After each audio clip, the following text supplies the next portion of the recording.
The strong embrace the wild that hides inside, keen instincts, primal physicality, and most of all, an unbridled, unquenchable rage. If you are the type of player who likes to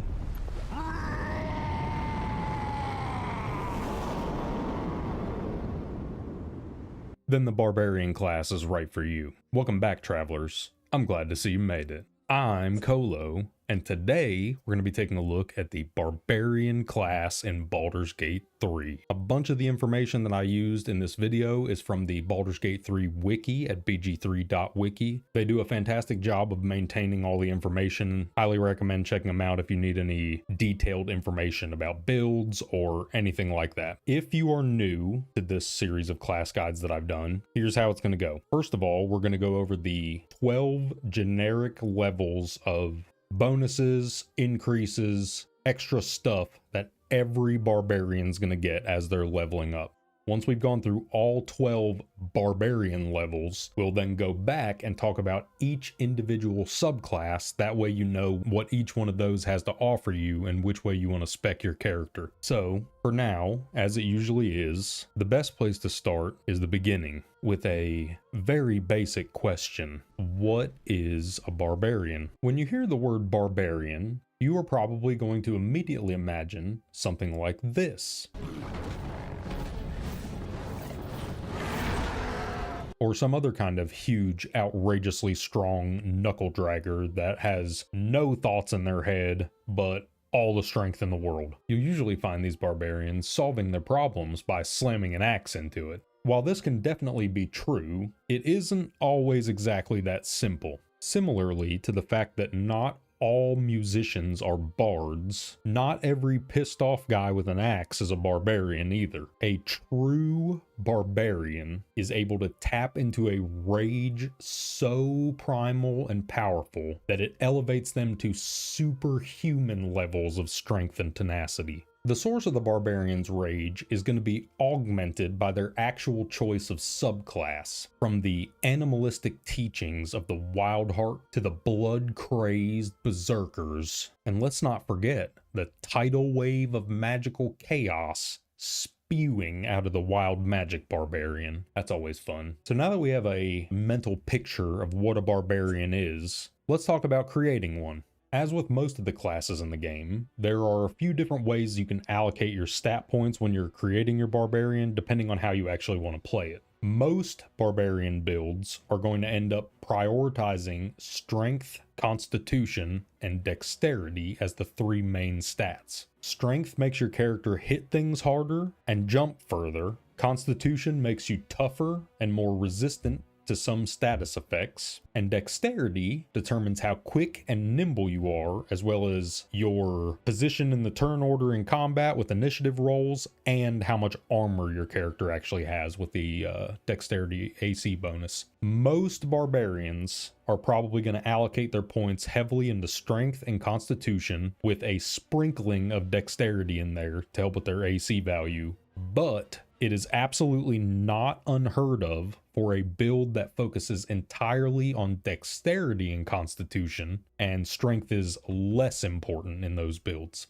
Just be aware that if you go this route, you're going to have less weapon options available to you because you're going to have to use a finesse weapon in order for it to use dexterity as the actual attack stat rather than strength. But if you're fine with using finesse weapons, there's nothing wrong with going this route. You can make a perfectly viable character as a dex barbarian, no problem, no questions asked. As soon as you make your barbarian, you are going to immediately receive a fistful of proficiencies. You're going to be able to wield any weapon you find, as well as light or medium armor and shields.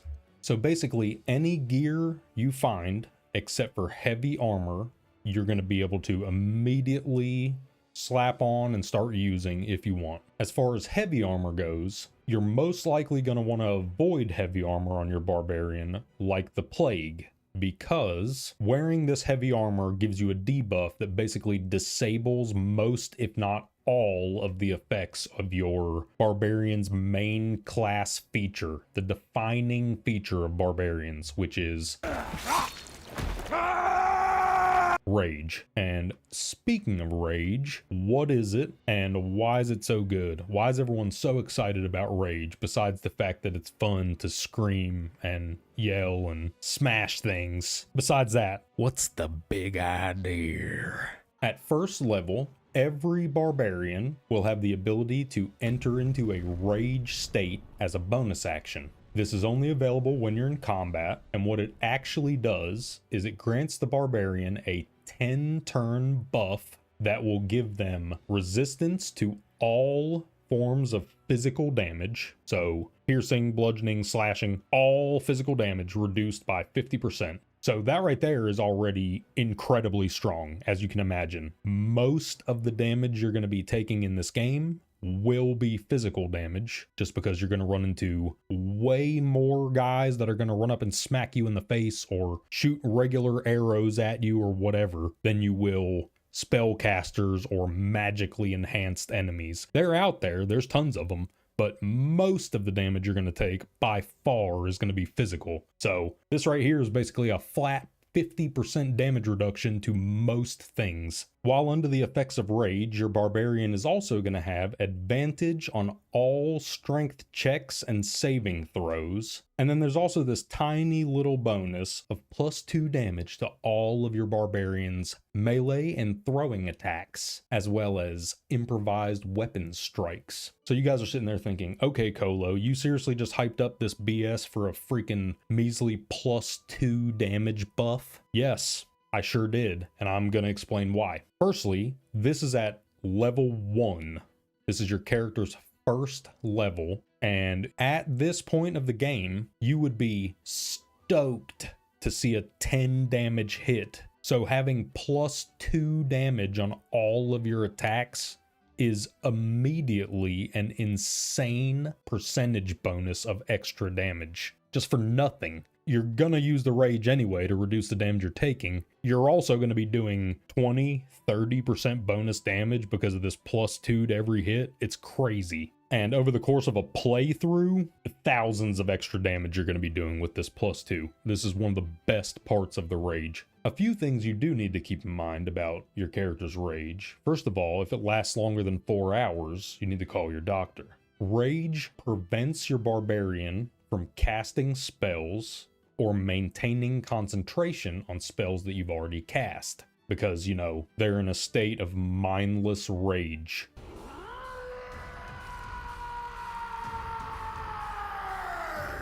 Brain off, fists on. This is actually one of the biggest, most limiting factors about trying to multi-class barbarians with any kind of spellcaster class, because your rage directly impedes you from being able to do any kind of spellcasting. Trying to multi-class a barbarian and a spellcaster is almost entirely anti-synergistic in every situation. Multiclassing with a barbarian is usually going to be another one of the physical damage classes, another martial class like barbarian fighter or barbarian rogue. Those are some insanely good options, but you don't see many barbarian sorcerer multi-class builds out there, because why would you do that? Why not just multi-class that sorcerer with a paladin or something that makes sense? Anyway, I digress. You're not going to see many of those. If you guys know of any exceptions to this caster barbarian multi-class problem that I'm describing, let us know down in the comments. But for the most part, you're not going to be playing Professor Hulk or anything. You're either going to be smashing things or you're going to be casting, not both. Another small little tidbit, another little factoid for you, a little nugget of information here. While your rage can potentially last for up to 10 turns, it will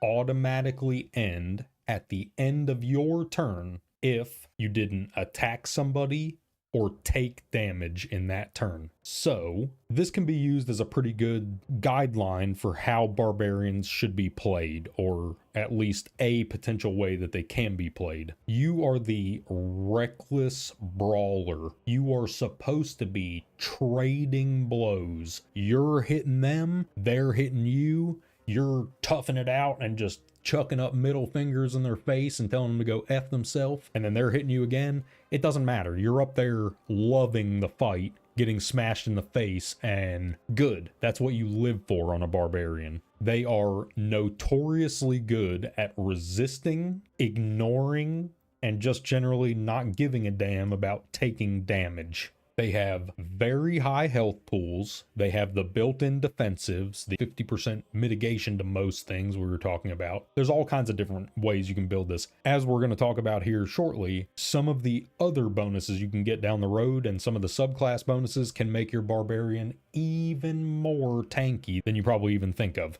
In short, if you absolutely cannot make an attack with your barbarian on a turn, and you're raging and you don't want your rage to fall off, look around you and see if there's any kind of environmental hazards that you can walk into. Is something on fire? Is there a pool of acid? Is there a alchemist flame you can throw on yourself and hurt yourself? You can keep your rage going if you absolutely need to. And a lot of times it doesn't cost you much of anything because your barb's just going to resist most of the damage. So it's not that big of a deal. Them taking 1 or 2 damage in a turn is nothing.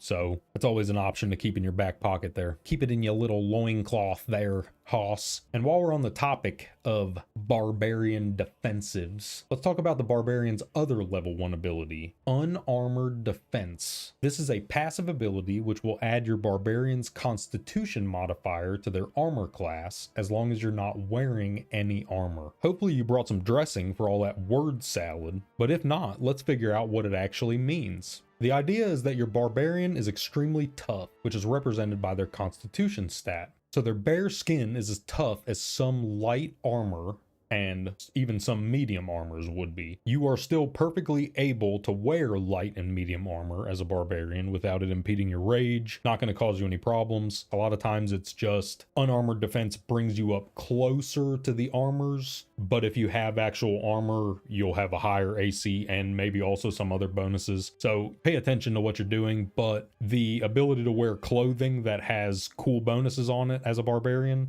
is always there. Same thing with monks, and barbarians and monks multi-class pretty well together, so something to keep in mind. One thing to note that's a difference between barbarians' unarmored defense and the monks version is that barbarians are allowed to use a shield and still get the bonus. Monks cannot. So you can make your barb very, very tanky, as you're going to see. You will also be granted 2 rage charges at level 1. Every time you use rage, it will use one of these charges. These are going to replenish upon you taking a long rest. So at the very beginning of the game, you're probably not going to use your rage in every single fight unless you're long resting pretty often, which I do recommend doing, especially if you're a new player. And that right there is just level 1, folks. It's a really good snapshot of what barbarians are as a class. You get to kind of see where we're going with this. You know, you're the up close brawler, you're getting punched in the face, you're punching people in the face, you're swinging axes, you're throwing dudes across the room. That's who you are as a barbarian. You're strong, you're tough as nails, and you're angry about it. You're pissed.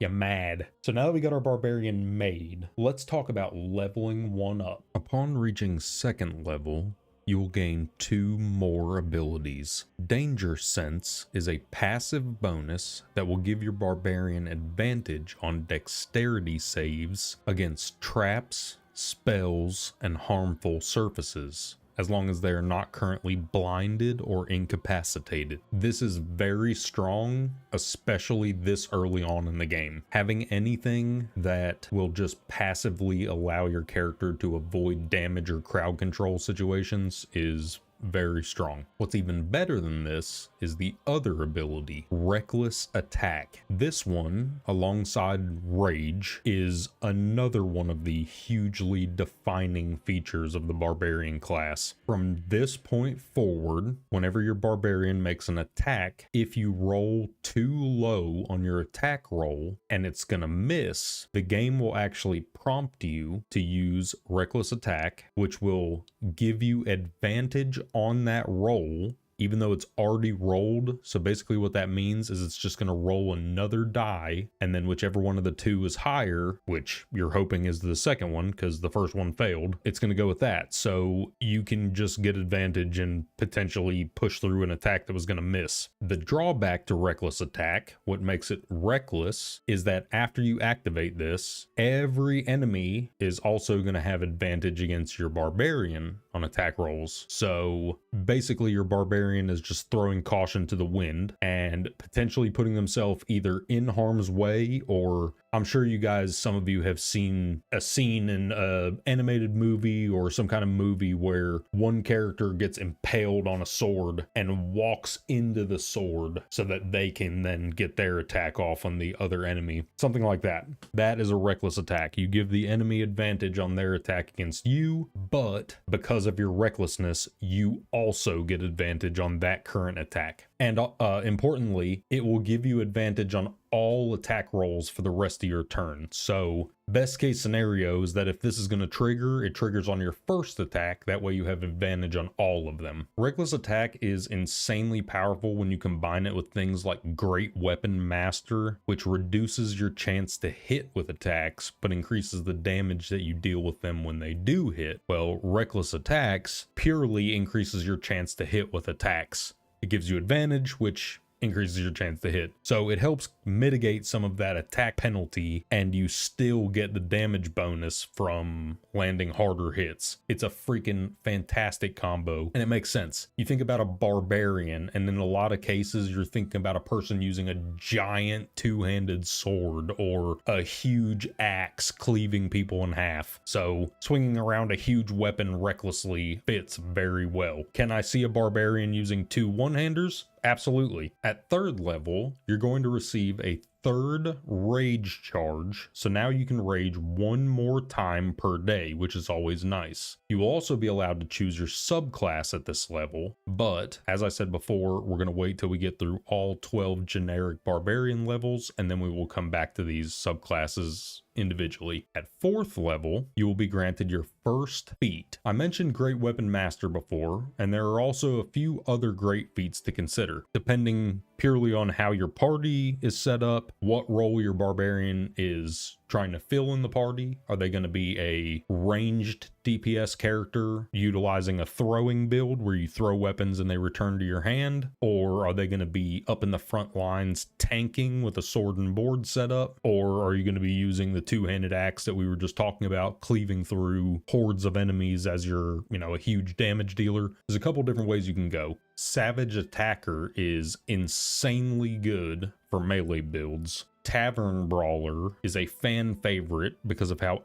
absolutely insanely OP it is for strength-based builds, especially if you're built around throwing weapons or unarmed attacks. So if you wanted to make some kind of barbarian monk unarmed strikes build, Tavern Brawler basically just makes your guy way stronger. Just by taking that feat, you're instantly stepping yourself up to an S tier build, basically. Some players even refuse to use builds that include Tavern Brawler, or they'll do challenge runs that strictly forbid the use of Tavern Brawler because of how outrageously OP it is. It's considered to be the best feat by a lot of people, and in a lot of circumstances it is objectively. There's arguments for a few others being the best overall, but there's no argument that Tavern Brawler is freaking OP. It's crazy good. So on that same note, if you are a new player or you're just looking for something to mess around with and you want a really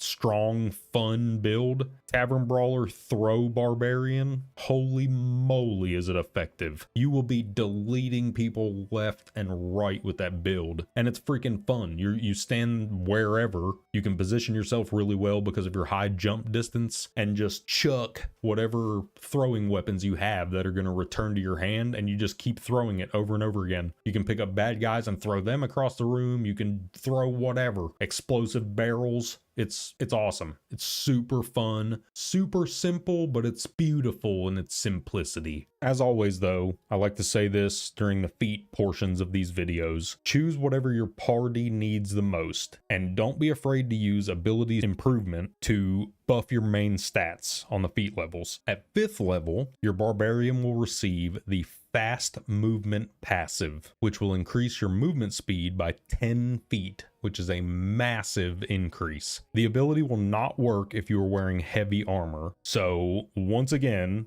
really trying to drive home this point here, your Barbarian is not supposed to be wearing heavy armor. It disables most of the reason why you're playing a Barbarian. So if you're like dead set on wearing heavy armor, just spec into something else. Instead of going Barbarian, go Fighter. You'll get heavy armor automatically that way, and you don't lose half your class's abilities by doing it. Now, is there a way that you can build a heavy armor Barbarian tank character or something like that? I'm 100% positive that there is, and there's probably a way to make it super good. But in most situations, if you intend to use the actual core mechanics of the Barbarian class, stay away from heavy armor. Wear medium.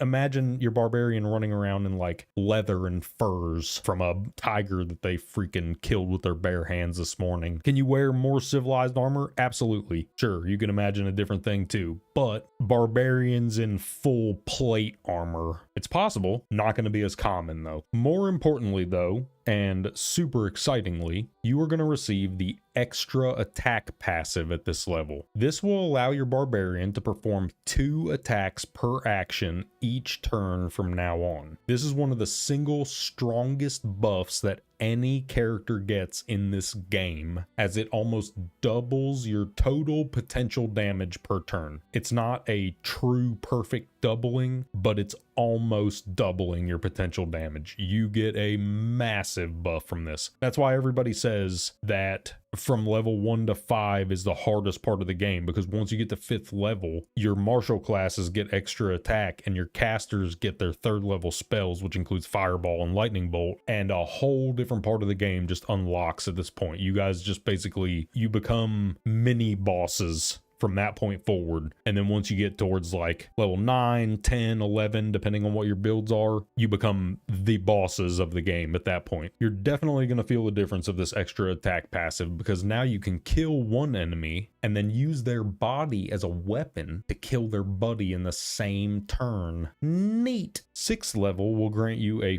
4th rage charge, which is always nice to have. You will also be granted a subclass specific bonus, which we will cover in a bit. At 7th level, you'll get the Feral Instinct passive ability. Your Barbarian's instincts have been sharpened to such a point that they are now impossible to surprise, and they have a permanent +3 to initiative rolls from now on. This is very, very powerful for a passive buff. It will absolutely cause your Barbarian to go very close to the beginning of almost every combat encounter you have. You might have a Gloomstalker Ranger that's going first or something like that, but your Barb's going to be 2nd or 3rd in most combat encounters if they're not first, which is awesome because Barbarians are really good at inflicting the game's best crowd control effect on targets. And as everybody knows, that is death. Killing targets is the best way to stop them from doing what they were doing. It's kind of hard to do an activity.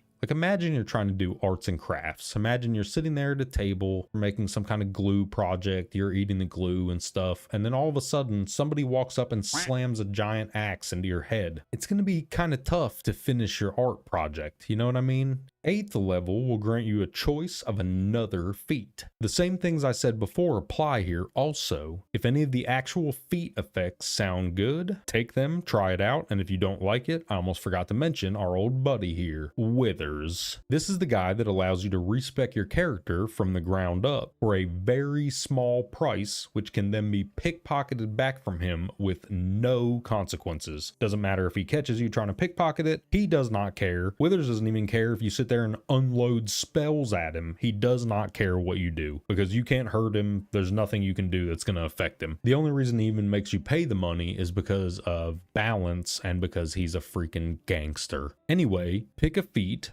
or bump your main stats and let's continue. 9th level will grant you the Brutal Critical passive ability. Your Barbarian is so friggin' strong, so ruthless that when they crit with a melee weapon or an unarmed attack. Instead of rolling one additional damage die, they will roll an additional damage die. While we're adding things, remember that 2 damage that we've been adding to each hit because of rage? Let's add another 1 and make it 3 damage per hit. Doesn't sound like a lot, but that is a 50% increase to that 2 damage buff. Who knew barbarians would be so good at math? 10th level is another subclass bonus level, and I just don't want to talk about it, okay? I'm not in the mood, all right? Okay? I have a headache. 11th level will grant you the Relentless Rage passive. This one is crazy for lore reasons, and it's awesome in actual gameplay. 1 time per short rest, if your barbarian drops to 0 health while they're raging, you instead just drop to 1 health. I used to play WoW a lot, so I call abilities like this cheat death mechanics because of a rogue talent from way back in the day. But regardless of what you call it, anything that allows you to get killed and then just decide that you aren't going to get killed and you'll just go ahead and keep on living instead is pretty sweet. And finally, upon reaching 12th level, you will be granted 1 final rage charge, bringing you up to a total of 5, and you're going to get a choice of another feat. So now that we have covered the generic bonuses and abilities that every single barbarian is going to unlock as they level from 1st level to 12th level, let's leap our way back to 3rd level and talk about the first subclass, Wild Heart. Your attunement with nature and its beasts inspires your rage, empowering you with supernatural might. Right away, as soon as you pick this subclass, you will be granted the Speak with Animals spell, which your barbarian can cast on themselves once per long rest, and it will last until long rest. So basically, as long as you don't forget to cast this every day, your barbarian can now talk to animals pretty much forever, which is way more valuable than you might think, as sometimes animals have quest hints or will literally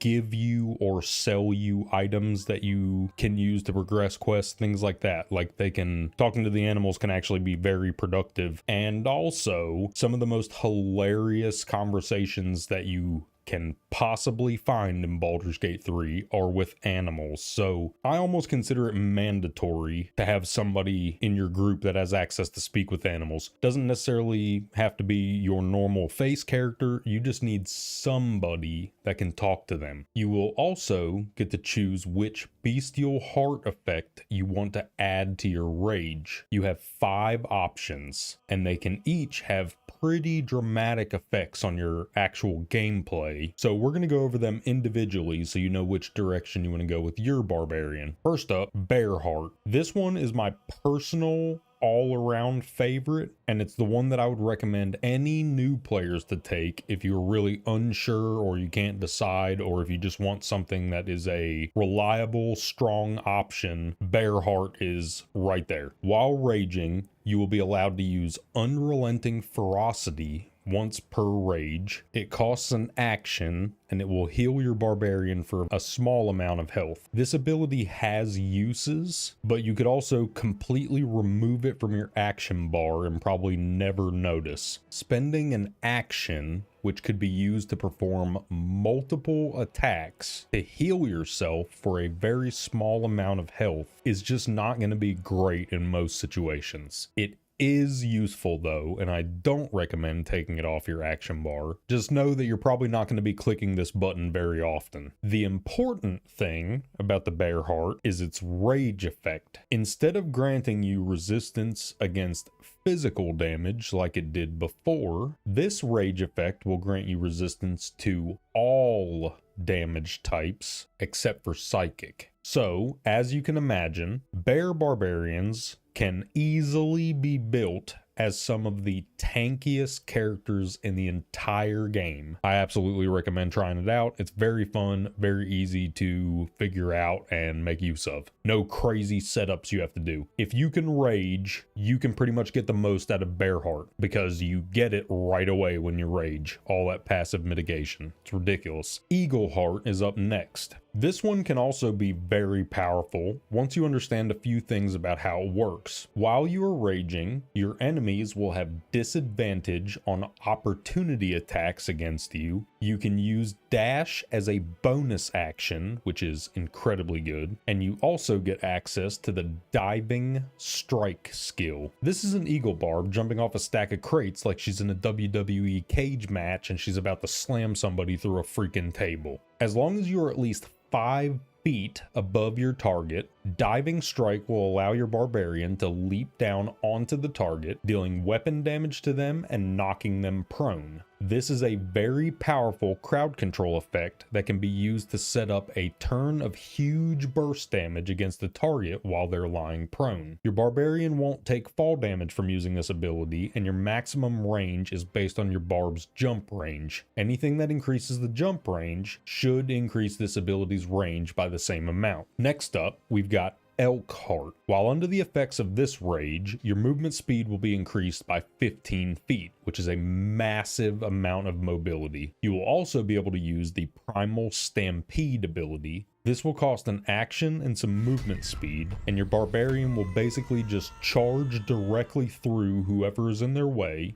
damaging them and potentially knocking them prone if they fail a strength save. Like I just said a minute ago, knocking targets prone is very powerful, and this can also be used as a get out of jail free card, because when you charge through targets while using this ability, it does not give those enemies a chance to make opportunity attacks against you, so you can use this purely to reposition if you need to, which is always strong. It's not always going to be the best option, but sometimes it might be. This one's definitely not a bad ability by any means. You can get a lot of use out of it, and if you have your team set up to take advantage of targets being knocked prone, you can really do some crazy moves with this. Next up, we have Tigerheart's rage effect, which will increase your jump distance by 15 feet, which, as you can imagine, is awesome because mobility increases are always good in this game. And it will allow you to use the Tiger's Bloodlust skill. This is a conal cleave ability that you can use to hit up to 3 targets for half weapon damage each. What does that mean, boys and girls? That means unless you're hitting at least 2 targets with it, it's going to deal less damage than a regular hit. If you hit 3 targets with it, it'll do a total of 150% possible damage, which is excellent.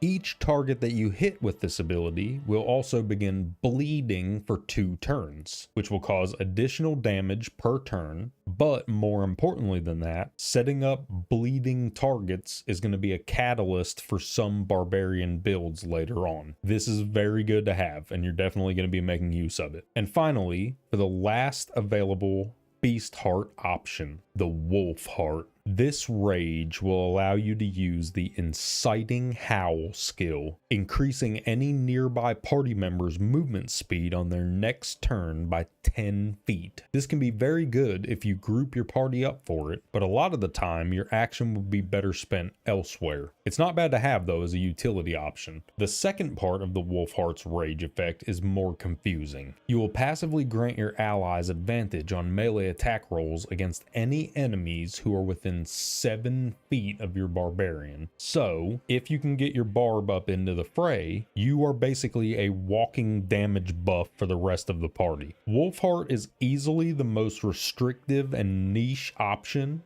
and honestly I don't recommend it for most players. It is perfectly viable to use if you want to. There are builds that can utilize this to pretty good effect, but if you're just looking for a barbarian character to run in and, I'm going to keep using this example, slam an axe into somebody's face, this is not necessarily the best choice that I would recommend. It is still viable though, and you can absolutely beat the game with a wolf barb, no problem. Regardless of which animal heart you decide to go with, you will also get to choose some wild heart barb specific facial piercings for your character if you want. You don't have to. You can actually pick any of the clan styles regardless of which beast heart you decide to go with, which I think is very cool. And you can also opt for just retaining the same jewelry your character already had. Level 6 is where you're going to get your next subclass bonus, and as you can see here, it's another list of available choices. These are mostly passive buffs, and some of them are incredibly strong or versatile. So buckle up and let's go through this list.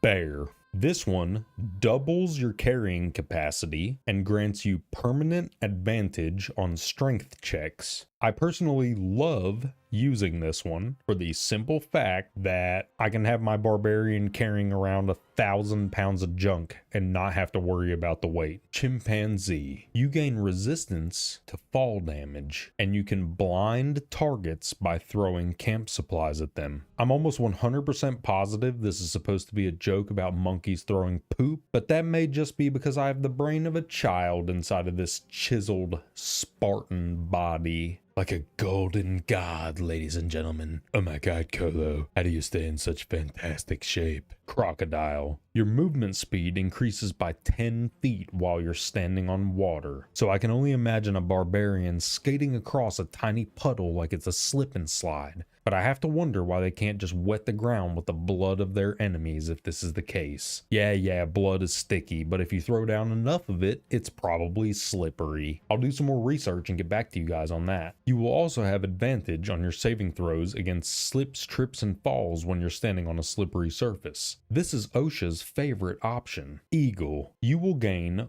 40 feet of non-magical dark vision and advantage on perception checks. Eagle eyes, pretty much exactly what you would expect from this. Not bad by any means, but some of the other options might be stronger. Elk. This one grants you an aura, which will increase your allies' movement speed by 5 feet, as long as they are within 60 feet of the barbarian. This is another very easy to use bonus that will help your entire party in a lot of encounters. Giving everybody an extra 5 feet of movement is a very, very good buff. Not a bad choice by any means. Honey Badger. This one is a unique case of either being extremely awesome or totally worthless, depending on a few factors. If your barb is poisoned, frightened, or charmed at the start of their turn, they have a 50% chance to automatically enter rage without using a rage charge.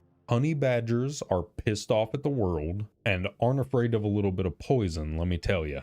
Also, another important tidbit you might not know, eating rotten camp supplies will poison your character, so these can be used as a free rage batteries if you're okay with your barbarian digging through the trash for their meals. Maybe this should have been called raccoon aspect. Little trash pandas climbing around in there getting all your trash. Stallion.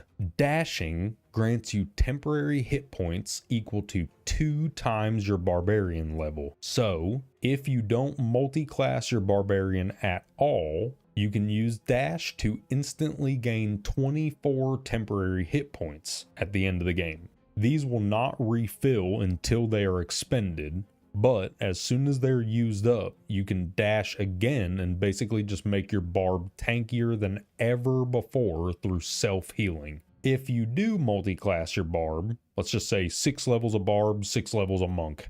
Your barbarian level is only 6 in this case, so each dash would grant you 12 temporary hit points. Still nothing to sneeze at. Tiger. You add an additional strength modifier to attack rolls against bleeding or poison targets, and gain proficiency in survival. Survival proficiency is nice to have, but it's not the reason you're going to take this aspect. Adding an additional strength modifier to your attack rolls is going to make your barb much more likely to land hits on a bleeding or poison target. It won't increase the damage per hit, but it will increase your likelihood of hitting, which is still a good DPS increase. Wolf. You and allies within 60 feet of you add your dex modifier as a bonus to stealth checks. This could actually be very good if your party is built around being sneaky and can be used to position your team much more easily before an ambush. It's not bad as a passive, but for most situations, I feel like Wolf aspect doesn't hold up against the other options. Once again, it is perfectly viable though, and if you want to build for it, I think that's a cool idea, and I think you're going to have a good time. And lastly, we have Wolverine. When you attack a bleeding or poisoned target, you inflict maim on them. As you can clearly see, Wolverine aspect has the same requirements that Tiger aspect does, so it will be activated in the same ways. Maiming a target basically roots them in place until they receive healing, which will remove the bleeding and maimed conditions from them. This can very easily be comboed with other effects that benefit from an immobilized target, which is a lot of effects. The animal aspect you choose will have a very large and fundamental impact on how your barbarian plays, so make sure you think carefully about what kind of play style you're going for. Also remember that you can try these out like feats and then respec at withers and choose different ones if you wish. That way you can actually playtest them in combat encounters and see which ones you like the best. At 8th level, Wildheart Barbs receive the Land's Stride Difficult Terrain passive. Difficult terrain effects will no longer slow you down, but importantly, you are not immune to other effects of some difficult terrains, like slipping on ice, for example. So keep that in mind. This is still absolutely awesome to have as a no-cost passive. Just don't think you're going to be able to walk across ice without risking slipping. And finally, at 10th level, you will be allowed to choose a second animal aspect effect from the same list we discussed just a few seconds ago. In case you forgot, I'll go back over the whole list now. Just kidding, I'm not doing that. I will mention a few things though, now that it's clear to everyone that you get 2 of these. There are obvious synergies available. Tiger and Wolverine both require the exact same debuffs on a target to be activated, so they will both activate at the same time against the target with one of those effects. There are also synergies between the animal aspects and the actual beast hearts you had to choose from earlier. If you recall, for example, the Eagle Heart's rage effect allows you to use dash as a bonus action, which would pair very nicely with the Stallion aspect, allowing you to generate those temporary hit points each turn as a bonus action instead of a full action. I really cannot overstate how tanky you can become if you take advantage of these kind of effects. But as I said at the very beginning, Bearheart is always there as a safe, strong option if you don't feel like messing with any of this. You just want to set it and forget it barbarian character to have in your group. It's a great choice. You can't go wrong. And with that, ladies and gentlemen, we have covered all of the Wildheart Barbarian's subclass specific bonuses. As you can see, there are a pretty wide range of playstyles available within this subclass alone. So I highly recommend trying out a few different ideas and finding which playstyle you have the most fun with, or which one works the best for your group. As for our examples from other media, the character I've chosen to represent the Wildheart Barbarian is Victor Creed, or as he's more commonly known, Sabretooth. He's a mutant, he has multiple animalistic features such as claws and fangs, but he also has greatly enhanced senses and instincts because of his mutation. Sabretooth has a very powerful regenerative healing factor, which allows him to heal from wounds that would be absolutely devastating to a normal person. He can reattach and heal severed limbs. He's immune to most toxins. He ages at a very slow rate, and he's extremely resistant to fatigue toxins that are normally produced in the muscles due to physical activity, which gives him an extremely high level of endurance even when he's fighting at full ferocity for days and days on end. In some stories, Sabretooth has also had adamantium bonded to his bones like Wolverine does. I think we all know what that means at this point, right? It means he can cut down ladders like a cartoon character now. Don't even get me started on that freaking movie. That abomination of a film makes me want to just go berserk.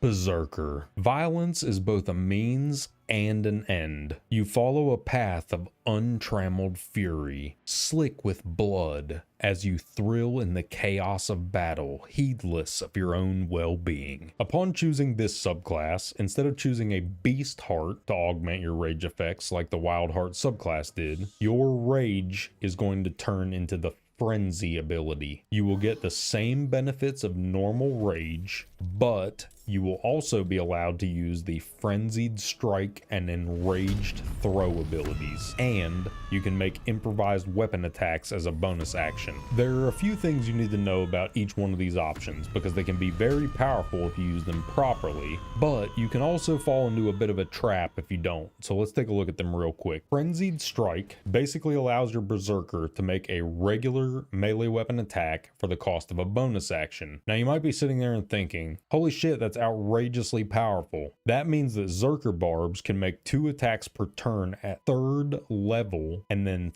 3 attacks per turn at 5th, and you would be correct. It is absolutely outrageously powerful, and that's why there's a bit of a drawback stapled onto it. Every time you use Frenzied Strike, your Barbarian will accrue a stack of Frenzied Strain. This is essentially your Barbarian's body and mind being put under such intense pressure by the amount of physical force they're exerting that they begin to suffer some consequences instantly. Each stack of the Frenzied Strain debuff will add a -1 to all attack rolls your Barbarian makes for the remainder of your current frenzy duration. So, each time you use this ability, your attack accuracy gets reduced until eventually you will lose the effects of frenzy and all your debuff stacks will immediately fall off as well. This is the trap that I mentioned earlier. Frenzied Strike can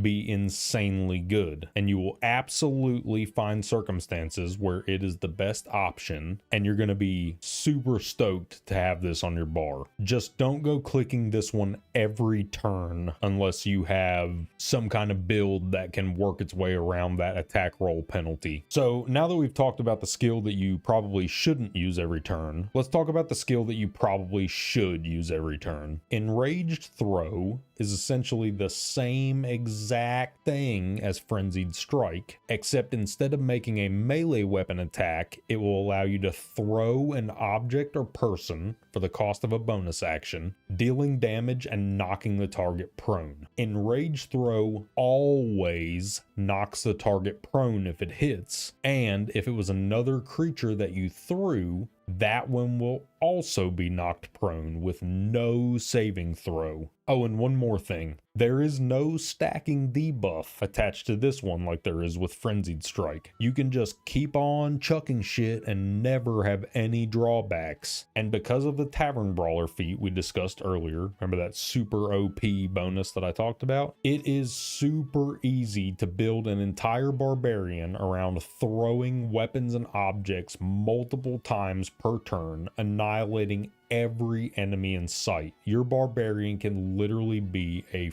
freaking menace, just hurling everything across the room that they can get their hands on. And I've mentioned them before, but to really highlight, there are some weapons in the game that are returning weapons. You throw them and they will instantly appear back in your character's hand, and you can just keep throwing them. So you don't have to worry about carrying a stack of javelins anymore or spears or whatever you've been throwing. You could just carry that one weapon now and throw it. It'll reappear in your hand. You throw it again, rinse, repeat. Also, improvised weapon attacks are basically just when you look around and find something to hit someone with. You can pick up their dead buddy and swing them like a flail, which will deal damage based on the weight of the object you're swinging. This will also be counted as an unarmed melee attack and will benefit accordingly from Tavern Brawler, so swing away, champ. Your Berserker's next upgrade will come at 6th level in the form of Mindless Rage. This is a Berserker specific passive ability which will make your frenzy so intense that your mind is basically completely shut off to outside influences. You aren't doing any thinking anymore. Thinking time is over. It's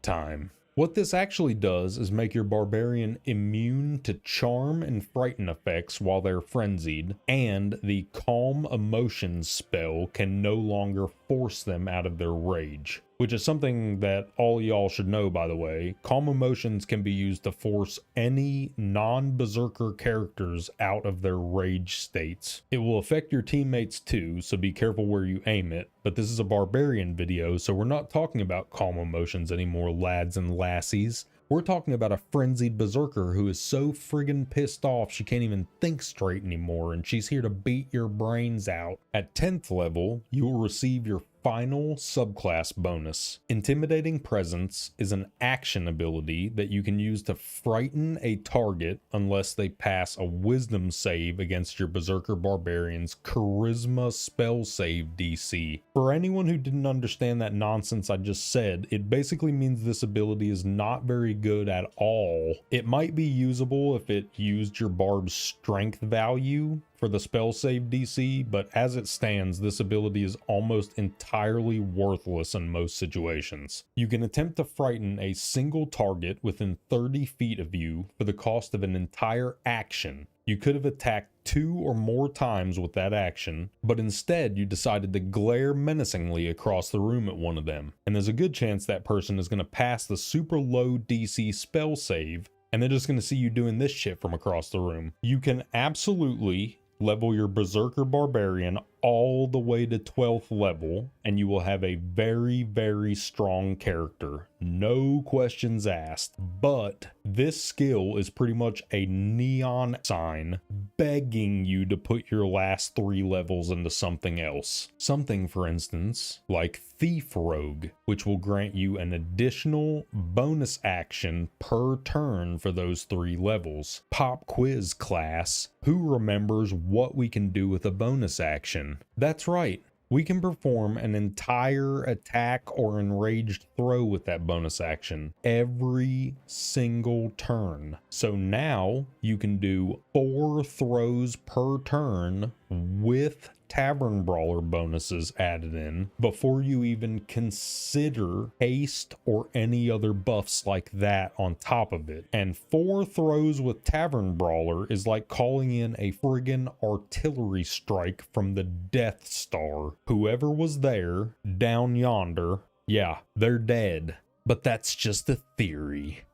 A build theory. Oh, and you can also use a full action every turn to maintain that creepy stalker face. So you can just keep on throwing turns into the trash if you so desire. I do love having options. Speaking of options, let's talk about who I've chosen to represent the Berserker subclass. This one was actually kind of tough because almost every single character that fits the Barbarian archetype could be seen as a Berserker, depending on how they're portrayed. I thought about using Wolverine here since I talked about Sabretooth earlier, and they're pretty much like sworn enemies, rivals. But when I think of a Berserker, a character who is so driven by rage that it essentially overrides all other thought and emotions from their mind, turning them into an unstoppable beast, there is one character who clearly stands above the rest.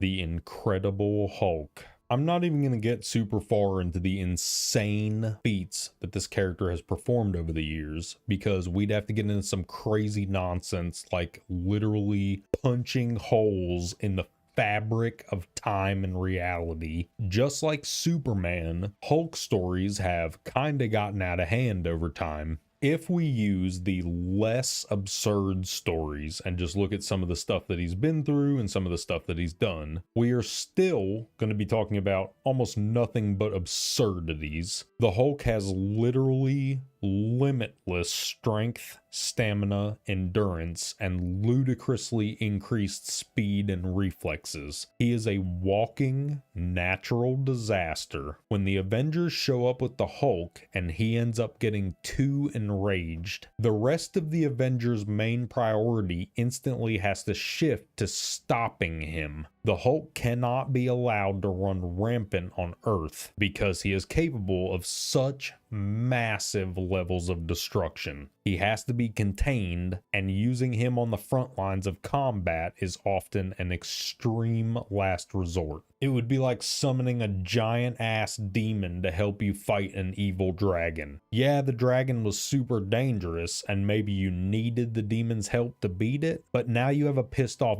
demon to deal with also. You're still in a boss fight, you just brought the boss with you. That sounds like it would be pretty wild. So anyway, let's talk about the Barbarian's final subclass in Baldur's Gate 3, Wild Magic. The wild influence of magic has transformed you, suffusing you with arcane power that churns within you, waiting to be released. This subclass is the one you choose if you just love RNG. For anyone who doesn't know what RNG stands for, it means random numbers gang up on you and beat you senseless in the back of a New York City alleyway. So now you understand why they went with the freaking abbreviation. Every time you rage as a wild magic barbarian, you will trigger a wild magic effect to also occur. Very similarly to wild magic sorcerers and their crazy random shenanigans. Except for the barbarian, you won't be turning yourself into a sheep or blasting yourself with a fireball. Here are the available wild magic effects that can trigger when you rage. Weapon infusion. This one is one of my favorites because it reminds me of playing a different barbarian subclass, which is usually the best option. I jest, but really? Why?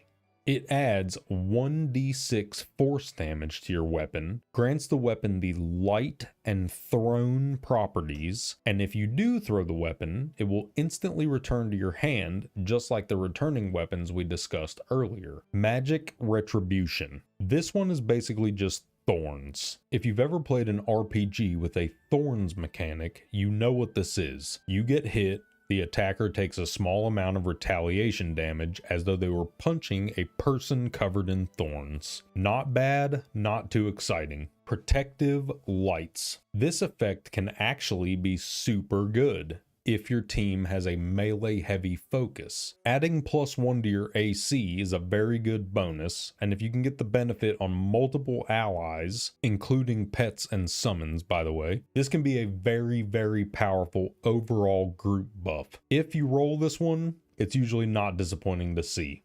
Intangible Spirit. Each turn, you can use a bonus action to summon a spirit jellyfish within 33 feet of yourself. This jellyfish will self-destruct and cause 1d6 force damage to anyone in a 15-foot radius unless they pass a DC 12 dex save, which is hilariously easy to pass. So yeah, neat. Bolt of Light. This is Iron Man's Unibeam. You fire a big old laser beam out of your chest once per turn as a bonus action. This will deal 1d6 radiant damage and blind the target for 1 turn unless they pass a super easy to pass DC 12 Constitution save. Yay! You'll notice that all of the effects that cause a target to make a saving throw will have a DC of 12. This does not scale into endgame and basically makes these effects much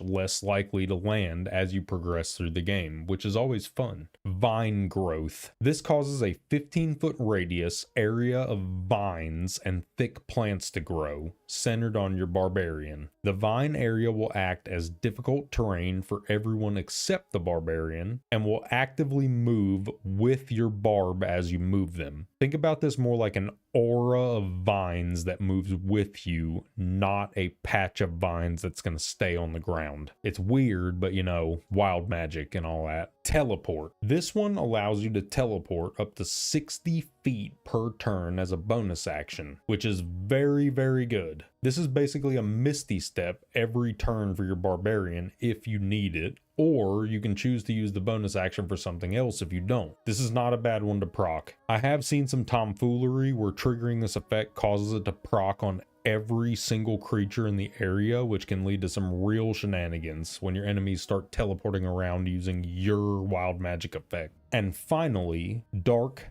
Tendrils. This is the only effect that doesn't persist through your rage. A bunch of shadow tentacles will lash out from your barbarian's body, slapping the ever-loving hell out of every creature within 30 feet, including your own teammates. Each creature must pass baby's first constitution check or they will take 1d12 necrotic damage. The barbarian will also gain 1d12 temporary hit points. So this is kind of like the Wild Heart effect where you dash and gain some temporary hit points. You guys remember Wild Heart, one of the other two barbarian subclasses? Yeah, I miss those. Wild magic barbs also get magic awareness, which can be used once per short rest to grant every single creature within 10 feet a 1-turn buff, including your enemies. This buff will allow those creatures to add their proficiency bonus to their saving throws against spells. It currently works on all saving throws, which is probably a bug and may or may not get fixed.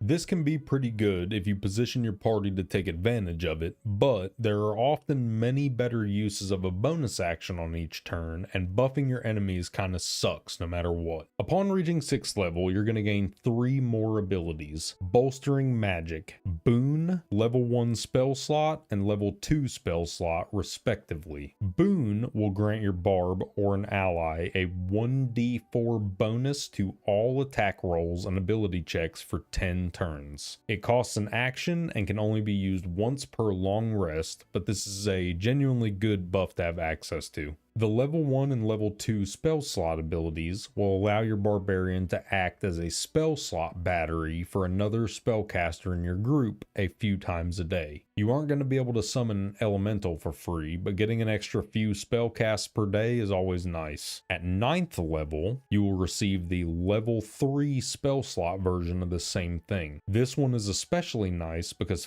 Fireball is a level 3 spell. You can now officially charge one single cast of Fireball for a different character who has spell slots per long rest, which is unironically a nice thing. And for the final bonus of the final subclass, Unstable Backlash. While enraged, when you take damage or fail a saving throw, you trigger another wild magic effect that replaces the current one. This actually acts as a reaction, which means that you can have it prompt you anytime this triggers, and you actually get the choice of whether to keep your current wild magic effect or replace it. You don't have to replace it. Anything that allows an additional roll in this game is always great, and being able to roll another wild magic effect and then decide whether or not to change it can be potentially very powerful. This subclass was actually pretty challenging when it came to choosing a representative character. I ended up doing what I usually do, which means that I made up a nonsense excuse for including a character that I like, who I want to talk about, who may or may not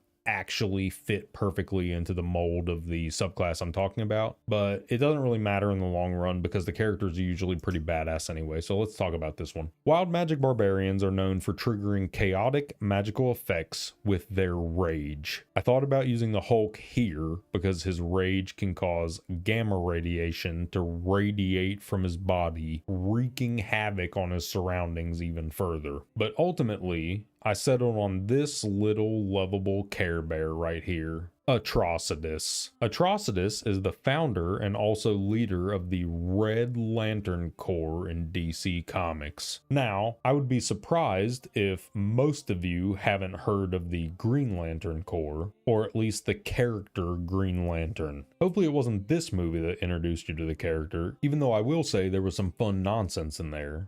Still not great, but anyway, you see what I'm getting at. Green Lantern can create green, hard light constructs using his magical ring, which is actually advanced alien technology, but I posit that magic and technology are the same thing after a certain point, so I'm counting this as magic. As you may have already deduced, or maybe you haven't because you're a smooth-brained barbarian like myself, the red lanterns have the same exact ability to make light projections, with theirs being red for obvious reasons. The main difference between the rings is the fact that each colored lantern ring derives its power from a different source based on the spectrum of emotions. Green Lantern's rings are powered by the wearer's willpower, allowing heroic and strong-willed characters to perform insane feats of magical power. The Red Lantern ring, on the other hand, is fueled entirely by rage. Atrocitus is one of the most rage-fueled characters in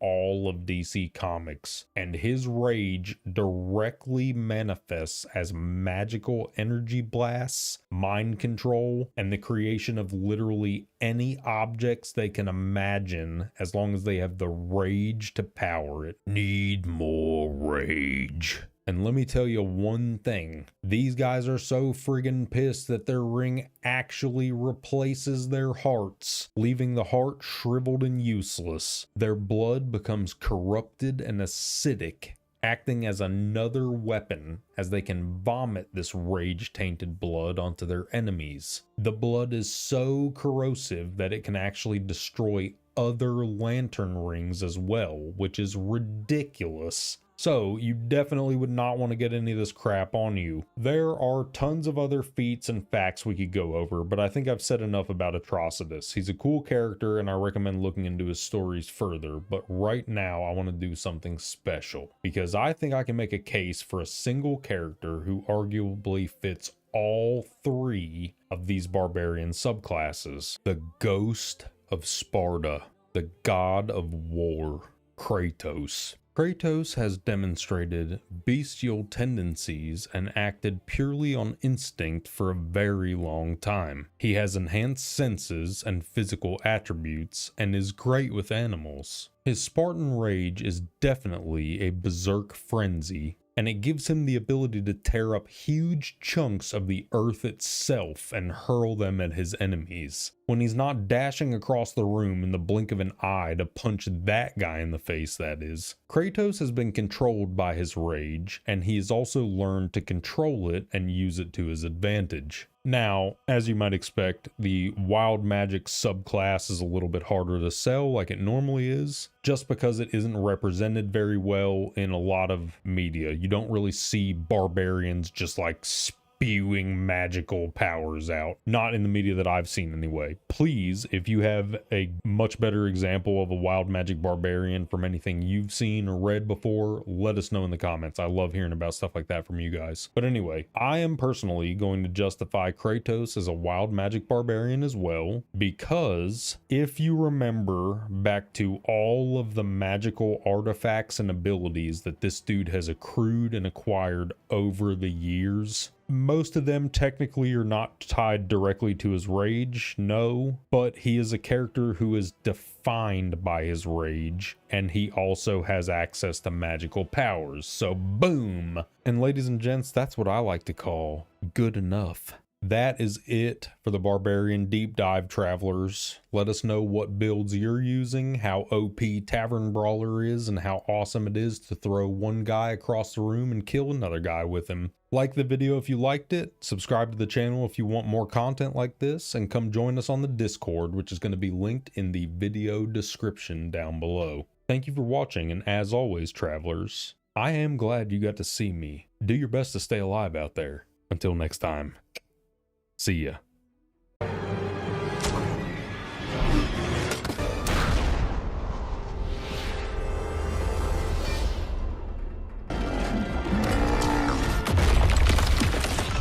Welcome back, travelers. I'm glad to see you made it. I'm Colo, and today we're going to be taking a look at the Ranger class in Baldur's Gate 3. We're going to be going over all of the skills and abilities that every Ranger will earn between levels 1 and 12. And then after that, we're going to go to each individual subclass, talk about the bonuses that each one of those gives you, and then that way you'll be informed about which route you want to take your Ranger. I'm also going to be changing up the formula of this video a little bit. Rather than talking about examples of Rangers at the very very end of the video, I'm going to be including an example of each subclass of ranger at the end of that subclass's section. So you guys will have to let me know whether you like this way better or the other way. I figured I'd try out something new for this one. So let's see how it goes. So anyway, we've done a little teeny tiny bit of a lore intro to the class, but let's go ahead and dive in and answer the question of the day. What the heck is a ranger? Rangers are a martial class made up entirely of high school-aged human children that are recruited by a hologram to fight against alien monsters with the fate of the world hanging in the balance. The ooze is back! No, I had the wrong character sheet. Hold on. Rangers are a martial class made up entirely of adults belonging to various different races who were recruited by a hologram to fight against alien monsters with the fate of the world hanging in the balance. I'm glad we cleared that up. Joking aside, they're focused mainly on melee or ranged combat using weapons. However, they are also considered to be half casters, which means that they will earn some spells and spell slots with which to cast them, but at half the rate of a full caster. So for example, a 12th level wizard in Baldur's Gate 3 would have access to level 6 spells and everything below that as well. Level 5, level 4, so on and so forth. At the same level, a ranger will only have access to level 3 spells and far fewer total spell slots to use to cast them. You're not going to be flinging fireballs and lightning bolts out of your eyes if you play the ranger, but that doesn't mean you're going to be helpless by any means either. Most of the spells that your ranger is going to have access to are going to include things like party buffs or general utility or mobility skills, with a few actual direct damaging spells thrown in for good measure. Basically, you're going to be able to make your party run faster,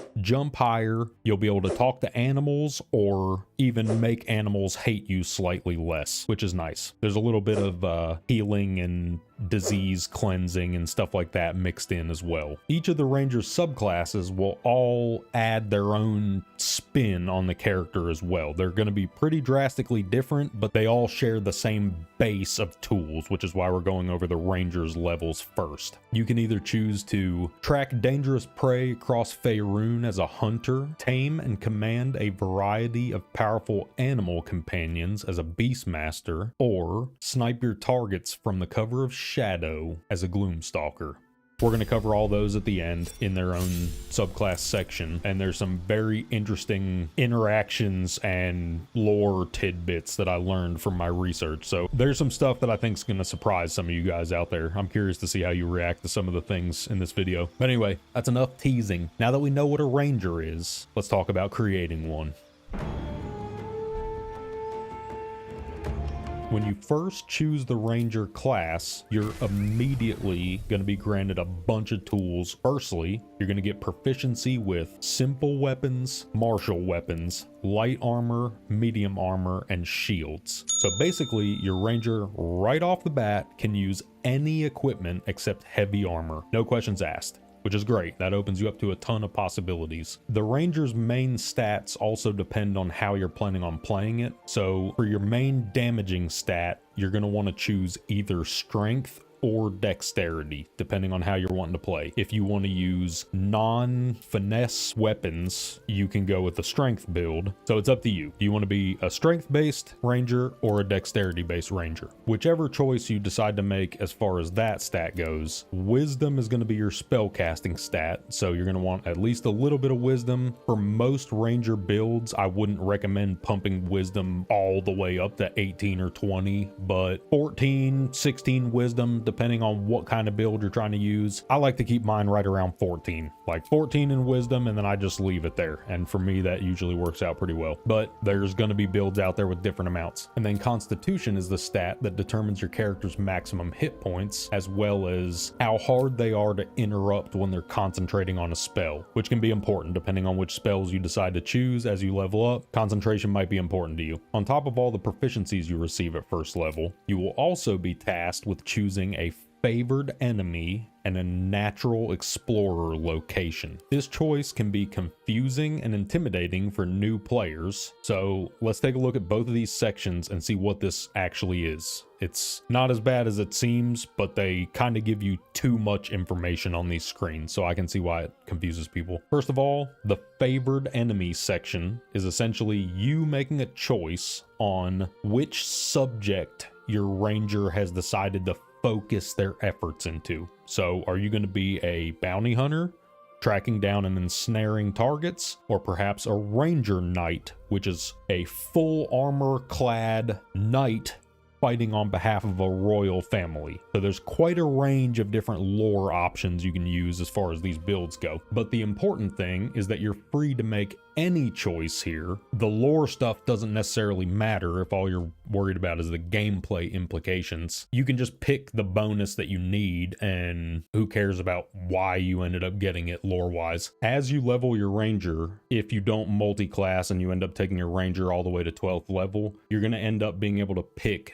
3 of each of these options. So of the 5 available choices, you'll end up with 3 of them. It's not a huge deal. This isn't something you need to like freak out about and completely stall your playthrough. Each one of these choices gives you a specific skill proficiency and then also a secondary effect. If one of the bonuses sounds like it would work for your group, or if you need a certain proficiency, just go ahead and pick that option. Your run is not going to be ruined by choosing incorrectly here, unless you choose Mage Breaker, in which case just probably delete your whole account. I don't know what to tell you, because True Strike is a joke. And now there's somebody down in the comments furiously like, no, True Strike is the best spell there ever was. It's not. You don't need True Strike. I did see a video the other day of somebody beating Honor Mode by apparently only casting True Strike somehow. No clue how that's possible, but that person is a freaking psychopath. Conversely, Natural Explorer is your choice of which environment your ranger prefers to be ranging in, basically. Are you an urban tracker at home in the crowds of a bitty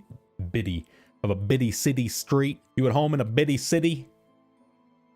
Bitty city, big old titty. Anyway, sorry. At home in the crowds of a busy city street is what I meant to say. Or are you a wasteland wanderer with an acquired tolerance for harsh elements out in the open wilderness? Once again, each one of these options has a little bit of lore stapled to it, but you can just go ahead and pick whichever bonus you need. Each one of these is very powerful. There is really no wrong choice here. If you can't decide, or if you have no clue whatsoever, you just don't care here, the Wasteland Wanderer options will each grant you resistance to one specific type of elemental damage, which is always strong. Resistance to fire, resistance to cold, or resistance to poison would be nice to have. No questions asked. You're perfectly fine with just going with one of those options if you don't care about the other ones. Or the other 2 choices are very strong as well, though. The sleight of hand proficiency can be really great if your ranger is your sneaky thief character,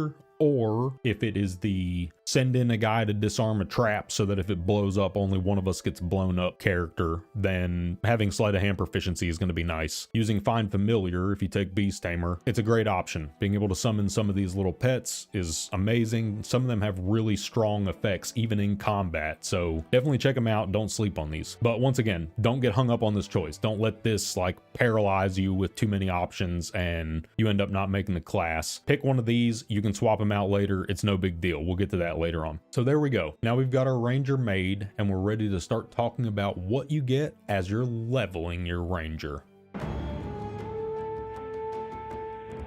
Second level is a big one. First of all, you're going to get access to your level 1 spells. You're going to get to choose 2 of them from this list, and also you're going to get 2 level 1 spell slots with which to cast them. A few of the spells that are available in this level 1 spell list are ritual spells, which means if you cast the spell while you're not currently in combat, it doesn't cost you a spell slot. The 3 ritual spells in this list are Long Strider, Enhance Leap, and Speak with Animals. So any of those three is free to cast while you're outside of combat. And that's great news because Longstrider's incredible. This thing increases your movement speed by 10 feet per turn until long rest, and you can cast it for free on your whole party. So just having a ranger in your group or a druid or anyone that gives you access to Longstrider is amazing to have, especially early on when there's not that many movement speed increases, but this spell stays good for the entire game. Same deal with Enhanced Leap.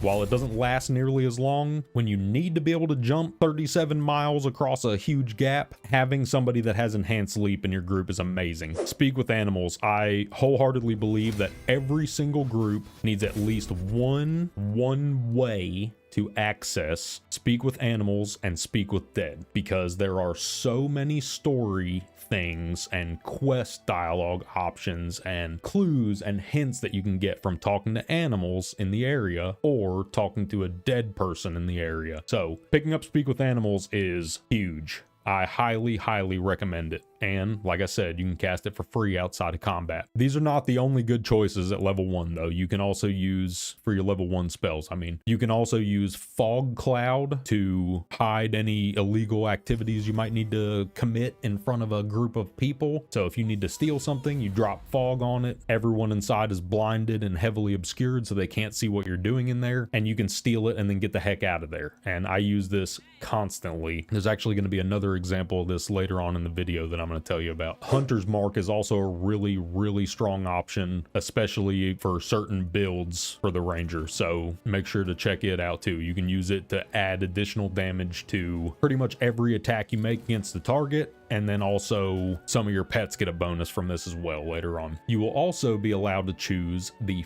fighting style that your ranger is going to use at 2nd level. This is a very big deal, and you need to really consider your options for this one. You can change this later on if you respec your character, which we're going to talk about here in a second, but the choice you make of this fighting style has a big impact on how well your character is going to perform. So let's talk about what each one of these does. Basically, if your intent is to dual wield hand crossbows or one-handed weapons of any kind, and you want to do that effectively, then I highly recommend taking 2-weapon fighting as your fighting style choice. The reason being, this will allow your offhand attacks to basically deal full damage instead of pretty drastically reduced damage like they normally do. With 2-weapon fighting, you basically get 2 full hand crossbow shots per turn, and later on that adds up to even more full hand crossbow shots per turn, or 2 full dagger stabs or whatever you're using. So it's really important. If you're planning on dual wielding, highly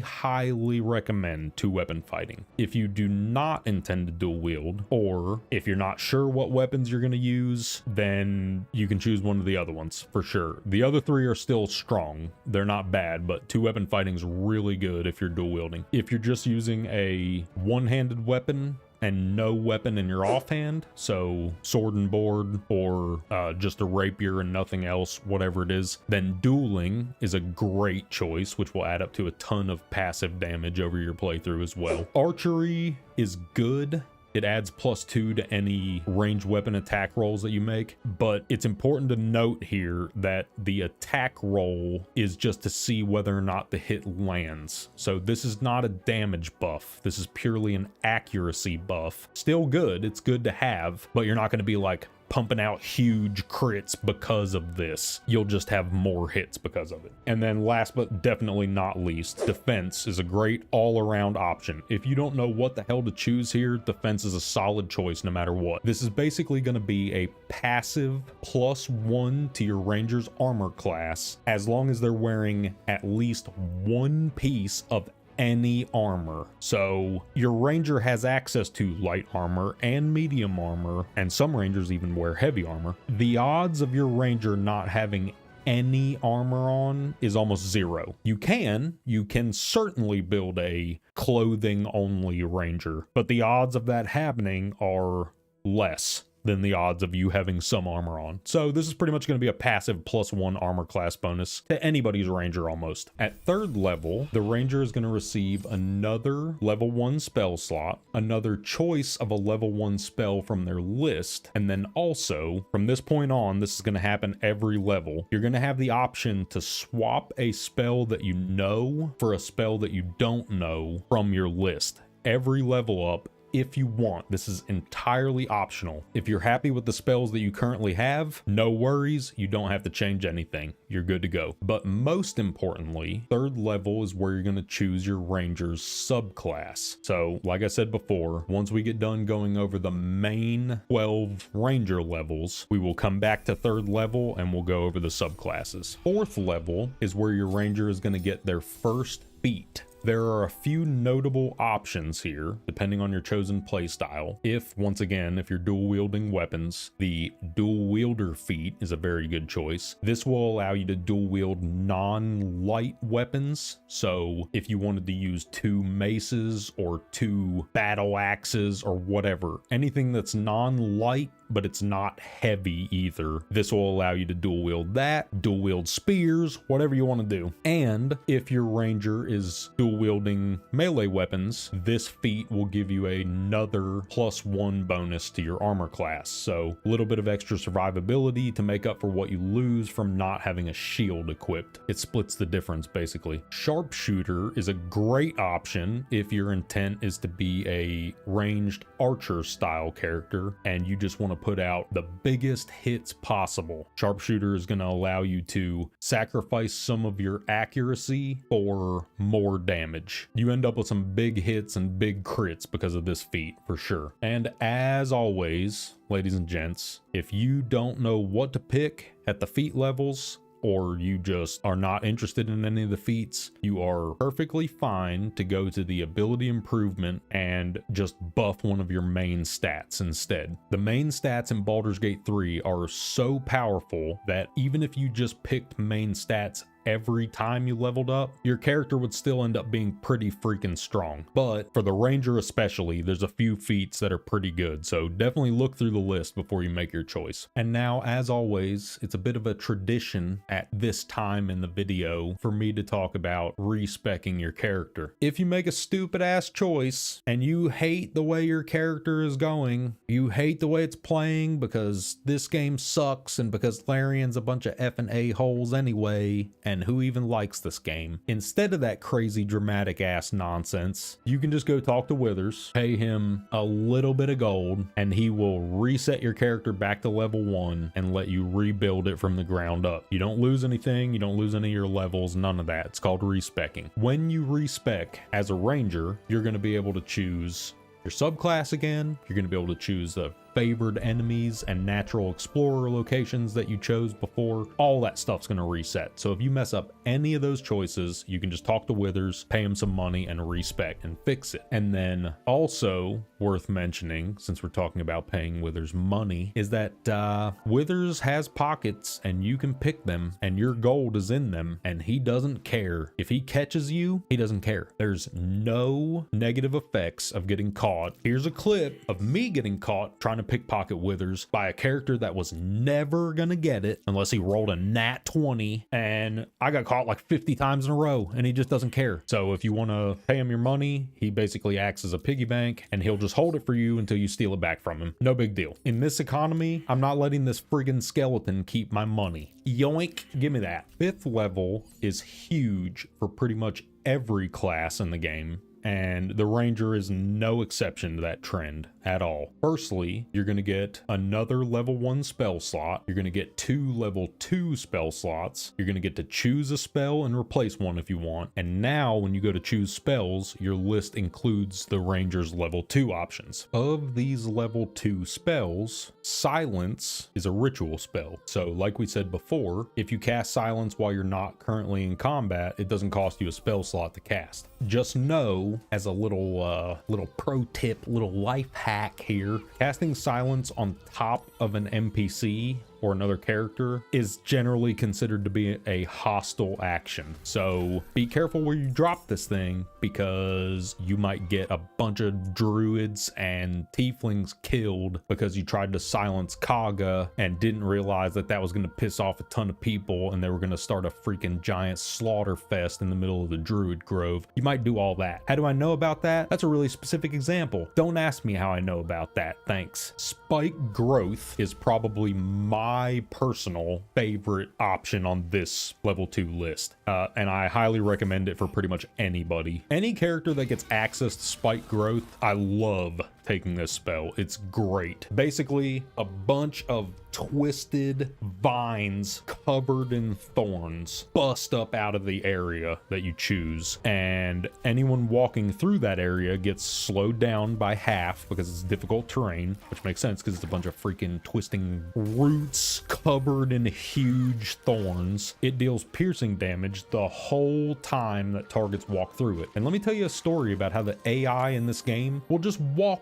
right through this thing and you'll be freaking piling bodies from floor to ceiling from people walking through spike growth and basically just self-deleting as they walk through. It's incredible. I love it. And on top of all these fancy new spells that your ranger gets, you also get this little thing called extra attack, which means that for every action you have, there's an equal and opposite react. No, I'm sorry. It means that your character can perform 2 attacks per action from this point forward. So basically that doubles your ranger's potential damage per turn. Not completely doubled, but it adds a ton of damage per turn. At 6th level, you're gonna have another favored enemy and natural explorer selection from the same list we saw before. The one you chose before is already X'd out, so just pick one of the others this time. No big deal, just like before. Withers is always there if you mess up. You can change this at any time. 7th level will grant you 1 more level 2 spell slot and another spell from your spell list. As always, you can replace one here if you wish. That's still optional like before. And just know that every subclass is going to get a bonus here as well. We're going to cover those later. At 8th level, your ranger will earn the Landstride difficult terrain passive, which will make your ranger immune to the movement slowing effects of difficult terrain. So now if your ranger was walking through spike growth, as we discussed half a freckle ago,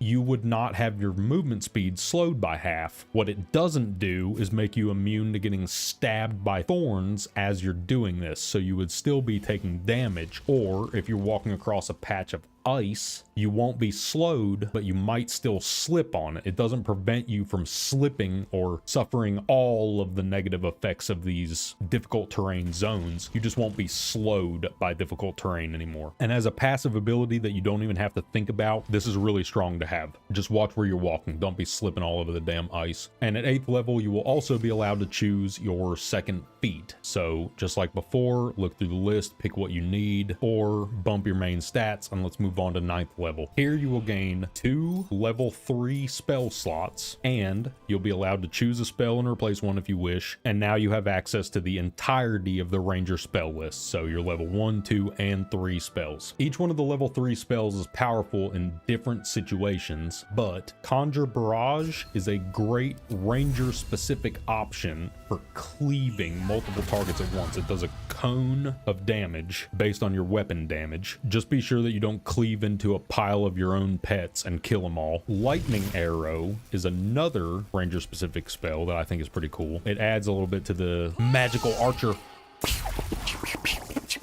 kind of situation. And then just like with spike growth, the spell plant growth is another insanely good spell that I love. This one is very, very similar to spike growth, but there's a couple caveats here. First of all, it doesn't do any damage, but it also doesn't require concentration like spike growth does. So once you cast it, you don't have to worry about an enemy interrupting your concentration and all the plants disappearing. The plants are insanely flammable. So if fire even even touches any of the plant growth area, the entire area will immediately bust into flames and be gone. It'll do a little bit of fire damage to everybody that's in there, but the plant growth effect will be gone. It burns up immediately. The movement speed is no longer slowed. But speaking of movement speed being slowed, plant growth counts as difficult terrain, but instead of reducing the movement speed of everybody inside by half, it reduces it by 75%, which is utterly ridiculous. And even though it doesn't do damage itself, you can easily cast another AoE spell into that area, like Hunger of Hadar or something else that deals damage, and then the targets are moving at 25% speed through those areas. Like, get the hell out of here. You can do so much damage to somebody with plant growth plus something else that it's like a whole strategy on its own. Definitely don't sleep on this spell. Just know you can't put it anywhere near fire. If there's a candle on the ground and you spawn this, it will immediately burn up. I've done it before. If you put it over a torch,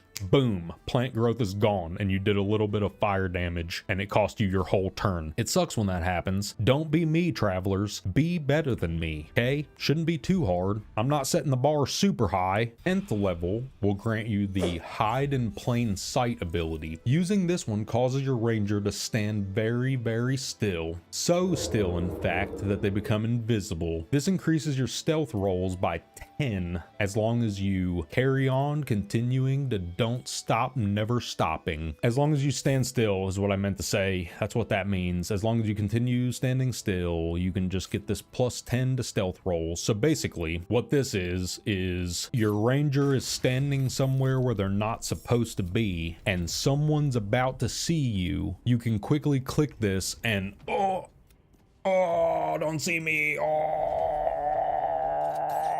And then as soon as the person leaves, you and you get the hell out of there. That's what that means. You will also get to choose your third and final favored enemy and natural explorer bonuses from those lists that we've talked about 100 times before. Now you're going to have your third choice on each of those. 11th level brings with it your final level 3 spell slot, totaling out to 3, and you will be allowed to choose another spell and replace one if you wish. There is also a very powerful subclass bonus for each subclass at this level, and we'll talk about all those here in just a second. And without further ado, ladies and gents, we've made it to 12th level. You're the rangingest sumbitch there ever was at this level. And 12th level is kind of boring as a ranger, if I'm being honest. You get another feat, so your third feat, and you can replace a spell if you want, and that's it. It's not very flashy, but that feat might be very, very good, so it's still a really good level. And with that, we've seen every bonus, every skill, and every ability that all rangers get as they level from 1st to 12th level. So now we're going to head back to 3rd level where we can look through the clues and track down our first subclass, the Hunter. I'm so sorry.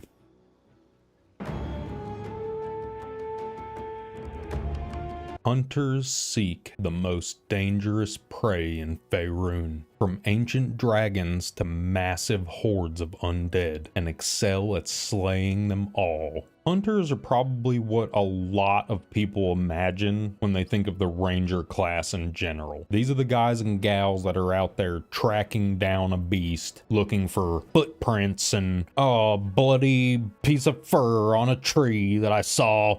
Let me lick that thing and it tastes like centaur blood. Like, I mean, that's the guy, right? That's the freaking hunter. They track down these vicious beasts, whether it be actual beasts, animals, or if they're hunting zombies, whatever. These guys are here for the hunt. They're the hunter, and they're gonna hoot, if you know what I'm saying.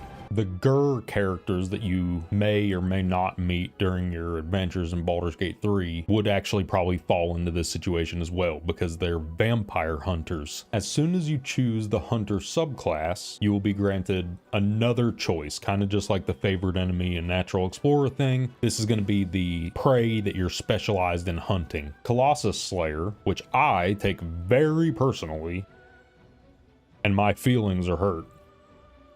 This one is a passive bonus that will add an additional 1d8 damage to any weapon attack you make once per turn against a target that is not at full health. So that might sound kind of weak, but as far as sustained damage goes, this is very powerful. If your party is built around deleting a character off the face of the earth in a single turn, then this is probably not the hugest deal. It's still going to help as long as one of your ranger's attacks against that target is made after that person has already taken damage. Not that hard to set up. But if your group is not out here one-shotting bosses, then it's pretty safe to say that the majority of the time that most difficult targets are going to be spending in the fight will be spent at less than max health. So that's going to add up to a ton of damage over time. And don't forget the fact that your ranger gets 2 attacks per action after level 5. So even if your ranger is the character that goes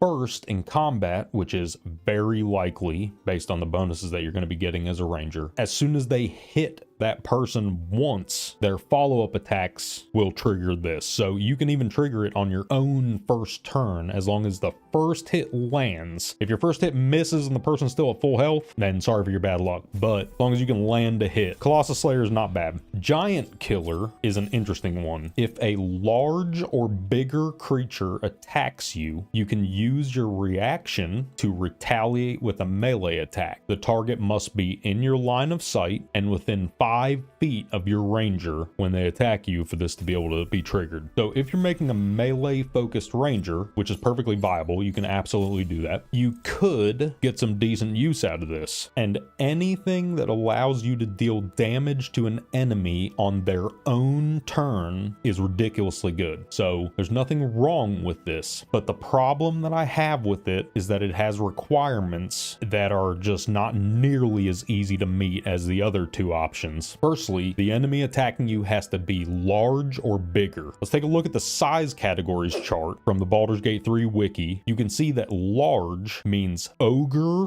or owlbear size. So the vast majority of enemies in this game that you're going to be fighting are not that big. Most of them are humanoid sized, so it's just not going to meet those requirements. Now, there are a lot of large or bigger enemies in the game. I'm just telling you right up front, I would put money on 70-80% of the encounters in this game not being large or bigger, and it's probably higher than that.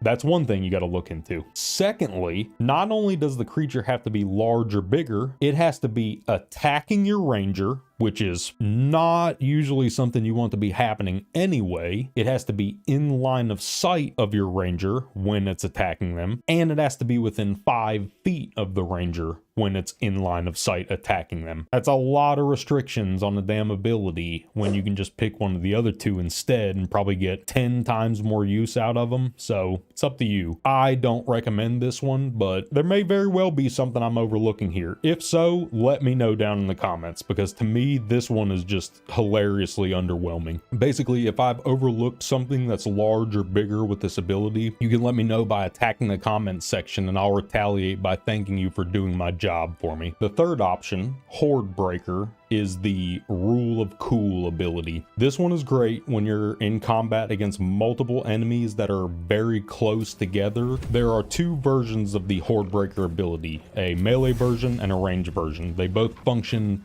pretty much identically, except one of them has to be done in melee and the other one can be used at ranged, which is pretty neat. When you use Horde Breaker, the targeting is kind of confusing. It brings up kind of like a concentric circles looking bullseye kind of thing. You have to target a creature, and then every other target within a 5-foot radius of that creature will be marked for a follow-up attack. And I know what you're thinking, holy cow, you can freaking shoot this thing over there and mark everybody and just do like 50 follow-up attacks as long as everybody is standing together. No, you wish that's how it worked, and so do I, and that's kind of what I was was thinking too, which is why I tested it out. So no, every creature within a 5-foot radius of the target when you use Horde Breaker will be marked for a follow-up attack. You only get to follow-up attack one of those marked creatures, but you do get to choose which one you want to follow up on, so that's pretty sweet. Having options like that is nice. Anything in this game that you can use to perform multiple attacks in a single turn is always going to be strong. Horde Breaker is no exception.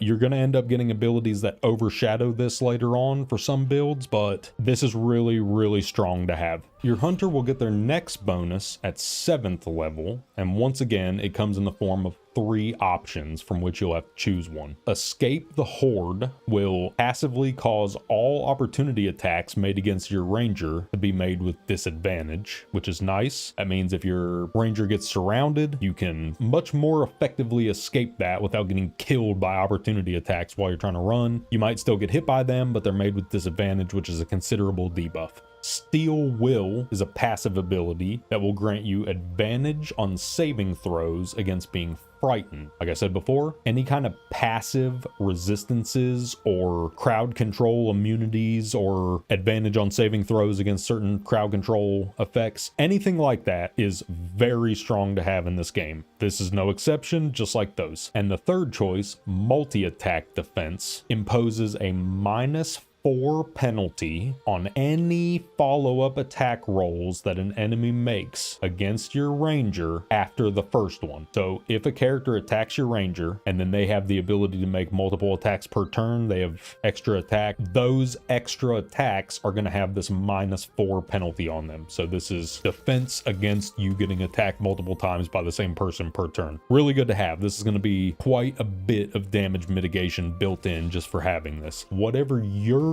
group needs your ranger to be able to do, that's what you should choose here. And then also, Withers is still there. If you mess this choice up, go talk to the freaking skeleton and change it. And finally, at 11th level, the hunter will receive a pretty substantial upgrade again. Volley and Whirlwind Attack are another pair of AoE abilities that you're going to get that basically function identically to each other again. Volley will let you target an area within 60 feet of your ranger and shoot a volley of arrows, basically raining arrows down on everybody there, and it'll make separate attack rolls against each one of them, potentially causing fantastic amounts of damage depending on how many people are standing there. And Whirlwind Attack is essentially exactly the same thing, but instead of targeting an area away from your ranger, it'll do a whirlwind attack around where your ranger is currently standing with your melee weapons and do the same thing. Each target in that area is going to get a attack roll made against them, and it's just normal attack rolls. It's important to note that both of these will hit neutral NPCs and enemies, but won't hurt your party members. Unless there's a place where you just can't use an AoE version, there's no drawbacks to just using these instead of your regular attack. So the hunter is a freaking AoE damage specialist. You got Horde Breaker available to you, you got Volley, you can do multiple other AoE abilities that all rangers get. This is the AoE king of the subclasses basically. And as far as my pick for a hunter character from outside of D&D, I considered discussing Aloy from the Horizon games, but I just couldn't shake this thought that there was a slightly better option available, which coincidentally is pretty much the life story of the Horizon games in the first place, but that's not important. Let's not talk about that. If you want to talk about a character who studies, tracks, and hunts various beasts, both animal or mythical, it would kind of be a joke not to include Geralt of Rivia. He uses low-level spells to give himself advantages in combat. He is proficient in a huge array of weapons, and he loves spinning in circles doing AoE attacks, so he's perfect. Geralt also makes excellent use of various hunting tools, such as elixirs that give him different supernatural abilities, custom grenades that have different effects which can drastically turn the tides of a fight, and in that same vein, make sure that you don't forget to take advantage of all the custom arrows that you pick up on your hunter as you're playing, because that's essentially your Batman tool belt or Geralt's bag full of goodies that he blasts people with. Make sure you use all all the tools you have available to you, because some of those arrows can really come in handy in certain situations. The real endgame boss of Baldur's Gate 3 is attempting to remember to use your consumables. That's the one I haven't figured out how to beat yet. And for any of you who are pissed off that I chose Geralt and didn't choose a specific hunter from something that you like or that you have seen before, let us know down in the comments, because I want to hear about all those things. I genuinely love nerding out about the different lore stuff that you guys teach me from books and comic books and different other RPGs that I've never played before. So feel free, let me know about what I missed out on. And with that being said, we're going to head back to 3rd level, where we're going to have to tame our second subclass, the Beastmaster. Look, at this point, you've made it this far into the video. You know what you got yourself into. You know what you're here for. Beastmasters bind themselves to an animal companion, sharing an intelligent bond that flourishes in and out of combat. Okay, so when I mentioned the hunter subclass earlier, some of you probably had an image pop into your minds back from a simpler time when everything was easier and video games were about having fun, and the only responsibility you had was making it to raid night on time, and then all of a sudden your freaking best in slot weapon drops, and then this asshole rolls on it because hunters can use everything, so this is a hunter weapon. Oh man, oh. I can tell you one thing for sure. The Beastmaster Ranger's pet is definitely going to be putting in some work. So if you want your ranger to have a loyal animal companion by their side at all times, then this subclass is really your only option. All rangers can use Find Familiar and have a small animal friend, but the Beastmaster kicks things up a notch. The first bonus you're going to receive at 3rd level is the Summon Companion ability. When you use this, you will be given 5 choices of animal companions to summon. Whichever one you decide to summon will last until you long rest, and the summon skill resets on short rest. So if you need to change which pet you have out, you have the ability to do that after you short rest. What you can't do is summon 2 of the main pets at the same time, because the second one will replace the first one when you summon it. However, there are some things you can do later on that we're going to talk about later on that will result in you having more than one animal companion following you at the same time. Because what's better than having a loyal animal companion following you around? Having a whole freaking zoo following you around, tearing your enemies to shreds. That's what's better. The pets that you're going to be summoning at 3rd level are very basic versions of the pets you're going to be summoning at max level. There's going to be pretty big bonuses for each pet at 5th, 7th, 8th, and 11th levels, and some of these are pretty drastic game-changing bonuses. These pet upgrades are the Beastmaster subclass bonuses. So as you can tell, the pet is a massive portion of this subclass whenever you're playing it. The bonuses that every pet shares are Praise Scent, which each pet has immediately at level 3. This will add a 1d6 bonus to your pet's damage when they attack a target that you have marked with a Hunter's Mark. So this is what I was talking about earlier. Not only does Hunter's Mark increase the damage that you deal with each hit against that target, it also increases the damage that your pets deal with each hit against that target. So Hunter's Mark can be a big deal for rangers. At 5th level, each one of the pets will get Companion's Bond as a passive ability. This will add your ranger's proficiency bonus to your pet's armor class, damage, and attack rolls. And for anyone who doesn't know what proficiency bonus is or what that means, this basically translates to a +3 or +4 bonus to all of those things. So it's going to be really great to have. 7th level will grant your pet the Exceptional Training passive. This will allow them to use dash, disengage, or help as bonus actions instead of actions. As you can imagine, this is another very powerful upgrade both to mobility and party utility for your pets, because now they can help down teammates with a bonus action. You kind of turned them into the freaking dog from Remnant 2. You can have your pet go over and res your teammates. 8th level is a passive health and armor class bonus for the pets. Some of them get, you know, stat buffs. It's just going to be a passive buff level. But 11th level is a massive one. Not only is every pet going to get access to the extra attack passive, which functions the same way that it did for you, now your pets are going to be able to do 2 attacks per action. Each of the pets is also going to receive a new ability at this level, and some of them are incredible. So that's the general pet overview, but that's not nearly good enough. Now we're going to go back through each pet individually and show you the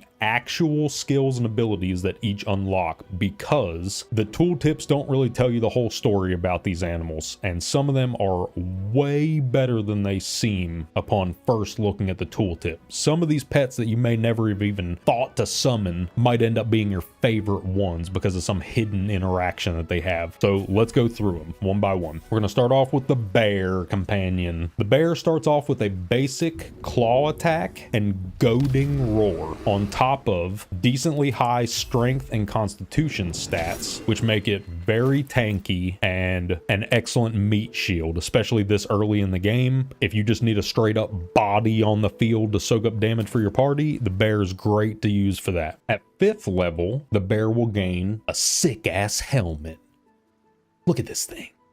Also, the honeyed paws ability, which is a ridiculously absurd, cartoony idea for a skill. Your bear's paws are apparently so sticky from eating honey all day long that they can make an attack against a target and their sticky freaking honey fingers get stuck to the weapon that the target is holding and pulls it right out of their hand and disarms them. That's the description that they give you for honeyed paws. Oh bother. If the target happens to not be holding a weapon, then they may potentially be knocked prone by these sticky fingers instead. Your bear's fingers are so sticky that it sticks right on them and pulls them to the ground if they don't have a weapon. This is a very strong ability, especially this early in the game. Being able to disarm targets is very strong, and being able to knock targets prone is very strong. So this one's great to have no matter how much sense it makes, which is none. At 11th level, the bear will get an even sicker looking helmet. Look at this thing. Oh my gosh, freaking battle bear. And on top of the extra attack upgrade that it got, it will also get a health, armor class, and strength increase. And also, now you can use the Ursine Reinforcements ability to just casually summon another bear to help you fight. Yeah, that's correct, ladies and gents. The bear gets to summon a whole ass other bear at level 11. You don't get to directly control the second bear, but you can still buff it and heal it, and it's still on your team and fighting for you. So it's more health on the board for your side. This is amazing. I mentioned earlier that there was a way to summon multiple pets at the same time. Well, this is one of them, just right off the bat. Now you have 2 bears out. Is that a zoo? No, that's not a zoo, but it is one of the pieces of the puzzle of putting together a zoo. What the F am I talking about? Piece of puzzle zoo.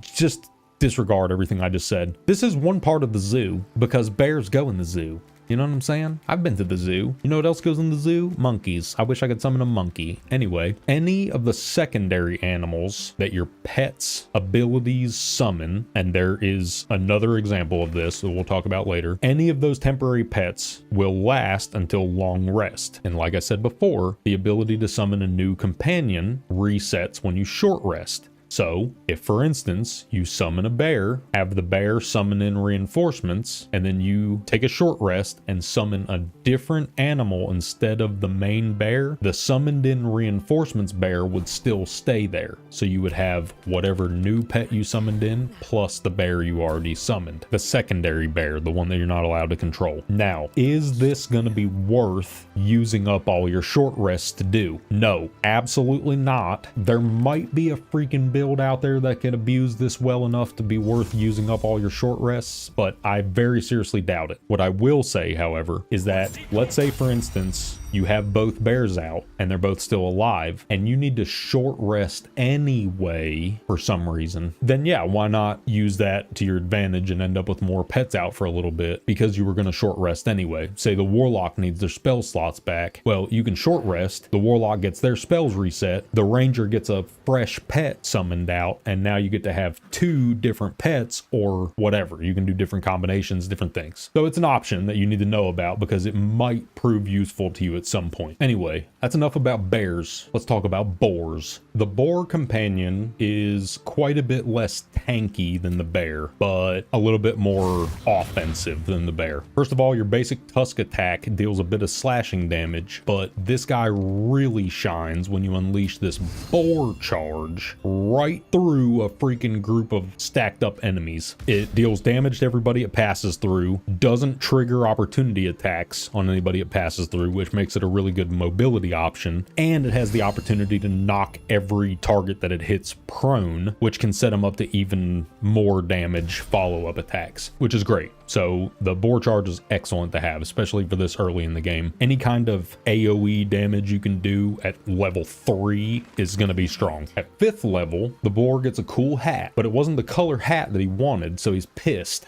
The rage ability will send the boar into a rage. This will increase its damage by +2 slashing, will grant it resistance to physical damage, so pretty drastically increases the boar's tankiness at this point, and will grant it advantage on strength checks and saving throws. Also, while the boar is raging, it has access to the Frenzied Strike ability, which is basically the same as a regular attack, except it's a bonus action instead of an action. So the boar gets to attack twice per turn at level 5, just like your ranger does, as long as it's raging. And the fact that this thing gets an extra attack this early on and the rest of your pets don't get it for another 6 levels, and then the boar gets to attack 3 times per turn when everyone else gets 2, it's very strong. 11th level will buff your boar's stats a little bit more and grant them the Kick Up Muck ability. This one says in the description that you will slather a target in mud, slowing them down. That description is hilariously inaccurate when you compare it to what the skill actually does. So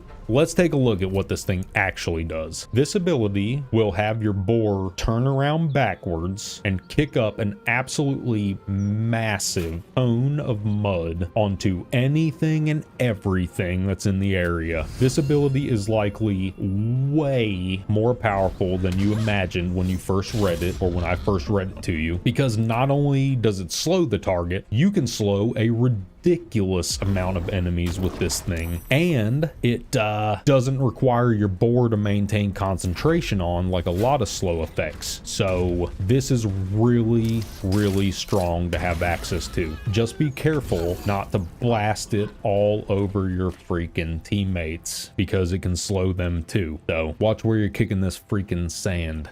Next up, we have the Dire Raven companion, and this is the one that I think is going to shock quite a few people when you find out what kind of nonsense this thing is capable of. First of all, right off the bat, this is a controllable allied unit that has the ability to fly, and you get access to it at 3rd level. That right there is worth a ton. Flight is not easy to come by that early in the game. There's a few subclasses that get it, a few classes that get it built in, but not that many. So anything that can fly at 3rd level, strong. It's not as good as having a full party member like a druid that can fly, or a storm sorcerer that can fly super early on, but it's better than having nothing in your team that can fly. So that right there is worth something. The Dire Raven's beak attack just deals basic piercing damage, and the Rend Vision ability has a chance to blind your target, which is very, very powerful, especially for this early in the game, but it stays strong for the entire game. The Raven also has built-in proficiency in perception, which means that it can help you and your party detect things that they may not otherwise have seen, which is nice. The Wolf Companion also has this, I believe, and proficiency with stealth. At 5th level, the Dire Raven will get a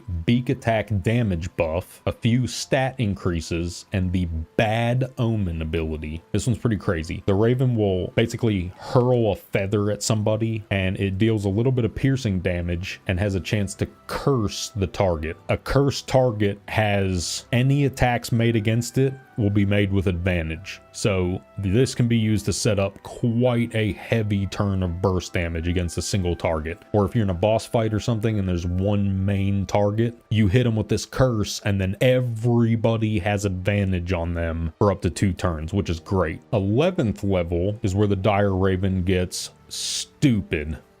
This is like borderline overpowered, potentially bugged, and may end up getting fixed. I'm not sure. If this is working as intended, then this Raven is absolutely busted and is like far and away the best pet you have available. Firstly, On Black Wings is an ability that the Raven's going to learn that will allow them to summon 2 level 3 Ravens to assist you. Just like the bear from before, you don't get to directly control these other Ravens, but just like the bear from before, if you short rest and summon a new pet, these other summoned Ravens, besides the main one, will stay. So, for instance, let's say you wanted to summon a bear, have the bear summon in another bear. Then you short rest and summon in a Raven, have the Raven summon in 2 more Ravens, and now you have 3 Ravens and a bear, and then you can use Find Familiar to call in another Raven or a frog or whatever and have 5 pets out just like that. There's your zoo. It may not be the zoo that some of you were imagining, but you can absolutely run quite a few pets, and you could even go 1 more short rest and summon in a different pet instead of keeping the Raven out if you wanted, whatever you wanted to do. Like I said before, I don't think it's worth using your short rests like this, but if you're going to short rest anyway, you might as well squeeze in another pet. One thing you cannot do is, for instance, you summon in a Dire Raven, have him summon in 2 more Ravens. If you short rest and summon in another Dire Raven and try to have that one summon 2 more Ravens, it doesn't work. The 2 new Ravens will replace the other ones. You can't have 10 of the same animal out. You have to mix it up a little bit. Trust me, I tested it. It doesn't work. Sag. I was hoping for that too. Your Ravens are also going to have the Raven Sight passive from this point forward, which makes it to where they can no longer be blinded, which is really nice because of the next part. So you remember how I was talking about how cool it was that the Dire Raven could fly so early on? Well, the Dire Raven learns a fly upgrade at 11th level. And you're sitting there thinking, how in the hell do you upgrade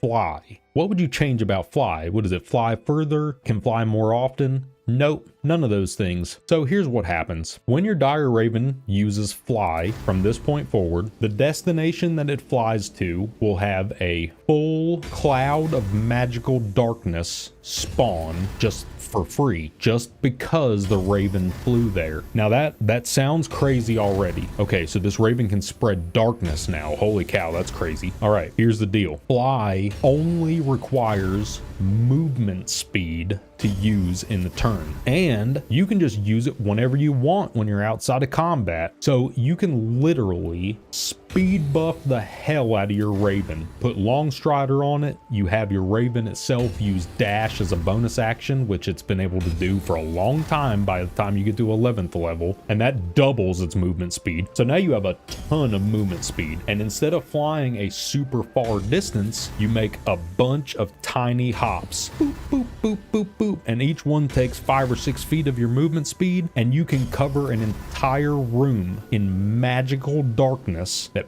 blinds and heavily obscures all creatures inside of it, and ranged attacks cannot be made through it. So you basically have a freaking Raven that can hopscotch across the room, spreading a giant ass ranged damage force field, and that's not even to mention the interactions that your own party could have with this. You have a Way of Shadow monk that can teleport from shadow to shadow. Here's a freaking pile of darkness right there. Boom, there's you a shadow. You have a group full of warlocks with Devil's Sight that can see through magical darkness and Eldritch blast people through it still. Well, you got a dark room to shoot into, and it's like fish in a freaking barrel in there. And you guys are much more creative than I am. I cannot wait to see what you guys come up with with this freaking ridiculous ass pet. This thing is so busted, it's crazy. Our next companion is the game's third goodest boy. The wolf companion comes stock with a bite basic attack, which deals piercing damage, but also the lunging bite, which has a chance to knock people prone, does a little bit less damage, but you can use it to knock people prone, set up follow-up attacks. It's pretty good. The pack tactics passive will also grant the wolf advantage on attack rolls if one of the wolf's allies is within 10 feet of the target that it's attacking. So this is going to serve as a small but pretty substantial damage bonus over time, just by having somebody that's fighting close to your wolf. That's not bad. 5th level grants the wolf some face blades and a nasty mouth. Bite upgrades to Infectious Bite, which deals purely necrotic damage and potentially inflicts septic upon the target. Septic is a disease that will reduce the victim's constitution by 1 and give them disadvantage on constitution saving throws for up to 3 turns. And just in case you thought Captain Sticky Fingers was ridiculous when we talked about them earlier, the wolf's 11th level ability is Lupine Slash. This one is a conal cleave attack that has your wolf spawning a magical sword of pure force damage in its mouth and doing a friggin' back-flipping sword slash attack, hitting everyone in the targeted cone in front. Yep, that's right. Your wolf has a magical mouth sword because all the cool kids were doing it. So why not? But more importantly, something worth mentioning is that now your wolf has access to Lunging Strike, which is still a physical attack, has a chance to knock people prone, deals piercing damage. So you got piercing damage, necrotic damage, and force damage available. And Lupine Slash is a small AoE ability as well. So you can hit more than one target with it, which is always nice. So your wolf has access to multiple different elements of damage, which is great because you might run into a target that's immune to necrotic damage, and being able to deal force damage to that target instead is great. That's always nice to have different elements you can use. And for our final animal companion, this one's also a wolf.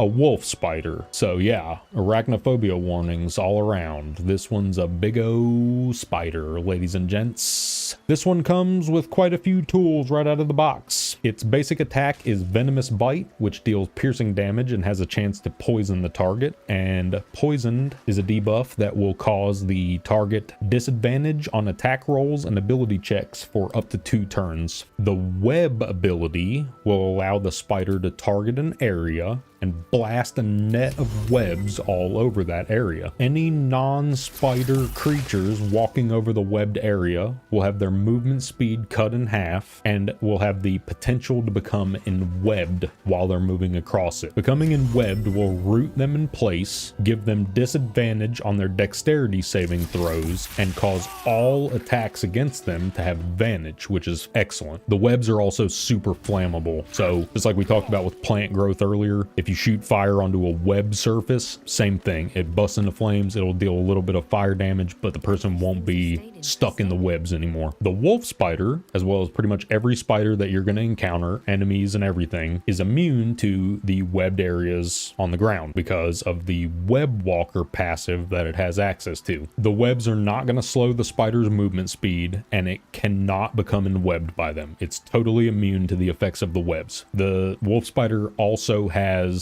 dark vision passively, so it can see up to 40 feet in non-magical darkness, which is nice. At 5th level, the spider gets some stat increases and the cocoon ability. This will allow you to attempt to wrap a target up in webs completely, basically rendering it useless until it breaks free. The target will have to make a dexterity save against this, so an enwebbed target is going to have disadvantage on that saving throw. So that's, you know, you can use the skills to stack on top of each other, and enwebbing them increases your chance of cocooning them, and wrapping a target up in a cocoon, even if they only stay in it for 1 turn. If they miss a whole turn because of this, that is a potentially ridiculous amount of damage that you just prevented against your own party. You could have saved your honor mode run with that. Anything. Set up a freaking huge burst of damage on somebody else while you don't have to worry about this one target. Whatever it is, there's a bunch of options where crowd controlling someone like this would be great.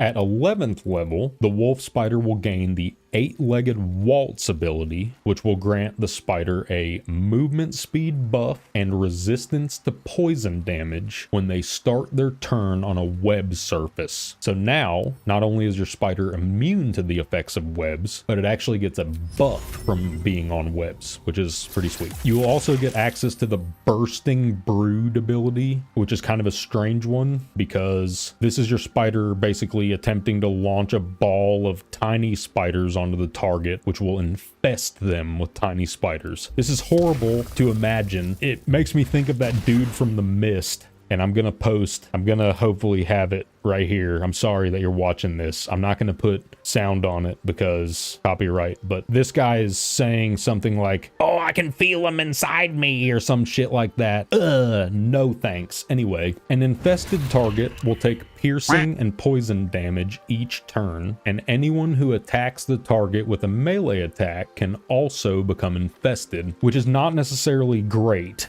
That kinda sucks for your own party members. Like, you don't want to shoot this infestation onto someone and then have your barbarian run over there. For a barbarian, maybe there could be benefits where taking damage can keep you raging, stuff like that, but, you know, infesting your own party members with spiders is not really a great thought. Notably, the piercing damage and poison damage are both buffed by your companion's bond and prey scent passives, so infesting somebody with this attack can do a pretty good amount of damage. It can do quite a bit of piercing and poison damage per turn, but also the infestation is immediately removed if the target takes fire or acid damage. It gets rid of the infestation because it kills all the little spiders. That's worth noting too. One strange thing about the bursting brood ability is that apparently when you do the attack roll for this ability, it uses the spider's strength stat instead of its dexterity to calculate the attack roll, and every other attack the spider uses its dexterity, and the spider has 18 dex and 12 strength, so its attack roll for bursting brood is considerably harder to land than any other attack it can do, so just keep that in mind. And with the wolf spider fully covered, we've summed up everything that the Beastmaster Ranger will earn during their adventures. So now the burning question: who gets the honor of being the face of the subclass? Well, who better than the Beastmaster himself? Dar. Yeah, that's right, ladies and gents. We're going all the way back to the 90s for this one. There's actually apparently a book series about this character and a movie that was made in the 80s that has super good reviews, but I've never seen it, and I grew up on the Beastmaster TV show, so this is what we're going to talk about. Dar is a character that pretty much fits the Beastmaster mold perfectly. He lives in the wilderness using his wits and trained body to survive the elements, but most importantly, he has the ability to communicate with and receive information from his various different animal companions. Yes, he was technically granted this ability by a demon, which might actually make him a warlock. But you know what? His title is Beastmaster. The show's called Beastmaster, so I'm giving myself a pass. Also, that demon that gave him his powers was played by this chick from Lost. Look at this. I bet that's a memory she wishes that I hadn't just brought back up on the internet. Dar has a tiger, an eagle, and 2 ferrets that help him out in combat, and he can actually see through the eagle's eyes, which is pretty sweet. And the ferrets he sends into little tiny cracks and crevices missions to go steal keys for him and other small objects. They do recon for him and stuff too. Back in the Xena and Hercules days, back before everything in life was so gloomy. Yep, that's the segue we're going with. So let's go take a look at the Ranger's third subclass, the Gloomstalker. Emerging like a horrible gift from the envelope of darkness and shadow, you ambush and put down your foes before they can even scream. The Gloomstalker Ranger is your sneaky boy option. If you've ever played Skyrim, there's an almost 100% chance that this is the character you played in Skyrim. And just like the Skyrim Sneak Archer, the Gloomstalker can be incredibly powerful. Belch. At 3rd level, you will receive Disguise Self, which is a ritual spell that you can use to change your character's appearance at will, which is useful for multiple things. Firstly, if you're playing one of the normal humanoid-sized races in the game, there's certain cracks and crevices in the open world that you just can't fit through as a character that's that big. But the smaller races like gnomes and halflings can fit through them. So if you use Disguise Self, turn yourself into a gnome real quick, you can squeeze through the crack in the wall, get to the secret hidden whatever areas behind there, and then you can switch back to your normal appearance if you want. And since it's a ritual spell, it doesn't cost you anything to cast outside of combat, like we already said before. So this thing's really great. It will also allow you to use Speak with Dead on characters who you killed, because normally they won't talk to their killer. You disguise yourself, they don't realize it was you, and they'll answer some of your questions and you can get some quest information. And there's also a couple of items in the game that have bonuses that they grant to certain races, like Githyanki or dwarfs get certain bonuses from gear. And for some of these gear pieces that have racial bonuses, you can actually trick the piece of gear into thinking that you are the correct race by disguising yourself to be that race. It doesn't work for all of them, but it does work for some of them, so it's worth checking out. The Gloomstalker also gets 80 feet of vision in non-magical darkness passively, which is great, and the Umbral Shroud ability, which can be used to become invisible for up to 10 turns, requiring only that you be obscured when you cast it, which is not hard to do. There's shadows everywhere. You'll learn too, if you're playing a ranger and trying to be a sneaky archer in this game, you'll learn to start turning off lights as you walk past. You'll put out candles and torches and stuff to basically blanket the whole place in at least a little bit of darkness. That way you're obscured no matter where you're standing, basically. It'll become second nature. Umbral Shroud costs an action and you can use it once per short rest. So this is a nice tool to have. It's not always going to be available, but when it is, it's pretty sweet. But wait, there's more. Dread Ambusher will grant you a +3 bonus to initiative rolls, which pretty drastically increases the odds of your Gloomstalker being the first person to go every combat encounter, which is excellent. There's also a couple of other things you can do to boost your initiative rolls even higher, and basically you'll guarantee that your Gloomstalker goes first every time, which is that's kind of the Gloomstalker's whole thing, is going first in combat. Speaking of, on the first turn of combat only, the Gloomstalker Ranger gets a 10-foot bonus to their movement speed, and they'll be able to use Dread Ambusher as an attack, which will deal an additional 1d8 damage on top of the normal damage it would have done. They can also use Hide as a bonus action, but the important thing, Dread Ambusher, this is the defining feature of the Gloomstalker Ranger. Once you get the extra attack bonus, and you can get 2 attacks per action, your Gloomstalker gets to start the fight with 3 attacks. And then if you're dual wielding hand crossbows or dual wielding something else, you're using bonus actions for additional attacks too. So you can do a ton of attacks right off the bat as a Gloomstalker. And the name of the game is to try to pick a target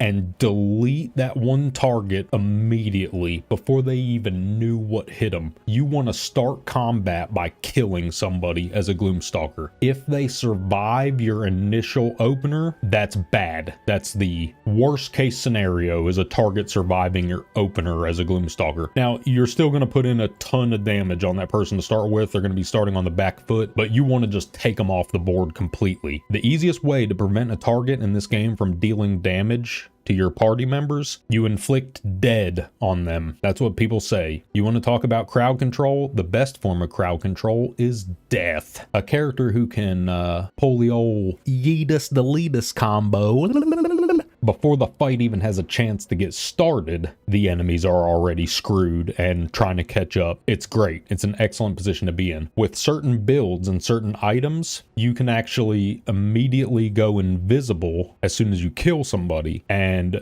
that right there can lead to your Gloomstalker being able to walk into a room solo and just chain together a ton of free kills that the enemy doesn't even have a chance to react to. If you kill somebody and your Gloomstalker goes invisible and you're far enough away where the enemies aren't going to find you, you can just walk away, let combat reset, sneak up on them again, pick off a different target, turn invisible, walk away, do the same thing over and over again. You can clear out a whole camp with just the Gloomstalker themselves for almost no risk. And also, as much as I keep mentioning, you know, using hand crossbows and using archery for this, you absolutely can play the Gloomstalker as a dual-wielding daggers assassin kind of character. It will work just as well, but ranged, it has other advantages as well that it gives you, namely that you're not standing right up in your enemy's face, which is usually not a great place to be. At 5th level, the Gloomstalker gets Misty Step as an always prepared spell. This is one of the single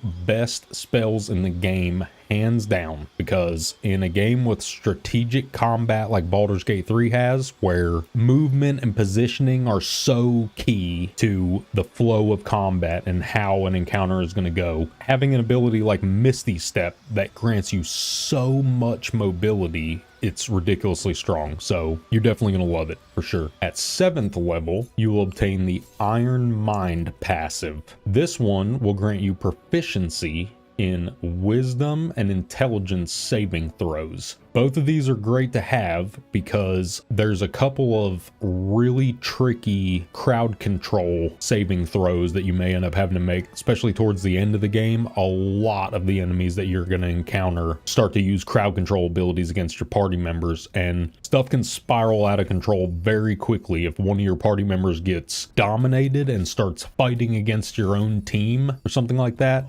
Guess what? That super powerful character you've been putting all your gear on the entire game, well, the enemy's controlling that guy right now, and he just did 2 attacks per action into your ranger's face. It's not a great situation. You want to avoid your characters becoming mind controlled or crowd controlled if possible. So having a passive bonus like this is always great. 9th level, funnily enough, is actually going to give you one of those crowd control abilities, Fear. This spell causes a magical jump scare to happen right behind you, potentially scaring your enemies. They might drop their weapon and spend the next few turns trying to run as far away from you as possible. This thing can be nice, even though the Gloomstalker is mostly about, you know, deleting a target off the board. Like I said before, having access to a crowd control ability that you can actually hit a couple of targets with, it's nice. This is good to have. And the absolute final thing that the Gloomstalker gets is their 11th level bonus, Stalker's Flurry. Once per turn, when you miss with a weapon attack, you get to call a mulligan and attempt that attack again for free. This is the my fingers were crossed ability. Anything in Baldur's Gate 3 that gives you the option to re-roll a bad roll is insanely powerful, and Stalker's Flurry is no exception. Missing an attack on a character who is built entirely around a super bursty opener sucks. This character just has the ability to say, "Ha, just kidding," and shoot him again. Now, if you miss it again,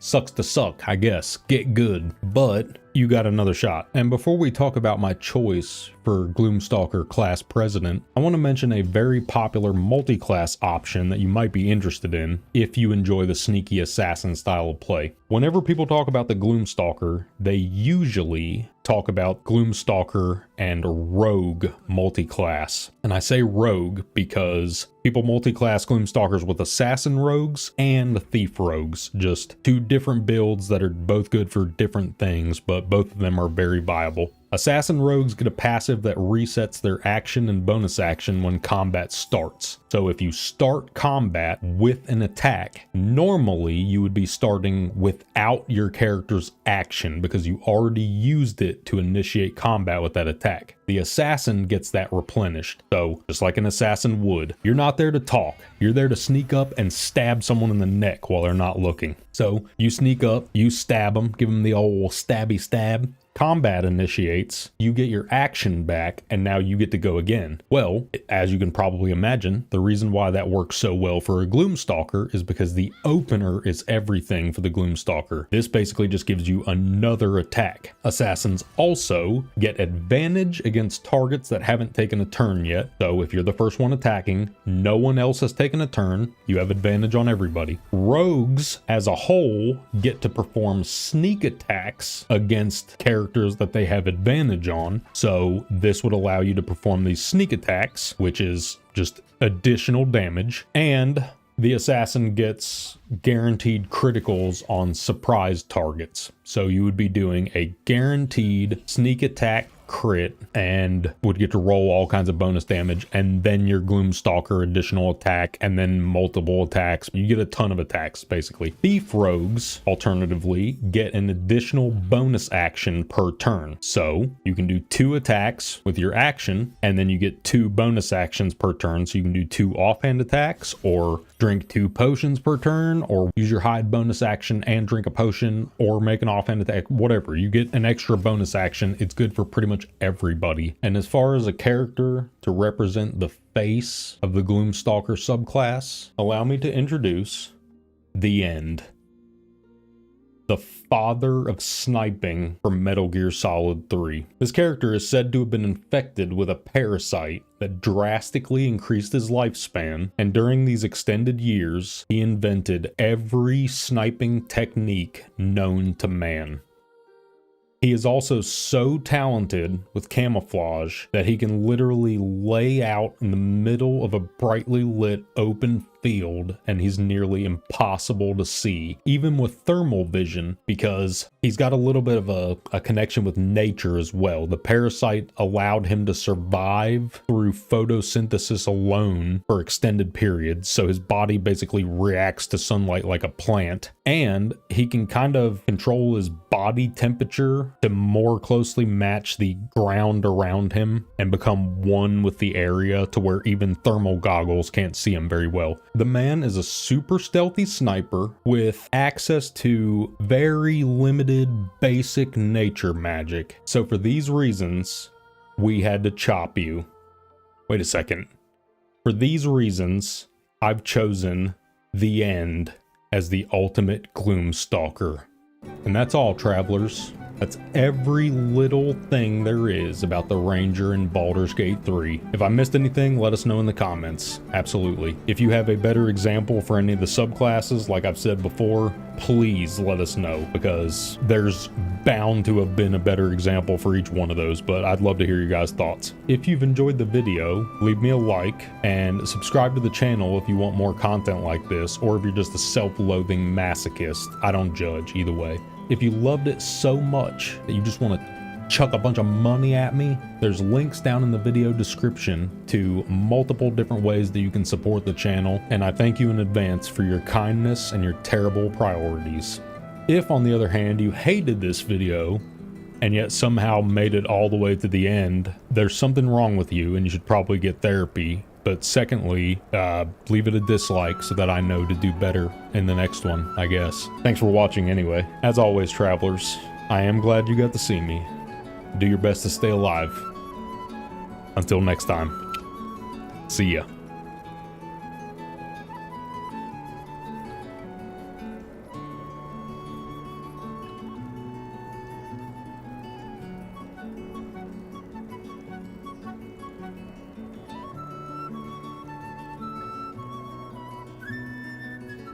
With stealth, skill, and uncanny reflexes, a rogue's versatility lets them get the upper hand in almost any situation. If you are the type of player who wants to play as a total piece of shit, then the rogue class is right for you. Just kidding about being a piece of shit, by the way.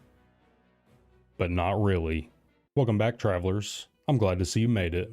I'm Colo, and today we're going to be talking about the rogue class in Baldur's Gate 3. As with all my other class guide videos, first we're going to go over the level 1 to 12 skills and abilities that every rogue is going to unlock as they level up, and then after we finish that, we will go backwards and go over each individual subclass to see what each one of those has to offer you. So with that being said, let's get into the most basic first question. What is a rogue?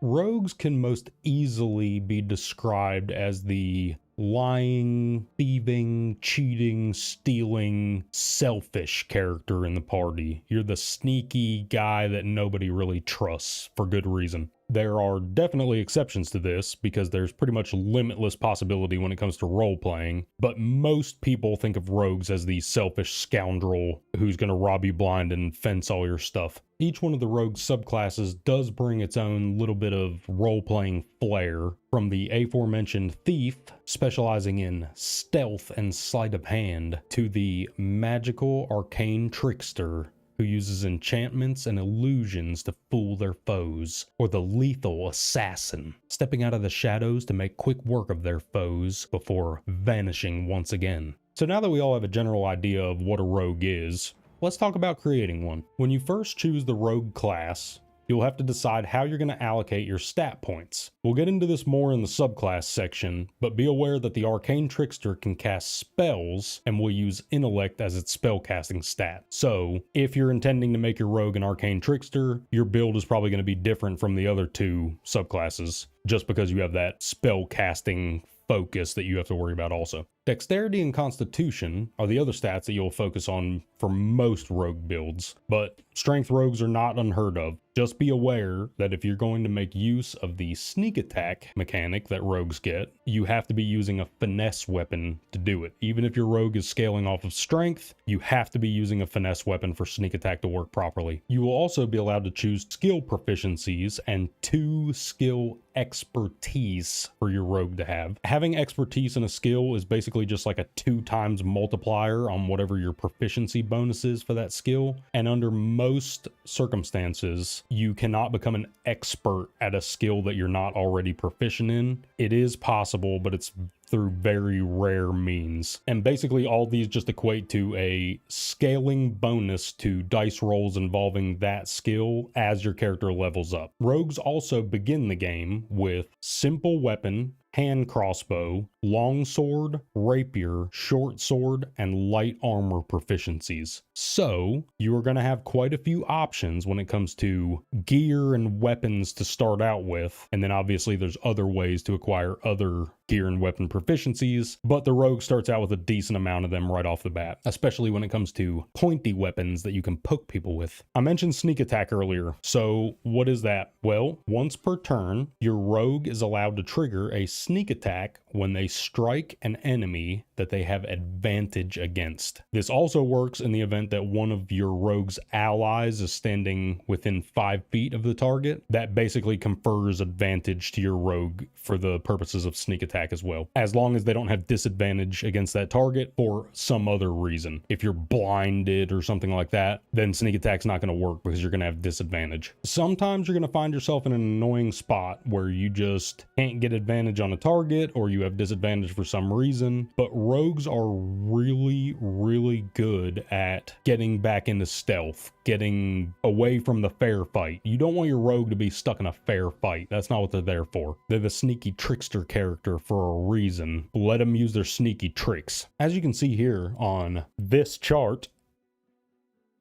the additional damage that you can deal with sneak attack increases as your rogue's level increases also, and eventually it's like 14,000 extra damage per hit. That's a made up number, but who's gonna fact check it? Who's gonna fact check it? 36 additional damage is the real answer. So now that we've got our sneaky son of a gun created, let's talk about what you're gonna get as you level your rogue. Second level, all rogues are gonna receive a fistful of cunning actions. There is a dash, a hide, and a disengage. And you might be thinking, Colo, I've already had those abilities the entire time. What the hell is going on here? And you would be correct. The difference is that the cunning action versions are bonus actions instead of regular actions. This frees you up to perform an attack in combat and then also hide and re-enter stealth, or hide to get advantage before you attack somebody to trigger sneak attack, or just any combination of things. You can have your rogue use a spell scroll with their action and then also still be able to dash or disengage. Having these things as bonus actions, and then you still also have the action version of them so you can choose, is fantastic. These are amazing. At first glance, they probably really don't seem like they're that good, but I'm telling you right now, these cunning actions are one of the defining features of rogues as a class. It is something that is much more powerful than it first seems. At third level, you're going to get to pick your subclass, and as I said before, we're going to come back to this after we go through all 12 of the generic rogue levels. We'll come back to the subclasses and talk about these more then. At fourth level, you'll get to choose your rogue's first feat. As is tradition in these videos, I'm now going to play a 5-minute montage of different feat throughout history. No, that's actually a lie. Instead of that, I'm going to tell you the super canned and scripted thing that I say in every one of these videos. Feats are great! Make sure you look through them and choose whatever your party needs. If you can't decide, remember what I always say. Ability improvement, more like bowel movement, because it's the shit. Also be aware that almost every single decision you make as far as your character's build and class and subclass and spells you choose and all of that stuff can be immediately reset and then rechosen just by visiting Withers, paying him a teeny tiny amount of gold, which you can then pickpocket back from him. You're a freaking rogue. Steal your money back. Don't let this dude have it. And he'll let you basically rebuild your character from ground up. You can change your class, change your subclass, change what spells you've chosen, change your attribute point allocation, whatever you want to do. Withers can reset your guy back to 0. You level yourself right back up. Bing, bang, boom. Job's done. Here we go. Next, at 5th level, you're going to get this nifty little trick. Uncanny dodge. This bull is like when that one kid, Steven, would change the rules on you right in the middle of a friggin' game. You clearly shot him with your high-tech laser bazooka, which was actually just a freaking stick that you found on the ground that has a handle in the front and a handle in the back, so you can hold that son of a bitch like it's a bazooka and be like, you know what I'm talking about. Yeah, you found a stick like this. You clearly blasted him point blank with this laser cannon bazooka that you have with a direct imaginary orbital strike. And this freaking guy has the audacity to be like, no, I dodged it. Damn it, Steven. Anyway, Uncanny Dodge actually has a real effect, and it has nothing to do with that long-ass story I just told you. Basically, once per turn, when your rogue gets hit by an attack, they will reduce the damage from that attack by half. As you can imagine, and as Steven so clearly demonstrated to all of us, this is ridiculously good. And throughout your playthrough, it will add up to an absurd amount of total damage reduction if your rogue is getting hit, which they shouldn't be, but sometimes things happen. Sometimes Steven slipped and hurt his ankle on the way home from cheating at games. And sometimes Steven finds himself sleeping with the fishes. That one time. At 6th level, your rogue will get to choose 2 more skills, and they will gain expertise in those 2 skills. You will have to choose from the list of skills that you already have proficiency with. As I said before, it's very, very rare to get expertise in a skill that you don't already have proficiency with. It is possible, but it's very rare. In effect, this is another 2 skills that you're going to be slapping that ×2 bonus on for your proficiency bonus. Very, very good to have. 7th level will grant you this garbage trash ability, Evasion.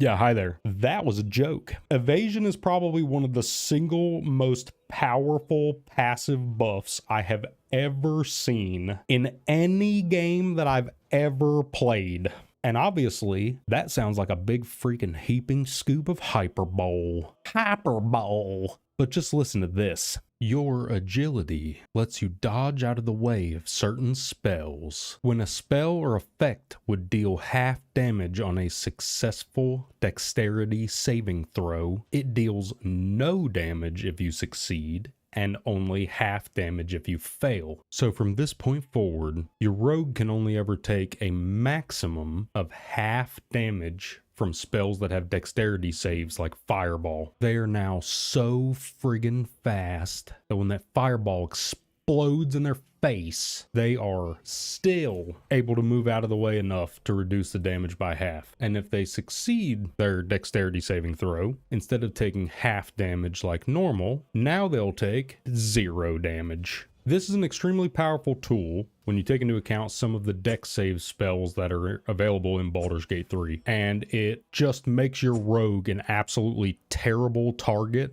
for your enemies to choose when they're casting spells like that. If they want to cast a fireball at your rogue, good, because odds are it's going to do half damage or no damage, so that's pretty good. At 8th level, you're going to get your second feat. Same deal as before. If there's any feats you're interested in, take them, try them out. If not, bump up your main stats. Let's move on. 9th level is another bunch of subclass bonuses, so we'll come back to this one. 10th level, uniquely, is going to grant your rogue a 3rd feat, which is not something that most classes get at this level. Most of the other classes in the game only get a feat every 4 levels, so 4, 8, 12. Fighters being an exception, just like rogues. Fighters get access to a bonus feat at 6th level. Rogues get access to a bonus feat at 10th level. Neato! 11th level will grant you the Reliable Talent passive, and this one is ridiculously cool. When you make an ability check with a skill that you're proficient in, from this point forward, the lowest possible roll that you can roll is a 10. Basically, the way I like to think about this one is you don't train until you succeed. You train until you cannot fail. This is where rogues and bards differ a little bit in the role-playing department. Bards are generally known as the jack of all trades, master of none. Very good at pretty much everything, but not the best at almost anything. The rogue is a friggin' master of a few things. They're so good with their skills that they simply cannot roll lower than a 10 anymore. 10 is their new minimum roll, the new baseline. And finally, 12th level is where you're going to get your rogue's 4th and final feat. And that's everything that you're going to get for the generic rogue level ups. So now let's sneak our way back to 3rd level and see if the old thief can't steal our hearts.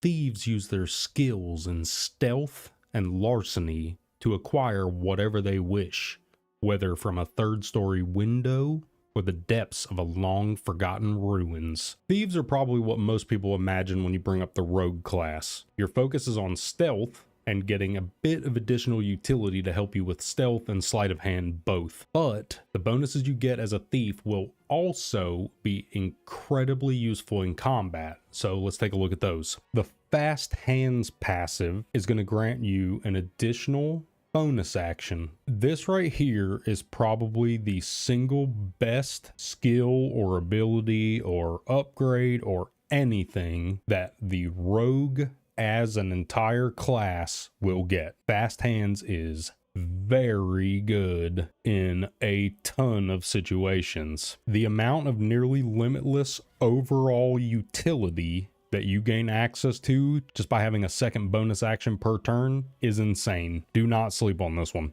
The other 3rd level bonus is 2nd story work. This grants you resistance to falling damage, which may or may not ever come in handy to you, but it can't hurt to have. Apparently the tabletop version of this does almost the opposite and makes it easier for your rogue to climb up walls and obstacles rather than reducing the punishment for falling off of them. And I probably would have preferred the other iteration, the climbing bonuses, rather than the fall damage reduction. But feel free to correct me in the comments if I'm wrong about this. I love learning stuff about tabletop from you guys because I don't personally play it, but you guys have taught me a ton of stuff about tabletop and I always love hearing about it. And now let's jump all the way to 9th level and talk about the final subclass bonus that the thief is going to get. Supreme Sneak. This basically lets your thief become invisible for 10 turns once per short rest. This is a great tool to have as it can allow you to escape from bad situations or more easily sneak yourself into beneficial situations. Just be aware that this invisibility will end immediately upon performing almost any actions or taking damage. So this is not going to let you slice and dice your way through the room while you remain invisible. That would be badass, but sadly it's not the case. Those are the unique bonuses you'll receive as a thief.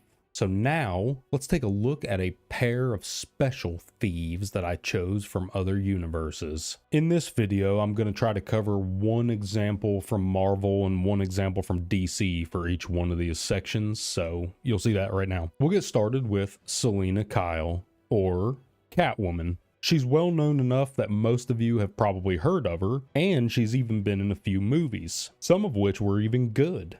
Most of the time, you're going to find Catwoman in a Batman storyline because she is a recurring villain and on again, off again love interest for Bruce Wayne, and sometimes even an anti-hero. She's played like every role over the years. Catwoman basically has all the powers you would expect. She's extremely agile, extremely flexible. She can sneak into places that most people couldn't fit into. She is also arguably the greatest overall thief in DC Comics. As far as practicing thieves go, probably easily the best one there is. And now, let's talk about Felicia Hardy, or Black Cat. This is Marvel's version of the literal cat burglar style character, and just like Selina Kyle, Black Cat is a recurring villain and sometimes anti-hero, but she's most likely to be spotted amongst the pages of a Spider-Man storyline. Her and Spidey have had romantic relationships through the years, and they've also fought like rivals during that time. She is very agile and flexible, just like Catwoman, with a handful of nifty gadgets that make it easier for her to finish her jobs quickly and quietly. Catwoman carries a whip. Felicia has grappling hooks built into her gloves. Both are used as weapons and traversal tools. Black Cat also has a unique ability to manipulate the luck of people around her, often causing unfortunate events to occur to them. One thing that both of these lovely ladies have in abundance is tricks. And speaking of perfect segues, did you ever hear the story about the guy that invented segways dying by riding one of them off a cliff on accident? What a trickster that guy was. Anyway, let's talk about the Arcane Trickster rogue. Arcane tricksters are rogues with a clever touch of magic, using illusions and enchantments to keep their opponents on the back foot. This subclass is a bit of a combination between the sneaky, stabby character we've been talking about the entire time and somebody that has access to magic. This can lead to some very fun and powerful combinations of either just straight up rogue abilities and spells being combined, or multi-classing with other classes to have ridiculous effects. Immediately upon choosing the subclass, you will gain an upgraded version of the Mage Hand cantrip. This version of the cantrip will last indefinitely unless you dismiss it or it's destroyed.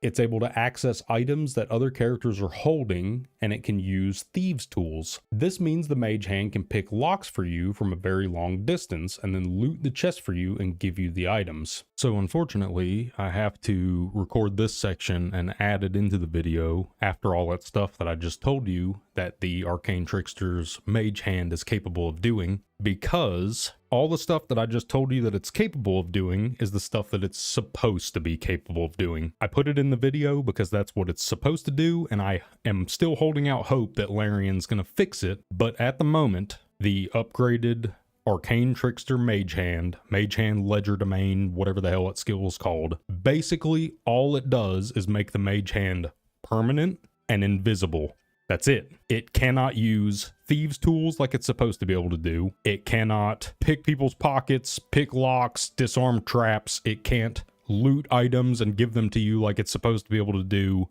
Basically, none of the functionality that this extra upgraded Mage Hand is supposed to have, almost none of it functions.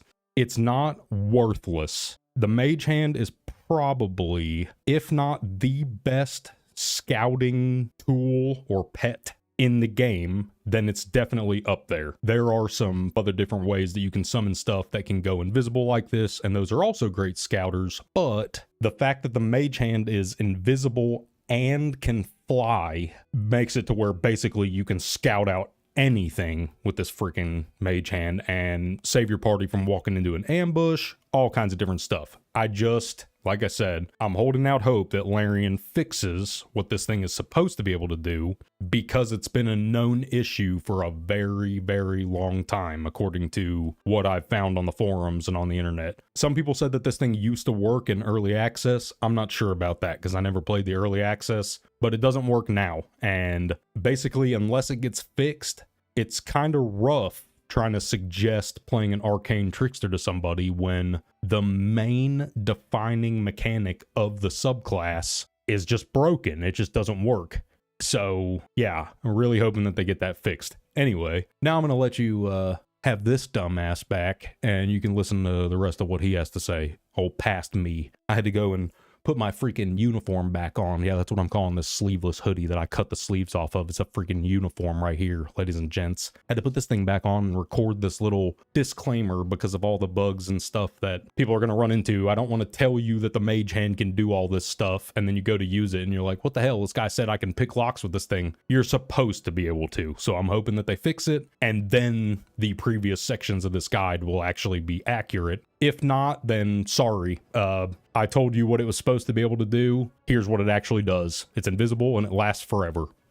And you can shove people off cliffs with it, but you can do that with any mage hand. And I recommend trying it. It's highly effective and hilarious. Anyway, back to your regularly scheduled programming.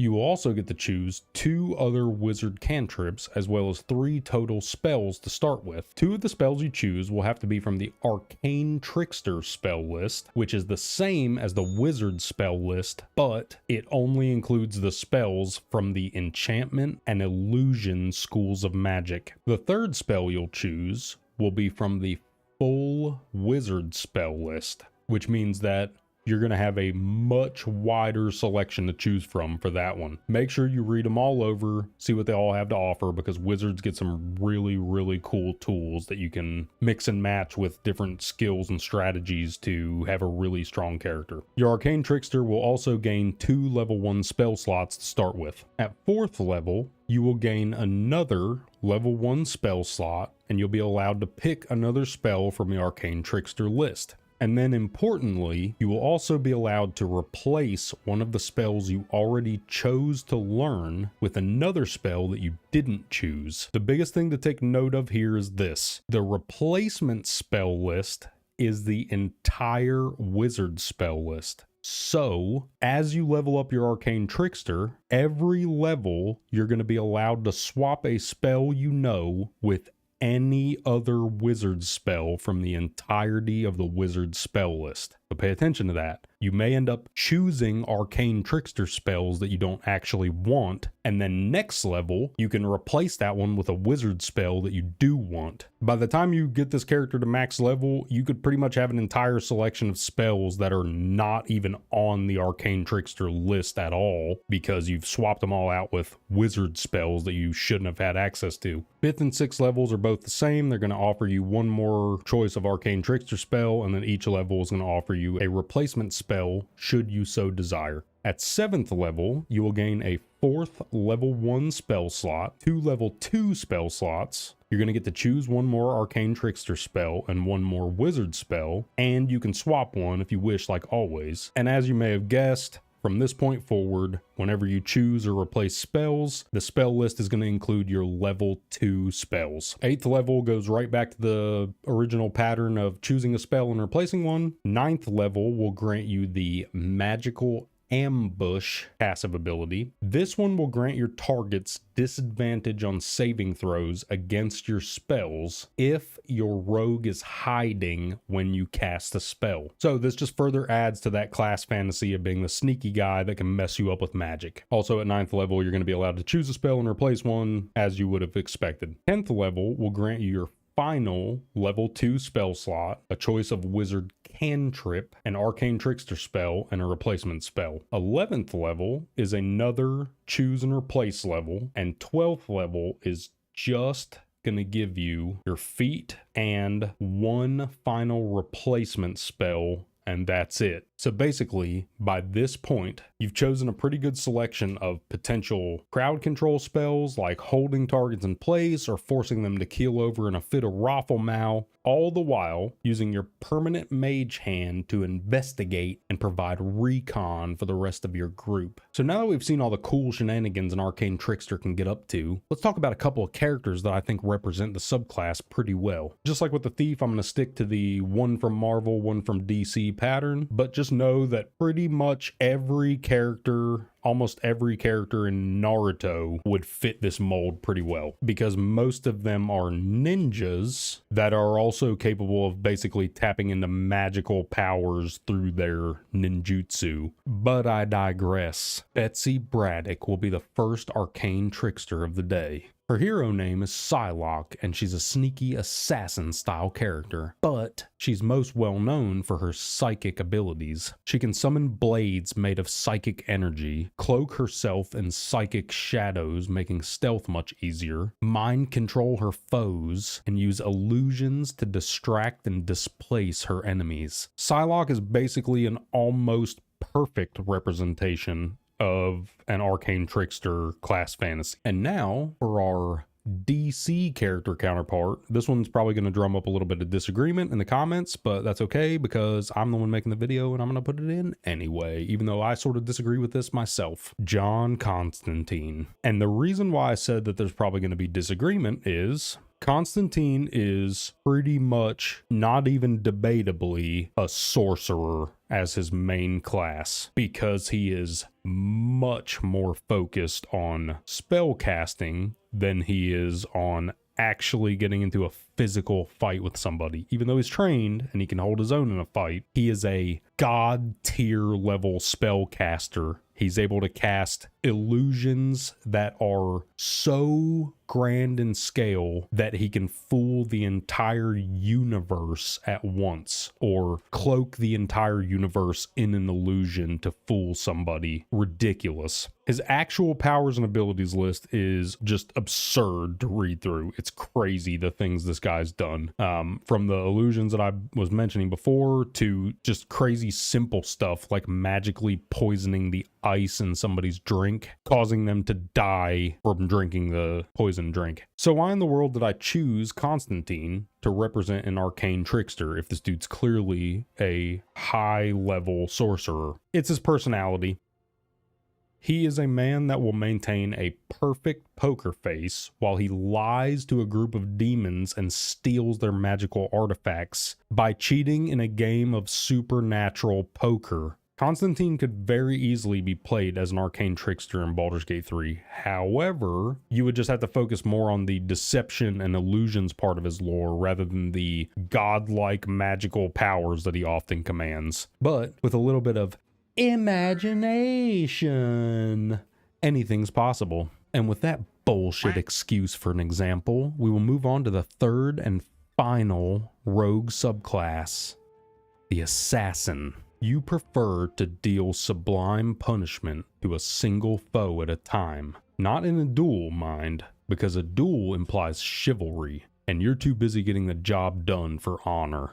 These rogues are focused on one thing and one thing alone: ambushing their target, slapping down 2 fistfuls of Yeetus Deletus on them, and then getting back into the shadows to ambush another unsuspecting foe. Upon choosing the Assassin subclass, you're going to be granted a few passives. Assassin's Alacrity will give you back your rogue's action and bonus action immediately upon entering combat. This might sound strange because you're always going to have your action and bonus action at the beginning of combat, right? Well, no. If your rogue ambushed somebody from outside of combat, which is pretty much how they're supposed to be playing, if you didn't notice from what I was saying earlier about ambushing people. If you get the drop on somebody like that and perform an attack from outside of combat, when combat starts, usually you don't get that action back. You've already basically taken your character's turn. You just took it first before everybody else had a chance to go. Well, assassins, being the drop out of stealth and burst somebody down subclass, as soon as they ambush that person, combat starts, they get that action right back. And then usually they're going to go very close to first because of their initiative roll. And then you can just attack again. So you get multiple hits against the same target as your opener for an assassin, which is good because, like I said before, it's very important that you kill that person. You got to get rid of that target. You don't want your assassin standing there in somebody's face waiting for them to take a turn against your assassin. That's not a good place to be. And speaking of ambushes, Assassinate Ambush is the second passive you're going to get. This one guarantees that any attack rolls your rogue succeeds against a surprised creature will be an automatic critical hit. This usually only ever applies to the first turn of combat because you dropped out of stealth, you ambushed somebody, their whole group is like, oh my god, somebody's attacking us, and they're all surprised, and then you have guaranteed crits against all those people for that turn. So, I mean, you can tell that they're built around their opener being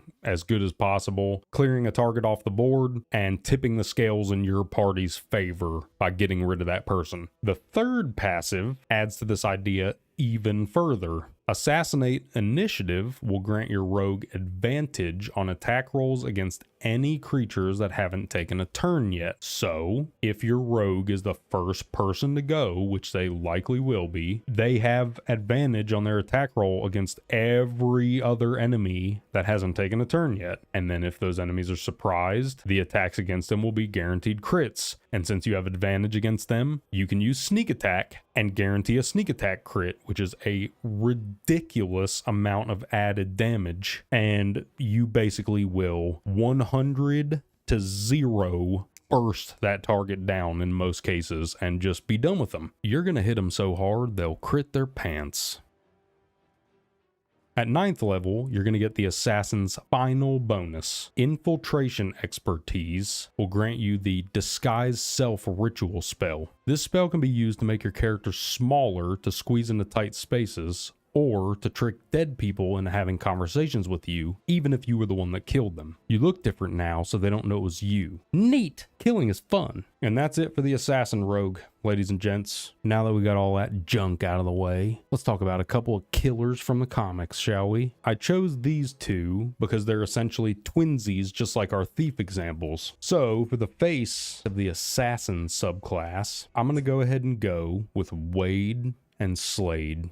Slade Wilson is the legendary mercenary and assassin Deathstroke. He's widely considered to be the deadliest hitman in all of DC Comics. He's mastered pretty much every form of weaponry as well as various forms of martial arts. And on top of all of this, he also underwent a super secret super soldier experiment and now has dramatically improved physical and mental attributes as well as a dramatically increased healing factor. On the other hand, Wade Wilson, yes, that's correct, they even have the same last name, is Deadpool. Most people these days know Deadpool from the live action movies with Ryan Reynolds, which I think did a fantastic job of introducing people that didn't know the character to Deadpool, but just know that in the comics, he is much less mentally stable than you see in those live action movies. Deadpool is batshit insane. His brain is broken into pieces and there's like 5 different personalities going on in his head at once. Also, on another note, this video was made and released before the Deadpool and Wolverine movie came out, and I'm really hoping that that movie is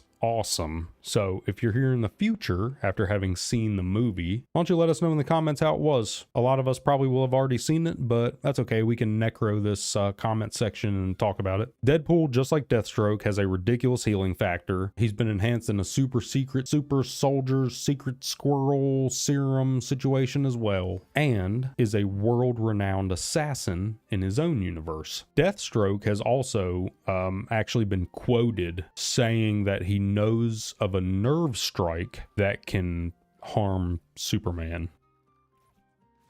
So that was a lie. But anyway, he is badass. It's just that nobody's badass when Superman rolls in.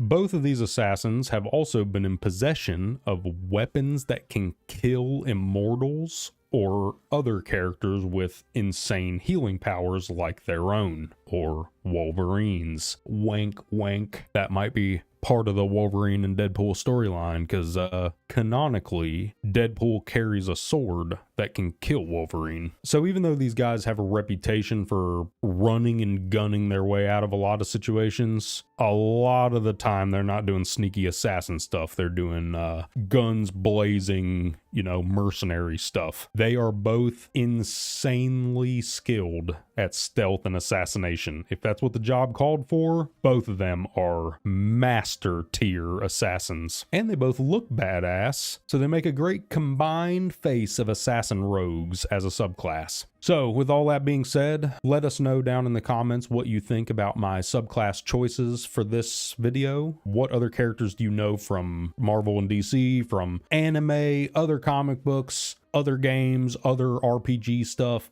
books, I don't care. Any other media you have where you have a cool example of these subclasses in any of my videos, feel free to go down in the comments and tell us about it, because I love getting those lore dumps from you guys. It's freaking great. But that's it. That's the entirety of what the rogue class has to offer you by itself in Baldur's Gate 3. And the reason I say by itself is because I would be remiss if I didn't mention this next part. I brought it up a little bit before, but I want to hammer this home a little bit harder. Rogues are perfectly viable as a class in Baldur's Gate 3. You can make a rogue and level them to 12th level and have absolutely no problem whatsoever. But, and this is a big but, be sure to look into multi-classing rogues with other classes, because that is where the class really shines, is as a supplement for something else. Gloomstalker Rangers are actually a perfect example, and if you go watch my Ranger video, which I'm going to shamelessly self-promote right here, this little area I can't get my hand properly. Here we go, right here. But anyway, the Gloomstalker is a perfect example of this, because when either combined with thieves or assassins, I've seen it done both ways and they're both good for different situations. But basically, if you take a Gloomstalker Ranger and combine it with a rogue, you, because of sneak attack, because of the extra bonus action you get from being a thief, because of the attack and bonus action reset you get from being an assassin, whichever route you decide to go, it's going to make your Gloomstalker a friggin' nightmare to deal with on turn 1. All that stuff I said about assassins deleting people off the map, the Gloomstalker Rogue combo does it pretty much better than anybody else. You will be able to walk into a room, pick somebody, kill them, go back into stealth, pick the next person, kill them, back into stealth, and you can just friggin' delete targets one at a time until the room is basically empty, and then have the unfairest actual fight you've ever seen. It's great. I highly recommend it. But anyway, that's it. Thank you guys for watching the video. I also wanted to just take a moment to thank you guys genuinely for all the support that I've gotten on the channel. The channel just recently went over 5,000 subscribers while I was making this video, and I've just been absolutely blown away by all the support you guys have shown. I really, really greatly appreciate it. It means a lot to me. I just wanted you guys to know that. So thank you. None of this would be possible without you, obviously, and I just want you guys to know I do appreciate it. There are various links in the video description if you are interested in supporting the channel. There's Patreon, there's coffee, channel memberships, super chats. Any of those things is perfectly viable, and like I said, I greatly appreciate it. None of it's necessary. If you want to just leave a like and a comment, I greatly appreciate those as well. Thank you very much. Thank you all for watching the video. If you want to just come nerd out with us, feel free to come join us in the Discord. That link is also in the description. You want to come talk about gaming or comic books or pretty much anything else that you want to nerd out about, we're pretty laid back, so come check us out. And that's where I'm going to leave this one, travelers. As always, I am glad you get to see me. Do your best to stay alive out there. Till next time. See ya.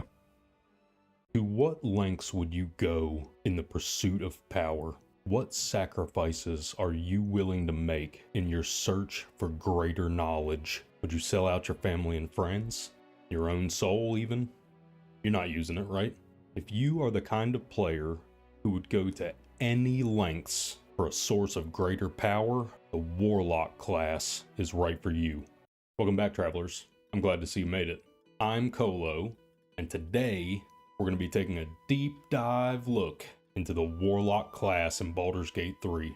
We're going to go over all the stuff that you'll get as a generic Warlock leveling up, and then after that, I'm going to cover each of the subclasses individually so that you'll know which one you want to choose. With all that nonsense being said, let's get started, shall we? Warlocks are spellcasters, just like wizards are, just like clerics are, sorcerers, but there's a few key differences between warlocks and the other casters. The main one, notably, at least lore-wise, is that warlocks don't have any of their own actual magical ability. The only powers that they have, they're granted by their patron, which is a powerful entity that they've made a deal with to get power in exchange for their service. And as a warlock, your subclass choices are actually going to be based on which patron you're deciding to make this deal with so that they can give you their power. The fact that warlocks don't have their own innate magical ability in-game translates to your warlock not getting regular spell slots like the other spellcasters do. Instead, warlocks get access to what is called pact slots, which function similarly to spell slots, but there's a few differences there as well. First of all, pact slots will replenish on short rest and long rest, unlike the other spell slots that only replenish on long rest. But as a trade-off, the Warlock has far fewer pact slots than every other caster has spell slots, so you get to cast far fewer spells per combat as a Warlock, but if you do all your short rests every day, you'll end up getting to cast quite a few spells per day. Another key difference between normal spell slots and these pact slots is that as your Warlock levels up, the spell slot level of the pact slots will increase with your Warlock's level, instead of how it works with the other spellcasters where they will get level 1 spell slots, level 2 spell slots, level 3 spell slots, and they'll keep the lower level ones that they have throughout the whole game and gain more and more spell slots. Your Warlock keeps the same 2 pact slots for a long time, but they get more and more powerful as you level up. So for instance, if you go to cast I'm going to use Fireball as an example. Fireball is a level 3 spell. If you go to cast Fireball when your Warlock is 5th level, it'll cast as a level 3 spell because that's when you learn your level 3 spells. If you go to cast a Fireball after you learn your level 4 spells, it will cast as a level 4 Fireball. It's going to upcast it every time as a Warlock. Basically, your patron gives you more of their power, your Warlock gets more powerful, and they just put all that power into every blast that they do.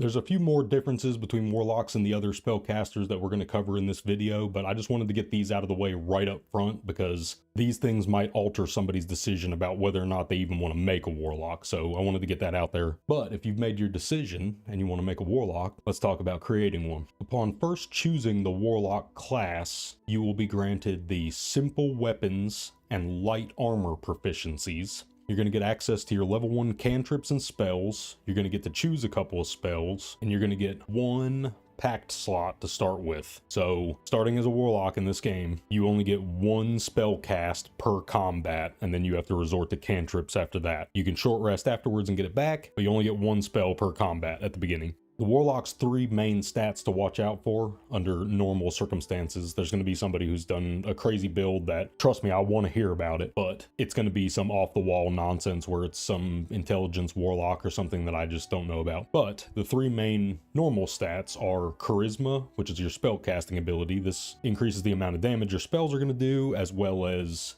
helps you in dialogue checks and everything like that. Charisma is a really good stat to have. Dexterity is going to help out with your armor class and your damage, depending on what kind of weapon you're using, as well as initiative rolls help you take your turn earlier in combat potentially. And Constitution will determine how much HP your character has, as well as how hard it is for enemies to interrupt their concentration when they're concentrating on a spell. So all 3 of these are good for different reasons. It's all going to depend on what kind of Warlock you're building. There are a few races in the game that you can choose that have very powerful racial bonuses that may benefit your Warlock in some way. There's a couple of races that have worthless bonuses that might not do anything for you. What I like to say in this section of my videos is that there is no race class combination in this game that can't beat the game.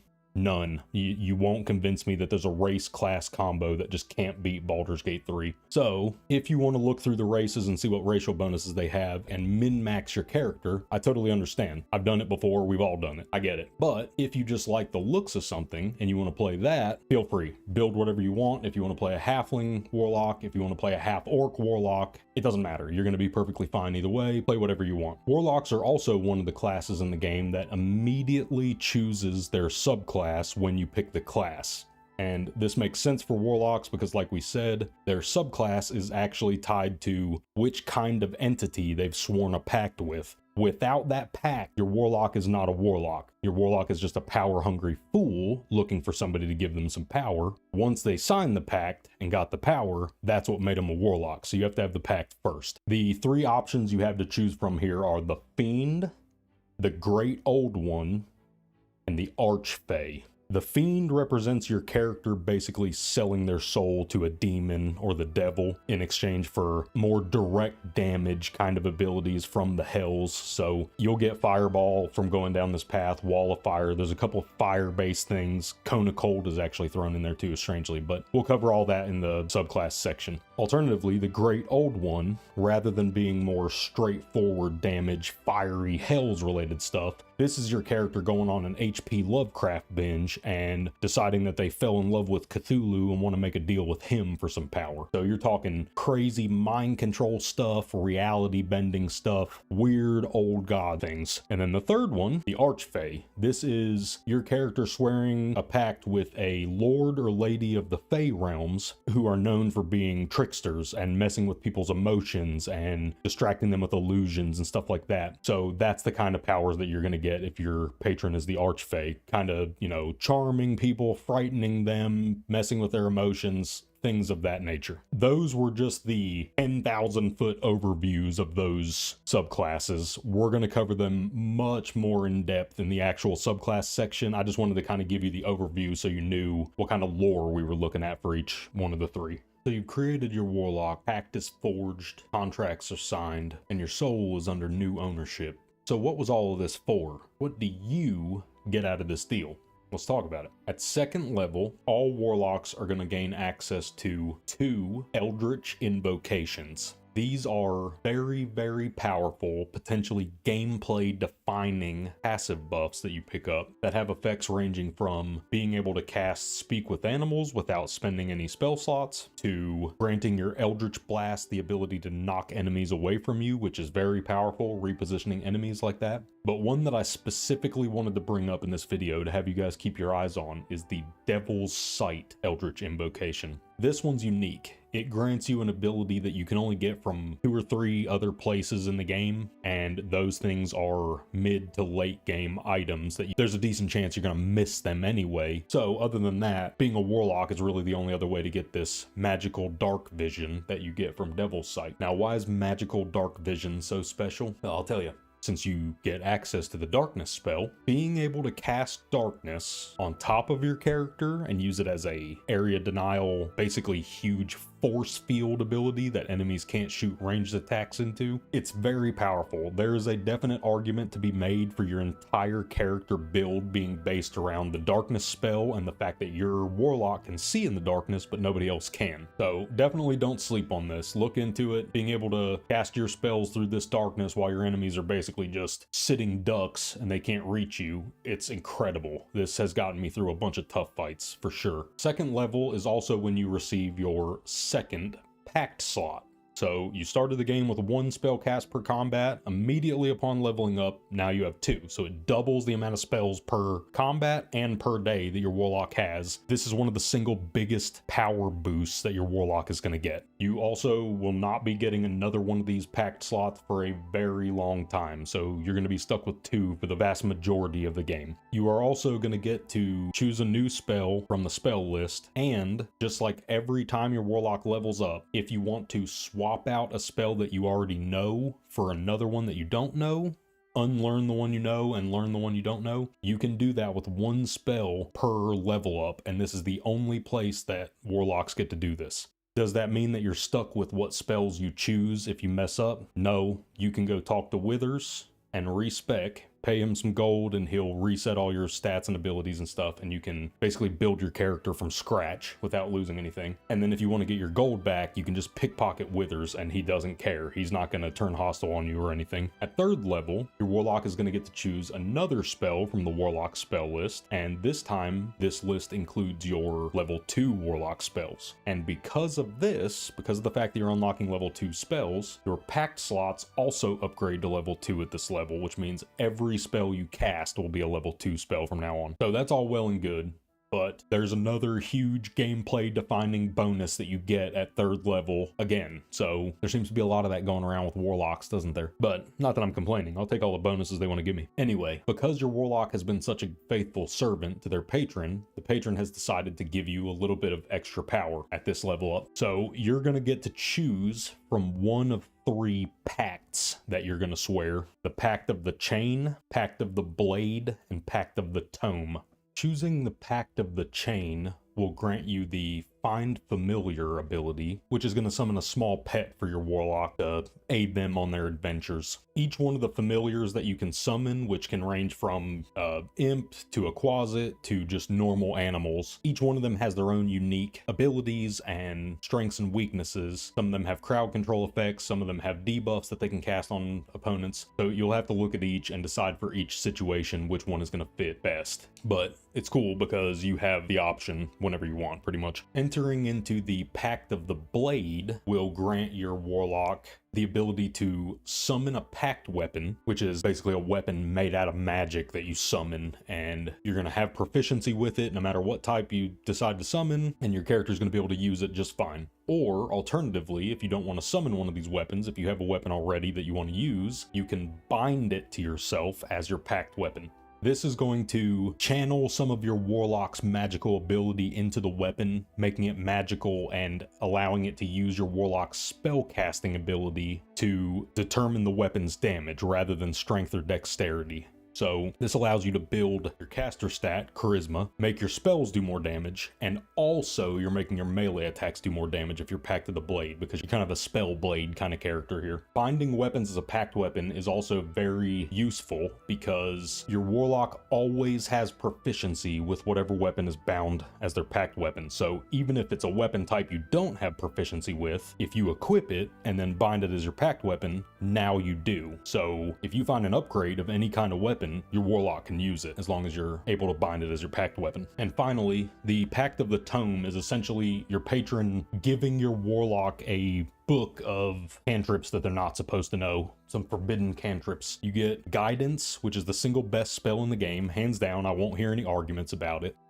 That's a little bit of an exaggeration, but it's not much of one. This spell is absolutely ridiculous, and I think every party in Baldur's Gate 3 should have Guidance on at least one character in the group. This thing basically adds a 1d4 to any ability check that you have to do. If you're in a conversation and you're trying to intimidate somebody or do a deception roll, Guidance helps with all that stuff. And it doesn't cost you anything. As long as one of your characters has Guidance and they're standing next to the person that's about to do the conversation, you can cast it on them right in the middle of the conversation and it benefits them. Vicious Mockery is the second cantrip you're going to get from Pact of the Tome. This one's a little bit different. It deals a small amount of damage, psychic damage, and also impose disadvantage on the target's next attack. If they succeed a saving throw when you cast this on them, the entire effect will be negated. They won't take any damage, they won't have disadvantage. So this one can be okay. Being able to impose disadvantage on your opponent's attack rolls is always good, but you're trading out a turn worth of casting Eldritch Blast at somebody. That's tough to justify sometimes because Eldritch Blast is so ridiculously good.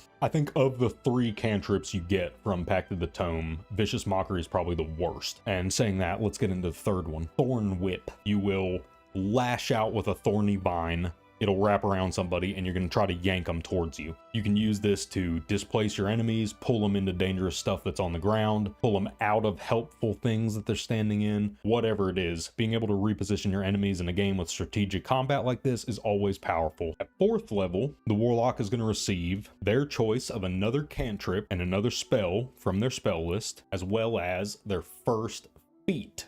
So, as is tradition in these videos, when I get to the feat section, I'm going to say something like this. Look through the feats and see if you find anything that looks interesting to you. I'm going to give you an example of a build that I've made here in just a minute. Is it optimized? Absolutely not, but it's pretty cool, and I think you'll have a fun time messing around with it. But anyway, look through these feats. If you see anything that sounds cool and you want to try it out, go ahead and take it. If something sounds like it's going to be good for your character build, it probably will. If you take something and hate it and it's not good for your character build, go talk to Withers, pay him some gold, respec your character, switch it out, and then rob him and get your gold back, just like I said before. No big deal. With all that being said, if you look through the feats and nothing stands out to you, nothing sounds like you want to take it at that moment, you can't think of anything, ability improvement is always a viable choice in this game. This is basically you buffing your character's main stats, and in a Dungeons and Dragons base game like this, buffing your main stats is massive. It's a huge upgrade. 5th level is a massive power boost for most classes, and the Warlock is no exception. You are going to have buffs and bonuses coming out of your ears at this level. Let's take a look at them, see if any of these things are worth having. Firstly, you're going to be able to choose a new spell at this level as well as replacing one like normal, and you unlock your level 3 spells. You're going to get access to some really powerful spells at this time, and from now on, a lot of the spells you're going to get are going to be pretty powerful. Since you're unlocking your level 3 spells, you guessed it, your packed slots have upgraded to level 3, and all spells you cast from now on will be cast at level 3. On top of that, your cantrips also get a bonus at this level. They will all essentially get an extra damage die added to their damage, but Eldritch Blast is an exception to this rule, because instead of just getting a second damage like all the rest of the cantrips are going to get, Eldritch Blast gets to shoot another blast. So you can target one with both shots, or you can shoot 2 targets with Eldritch Blast now, which is very powerful considering some of those Eldritch invocations we talked about earlier. Because of those, this cantrip can be very powerful, and now you can shoot multiple people with it, which is great. And speaking of Eldritch invocations, you also get to pick your next one at this level. The list has been expanded. There's 2 new choices here. Like I said before, look through them all, pick whatever abilities you want from this list. This is going to be up to you. And finally, last but certainly not least, 5th level will see your Warlock get the Deepened Pact passive. This is basically your patron being even more pleased with your service, so they're granting you even more power. The power that you're going to get this time is going to be based on which pact you chose at 3rd level. If you chose Pact of the Chain, your familiar is going to get extra attack at this level. So now for each action, they can attack twice. This is really powerful because, like we said before, some of them have debuffs that they're putting on people, some of them have crowd control effects, and now you can spread that to more people by attacking more. Or if you put both hits into one person, like we said with Eldritch Blast, you're just focusing more damage into one place, which is always good. If you went with Pact of the Blade, you get extra attack at this level, just like the martial classes do in the game. And I will say, after having tested this right before shooting this video, at the time of recording, this still works. If you level a Warlock to 5th level, Pact of the Blade, and get this version of extra attack, this will currently stack with other versions of extra attack. So say you also take 5 levels of fighter and get extra attack from being a fighter. You get 3 attacks per action if you do both of those things. And you're seeing some of that happen on the screen behind me right now. I messed around. I took Polearm Master. I took Sentinel. So I was doing extra polearm strikes whenever people came into range. I got to do an opportunity attack. This extra strike, I could trigger a smite off of it, which you can actually use your Warlock spell slots to smite if you go Warlock, Paladin, Lockadin, however you want to refer to it. And it was really nice. I was getting 4 or 5 attacks per turn without even taking haste or speed potions into account. So, I mean, you're talking about a ridiculous amount of damage you can put out. Is my build optimal? No way. Absolutely not. But could I beat the game with it? Yeah. I guarantee it, and I guarantee you could too. I try to impress this upon you guys. If there is something that you think is cool in this game and you want to try it out, just do it. Withers is right there in camp. 100 gold is what it costs you, and then you can take it right back from him, so you can fix your problems for free. If you don't feel like respecking, I get it. I understand. You want to play a pure run without respecking? Gotcha. Act of the Tome Warlocks at 5th level receive 3 more forbidden spells. And as you can probably guess, the 3 spells you get at this level are awesome. You get Animate Dead, which allows the caster to target a corpse and raise an undead minion to help them in combat. This spell is basically exactly what you're imagining it is. If you've ever seen a necromancer in any kind of media raising a skeleton or a zombie from a dead body, that's what this is, animate dead. Also, know that people in town don't take very kindly to you walking up to them with a zombie right behind you. For some reason, they get nervous.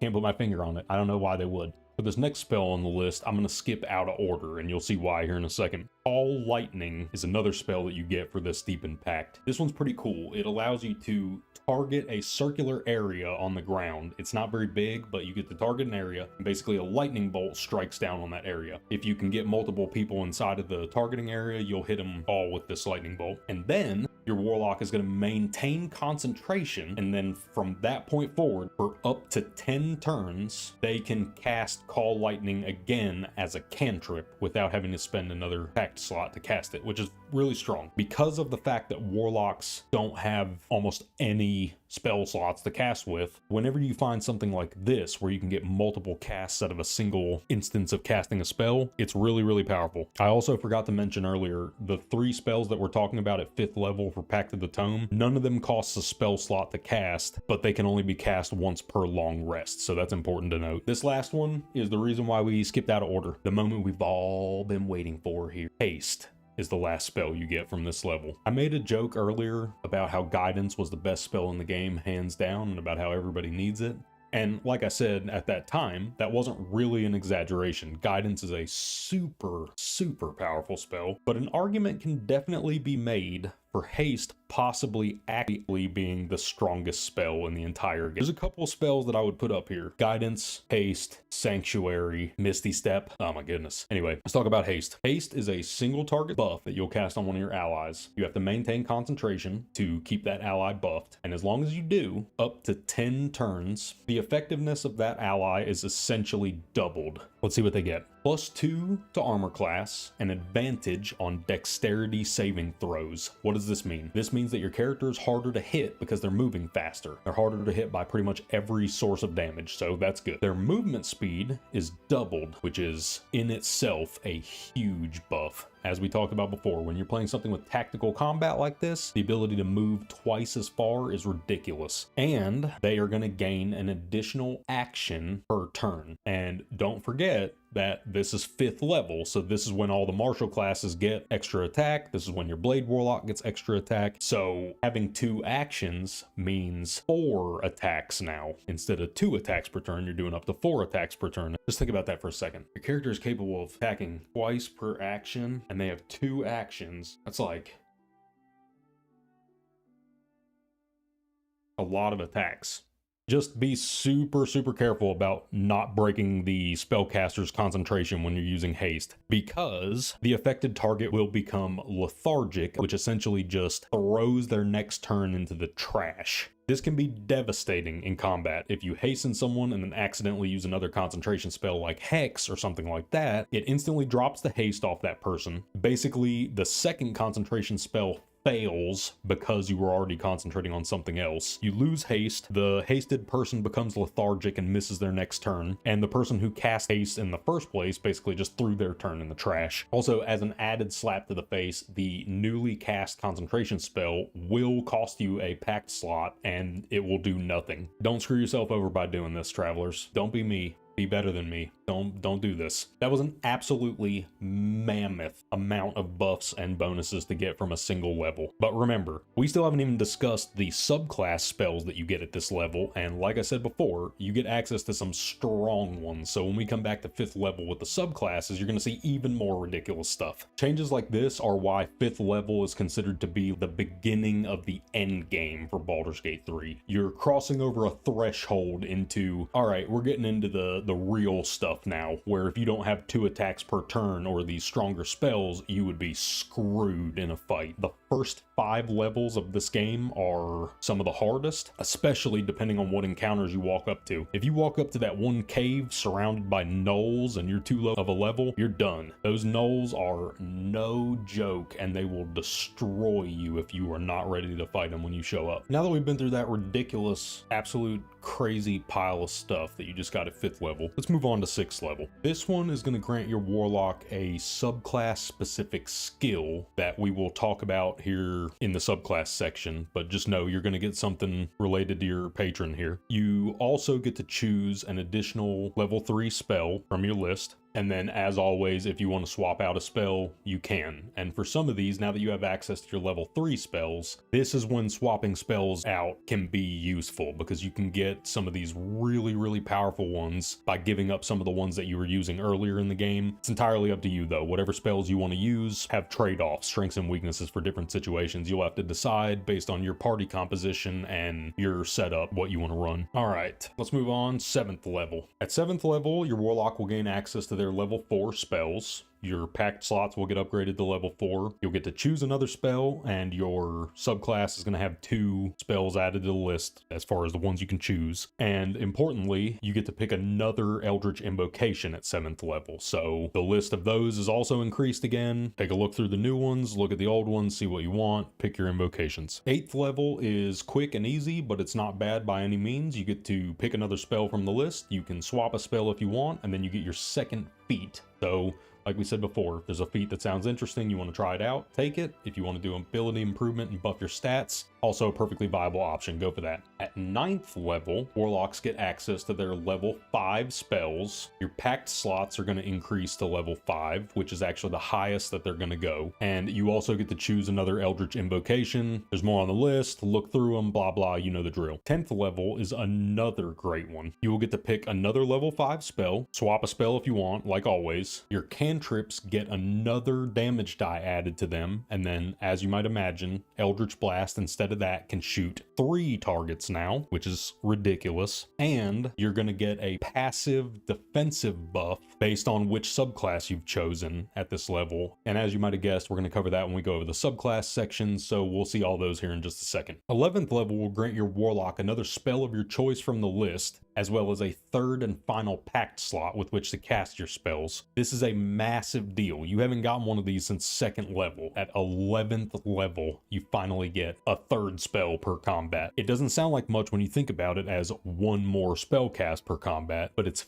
50% more than you've been running with. This is a huge, massive increase, just like it was at 2nd level. So definitely don't underestimate the power of 11th level if you're planning on multi-classing your Warlock. Sometimes it isn't worth what you're giving up. You really need to make sure, if you're going to put at least 2 levels in something else, that the 2 levels you're going to get are worth trading out your 3rd packed slot for your Warlock.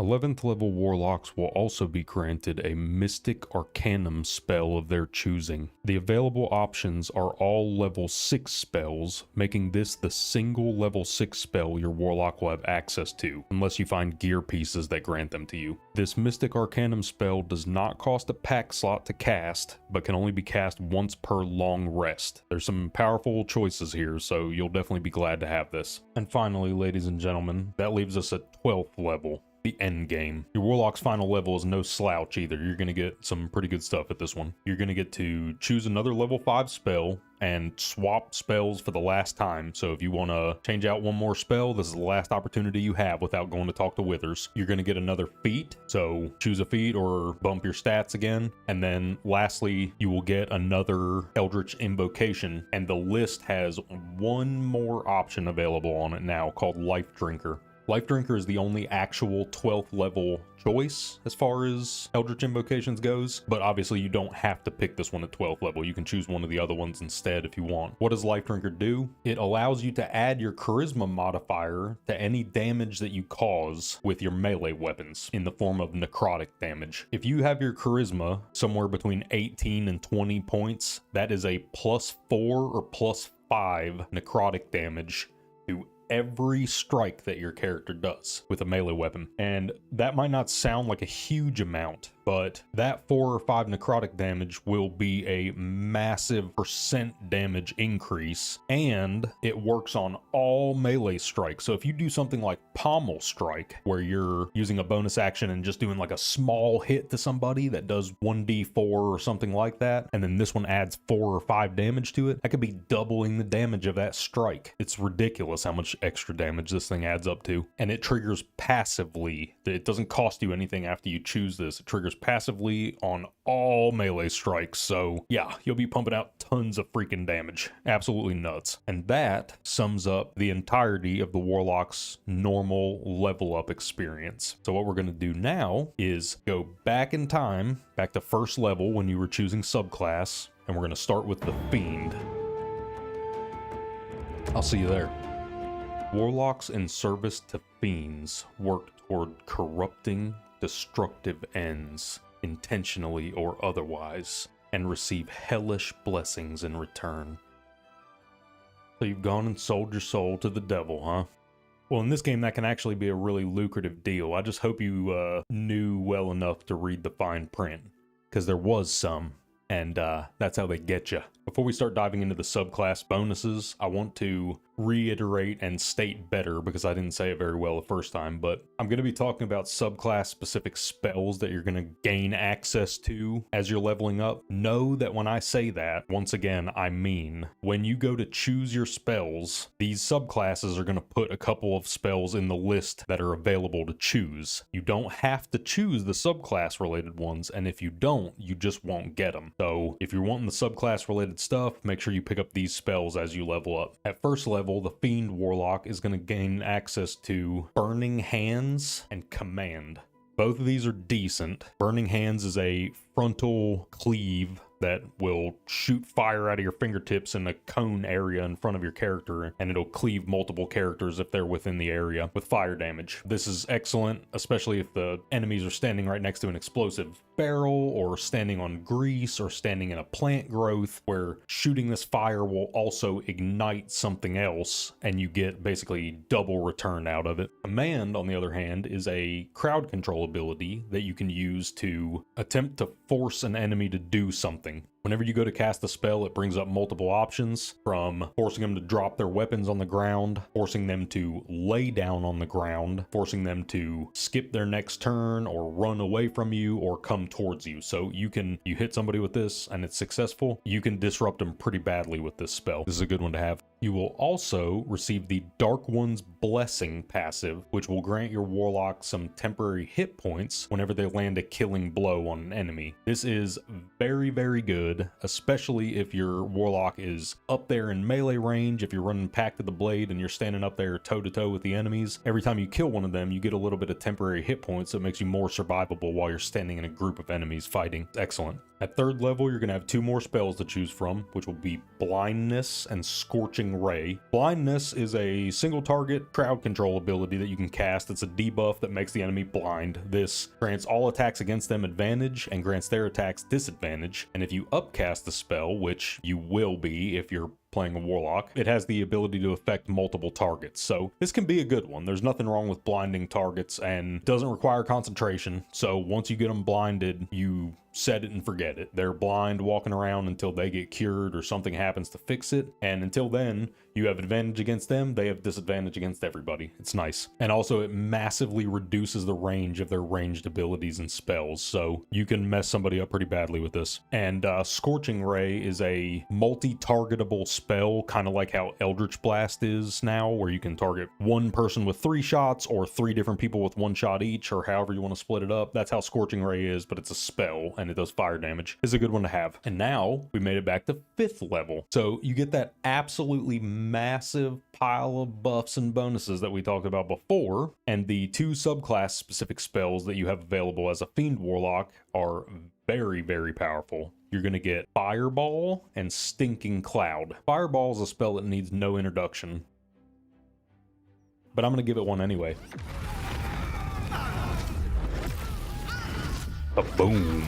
In all seriousness, Fireball is unquestionably one of the strongest, most useful damaging spells in the game. Hands down. You are gonna love this spell, and I highly recommend at some point after 5th level, I would recommend at 5th level you pick Fireball, but at least at some point after 5th level you get Fireball if you're playing a Fiend Warlock. The other ones aren't gonna have access to this. Compared to Fireball, Stinking Cloud might sound kind of disappointing. Don't underestimate this spell. This one can be really, really powerful under the right circumstances. What does it do? It will summon a 20-foot wide area of stink ass that has a chance to cause anyone inside of it to become so nauseated by the disgusting smell of this stinky fart cloud or whatever they're standing in that they just completely can't perform actions. And sometimes you'll basically skip their whole turn. It does require concentration to maintain the cloud. Sometimes this spell is going to be amazing. Sometimes it's going to be trash. Take it with you and try it out in a couple of different situations. I don't think you're going to be upset that you took this one, but I would recommend you take Fireball first. A well-placed Fireball can fix most any problem. It's like the Eldritch Blast of spells.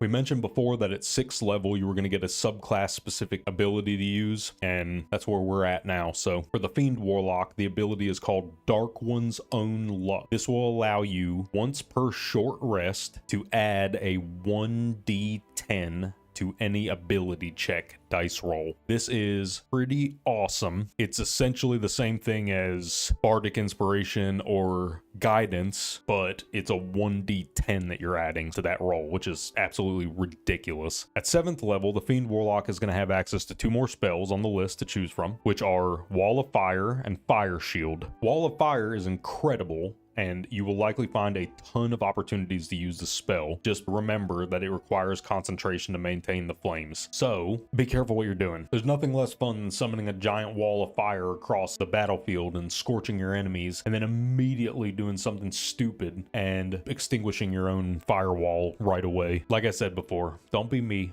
Be better than me.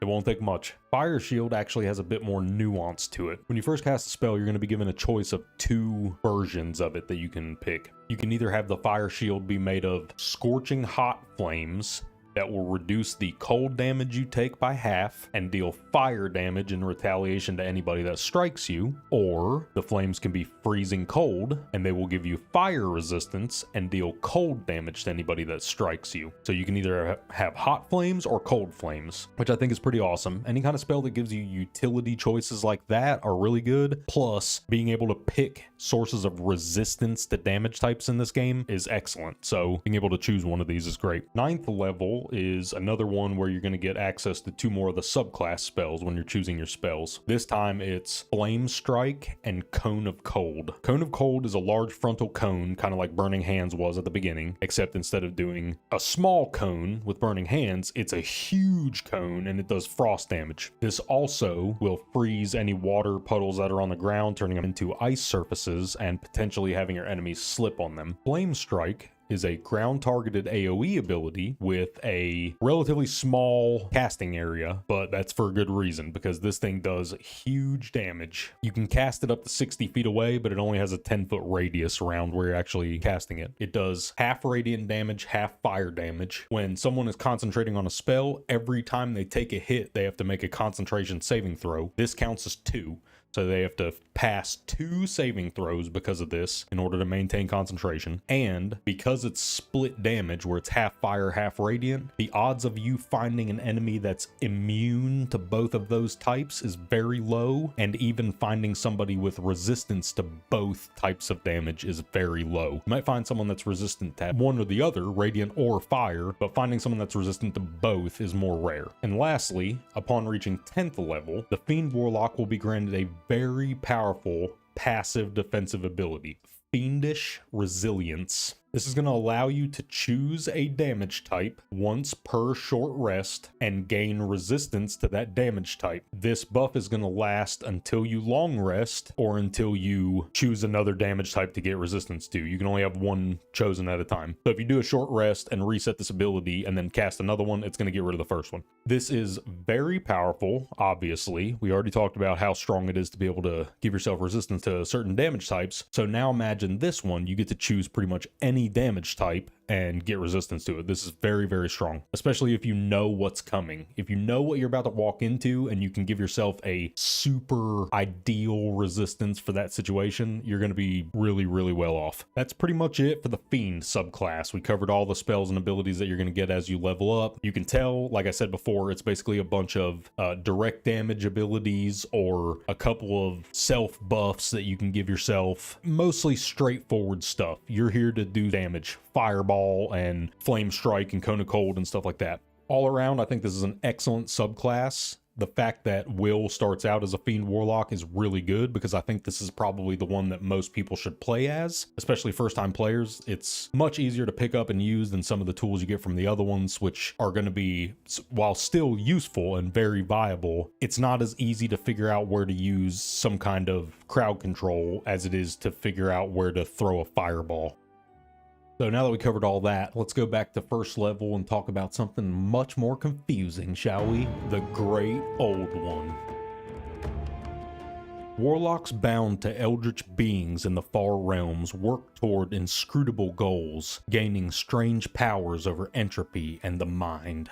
So the devil just wasn't quite insane enough for your taste, huh? So you went out looking and found this freaking thing and decided to strike up a deal with it. Right.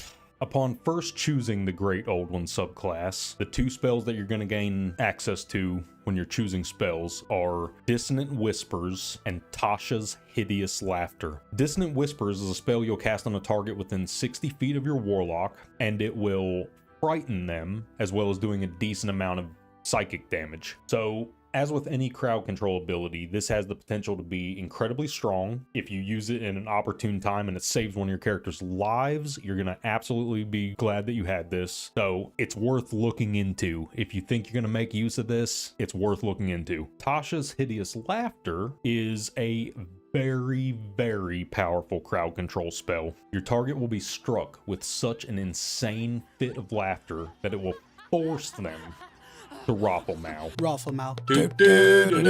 This is obviously very powerful, especially in the early game, which tends to be the hardest part of the game, as we discussed before. Having access to crowd control spells in the early game is, especially for some difficulties, it's almost mandatory. If you're trying to do an honor mode run, you need to become real familiar with your crowd control tools and your escape tools as well, because running from fights is back on the menu, kids. Larian wasn't messing around.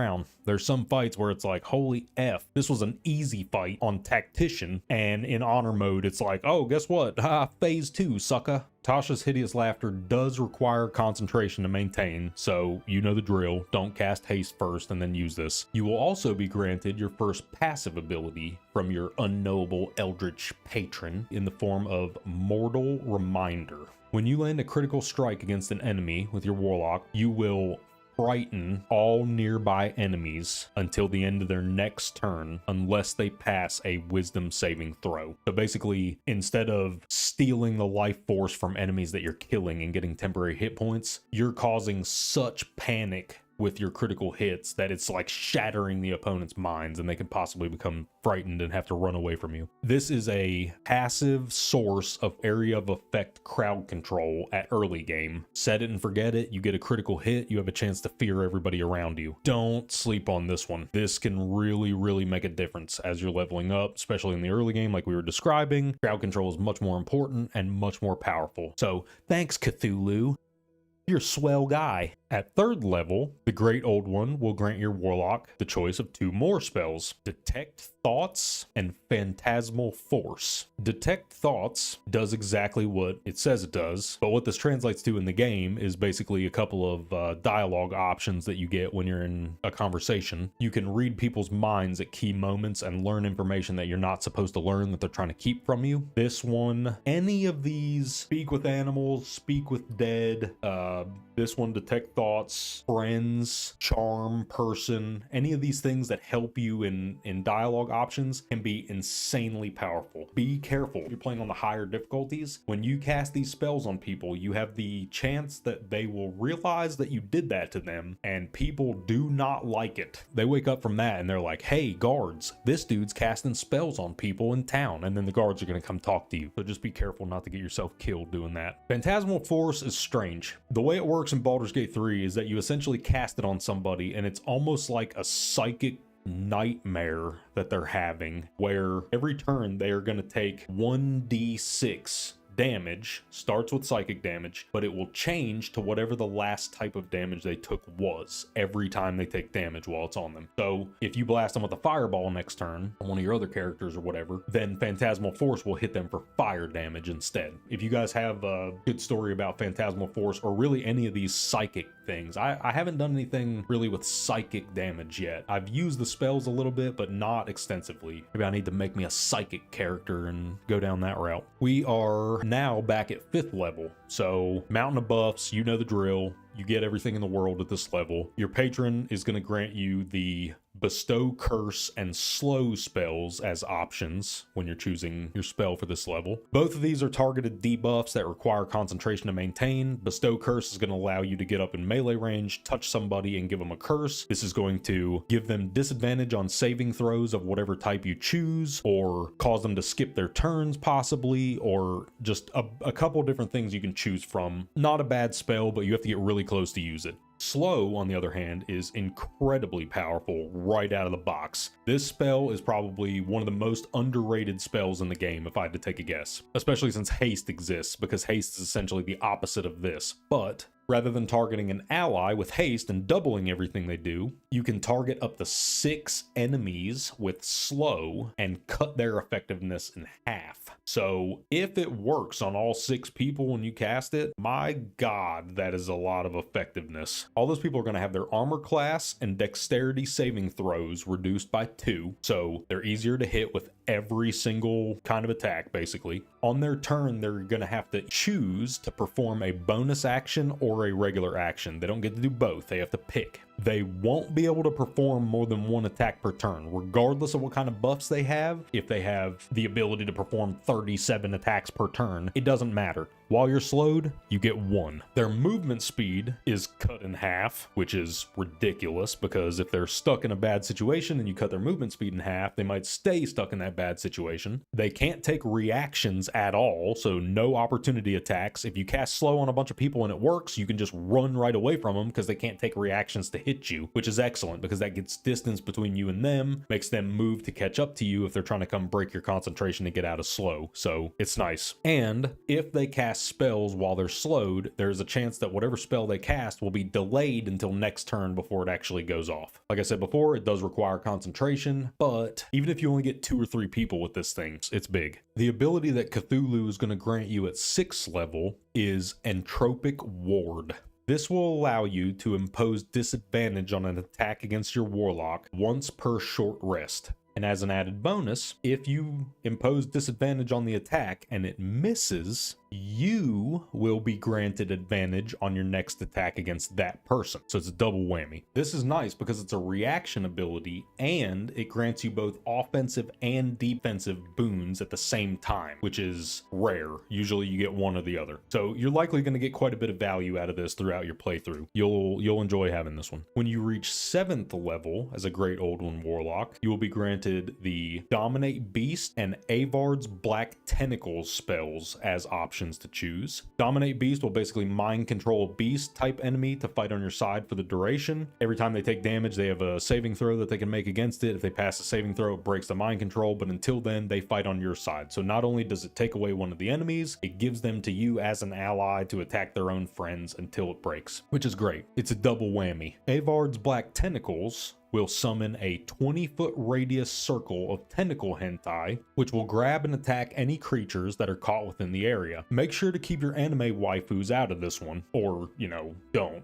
I don't judge, whatever you want to do. Seriously though, this thing is better than you're probably imagining. It is a strong AoE crowd control option that will deal much more damage to targets than it initially seems. While a creature is inside the area, they will be taking bludgeoning damage from being slapped and smacked by writhing tentacles. Their movement speed will be reduced by half, and they have a possibility of becoming smothered. This will cause them to take further damage per turn turn while held, as well as imposing disadvantage on their attack rolls and saving throws. Any attacks made against a target while they're under this condition will also have advantage. So you see, I mean, Japan knows what they're talking about with this one. This thing is this is scary. You stay away from this. 9th level Great Old One Warlocks will get the Dominate Person and Telekinesis spells as options. Dominate Person pretty much works exactly this. Wow. My eye. Dominate Eyeball. Anyway, Dominate Person works pretty much exactly the same way as Dominate Beast, except you guessed it, it works on persons instead of beasts. Same things I said about that spell apply here, though. It's a crowd control ability that takes an enemy off the field and gives you an ally on the field. Double whammy. Even if that dude if he takes one attack from a teammate for you or causes a little bit of damage to his teammate, this was an excellent option. Stuff like this can't be underestimated, especially in the higher difficulties. And if you've ever heard the word telekinesis, then you likely know exactly what this spell does. It allows you to kill a yak from 200 yards away with mind bullets. No, it obviously allows your warlock to move things with their mind. This can include flinging enemies off cliffs, or possibly more impressively, I think more impressively, but it was me that did it, so I'm kind of biased. I have actually grabbed my teammates out of an impending explosion and flung them out of it with telekinesis. They take a little bit of damage from being flung by telekinesis, but dealing 2 or 3 damage to them by flinging them across the room is much better than them taking 30 or 40 damage from a bomb exploding in their face. So I actually was able to save their life with it. Casting the spell will put a concentration buff on you that requires concentration to maintain. As long as you maintain concentration on that, every turn after that, for just the cost of an action, you can use telekinesis again to move something else. So this is another one of those things, kind of like Call Lightning that we talked about before, where it puts a concentration buff on you that lets you use the same spell again as a cantrip next turn. Pretty much the same thing, except with telekinesis. And for your final subclass benefit, at 10th level, the Great Old One will grant you passive resistance against psychic damage, but also, anytime you take psychic damage, the person who dealt it to you takes the other half. So this is basically just a giant psychic middle finger from your patron. Middle finger, middle tentacle. That doesn't sound good. So to sum up the Great Old One Warlock, you're a flying spaghetti monster fan, and you like messing with people's minds, crushing them, and bending their will to your own desires. Or just flinging them off a cliff with telekinesis, whatever you want to do. With that said, we're going to head back to first level and cover our final subclass, the Archfey.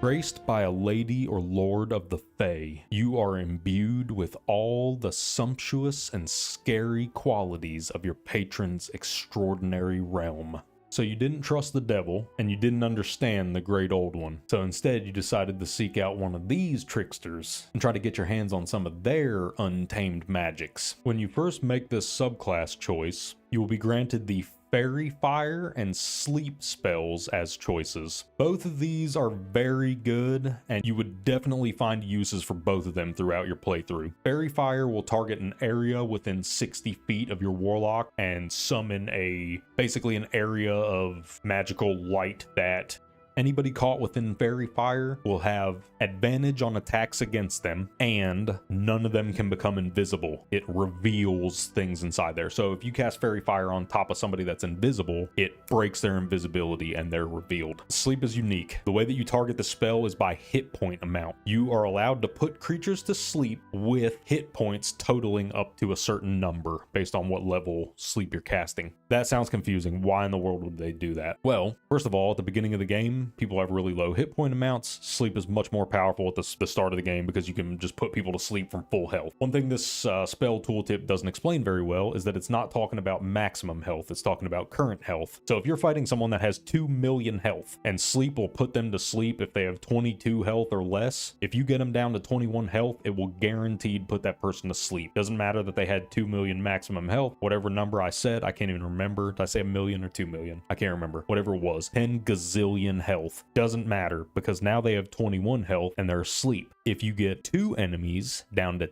10 health each, you could put them both to sleep. If you get 4 enemies down to 5 health each, you could put all of them to sleep. So it can be really, really strong, and it does work throughout the entirety of the game. Upcasting it increases the hit point amount that it'll put to sleep also, and there's no saving throw against this. If they are below the hit point amount, they are getting put to sleep, so that's very important to know. While they're asleep, it'll skip their turn, it'll grant attacks against them advantage, and guarantee that they're crits if they're made from within 5 feet of the sleeping person. This thing, it can save your team from a really, really bad situation, and it's an offensive thing where you can just pile a ton of damage on top of the sleeping person. The first level pact ability that you receive from the Archfey is Fey Presence. This will allow you to either charm or frighten all enemies within 10 feet once per short rest, unless they pass a wisdom save, which will negate the effect entirely. Upon reaching 3rd level, the Archfey will grant your Warlock the Calm Emotions and Phantasmal Force spells as choices. Phantasmal Force we already discussed. This was the Psychic Nightmare that changes damage types based on what last damage type they took was. Like I said before, it's not amazing, it's not terrible.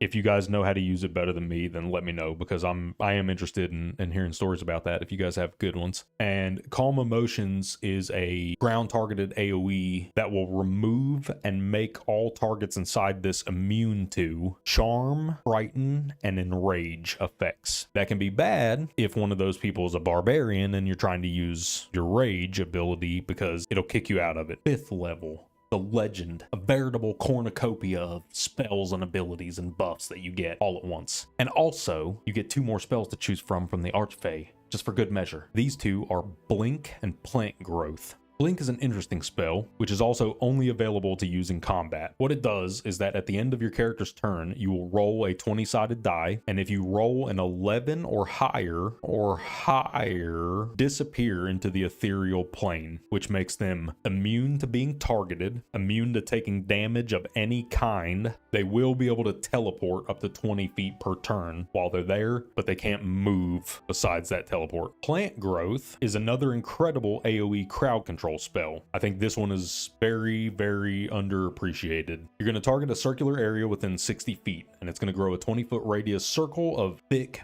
plants that will massively slow any and everybody that's caught within it. Any creatures inside the plant growth area will have their movement speed cut down to 1/4 of what it normally is. There's no saving throw against this either. If they're in it, their speed is reduced. This spell can be combined with damaging area of effect spells to excellent effect also. Think of Hunger of Hadar, and then you're massively slowing them down, so they start and end their turns inside of Hunger of Hadar. Take the cold damage, take the acid damage for starting and ending their turn in it. It can really, really get ugly quickly, but just know, as a forewarning for using plant growth, the plant growth area is incredibly allergic to fire. If fire touches this area at all, the entire circle area of plants will bust into flames immediately and burn away. At 6th level, the Archfey Warlock will gain the Misty Escape ability. This is a reaction that you can trigger upon taking any damage once per short rest. Using the ability will cause your Warlock to become invisible, and then on their next turn, you will get to cast Misty Step, though it will break your invisibility. So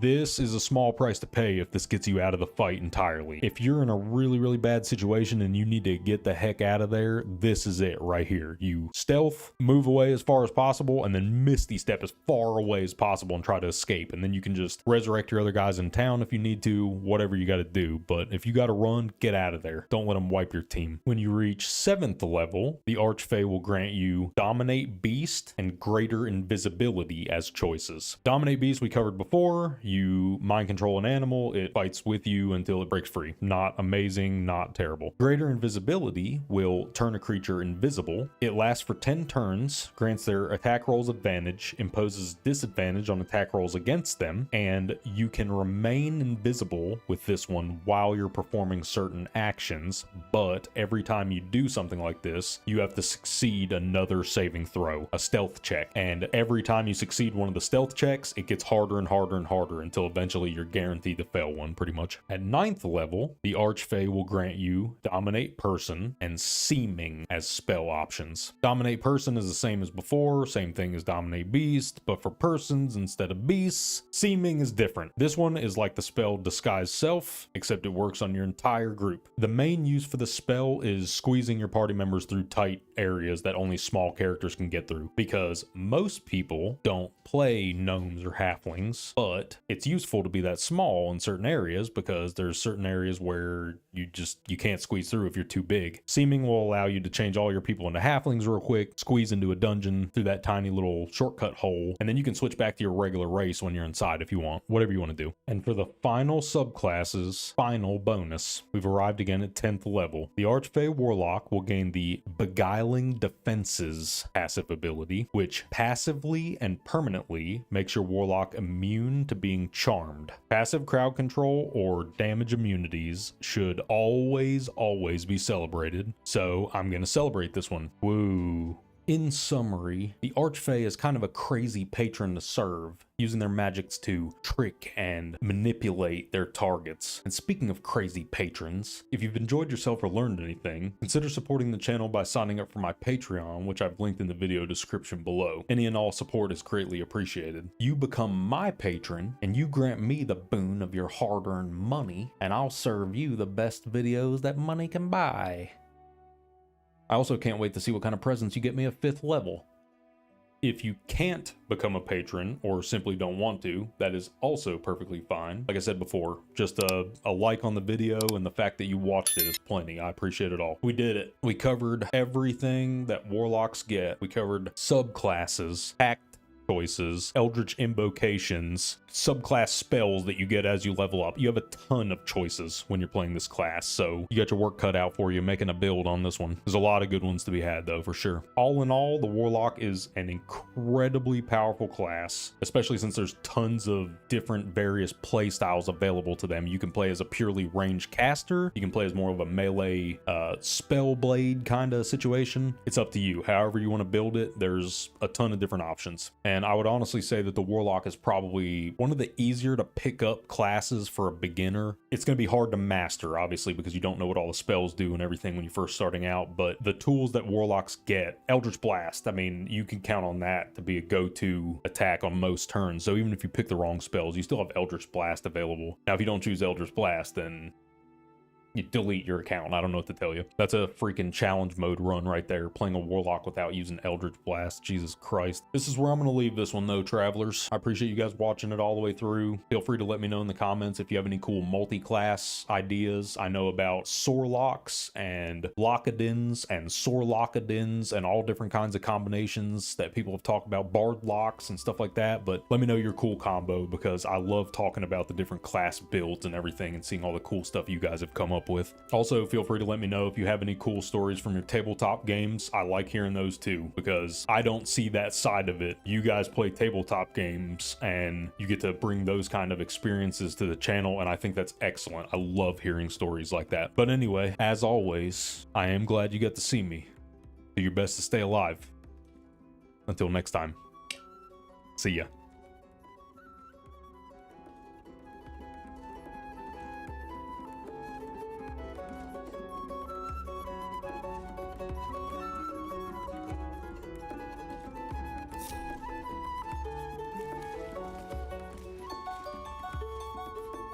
It's no secret that words have power.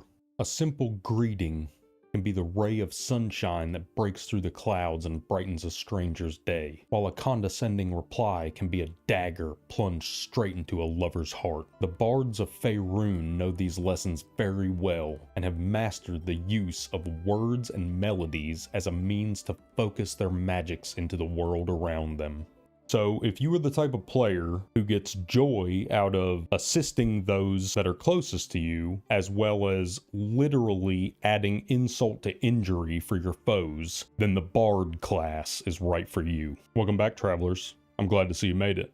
I'm Colo, and today we're going to be taking a look at the Bard class in Baldur's Gate 3. We'll take a look at all the skills and abilities you'll get as you level up your Bard, and then we're going to come back at the end of the video and we'll look through each of the individual subclasses on their own. That way you know which route you want to take your Bard as you're leveling up. Also, a special shout out to the curators of the Baldur's Gate 3 wiki at bg3.wiki. These guys do a really good job compiling and organizing this data, and a lot of the information that I've used in this this video has come from this website, so make sure you check them out, show them some love. They do a really good job over there. Also, stick around to the end of the video where I'll be talking about a few notable bards from popular media, and we're also going to cover one character who might secretly be a bard in disguise, but we'll have to figure that out together. Now, I'm going to shut up, and we can get started. In the worlds of the Forgotten Realms where Baldur's Gate 3 takes place, bards are not merely musicians or performers. They are fully fledged spellcasters who are capable of tapping into the power of the words of creation, which are said to be the words of the gods that were used to speak the world into existence in the first place.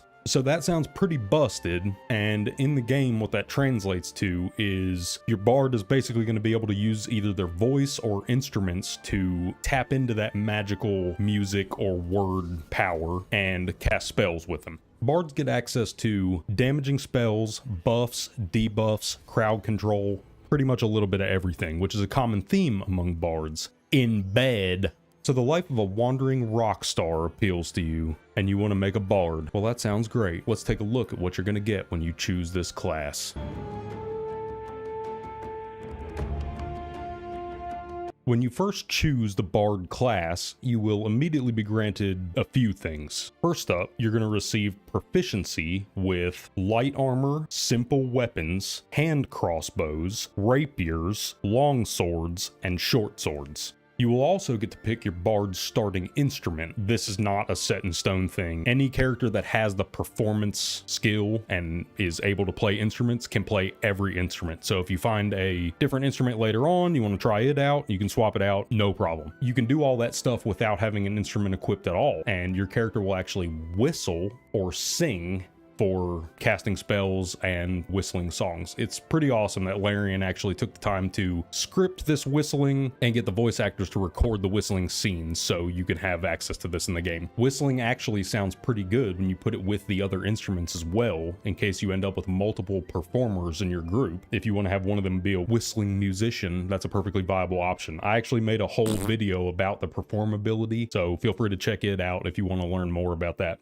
You will also be granted 2 level 1 spell slots, as well as your choice of 2 bard cantrips and 4 level 1 spells from the bard's spell list. When bards learn spells, they are always prepared, which means that you won't be preparing and unpreparing spells like a wizard has to do. You're just, every spell that your character learns as you level up, they have access to during the day. But because of this fact, bards learn less spells than the other classes do. You're going to have plenty of tools available for multiple situations on this character, though, I assure you. I've never found myself on my bard's turn without at least some kind of plan or something that I can do that's going to benefit the group in some way, whether that's throwing an off heal to help somebody, whether it's putting a offhanded crossbow shot into somebody from across the room to try to, finish off that one enemy, whatever it is. The bard always seems to have something they can contribute to each turn of combat, which is great. On top of all these spells and cantrips, you will also be granted the bard's class-defining ability. Bardic Inspiration is an ability you'll have access to 3 times per long rest at this level, and as you level up, you'll get more and more charges of this per day. So what does it do? Well, it's basically your bard giving another character some kind of magical pep talk, and what it actually results in is them adding a bonus to that character's next attack roll, ability check, or saving throw. At this level, the bonus they're going to add is 1d6, which is an absolutely massive bonus to be adding to dice rolls, especially at such a low level when you have, barely any bonuses from anything. All of a sudden, you're getting a 1 to 6 added to important rolls. Obviously, you can't do it on every roll, but for the important ones. If you need to pass a check, have the old bard strum off some guitar riffs real quick and try to pass that check. I need you to understand that this ability is so strong that it's actually absurd. This is the reason that everybody loves having bards in their parties, because not only, as you're going to see, are bards just good at everything, but they make everybody else a little bit better at everything too. You will also be allowed to choose 3 skills for which your bard is going to have proficiency, and you will have main stat points to allocate as well, just like always. The 3 main stats the bard typically wants to buff as they're leveling up are charisma, dexterity, and constitution. Charisma is your spellcasting stat, which means that as you raise this, your spells are going to do more damage. It's going to make you a better caster, basically. And also it helps you in persuasion rolls, deception checks, intimidation checks, all that stuff. Dexterity will help your bard with their armor class and their initiative rolls to potentially go earlier in combat, as well as influencing the damage that they do with certain weapons. And finally, constitution will determine how many hit points your character has, as well as how good they are at resisting having their concentration broken when they're concentrating on spells. So if you're planning on having your bard be more of a healer or a buff character to buff some of your allies, putting some points in constitution is definitely going to be strong because it'll help them concentrate on those spells to keep the buffs rolling on your party members. Now, let's go over what every bard's going to get as you're leveling up, and then we'll come back and we'll talk about the subclasses like I said.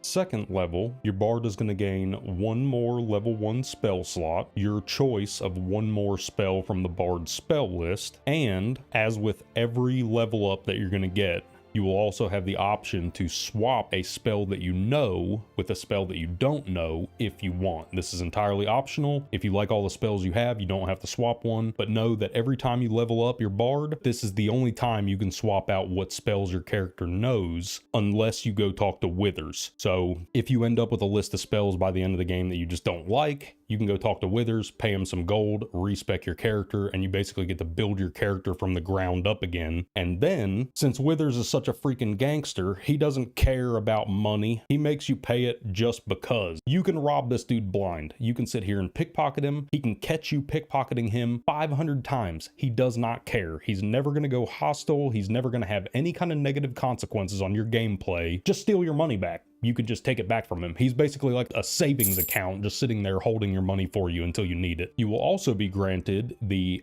Jack of all trades passive ability, which will add half of your proficiency bonus rounded down to ability checks that you are not proficient in. So everyone understood that, right? No confusion at all? Good. All right, let's look at that a little bit better and figure out what the hell that actually means, shall we? Right now at this level, your bard's current proficiency bonus is +2. So all 3 of those skills that you chose when you were creating your bard, and you chose proficiency in them, what that was doing was giving you a +2 to any kind of rolls or saving throws or ability checks that require that skill. Well, now that you have this Jack of all trades buff, every other skill that you didn't choose now gets a +1 bonus to it, just because your bard's good at everything that they try, so they get a +1 to all of it right now, which is ridiculous. The Jack of all trades buff, as we said before, it's half of your proficiency bonus rounded down. So as your proficiency bonus goes up while you're leveling up, so will your Jack of all trades buff to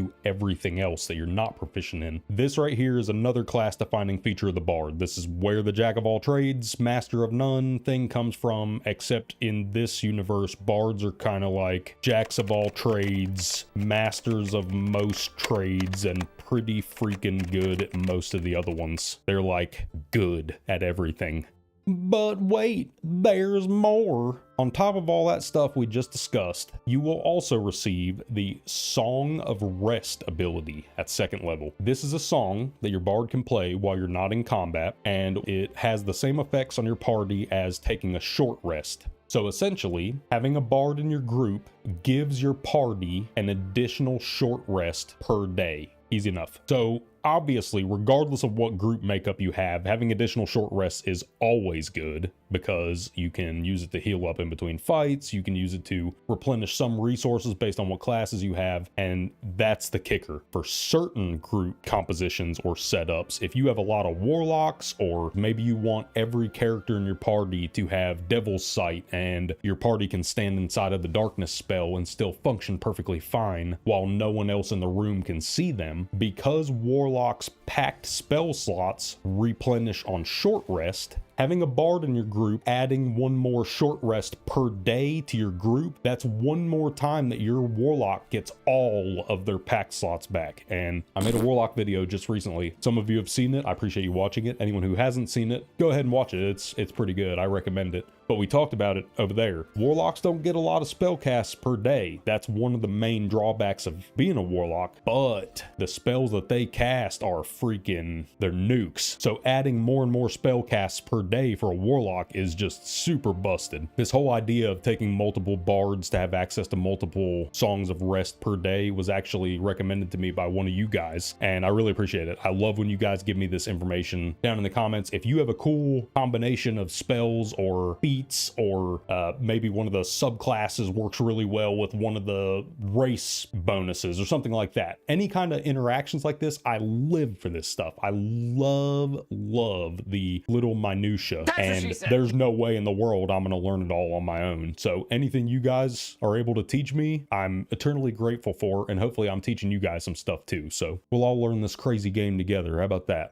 And now that we're freaking 25 minutes into our discussion about second level, I think it's probably about time we move on to third level. Luckily, this one only has about 400 more things that your bard's going to get, so, you know, hopefully you're sitting down. First up, you're going to get to choose 2 of the skills that you already have proficiency in and gain expertise in them. What the heck does that mean? Expertise just doubles your proficiency bonus in those skills. So now you have skills that you're an expert at, so you have a double proficiency bonus, and then you have skills that you're proficient in, so you have your regular proficiency bonus, and then you have everything else, which has half of your proficiency bonus just because you're a freaking bard and you're good at everything. You will gain another level 1 spell slot, 2 level 2 spell slots, and you're going to be allowed to choose another spell and swap a spell if you want. And now the spell list includes your bard's level 2 spells. You have access to those when you're choosing spells now. And then also one more little thing, you get to pick your bard's subclass at this level. Your options are going to be the knowledge-seeking spellcaster-focused bards of the College of Lore, the inspiring leaders of the College of Valor, and the dancing blades of the College of Swords. As I said before, we're going to be taking a closer look at each one of these after we go through all the generic bard stuff. I just wanted to give you kind of the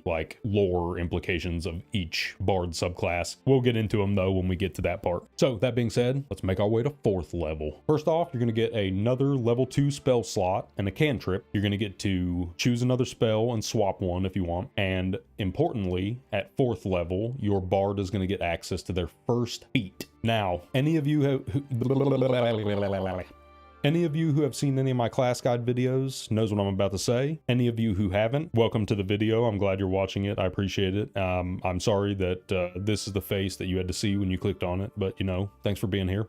Anyway, as always, on your feat levels, feel free to look through the list of all the feats because there are some good options on this list. If something sounds like it would work well for your bard, or if it just sounds like it would be cool to try it out, give it a shot. If it ends up not working out the way you want it to, or it's just not performing as highly, you know, you want to try something else out, no big deal. Go talk to Withers, like we said before, respec your character, and then you can rob your money back from him. It's not a problem. If you don't want to do this because you want to keep like a pure non-respec run, I understand that as well. If that's the case, just make sure you pay attention as you're choosing your feats. That way you know what you're getting yourself into. And as always, ability improvement is always a viable choice, because in this game, your character's main stats are so powerful that just buffing your main stats is a super strong choice. Every time you get access to a feat, you could buff your main stats and you would be perfectly fine. You would not regret it, I about assure you. So once again, look through the list, pick something you want. If not, buff your stats. Let's move on. And now, travelers, we've made it to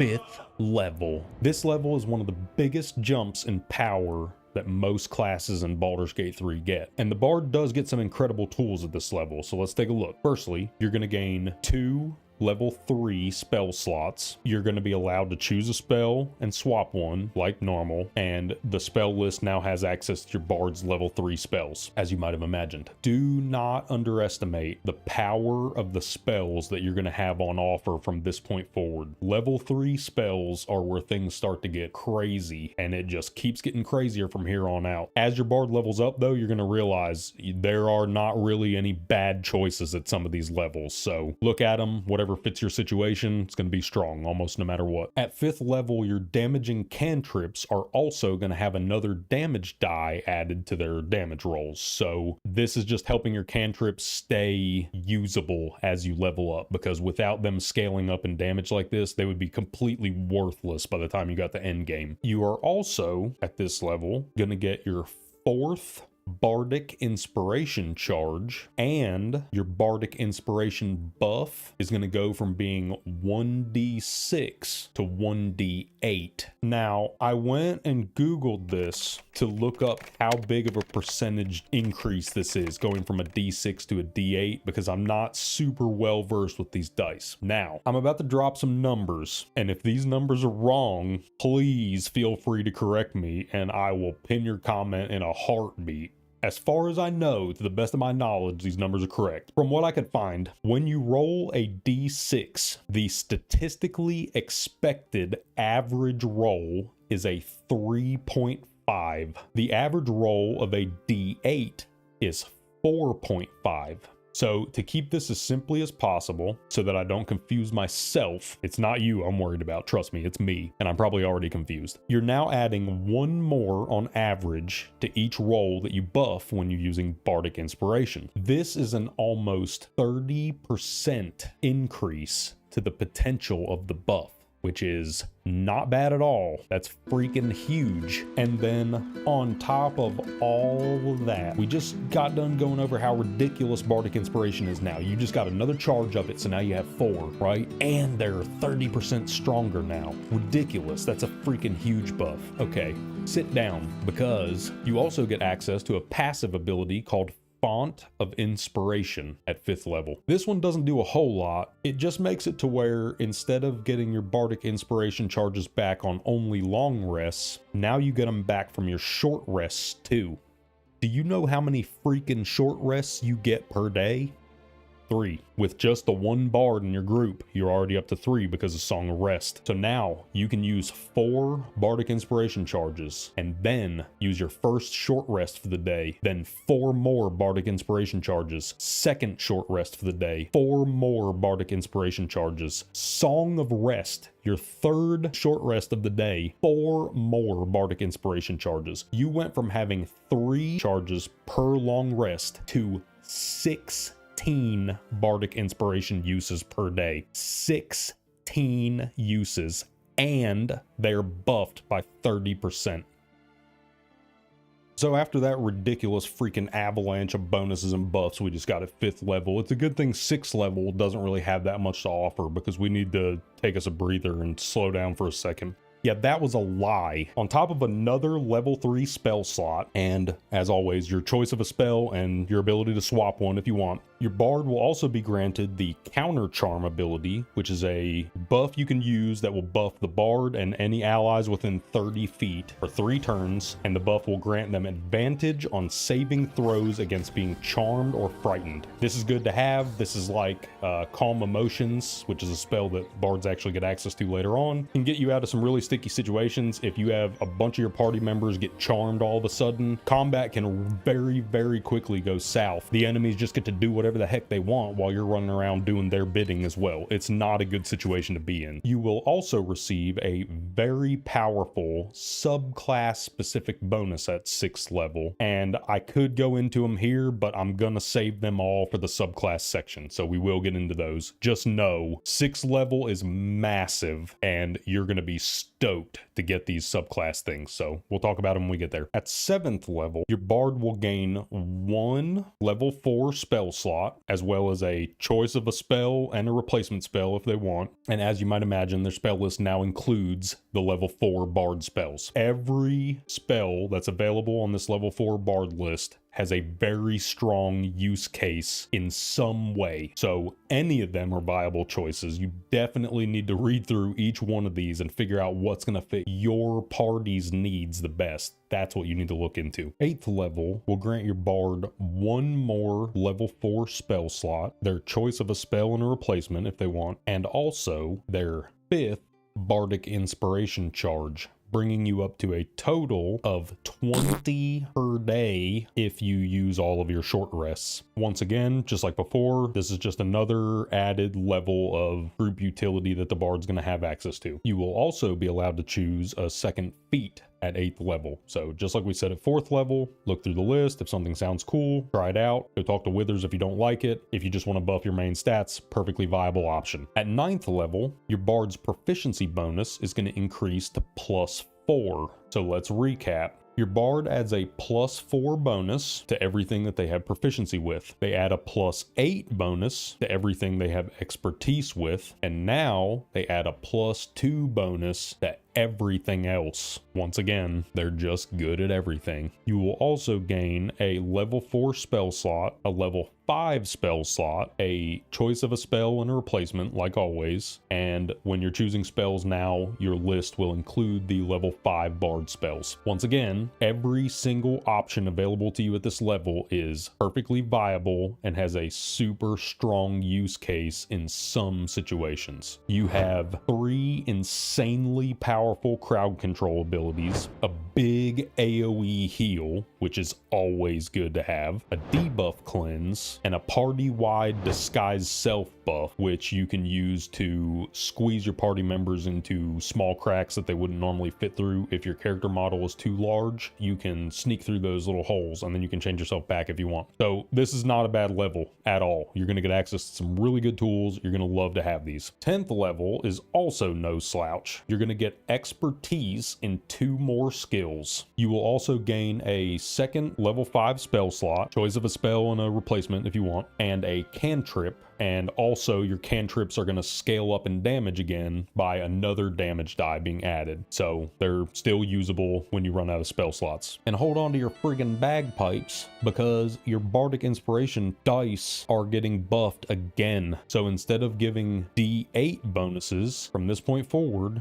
your bard will be able to provide 1d10 bonuses when bardic inspiration is used to buff the roll. So let's get back to my potentially incorrect math and keep this train wreck going. Hopefully you guys are still watching the train wreck happening, because, you know, I keep wrecking it, so we'll just keep on doing this. Anyway, the average roll of a D8, as we said before, is 4.5. The average roll of a D10 is 5.5. So once again, you've added another 1 to the average expected roll. And as long as my math is not incorrect, that is a further 22% buff on the effectiveness of that bardic inspiration buff, which is great. And you have like 27,000 charges per day now. So you're going to be flinging out buffs left and right. It's absolutely ridiculous. It's absurd. I dare you to try to be in a group with a bard and not be inspired. And absurdly enough, that still isn't everything you get at 10th level. You will also be allowed to choose 2 spells from a special list called the Magical Secrets list. What's the deal with these, you're wondering? These will be non-bard spells from other class spell lists, and you can add a wide variety of tools to your bard's arsenal, from fireballs to lightning bolts to fireballs to lightning bolts to fireballs. I jest, but you get what I'm saying. You've got crowd control options, you've got pure damage options, pure healing options, buffs, debuffs, cleanses, a little bit of everything. You might be noticing a trend. That's the freaking trend for bards. That's what a bard is. A little bit of everything with a ridiculous hat on top, and usually no pants. But I'm not going to stand up. 11th level will grant your bard their one and only level 6 spell slot. You're going to get to choose a spell and replace one, like normal if you want. And now you have access to the bard's level 6 spells. And because there's only 2 of these on the list, we're going to spotlight both of them, because both of them are ridiculously good, and I want to talk about both. Eye Bite and Otto's Irresistible Dance. Both of these spells are level 6 crowd control spells that require concentration. So with that being said, let's figure out what these things do. Eye Bite, which is a strange name, but whatever. Eye Bite is a spell that will turn your bard's eyes into empty black voids of necromantic magic. In doing this, it will allow them to, just by looking at somebody, attempt to inflict them with one of 3 status debuffs. As I said before, this is a concentration spell, and if you're able to maintain concentration, the caster can attempt to reapply one of these debuffs each turn as a cantrip without using a spell slot. So that can be really powerful. You can cause quite a bit of disruption in your enemy's team if you're able to get off multiple crowd control effects on different people. The 3 debuff choices you're going to have are Panicked, Sickened, and Asleep. Each one of these has different saving throws, different situations where they're going to be more useful. Sometimes people are immune to being put to sleep, but they can be feared and you can hit them with Panicked. It just depends on what kind of situation you're in. Having access to multiple types of crowd control in one spell is very strong. It's always nice to have choices. Otto's Irresistible Dance is probably one of the strongest crowd control abilities in the entire game, without any exaggeration, though its range is only half of what you get with Eye Bite. So what is it and why is it so good? Well, Otto's will allow you to target an enemy and force them to dance in place for up to 10 turns. While they are dancing, they can't move or take any other actions. They have disadvantage on attack rolls and dexterity saving throws, and any attacks made against them will have advantage. And also, they're stuck here river dancing the night away like a ridiculous fool.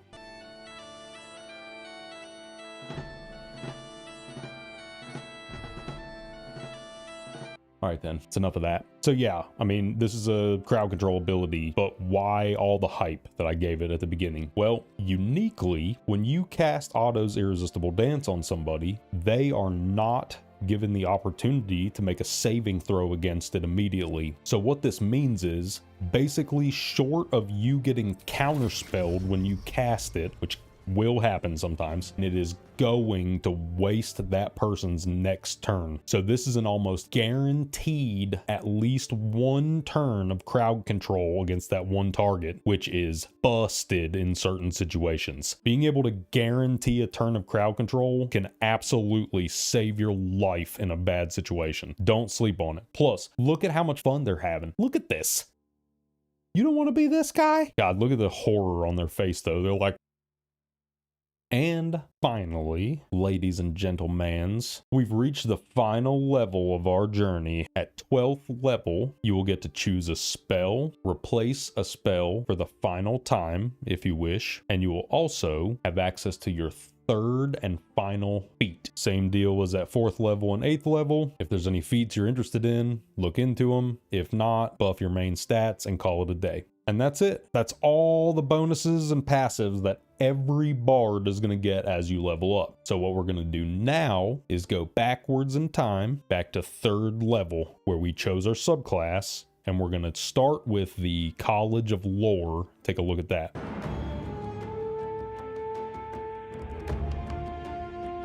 You pursue beauty and truth, collecting knowledge from scholarly tomes to peasants' tales, and use your gifts to hold both audiences and enemies spellbound. Upon first choosing the College of Lore subclass, your bard will immediately receive proficiency in 3 more skills of your choice. Yeah, that's right. At this level, lore bards get twice as many skills to be proficient with. And we've already talked about how ridiculous bards get with proficiencies and half proficiencies and double proficiencies and all that. So these guys just get even more ridiculous proficiencies. Lore bards will also receive the Cutting Words ability. This is a reaction you can trigger when an enemy is performing an attack roll, an ability check, or a saving throw.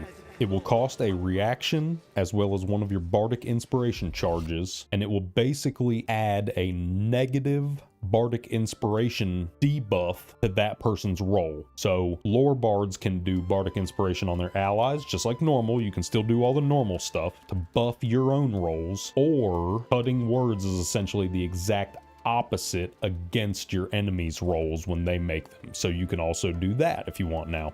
When your Bardic Inspiration dice upgrade, your Cutting Words debuff will upgrade by the same amount. Like we said before, D6s have a 3.5 average roll. At this level, negative 3.5 average when you're using Cutting Words. That's busted. And then as you level up, you'll get up to a negative 4.5, up to a negative 5.5 average. This debuff is absolutely bonkers, and you are going to love it. At 6th level, lore bards get to choose 2 spells from that magical secrets list we talked about earlier. That list of spells that were the non-bard spells. Well, the lore bards, being the spellcaster focused bards, get to choose 2 spells at level 6, as well as the 2 that all bards get at level 10. The restriction is that since we're level 6, you only have access to the level 3 or below spells from the magical secrets list, which sucks because, you know, there's nothing good at that level to choose.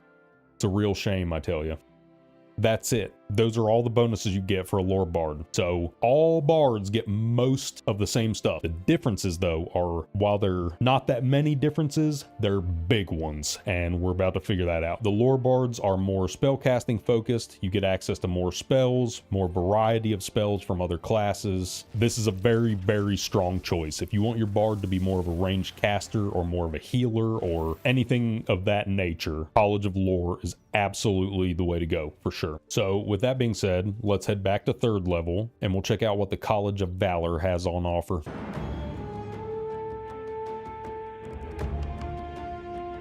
You wander the land to witness and relate the deeds of the mighty, keeping alive the memory of heroes of the past and inspiring heroes of the future. Valor bards are very different from their College of Lore counterparts, with just the few minimal changes that we're going to talk about here. You could have a very different character by building it this way. When you first choose College of Valor, you'll immediately be granted proficiency in medium armor, shields, and martial weapons. So basically, this gives your bard access to all gear in the game except for heavy armor. That's it. So now your bard has the tools they need to be a capable frontline fighter if you want to play them that way. On top of this, just like the lore bard, how they got Cutting Words as an upgrade to Bardic Inspiration, all of the subclasses get a variation of the Bardic Inspiration skill. The Valor Bard's version is called Combat Inspiration. You can use it just like regular Bardic Inspiration, just like before. It has all the same stuff that you've had from the beginning, but you can also add the bonus to either the target's armor class or their next damage roll. So just think about that. Adding a 1d10 to somebody's damage later on in the game, that's ridiculous. Once again, 6 levels and utter disappointment. All you get is this stupid extra attack ability, and no one, what the hell is this? Larian, what am I supposed to do with this? Just like casually double how good my bard is from now on? Okay. So yeah, obviously that was also a joke. Extra attack is absolutely busted. What this does is it lets your bard have 2 attacks per action from this point forward. So if you use haste or potions of speed, you can end up stacking up multiple attacks per turn on top of these. It can lead to a crazy amount of attacks per turn. Do note, however, that if you're playing in honor mode, the haste action won't let you do 2 attacks. From what I understand, this is actually how it's supposed to work in D&D, so we've kind of actually been spoiled in Baldur's Gate 3 up until now, but I think Larian just changed it for honor mode difficulty only. I don't think they have any plans to change this for the other difficulties, but obviously they could at any moment, so just keep an eye on that. Just know, 3 attacks is better than 2, and 4 attacks is better than 3, so if you can get more attacks per turn, do it. Just do more attacks per turn. It's easy as that. So as you can see, like I said, there wasn't that many changes, but the changes that there were between the lore and Valor bards are massive. The differences are big enough where you could have 2 bards in your group and both of them could fill totally different roles and still have 2 completely viable characters in your group. So it's good. The bard is good at everything. They can fill pretty much every role. And now we're going to rewind one more time back to 3rd level. We're going to take a look at our 3rd and final subclass, the College of Swords.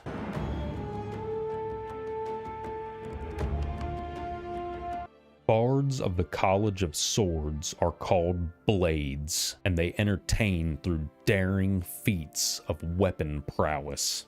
Since the description literally says that they're called blades, and that's much easier to say than College of Swords Bard, I'm going to be calling them blades from now on, unless there's a sentence that already ends with the word blades and it would just be confusing. It's not easy to keep up with. Did you see that blades? Yeah, that blades were very blades. You see the wire what? Over. Okay, immediately upon choosing this subclass, you are going to be granted proficiency with medium armor and scimitars. So you don't get quite as many options with the blade as you do with the Valor Bard, but still more choices here. What you will get that the College of Valor Bard does not get is your choice of a fighting style from one of two choices, either dueling or two-weapon fighting. Dueling is fantastic if you're using a one-handed weapon in your main hand and either a shield or nothing in your offhand. If you meet these requirements, dueling will add +2 to any damage rolls that you deal with that main hand weapon. And that might not sound like much, but adding a +2 to every damage roll that weapon does is a ridiculous amount of damage, especially over the course of a playthrough. Hundreds and hundreds of damage you'll be adding. Two-weapon fighting, on the other hand, will add your character's ability score modifier to their rolls when they attack with their offhand.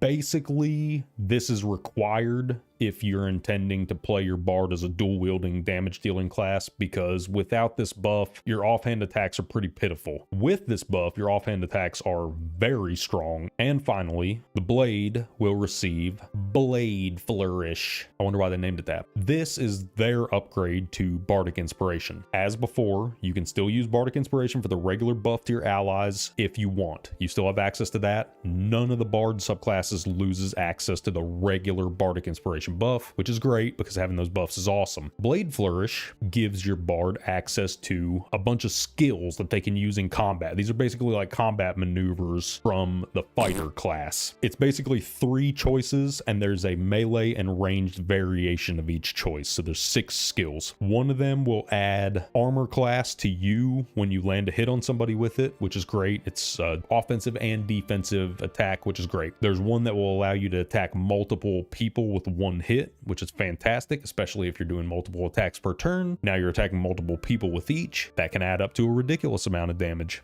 And finally, you have the option to knock enemies away from you and then teleport to them. So for different situations, obviously, these are very, very viable. You get access to all of them. You can mix and match. You can use one of them for your first attack, a different one for the second attack. Just use whatever you need in the situation you're in, especially since you end up with like 45 Bardic Inspiration charges or whatever it was we said earlier, some absurd amount, 69 charges, something like that. Nice.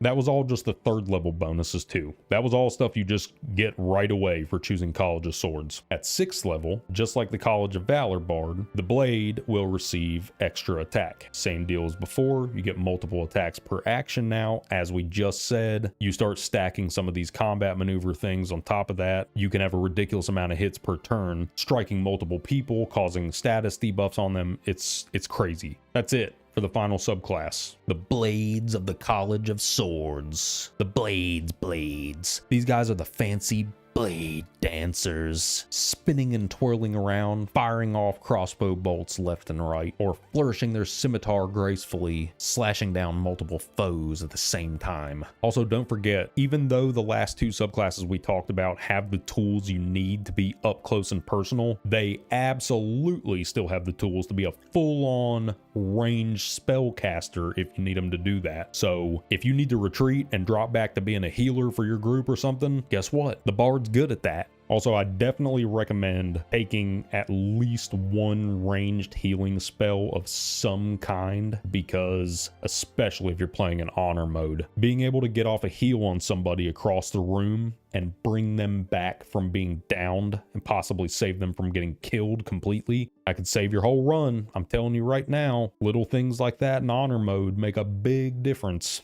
So now that we've seen what each bard gets as they level up and what each subclass has to offer you, I want to talk about a couple of notable bards from other popular media, and then I want to make a case for that super secret bard in disguise that we talked about earlier.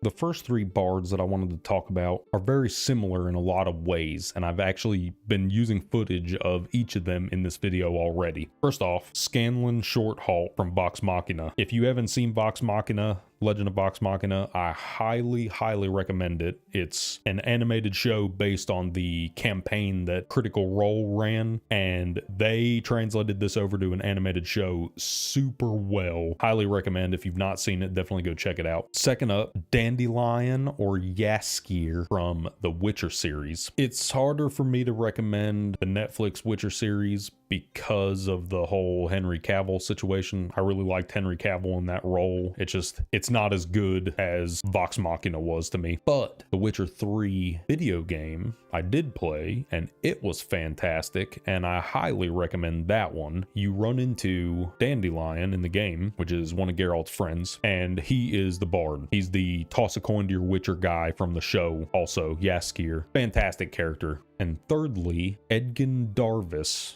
from the Dungeons and Dragons movie, Honor Among Thieves. If you haven't seen this movie, it's actually fantastic. I really had a good time watching this thing. And the main character, Edgin, obviously Chris Pine, is a fantastic actor, and he did a freaking hilarious job in this movie. You're gonna love this character, so definitely check it out. I highly recommend this one. The thing about these characters, the similarities, they're all very witty, they're charismatic, they're sarcastic, they're very intelligent. Even if they don't normally act that way, they're very intelligent, cunning, very good at coming up with schemes and plans too. And each and every one of them has at some point or another acted as the beating heart of their group, and were able to inspire their allies to overcome important obstacles. It's also these traits that led me to consider the super secret hidden surprise bard in disguise that I mentioned earlier, Peter Quill, much more commonly known as Star-Lord. I know, I can hear the groans from here. Oh man, yeah, this isn't really a Sherlock Holmes level discovery here, but surely someone out there didn't make this connection, so I'm gonna bring it up. I'm a huge comic book nerd. Any opportunity I get to talk about a comic book character when I'm talking about Dungeons and Dragons stuff as well, if I can combine these two things, oh man, love it. It's two birds with one stone. For any of you that doesn't actually know who Star-Lord is, that's fine. He's the main character of the Guardians of the Galaxy, the leader of the group, the Guardians of the Galaxy, and absolutely witty, charismatic, intelligent, even though he doesn't normally act like it, inspires his allies to go above and beyond and break through their limits. And freaking music is like this dude's whole shtick. His whole thing is music. He's always listening to his mixtapes that his mom gave him before she died, and that is the soundtrack of the movies. So these movies have ridiculously good music in them, and it's woven into the story because Star-Lord's a damn bard. So what do you think? Is Star-Lord a bard, or am I just grasping at straws here? I feel like there's no question that he's got at least a couple of levels dipped into bard. Come on now, you guys got to give me at least something. He's at least multi-classed bard. But let me know in the comments, what do you think about the bard class? What is your favorite bard subclass? Are there any other notable bards from other popular media sources that I didn't mention that you guys think are cool, worth talking about? What's your favorite dinosaur? Let us know the answer to all these important questions down in the comments below. And while you're down there, be sure to click the like and subscribe buttons if you like this video and want to see more of this type of content, and hit the notification bell if you want to be notified as soon as I upload content as well. I do appreciate any and all support you guys have been giving me. The support on these videos has been really awesome to see, so thank you for that. As always, travelers, I'm glad you got to see me. Do your best to stay alive. Until next time, see ya.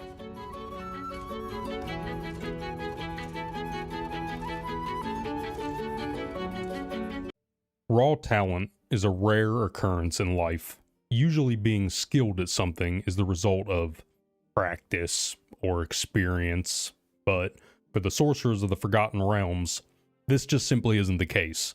When it comes to the casting and manipulation of magic, They are better than you, and they know it. Just ask them. They'll tell you, I promise. So if you are the type of player who wants to not only cast spells, but use your innate talents to shape and manipulate the magic itself as you're casting them, then the Sorcerer class is right for you. Welcome back, travelers. I'm glad to see you made it. I'm Colo, and today we're going to be taking a look at the Sorcerer class in Baldur's Gate 3. We're going to go over each one of the spells and abilities that every Sorcerer gets between 1st level and 12th level, and then after that we're going to go over each subclass individually, discuss the bonuses that each one of those offers you, and that way you'll have a better idea of which route you want to go with your Sorcerer. Also be sure to stick around to the end of the video, because I've got a couple of non-D&D related characters that may or may not be sorcerers, so we'll talk about that. Should be pretty fun. And lastly, before we get started, a special shout out to the curators over at the Baldur's Gate 3 wiki at bg3.wiki. A lot of the information I'm going to be telling you in this video came from that website, and those guys do a really good job gathering and curating the database of information. So be sure to check them out, show them some love. They do a really good job over there. And with that covered, let's begin. So what is a sorcerer? Before we dive into making one and all that stuff, what is it? Sorcerers, or sorks, as I'm going to be referring to them in this video regularly, because the word sorcerer has 3 syllables and the word sorks has 1 syllable, and I'm lazy, so I'm going to do this one most often. Anyway, whenever sorcerers are brought up in conversation, it's often in the same breath as wizards and warlocks, because there are similarities between these 3 casters, but there are also some very, very big differences. So let's get into that and talk about what sets the sorcerer apart from the other spellcasters. The main class mechanic, for example, meta magic, this is what allows the sorcerer to tap into that innate magical ability and manipulate the spells that they're in the process of casting. What do I mean when I say manipulate? Well, there's multiple different meta magic options that you have available to you as a sorcerer, and we're going to go over them here in just a second, so you'll see exactly what I'm talking about. Each one of these meta magic options will cost you a certain amount of sorcery points, which is the sorcerer's class resource, but we're going to cover these more in the leveling section after I go over the meta magic stuff. First up, we have Careful Spell. This one costs 1 sorcery point, and the effect is that any allies that get hit by whichever spell you're modifying will automatically succeed on their saving throw against that spell. That's great, Colo, but what the hell does that actually mean?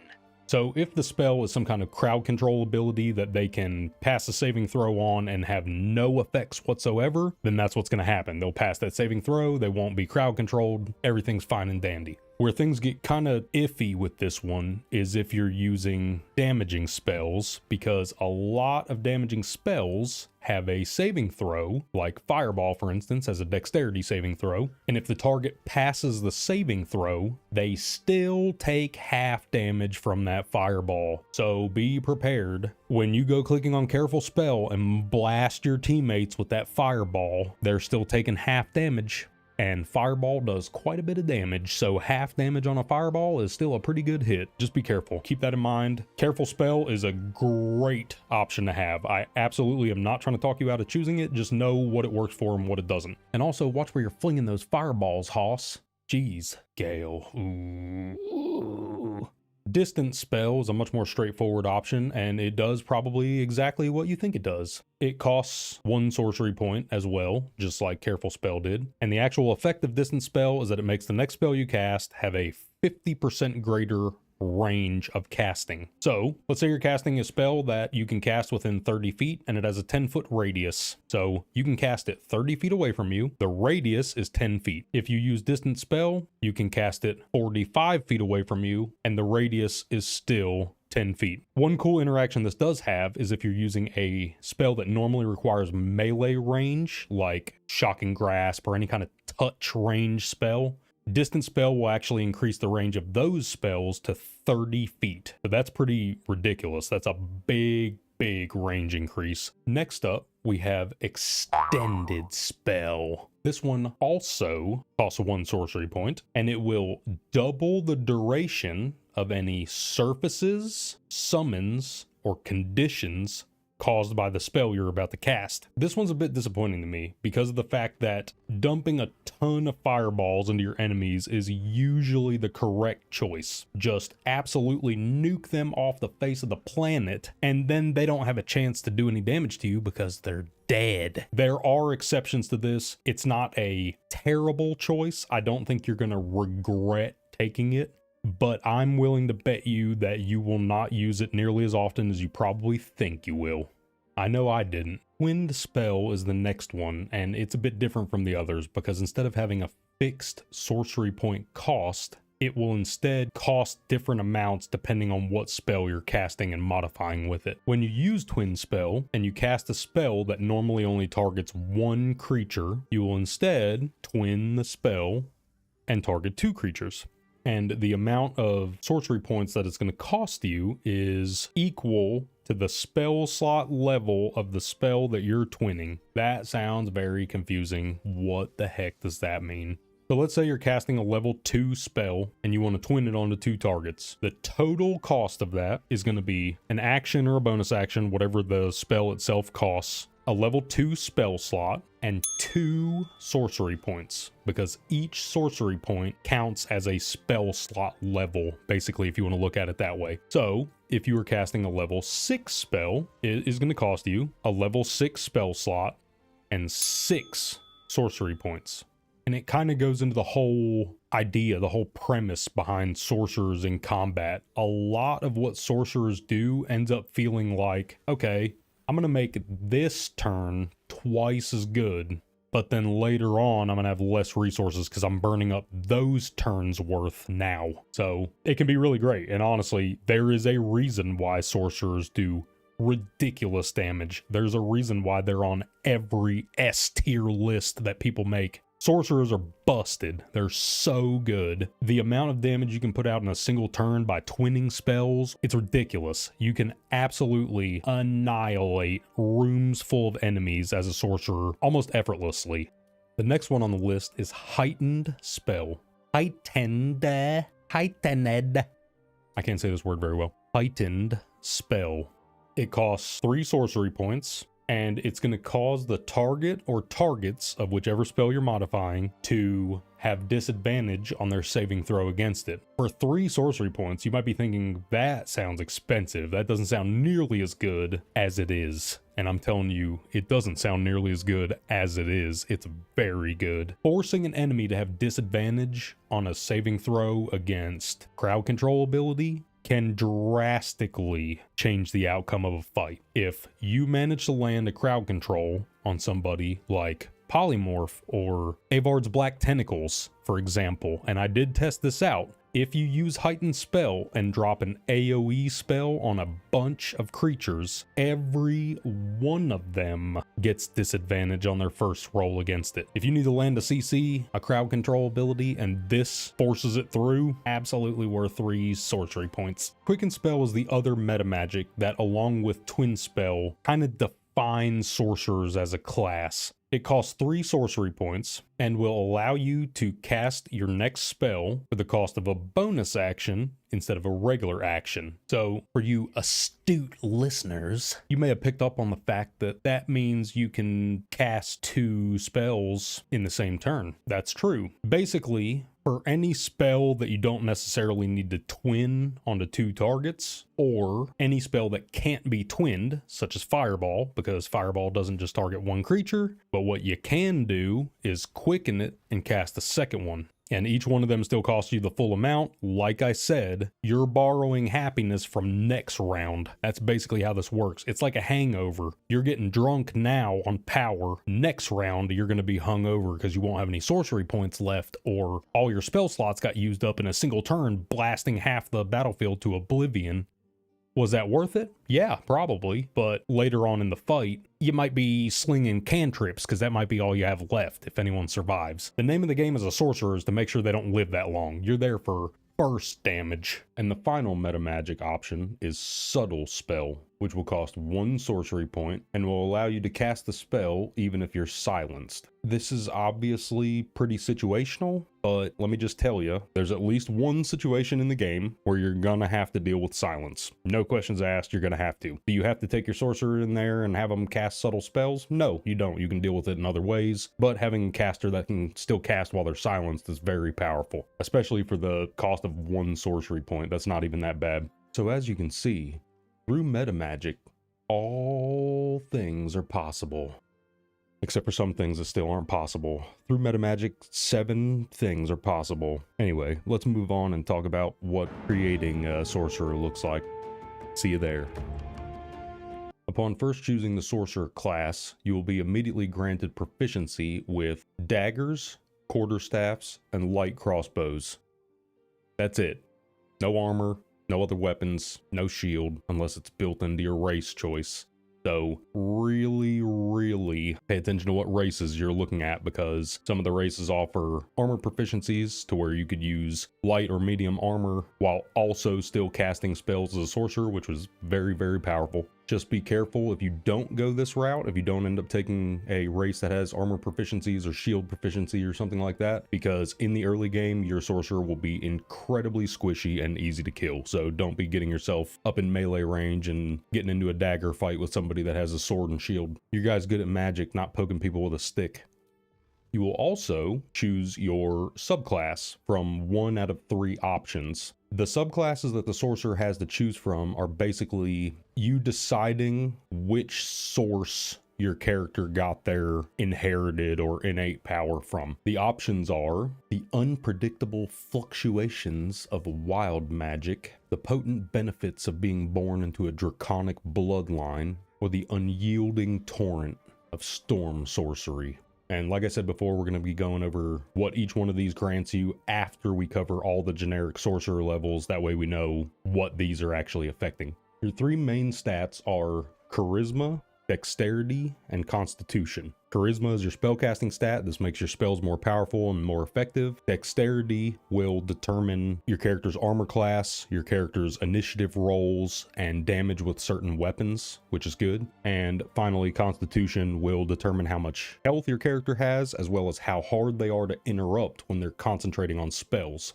And that part's very important because sorcerers are well known for concentrating on specific spells, and we'll get into that a bit later, but just know you're going to want some points in Constitution so you don't get interrupted all the time. You will also get to choose 4 cantrips from your sorcerer spell list, as well as 2 level 1 spells. You'll have some pretty excellent choices right at the beginning, like Ice Knife, Mage Armor, Magic Missile, Shield, Sleep. All these spells are excellent, especially in early game. If I had to pick 2 of these level 1 spells and just forsake the rest of them forever, I'm taking Magic Missile and Shield every time. Those 2 spells are good in every situation. Those are all-arounders, and I recommend them for any build. You don't have to take them, but they're good for your build, no matter what. Alternatively to Magic Missile, since you're playing a sorcerer, Chromatic Orb and Ice Knife are both strong choices, because both of them can be twinned, and they have elemental effects rather than slightly less damage from Magic Missile, but it's guaranteed damage. There's different options you have available. Now that we've got our sorcerer created, let's talk about what it looks like while you're leveling up.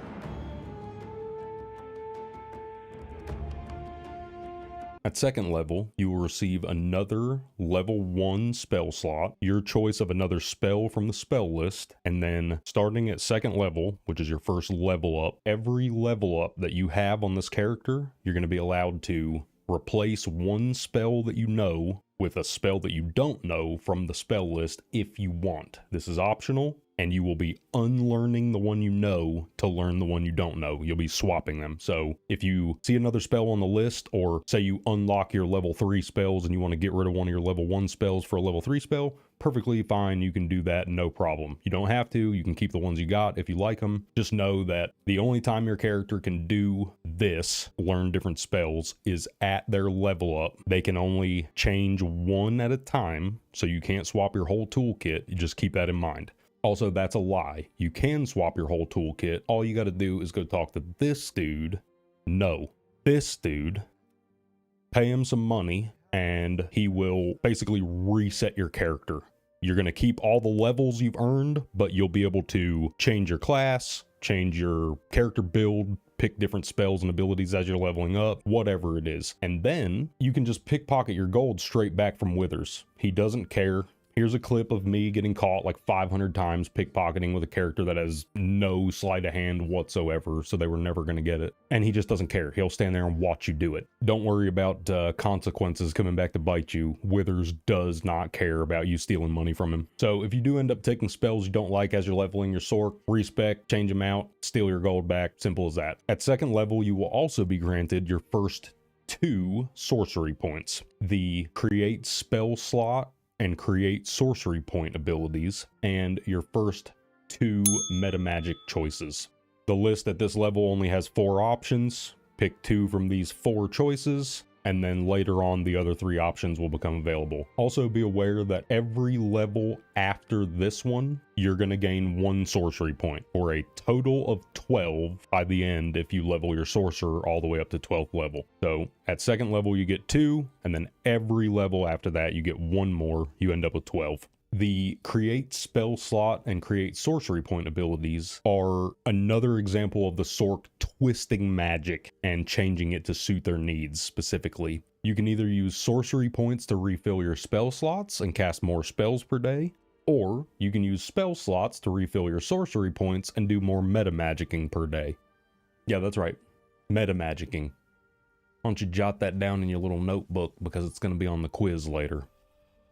At third level, your Sorc will receive 1 level 1 spell slot, 2 level 2 spell slots, your choice of 1 more spell from the Sorc spell list, and you can replace one if you want, like always. And your Sorc's level 2 spells are available to you to choose from when you're picking your spells from the list from now on. There are some really strong options available in these level 2 spells, but just remember when you're picking your spells to keep your meta magic options in mind, because some of these spells are not going to benefit as well from meta magic as some of the other ones would. So for a sorcerer, some spells that might not be great for somebody else have the potential to be really strong on a sorcerer. The main example that I would give you is the Scorching Ray spell. This is a super strong spell that I would recommend under almost any circumstances to somebody, but you can't twin this spell. So one of the other options that's a slightly weaker spell but can be twin cast might be a better choice. It's up to you. It's what your build needs. It's what your party needs. You're going to have to decide. And now for this terrible segue. Speaking of meta magic, you will get to choose your third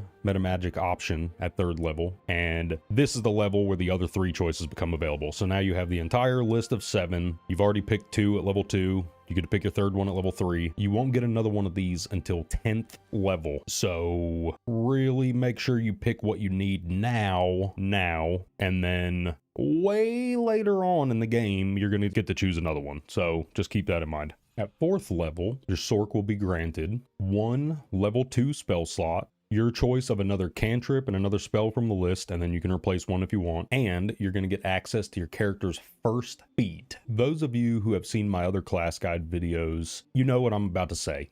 Schickenfraxenschnellisis.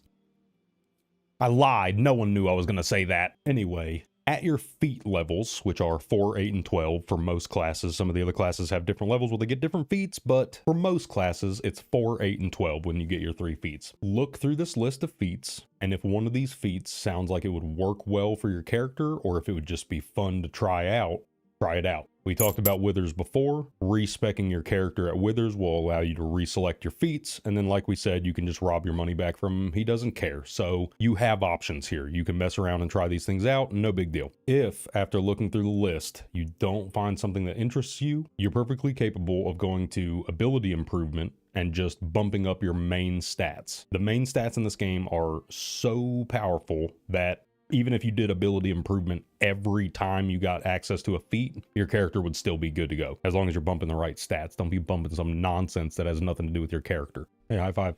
Just kidding. At 5th level, like almost every other class, the sorcerer is going to get some ridiculous tools. 5th level is considered to be a turning point in Baldur's Gate 3, because this is where your characters get a massive jump in power. For the martial classes, this comes in the form of extra attack, which allows them to do 2 attacks per action. And for the spellcasters, these upgrades come in the form of your level 3 spells. And let me tell you, ladies and gents, there's some good stuff on this list, but we're getting ahead of ourselves. When you hit 5th level, you will be granted 2 level 3 spell slots. And I obviously just told you that you're going to get access to your level 3 spells, so that also happens. You're going to get to choose a spell and replace one, like always. And your cantrips are going to scale up in damage by 1 damage die. So I'm just going to use nice round numbers. Let's say you have a cantrip that does 1d4 damage. After this scale up, it's going to do 2d4 damage. This is important because it keeps your cantrips viable to use throughout the game. Otherwise, they would be totally worthless after a certain point. So now let's look at those level 3 spells. Why all the hype over these? Well, it's easy. Fireball and haste.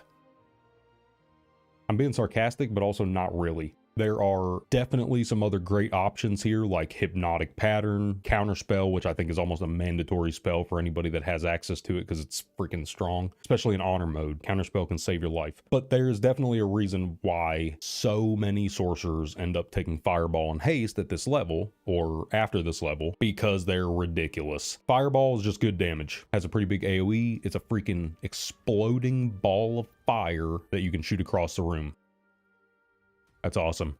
But also, as we've discussed before, your Sorc is a crafty little bastard, and you can meta magic those fireballs, quicken them, cast 2 per turn, and that's a lot of damage. Haste is also in a similar situation because sorcerers are probably the best characters in the game at hastening other characters, because you can twin cast haste onto 2 people at the same time, and as long as you maintain concentration, both of those targets remain hastened for the duration. Anybody who knows how good haste is knows how absolutely absurd it is that one character can hasten 2 people at once. Yeah, you twin cast haste onto a fighter and a barbarian that are standing up in the front lines fighting your enemies, and they are about to find out what the inside of a slap chop feels like.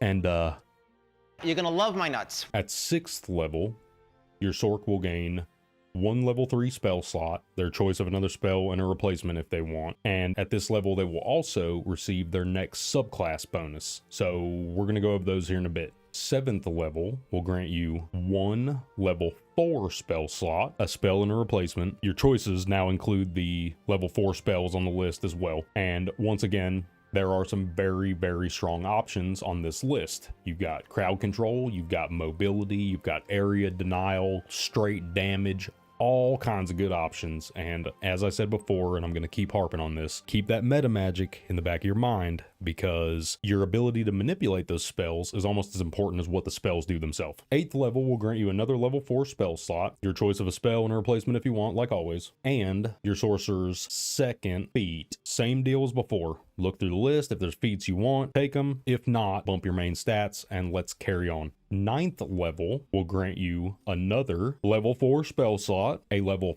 5 spell slot, a spell and a replacement, and your list now has access to level 5 spells, as you've probably already guessed. Same deal as before. This list has some really heavy hitters, especially with the meta magic that you can cast to manipulate those spells, you fancy special little son of a gun.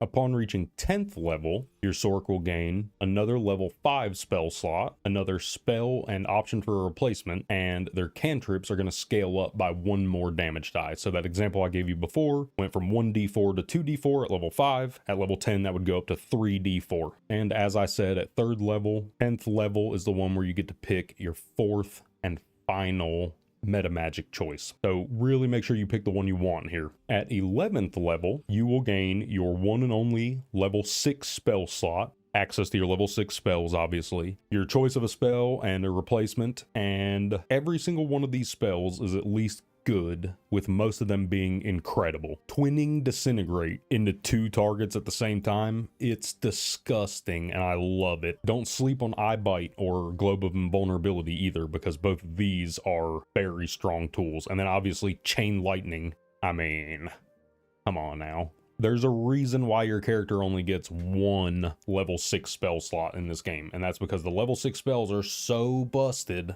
that they can single-handedly change the tide of a fight in some cases. 11th level will also grant you your final subclass bonus, which we will talk about here in just a moment. Now, ladies and gents, 12th level is finally upon us. We're there. 12th level. And with it, you're going to get your final choice of a spell and a replacement, and your final feat. So as I said before, pick the spells you want, pick the feat you want, or buff your main stats, and then Withers is always there if you make the wrong choice. But that's it. That's all the generic sorcerer levels that every sorc's going to get as they're leveling up. So now we're going to rewind back to first level where you chose your subclass. And first up, we're going to cover wild magic. Your powers come from ancient forces of chaos. They churn within you, waiting to burst free at any time. Wild magic sorcerers are strange and unique when compared to the other two subclasses because whenever they cast a spell that is level 1 or higher, they have a chance to cause what is called a wild magic surge, which means that it is going to trigger a random effect from this list. Look at this list of random crap that can happen to you whenever you cast a spell that's higher level than a cantrip. You can set yourself on fire, turn yourself into a sheep, you can slow yourself, you know, all the good stuff. There are a couple of options that do work out in your favor, but this is random, and I know my luck. I don't know how yours is, but I know my luck, and I'll put it to you this way. I'm not going to be taking a wild magic sorc into friggin' honor mode anytime soon, and I don't recommend you do it either. Disregard that. I do recommend you do that as long as you post a video for science, because I want to see it. On top of this random passive shenanigans, you're also going to get the Tides of Chaos ability at first level. This one will grant you advantage on your next attack roll, ability check, or saving throw for the low cost of increasing the chance of triggering a wild magic surge. So you buff your roll and then immediately surge and turn into a sheep and get annihilated while you're helpless. Cool beans.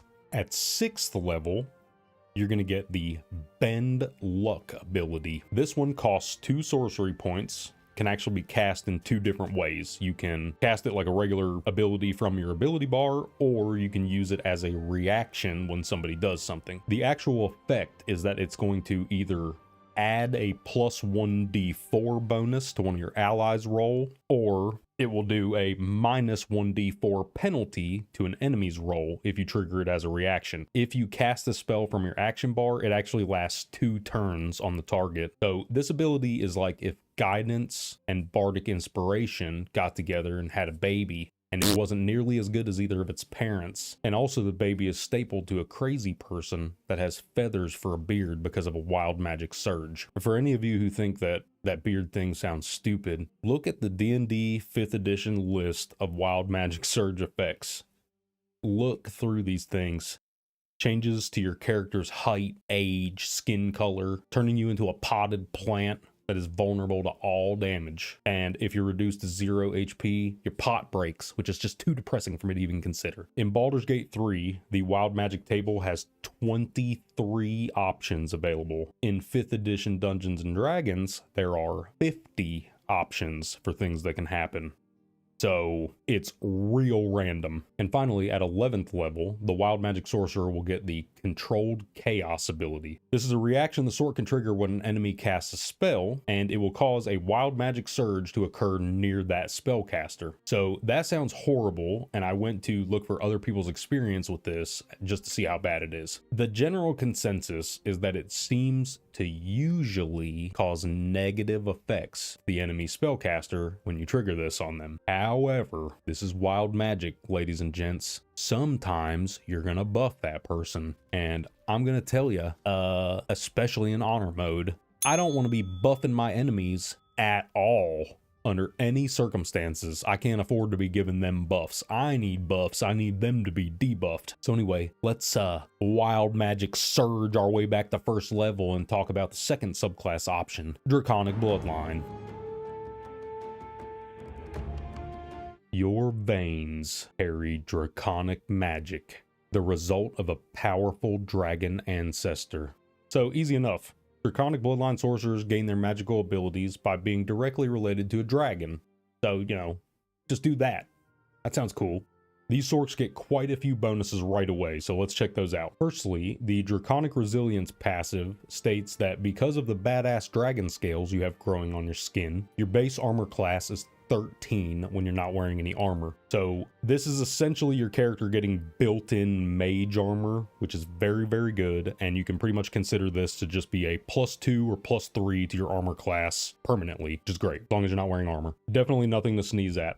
Draconic Resilience also has a second part that will increase your sorcerer's maximum hit points by 1 per sorcerer level. So if you level your sorc all the way up to 12th level, it's going to give you a +12 to your maximum HP. And that might sound like a low number to some of you, but by the time you get to the end of the game, your characters are probably going to have right around 100 health, something close to it anyway. So an additional 12 health is 10-12% increase. That's very, very strong.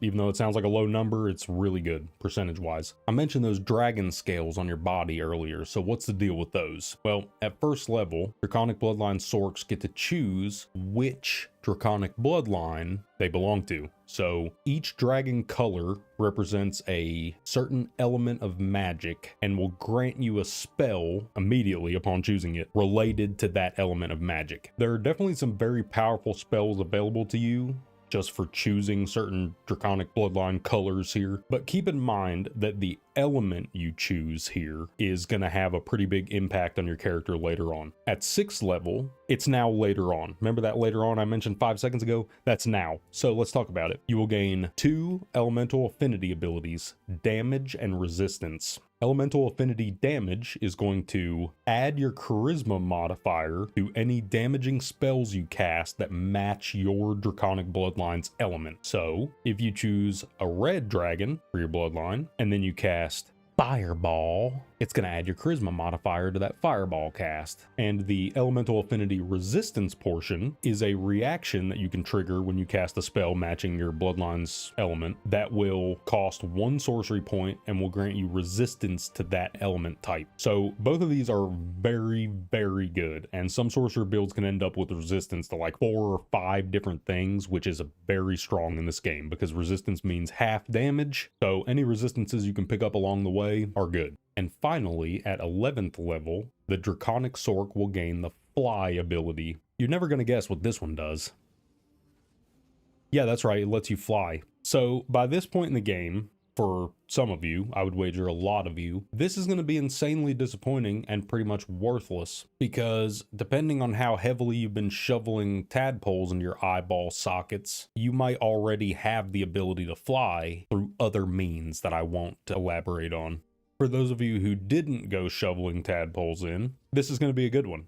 It's going to be really good. Having the ability to fly is fantastic. If you don't have it from another source, it's going to be awesome to get this at this level. But for an 11th level bonus, it's kind of weak in my mind. Especially since Storm Sorcs pretty much get the ability to fly at level 1. So anyway, speaking of Storm Sorcs, let's go back to 1st level and talk about the final subclass, the Storm Sorcery Sorcerizer. Whether crackling with the energy of ancient deluges or pierced by gales and hurricanes, your lineage is a strange tapestry scrawled by a tempest. When you first choose this subclass, you will be granted the Tempestuous Magic ability, which will trigger whenever you cast a spell that is level 1 or higher. And you're probably thinking, oh great, more wild magic nonsense. Not at all. When this one triggers, instead of turning you into a sheep and setting your balls on fire, it's going to allow you to fly up to 30 feet as a bonus action without triggering opportunity attacks.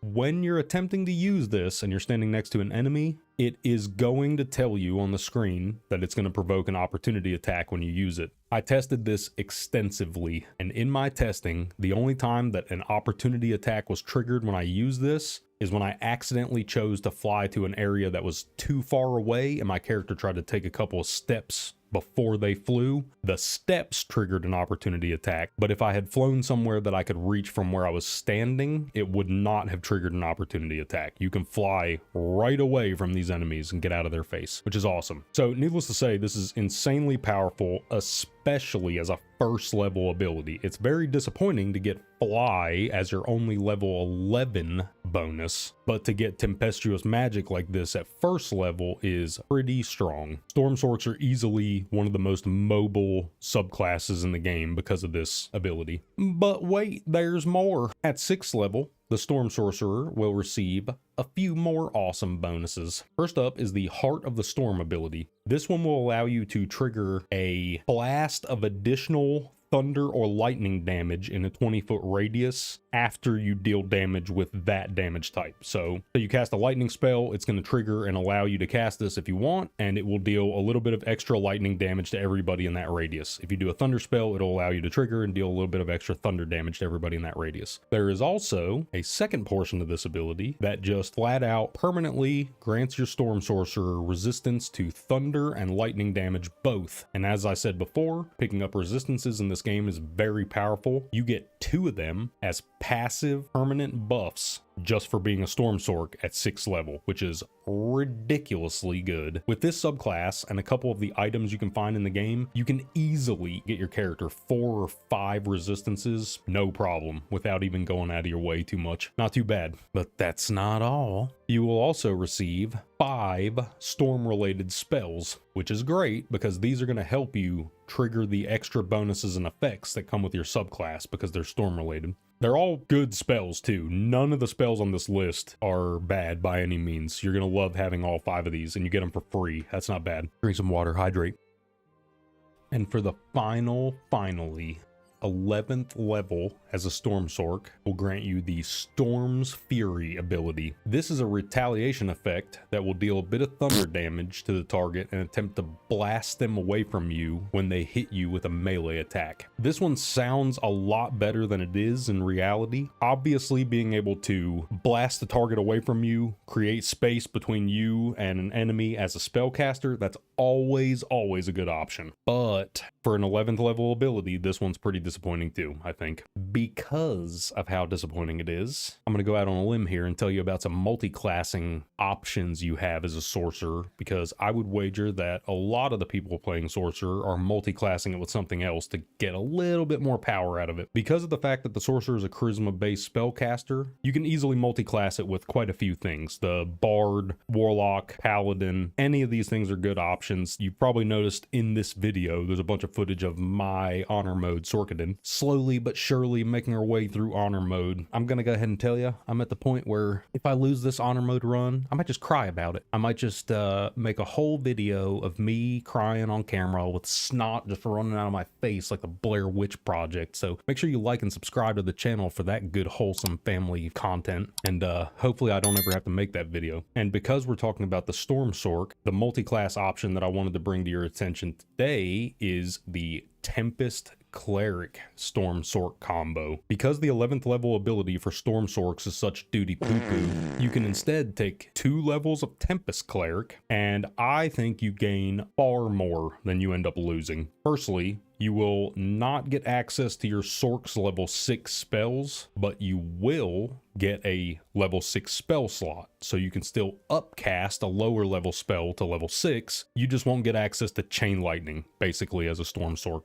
There are other ways in the game to get access to Chain Lightning. Obviously, you can use scrolls and stuff like that, but there's items that grant you abilities, and this staff Mark of Heshkir is one example. You can use this to get Chain Lightning and Lightning Bolt as a short rest ability. Really strong. This staff is probably the best one in the game for most caster builds. There's going to be, niche builds that need a different item, but this one's really strong for any caster. So what the heck do you get from the Tempest Cleric that makes it worth losing what you lose? Not much, just this little baby right here. Destructive Wrath is your 2nd level Channeled Divinity reaction as a Tempest Cleric, which you can trigger when you deal either lightning or thunder damage. and it makes that damage automatically do its maximum possible damage roll. So let's say, for instance, we cast Call Lightning at its normal spell level. It will normally do between 3 and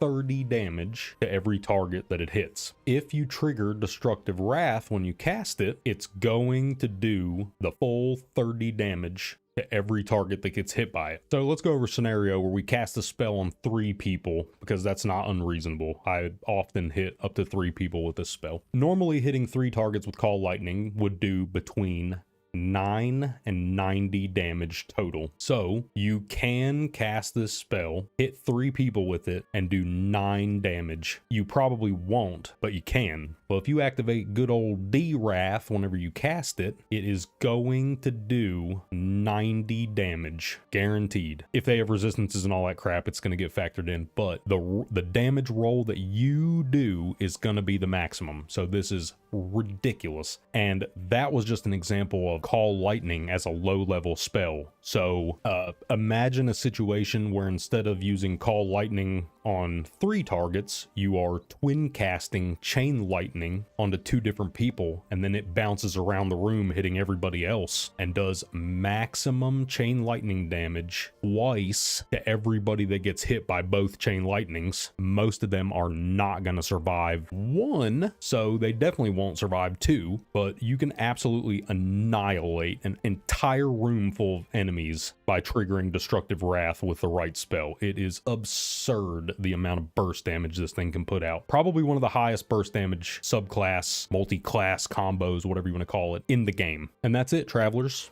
That's all of the generic levels for Sorcerer, as well as all the subclasses covered, so you know what each one grants you. And we managed to fit it all into a gigantic, way too long nutshell. Nice. Be sure to let me know in the comments down below how you've built your Sorcerer. If you know any other cool multi-class options that I didn't mention, I'm sure there's plenty out there. There's people come up with all kinds of cool stuff, but I'm happy to learn about it from y'all. We can learn this crazy game together. There's also a link to my Discord down in the video description. So if you want to come join the Discord, talk about any nerdy stuff, RPGs, comic books, anything you want to come and nerd out on, the more the merrier. Y'all are welcome. But now, travelers, it's about time I make good on that promise from the beginning of the video. We've got a couple of non-D&D characters that I want to talk about that may or may not be sorcerers. Or are they? Who knows? You can't have a video talking about sorcerers and not mention the old Sorcerer Supreme, could you? But here's the thing. Does Doctor Strange actually meet the requirements to be a D&D sorcerer? I don't think so. He wasn't born with his powers. He learned them at school. He went and trained and practiced and learned how to use magic. Before that, he was a surgeon. So, Doctor Strange, the Sorcerer Supreme, you're a wizard, Harry. He's a wizard. Some uncultured, inferior spell-casting swine. Just kidding, obviously. I love Doctor Strange, and he's ridiculously powerful, regardless of how much of a sorcerer he is, which is none. He's not a sorcerer. But the Wizard Supreme doesn't sound that great. So, Sorcerer Supreme it is. And secondly, while we're talking about Marvel characters, I might as well mention this one too. The Scarlet Witch, Wanda Maximoff. I'm going to go out on a limb here and assume that the word witch is being used to mean female wizard. It might not be the case, but honestly, it doesn't really matter for the point that I'm about to make, so this is absolutely not the hill I'm going to die on, but that is the assumption I'm making. The movies did this character super dirty. In the comics, the Scarlet Witch is one of the most powerful characters in Marvel Comics overall, and definitely one of the most powerful spellcasters there is. The reason why I've put her in this section is because the Scarlet Witch is actually a mutant, which means that her powers are genetic. And I think the Scarlet Sorceress might be a more fitting name for this individual. But, you know, let me know what you think. She's so strong, it's nuts. She has probability manipulation, reality manipulation, chaos magic. Oh my god, this chick is a freaking wild magic sorcerer. Just get away from me. Stay away from me. No! All right, travelers, I'm going to end this one here. Let me know if there's any other cool sorcerers you want to discuss. Like and sub and all that jazz. If you want to support the channel even further, there's a link to my Patreon in the description. I greatly appreciate all the support you guys have been giving the channel. And as always, travelers, I am glad you got to see me. Do your best to stay alive. Until next time. See ya. The Guardians of the Grove. the nurturers of nature, the wardens of the wild. There's certainly no question about where the loyalties of a druid lie. If you are the type of player who wants to turn the very forces of nature against your foes, or if you just want to turn into a cat, then the druid class is right for you. Welcome back, travelers. I'm glad to see you made it. I'm Colo, and today we're going to be taking a look at the druid class in Baldur's Gate 3. We will go over all of the skills and abilities that every druid's going to get as you level from 1st level to 12th level, and then after that we'll take an in-depth look into each of the druid's subclasses, that way you know what each one of those has to offer for you. Before we get started, I want to shout out the curators of the Baldur's Gate 3 wiki at bg3.wiki. They do a really good job of gathering and organizing their data on this wiki, and I used it for a lot of the information and images in this video, so be sure to check them out. And now that that's out of the way, let's talk about what the heck a druid even is. Druids are nature-based spellcasters that can pretty much fill any role in a party, just depending on how you decide to build your druid. Before we get started discussing anything else, I want to go over the druid's class mechanic, which is wild shape.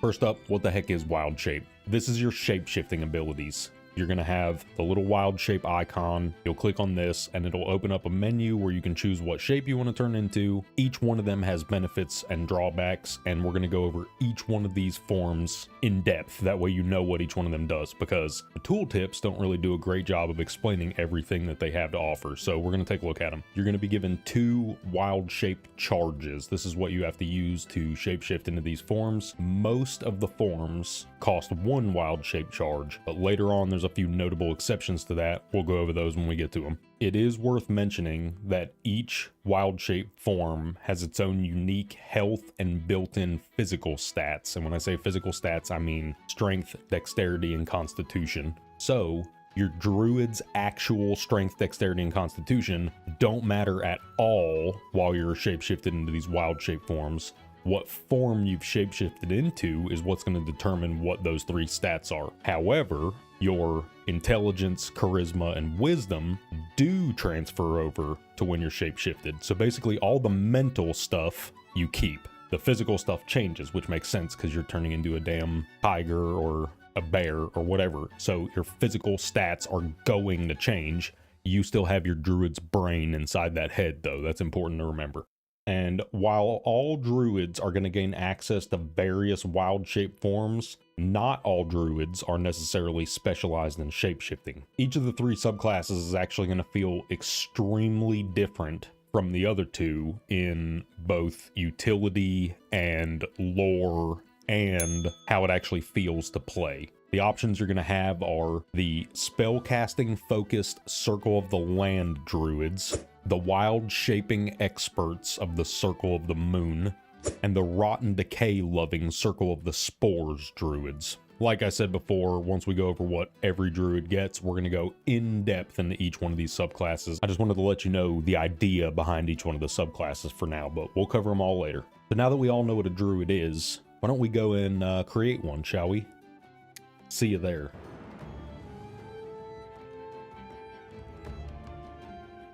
On first choosing the class, you will be immediately granted several proficiencies. These are clubs, daggers, javelins, maces, quarterstaffs, scimitars, sickles, spears, light armor, medium armor, and shields. This is actually a really good starting set of gear proficiencies. You're going to start off with the ability to be pretty tanky right off the bat, and a bunch of weapons are opened up for you to use. And then depending on what race you choose, you can supplement some of the proficiencies with race proficiencies and stuff like that too. Take a look at what each race has to offer you, and you can pick based on that, or you're fully capable of just building whatever you want and you're going to be perfectly fine. It's not going to keep you from beating this game, I promise. The druid's 3 main stats are wisdom, dexterity, and constitution. Wisdom is your spellcasting stat. This is going to increase the damage and effectiveness of spells that you're casting as a druid. Dexterity is going to determine your initiative rolls in combat, your armor class, and your damage with various types of finesse weapons. And constitution is going to determine how much health your character has, as well as how hard they are to interrupt when they're concentrating on spells, which is going to be very important. You will most likely want different amounts of these stats depending very heavily on what subclass you're planning on rolling your druid as. So if you're going to be one of the more spellcasting focused subclasses, you might lean more heavily into constitution and wisdom, whereas if you're going for a shapeshifting druid, it actually might be in your best interest to just not put any points into your physical stats, since you're going to spend most of the time in wild shape form, and you can just bump your other stats pretty high, but we'll go over that a little bit more later on. You will also get to choose 2 cantrips from your druid spell list, which has some pretty solid options. Produce Flame is very useful. When you use it, your hand basically sets on fire, and it'll just stay on fire, generating a little bit of light around your character while it's on fire like that. While your hand is on fire, you can throw the fire at somebody as an attack, but you don't have to. You can just carry it around all day as a light source. And of course, you get access to the single best spell in the entirety of Baldur's Gate 3, Guidance. And if you don't think Guidance is the best spell in the game, you've probably never used it. You need to take this cantrip. It's the best one on the list. There's no question about that. At least one person in your party needs to have Guidance. Any of you who think I'm exaggerating, go ahead and pick this. Come back to this video after a few play sessions, rewatch the whole video again so that I get more ad revenue, and then tell me in the comments about how many times you've used Guidance, and the answer is like 5,000, so just trust me, it's good. For anybody who doesn't know what Guidance does, it's a cantrip that you can cast on your party members, and it's usable even while they're right in the middle of a conversation. It adds a plus 1d4 bonus to all ability checks for 10 turns, or as long as the caster maintains concentration. So basically, if you have someone in your party that has this cantrip and you guys are all traveling together and someone gets in a conversation that has a dialogue check that they have to roll, this person will be able to add 1d4 to any dialogue checks that they're going to roll while they're in that conversation. There are no drawbacks whatsoever, and it's a cantrip, so it's free to use. This is absolutely going to add up to being one of the most beneficial spells you have in your entire arsenal, so definitely don't sleep on this one. On top of the 2 cantrips you're going to choose, you will be granted all of your druid's level 1 spells with the ability to prepare 2 of them right away for use. Since the druid is a prepared spellcaster, anytime you unlock a level of spells, so your level 2 spells, your level 3 spells, you get all of them. Your druid learns all of them at the same time. You can't prepare and unprepare spells in combat, but in between combat encounters, you can just swap these spells in and out on your prepared list however you see fit. So if you need to give somebody Longstrider in your party and you don't have Longstrider prepared and you're not in combat, you can go ahead and just unprepare something else and prepare Longstrider and then cast it on them, and then you can just take it back off the bar. A lot of the things that you do, you don't even have to keep the spells prepared. Somebody even mentioned in one of my comments, I believe, that if you summon a minion and then unprepare the minion summoning spell from your bar, that you can replace it with something else and you still get to keep the minion. That's probably a bug. It's probably not intended, but that's ridiculously powerful, so something to keep in mind. But all of this preparing and unpreparing in between combat leads to druids being very good for party utility. They can cover a lot of the gaps in what your party doesn't have. Your druid can just learn and unlearn things in between combat and help you out. There's a lot of really strong options here, like Longstrider, Ice Knife, Fairy Fire, ton of good choices. So now that you know what these tree huggers are all about, and we've got our druid created, let's go talk about what you're going to get as you're leveling one up.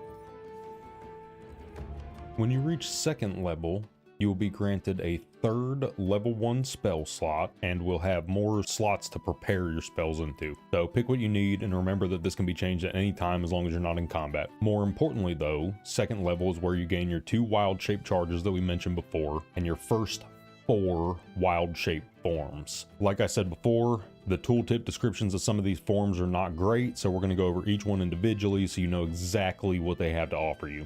First up, Badger form. This one grants access to the Bite ability, which does piercing damage, the Claws ability, which does slashing damage, so that's already nice. You got 2 different damage types built in. And Claws also has a chance to push targets away from you when you hit them, which is nice. and you also have the burrow ability. This one will allow you to go underground. You target the area that you're going to pop out of the ground from, and you will burrow underground where you're at, go underneath your enemy's feet. It will ignore opportunity attacks. This is a safe way to move from one place to another, and when you pop out of the ground, you will potentially knock nearby creatures prone, which is a really good way to set up other attacks or other party members to be able to capitalize on your enemies laying prone. Also, look at this friggin' badger. Is this what you were imagining when you read the skill name?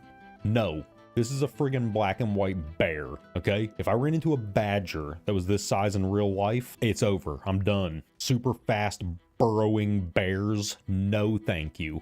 I don't think so. Secondly, cat form. This one is much weaker than the badger bear we just talked about, and more importantly, much smaller. This wild shape form isn't necessarily intended to be used in combat situations, though you can use it to sneak around or whatever, but it is still absurdly useful for other things, like traveling around in the open world. You see, the cat is small enough to fit into the small cracks and holes and walls that you find that you have to be really small to get through. Well, druids at this super early point in the game are one of the classes that can just breeze right through that stuff. You turn into a cat, you sneak right through the hole, you're good to go. Cats are also very light, and you can have a party member throw your druid somewhere. I've seen videos of people getting thrown up over gates and stuff like that. It might do damage to you and it might knock you out of cat form when you get over there, but who cares if you're on the other side of the gate and you can unlock it for your party. Your cat form does have the claws attack, which will do embarrassingly low damage, and the meow ability, which is actually really good. You can use this to have your cat sneak off over in the distance and meow, and it will distract enemies. They'll go over there to investigate, and you can use that to sneak around past them on somebody else, whatever. It can open up some possibilities that aren't normally there by distracting somebody.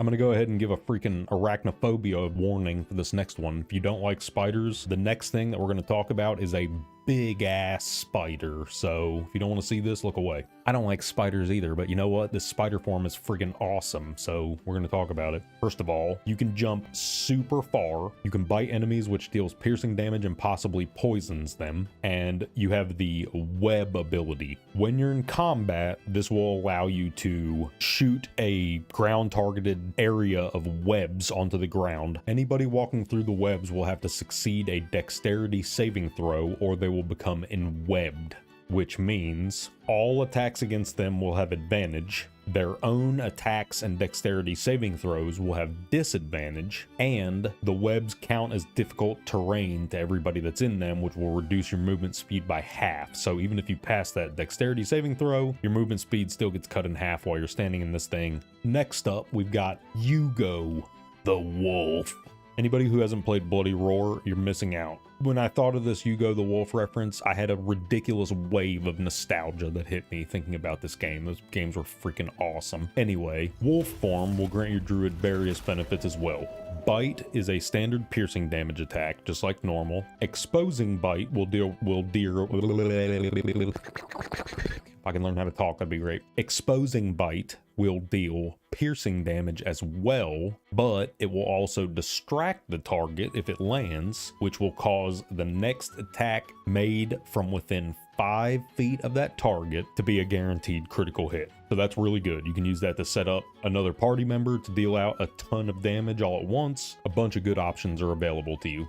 You will also get the Inciting Howl ability, which is a howl your wolf form will let out that will increase the movement speed of any allies that hear it within 30 feet. It'll give them 10 feet of additional movement speed on their next turn. This is amazing as well because it stacks with Longstrider, so your druid can already be increasing everybody's movement speed, and then this is another movement speed on top of it, and I tested it out. They stack for sure. Wolf form also has the Pack Tactics ability, which is a passive ability that grants them advantage on attacks against any targets that are within 10 feet of one of their allies. This is really good also. Just another situation where passively you're going to be dealing a ton more damage. You will also be tasked with selecting your subclass at 2nd level, but like I said before, we're going to cover all those at the end, so I'm not going to talk about it right now. So with all that said, let's go ahead and continue on to 3rd level. You will get another level 1 spell slot, 2 level 2 spell slots, and access to your druid's level 2 spells. But that's not all. 2 of the subclasses will receive a bonus at this level, but you won't know which 2 until later on. The suspense is killing you, I know. 4th level will grant you another cantrip, another level 2 spell slot, and your druid's first feat. As always, look through the list of feats, see if there's anything that sounds like it would be useful or interesting for you to try out for your party. If not, there is a feat called Ability Improvement that will allow you to boost your main stats, and this is always a viable option. Just make sure that you're boosting the stats that are important to your character. So Wisdom, Constitution, and Dexterity, as I said, or if you're going to be a Moon Druid and you're going to be spending most of your time in wild shape forms, you'll have to decide how you want to divvy your stats up. If you want to be on the safe side and have some Constitution and Dexterity for when you're outside of wild shape form, just in case something goes wrong, just know that it's going to be up to you to tweak. Okay, I might want a little bit of extra Dexterity just in case I get knocked out of owlbear form and I'm standing there in caster form getting slapped by 4 enemies and I have 0 Constitution and 0 Dexterity. You're dead. You wouldn't be able to survive something like that. So you got to be careful and build your character the way your party needs them to be built. If you pick something and you end up not liking it, or you want to try something else out, you can go talk to Withers, pay him some gold, and he will allow you to respec your character. You know, you can actually pick a different class if you want. You can reallocate your stats, pick different feats whenever you get to those levels. No big deal. Then you can go ahead and rob Withers, get your money back from him, and there's no consequences whatsoever. Even if he catches you 1,000,000 times, he doesn't care. So respec your character, get your money back, no problem. He's basically like a walking piggy bank just waiting to be busted open. Every druid will also receive the Deep Rothe wild shape form at 4th level as well. This form will allow you to cast the Dancing Lights cantrip, which can be used to illuminate a targeted area, as well as the Gore ability, which will do decent piercing damage to your target, but interestingly, it also does additional force damage to any targets that have lesser, medium, or greater toughness. So this makes the Deep Rothe a good way to break down brittle walls, or some doors have toughness that you can bust through, and basically this big old goat's gonna ram his head into it and bust it open for you. So it's nice to have. If you have a Warlock in your party, you can also use Eldritch Blast, which deals force damage to get through a lot of these things, or you can just set a freaking explosive barrel next to that thing and set it on fire and set off a big old boom and blast a wall off the foundations. But that's the cool thing. It's up to you how you want to do that. The Deep Rothe also has the Charge ability, which combines mobility, damage, and the chance to knock your targets prone. So it's the trifecta basically. And interestingly, it also doesn't provoke opportunity attacks, so you can actually use this to get out of a bad situation. If you want to charge away from your enemies, a lot of times you'll still hit most of them, and you'll get yourself out of danger and across the room. So what more can you ask for? It's great. This is an awesome ability to have. Moon Druids also get an additional bonus at this level, but as I said before, we're going to talk about these subclass things later. So I'm actually not going to keep saying that every time. Just know that there are more subclass bonuses, and there will be bonuses at every level until 11th and 12th. And now we've arrived at 5th level. Almost every subclass in the game gets massive upgrades at 5th level in the form of extra attack for martial classes, which allows them to attack twice per action, or in the form of level 3 spells for the casters, which has some of the most powerful spells in the game, like Fireball and Lightning Bolt and Haste are all level 3 spells. Ridiculously good spells start becoming available at these levels. Well, Druids are unique because they don't get either one of those bonuses. They get both. Both of them. The small caveat with this is that the Druid's version of extra attack only works while they're in wild shape form. So your Druid is going to get access to the level 3 Druid spells and Wild Strike. Your damaging cantrips will also have an additional damage die added to their damage rolls. So this is going to help your cantrips stay relevant throughout the game. They're going to scale up one more time later on. This is nice to have. 6th level will grant all druids another level 3 spell slot and 2 new wild shape forms. Panther form will be extremely useful for sneaking around using its prowl ability. This will make you invisible and cause your first attack while you're invisible to deal an additional 1d8 damage. Then, along with bite for normal piercing damage, The Panther also has Pounce and Jugular Strike, which work very well together. Pounce leaps at a target and causes piercing damage with a chance to knock the target prone. Then, Jugular Strike is a piercing damage attack that will deal extra damage against targets that are prone. So, you know, synergy and all that. And along with the Panther form, you also get this cute little guy, Owlbear form. This one is a friggin' monster in melee combat. You're super tanky, you're strong as hell, knocking people around the battlefield like crazy. You'll have access to Claws, which will deal slashing damage, Crushing Flight, which is a leap attack that deals bludgeoning damage and can knock your targets prone. And this move has been used in multiple meme videos for the owlbear off the top rope meme, where people put their owlbear way up high on like a stack of boxes and then drop down. And this ability deals more damage the further you travel with it. It uses what people are calling Larian gravity. So if you're way high up in the air, you can drop super far down onto somebody with this thing and just one-shot certain bosses. People one-shotted Grim with it and just totally trivialized entire fights that normally cause people a lot of problems. If you're having trouble in a fight and you're willing to cheese something like this, you might be able to just throw a damn owlbear into the mix and one-shot the boss and carry on. While this owlbear stuff is definitely hilarious and ridiculous, it is 100% viable and very effective. The owlbear also has Rupture, which is an AoE slam that you can use to send chunks of earth blasting up out of the ground, causing bludgeoning damage to nearby objects and creatures, as well as potentially knocking them backwards. Having access to a powerful AoE ability like this is always good, and this looks badass. So that's obviously worth a few extra DPS right off the bat, right? And lastly, the owlbear will grant you the Enrage ability, and this one we need to talk about. On paper, this sounds very good. It enrages you, increases your strength by 2, and possibly makes nearby creatures fearful.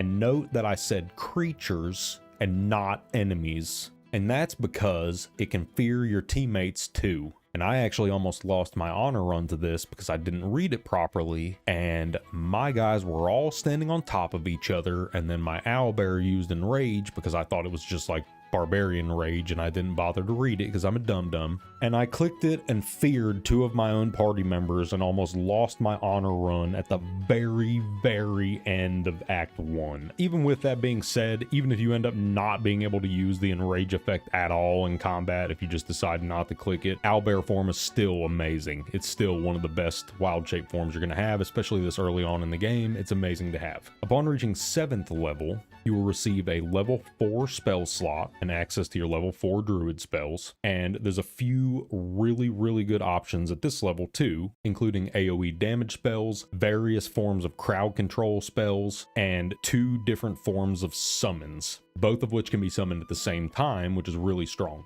At 8th level, you will receive your 2nd level 4 spell slot and your 2nd feat. Same deal as before. If there's a feat that you want to try out or that sounds like it would be good, try it out. If not, bump your character's main stats and let's move on. 9th level will grant you another level 4 spell slot, a level 5 spell slot, and access to your druid's level 5 spells. 10th level is another biggin. You will gain another level 5 spell slot, another cantrip. Your cantrips are going to scale up again for the final time at 10th level, and everybody receives the Dilophosaurus wild shape form at 10th level. You might recognize this little guy as the Spitty Boy from Jurassic Park, and you'd be right. That's totally 100% accurate to real life. These dinosaurs are capable of spitting highly corrosive acid across long distances to melt and dissolve their foes, just like in real life. Acid spitting raptors running around doing flaring that thing, spitting acid all up in your face from across the room. Totally true in real life. It was a horrifying time back then when dinosaurs were around. In Baldur's Gate 3, this corrosive acid comes in the form of the corrosive spit ability. This will hawk a giant acid loogie right on your enemy, which will begin dissolving their armor, reducing their armor class by 1 per turn, up to a maximum reduction of 5. This effect will be instantly removed if the target gets doused with water from any source. So, if your party is based on getting people wet and using cold or lightning damage spells to capitalize on their vulnerability while they're wet, then Dilophosaurus form is probably not the best choice for you to use because you're going to be washing the acid right off these people. However, if your party is set up in such a way that you can capitalize on this corrosive spit ability is ridiculously strong to have access to.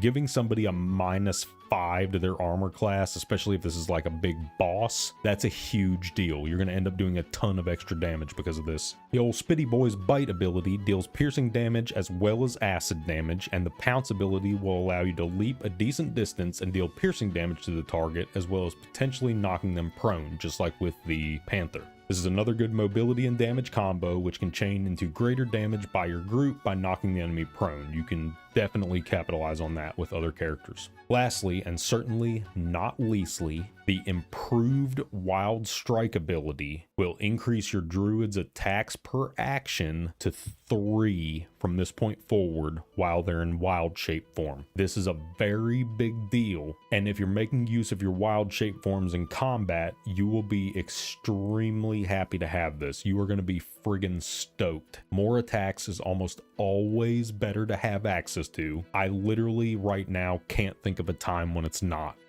You don't have to do all 3 of them, but you have 3 that you can do now, so that's good. At 11th level, you receive a level 6 spell slot. It's the only one you're going to get, and your Druid's level 6 spells. All of these are powerful, but I want to shout out Hero's Feast specifically. This is a great spell that can grant your party an absolutely ridiculous amount of bonus health, especially if you're running a party with a ton of extra summons, because all of them will benefit from this spell. Wall of Thorns is pretty nasty too. Definitely give it a shot in combat and see how you like it. You can ruin somebody's day with this friggin' spell. It's crazy. And finally, ladies and gents, we made it to 12th level, where you will receive your 3rd and final feat. As before, pick what you need here or bump your main stats, which is always a strong choice. And with that being said, we have covered every bonus and ability that every Druid is going to unlock between 1st level and 12th level. So now we're going to head back to 2nd level, where you had to choose your subclass, and we're going to talk about the first one, the Circle of the Land.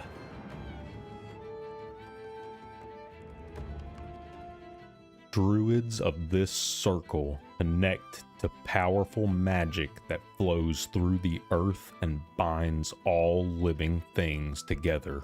These druids are the true tree-hugging nature specialists. They harness their powers of nature to cast powerful damaging spells, as well as to heal and support their allies. And they also have access to various forms of party utility. You will end up with a much larger selection of spells than either of the other 2 subclasses, which for any new players that have never done anything with D&D before, or this is their first CRPG game, the amount of spells that the Circle of the Land Druid gets access to can actually be super intimidating. I know this because when I first started playing the game and I saw the list of spells that they got access to when they leveled up, I was like, what the hell is this? So don't worry about that. We're going to take some of the uncertainty out of that decision. It's not that complicated. Immediately upon choosing Circle of the Land, you will get to choose another cantrip, and you will be granted the Natural Recovery ability. At 3rd level, you'll get to witness your first WTF level up screen that we described before, where you will be offered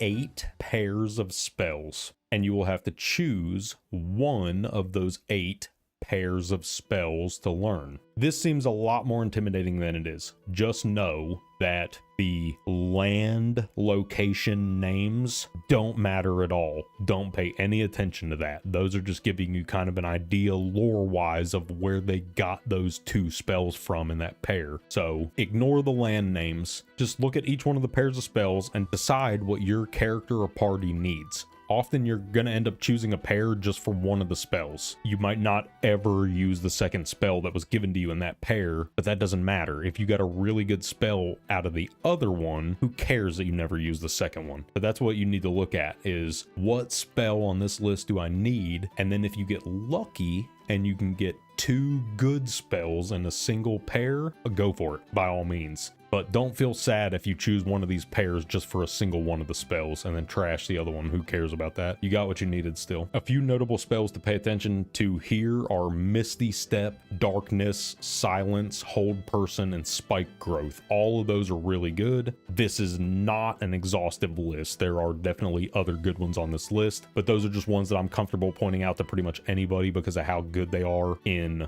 almost any situation. So if you get stuck with your analysis paralysis, there's too many choices for you to choose, just think about these spells: Misty Step, Darkness, Silence, Hold Person, Spike Growth. Those are great choices. And once again, as we said before, at the feat levels, if you mess up and choose something you end up not wanting, go talk to Withers.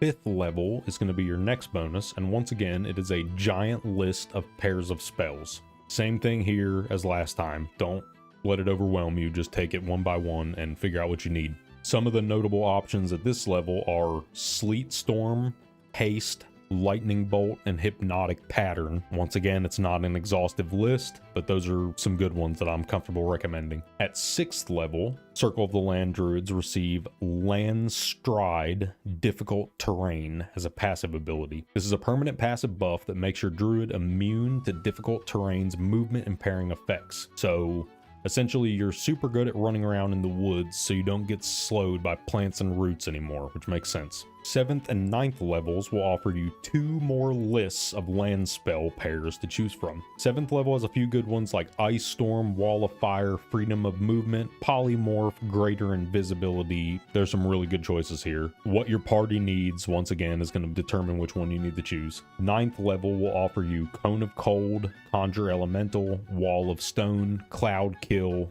among others. There are a ton of strong choices here, especially for damaging spells. There's really good damaging spell options here. Pick what you need, and then let's take a look at the Circle of the Land's last subclass bonus at 10th level. Nature's Ward is another permanent passive buff your druid will gain because of their extreme closeness to nature. This will make the druid immune to charm and frighten effects that are being cast by a Fey or elemental enemy. So basically, enemies from nature can't charm or frighten you anymore because you understand them. The buff also passively makes your druid immune to poison and disease of any kind. So resistances and immunities in this game are very strong, and this passive ability just gives you like 4 of them right off the bat. This is a super strong thing to have.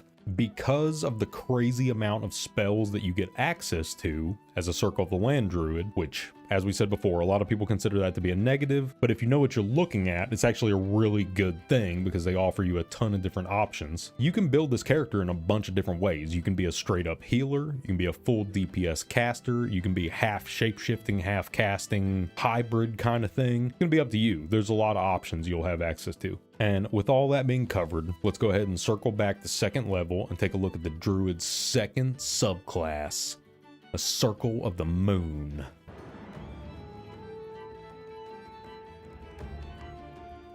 Druids sworn to the moon draw on its mercurial nature to transform into massive creatures and primal elementals.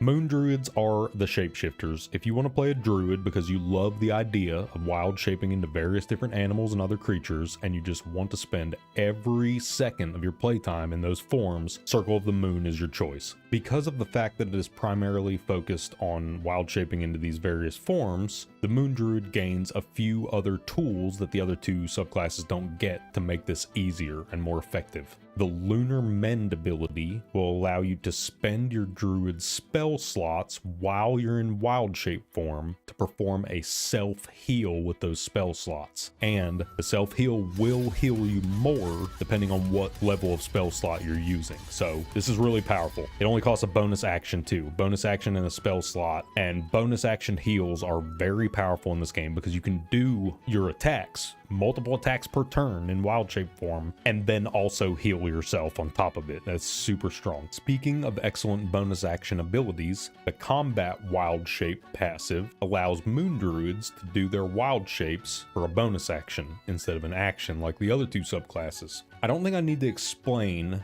how ridiculously powerful that can be, but I'm going to go ahead and do it anyway. That can be ridiculously powerful and important, and you're going to be stoked to have this. On top of these shape-shifting buffs, you're also going to gain access to a Moon Druid exclusive wild shape form, the Bear. This will turn you into a big O polar bear and grant you the Claws and Goading Roar abilities, as well as a good chunk of strength and constitution. This is a very tanky, strong wild shape form for how ridiculously early in the game you get it. Claws is a basic slashing damage attack, nothing fancy. Goading Roar will allow you to taunt nearby enemies into attacking your bear form instead of your allies. So because you're tanky, you can force people to attack you and soak up some of that damage for your teammates. It's nice. 4th level will grant you the Dire Raven form. This one has the Beak Attack and Rend Vision abilities,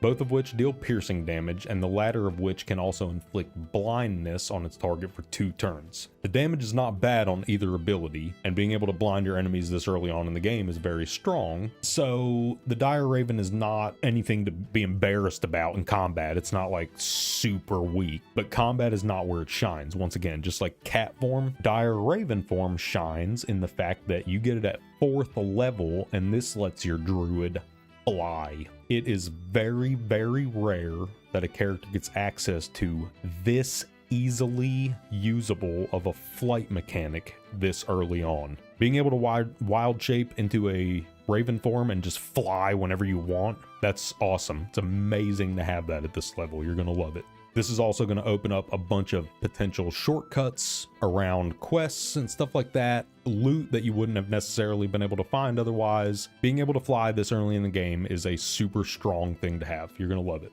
The 6th level bonus, Primal Strike, sounds kind of confusing at first, but let's take a closer look. While in beast form, your attacks count as magical for the purpose of overcoming resistance and immunity to non-magical damage. Let's take a look at the resistances section on the wiki real quick and talk about what these symbols mean. When you're examining an enemy and you have a gray arrow above a damage symbol on your screen, that means that they are resistant to non-magical forms of that damage type. In this picture, this icon represents resistance to non-magical fire damage. The blue up arrow indicates resistance to magical fire damage, and a symbol with both a gray and blue arrow would indicate resistance to both magical and non-magical forms of fire damage. During your adventures, you will meet plenty of enemies with resistance to non-magical forms of piercing, slashing, and bludgeoning damage, and the Primal Strike passive we were talking about 200 years ago will prevent your druid from becoming completely useless against those type of enemies in combat. Your claws and fangs are imbued with the magic of the wilds, enchanted by nature itself,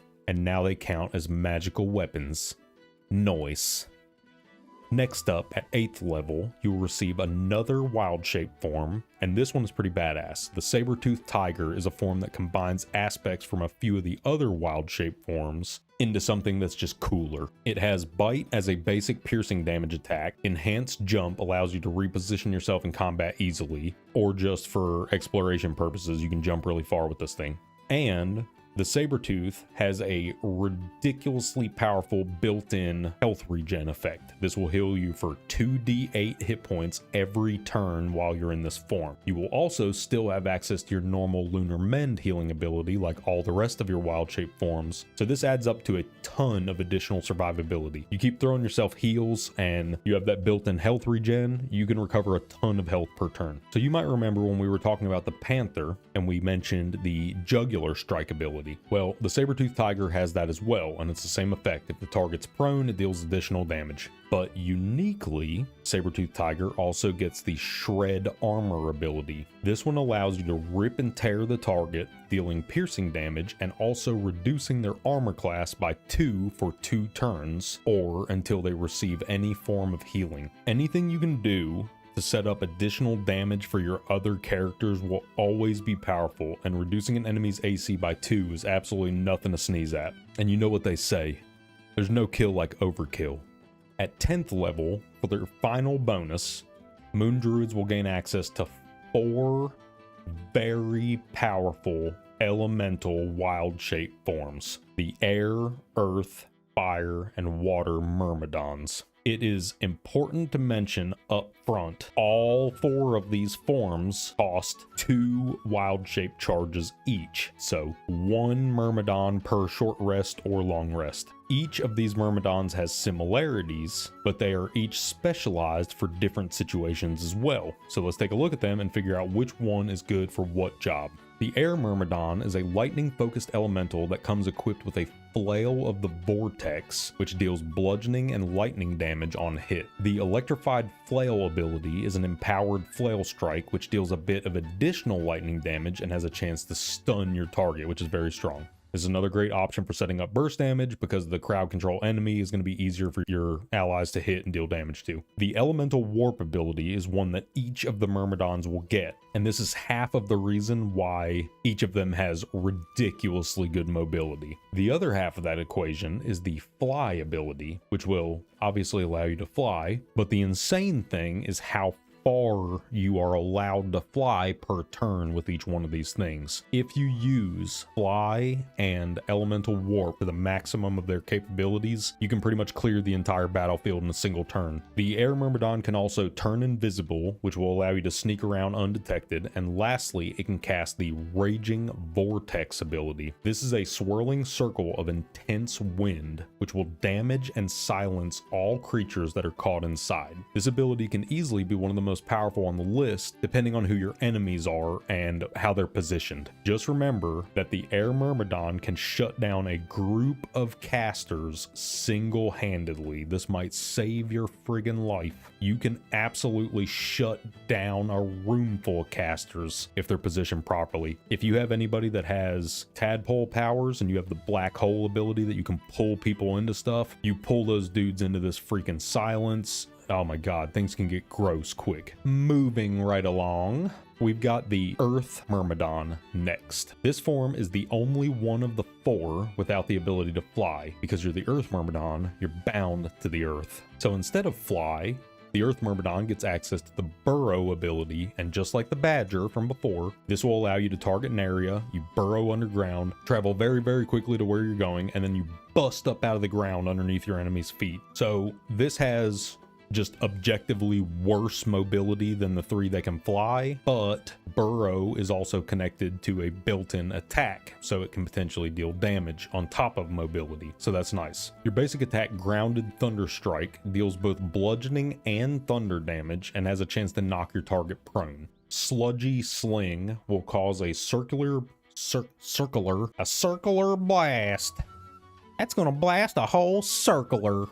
Anyway, Sludgy Sling will cause a circular blast of thick mud in a 10-foot radius around your druid. Any creatures hit by the blast will take a bit of bludgeoning damage, and the area will also become difficult terrain. So anyone inside of the terrain's movement speed is cut in half, including your druids, unfortunately, which I think is stupid because that's an Earth Myrmidon. They should be immune to that, but you're not. It reduces your movement speed by half. Muck to Metal. This is actually a really cool, unique ability, and I love Larian for the way that they animated this because it looks absolutely awesome. Your Earth Myrmidon turns into a Metal Myrmidon. It looks freaking badass. Look at this thing, ladies and gents. This allows you to trade your mobility for further defense. Your AC is going to increase by 2 while this is active, which is good, but your movement speed will be reduced by 20 feet per turn, which is not great. If you use this ability, you really need to make sure that you're positioned properly, or that your proper position is within an elemental warp of where you're at now, which is great. You can still elemental warp while you're using this, so you can teleport a good distance away. Just know that you're losing a ton of mobility by doing this. Next up on the list, a fan favorite, the Fire Myrmidon. This one is all about speed and damage. You're going to get the Scorching Strike ability, which will deal additional fire damage and has a chance to burn your target. The Cinderous Swipe is a frontal cleave, which will deal additional fire damage to all creatures unlucky enough to get caught in the cone. You also have Hellish Rebuke built into this form, so if you get struck in combat, you can, as a reaction, blast your attacker back with a fire damage spell. This is really nice because it allows you to get some retaliation damage on somebody that hits you, even if they're across the room when they do it, so that's very, very good. And lastly, but certainly not leastly, the Myrmidon's Immolation ability is a self-cast only version of haste. As long as you can maintain concentration while you have this active, it essentially doubles the effectiveness of your Fire Myrmidon for those 3 turns. But beware of the lethargic debuff you get when those 3 turns run out, or if your concentration is broken by any means at all. Getting hit with lethargy at the wrong time can cause combat to go south very, very quickly. Just ask this guy. This was devastating to watch, by the way. I just wanted to give him a hug, and I bet he needed it. And as for the 4th and final elemental form, the Moon Druid's final subclass bonus, the Water Myrmidon. This one comes equipped with a trident that deals piercing and cold damage. Primal Strike deals even more additional cold damage and has a chance to chill the target. Chilled targets take half damage from fire, but double damage from cold. So this ability synergizes well with most of the Water Myrmidon's other abilities, including itself. Also, interestingly, if you have a target chilled, and then they get wet, they'll freeze solid. It has to happen in that order. If they're wet and get chilled, nothing happens. If they're chilled and then they get wet, it instantly flash freezes them. Explosive Icicle will allow you to sling 3 ice tridents at individual targets, which will explode, dealing a good amount of cold damage to any creatures in the area, as well as forming slippery ice surfaces under each one of the explosion areas. And now for what I personally think is the Water Myrmidon's most interesting piece of kit, the Healing Vapors ability. You're probably sitting there thinking, how in the hell is the healing ability the most interesting ability that this freaking wild shape form has? Well, the thing is, Healing Vapors does a few things besides just being a healing ability. Firstly, it's important to know that the heal will heal all creatures in its area, including your enemies. It will also give every creature in the area the wet condition. So basically, you're splashing everybody in the area with healing water.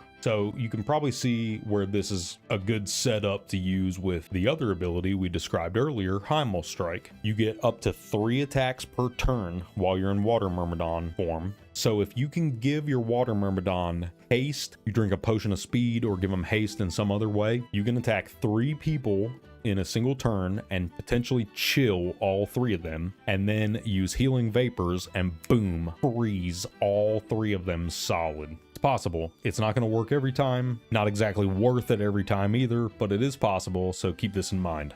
One more thing that makes this Healing Vapors ability even more interesting is that as a Water Myrmidon, your entire body is made out of water. You're an elemental from the plane of water, basically. If the water that your body is made out of gets poisoned, and by that I mean if your druid gets poisoned while you're in Water Myrmidon form, then the Healing Vapors ability, instead of healing all creatures in its area, will deal the same amount of damage in poison form as it would have healed. And it still gets the targets wet. So instead of running in and healing your whole group of enemies by blasting them in that situation, you can run up and chill a bunch of dudes and poison the hell out of everybody in that area while you're freezing them solid. It's crazy how well this works together if you can set it up. They basically turn into a giant walking poison nova, and I love it. So that right there covers all the subclass specific bonuses and abilities that you earn as a Circle of the Moon Druid. Also keep in mind, if you're planning on going Moon Druid, that the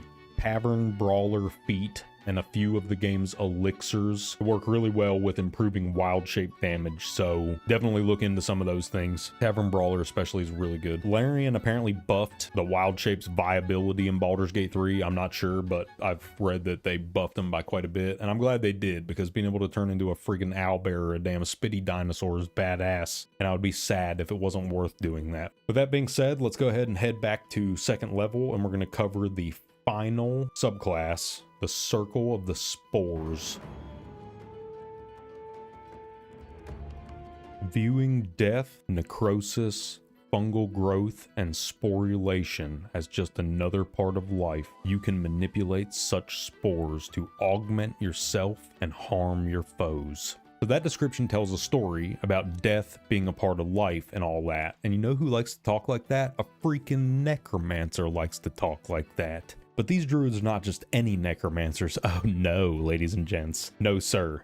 These guys were ripped straight out of The Last of Us with these freaking creepy ass mushroom zombies that they can raise. So if the decay and rot portion of life is something that you hold dear, the Spore Druid might just be your best bet. Immediately upon choosing the subclass, you're going to be granted the Bone Chill cantrip, which is a cantrip that a lot of people overlook.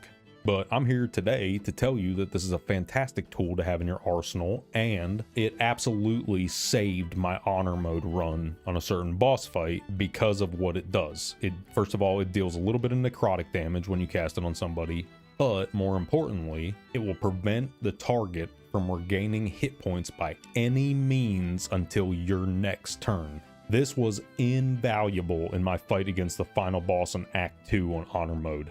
He was able to summon minions that he could then consume to get back a bunch of health and give him a buff. So I slapped his bones full of the old chill, and he was still consuming his minions and he was still getting a buff from it, but it wasn't healing him anymore. And because of that fact, I was able to outpace his healing with my damage, and I just barely squeezed through that friggin' fight. Also, if the target of Bone Chill is undead, they will have disadvantage on attack rolls while they have the debuff as well. Halo of Spores is a reaction ability that will cause 1d4 necrotic damage to your target, with this amount increasing at level 6 and 10. It doesn't actually trigger like a reaction, instead requiring you to cast it like a normal spell from your action bar, but it only costs your reaction to use, so this is really cool. And if you don't need your reaction for anything else that turn, you can use it to squeeze out a little bit of extra damage. Building on this idea even further is the Symbiotic Entity ability. This one will grant your druid a good chunk of temporary hit points when you cast it, and as long as you have those temporary hit points, it will bestow a few other cool effects on you. Firstly, while this effect lasts, your Halo of Spores ability that we just discussed, yeah, you can just go ahead and double the damage. While you have these hit points, Halo of Spores does double damage. On top of that, your melee weapon strikes and unarmed attack strikes will deal additional necrotic damage while the shield holds.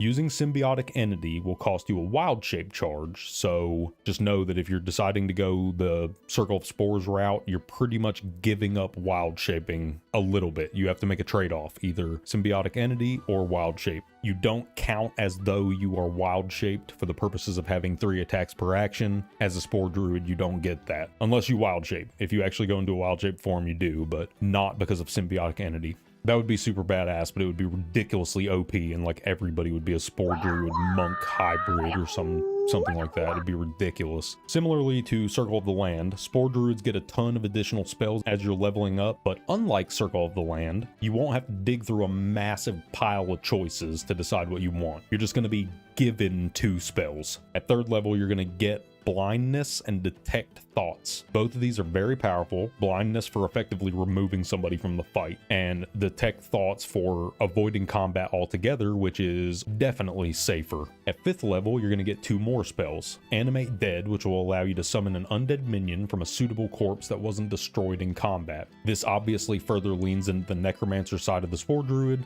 and it's a very welcome spell to have, just making your undead horde a little bit bigger. The second spell is Gaseous Form, which will allow you to transform yourself or an ally into a cloud of mist. This will allow them to squeeze into tiny cracks and holes that normal-sized characters couldn't get through, as well as drastically increasing their defenses while pretty much completely doing away with all offensive capability you have until you leave this mist form. This one is great to have because of its travel abilities and potential to squeeze through tiny holes and stuff, but you've had cat form for a long time now, and you can use that for most of the same stuff. So not amazing, but it's not bad by any means, and plus it's badass as hell to turn into a cloud of mist like a vampire and just casually excuse yourself from danger while you're in combat. It's ridiculous. As I mentioned earlier, at 6th level, you will get Halo of Spores upgraded, but much more importantly, you'll get the Fungal Infestation ability and 4 Fungal Infestation charges per long rest. These charges will each allow you to raise 1 Last of Us Cordyceps zombie,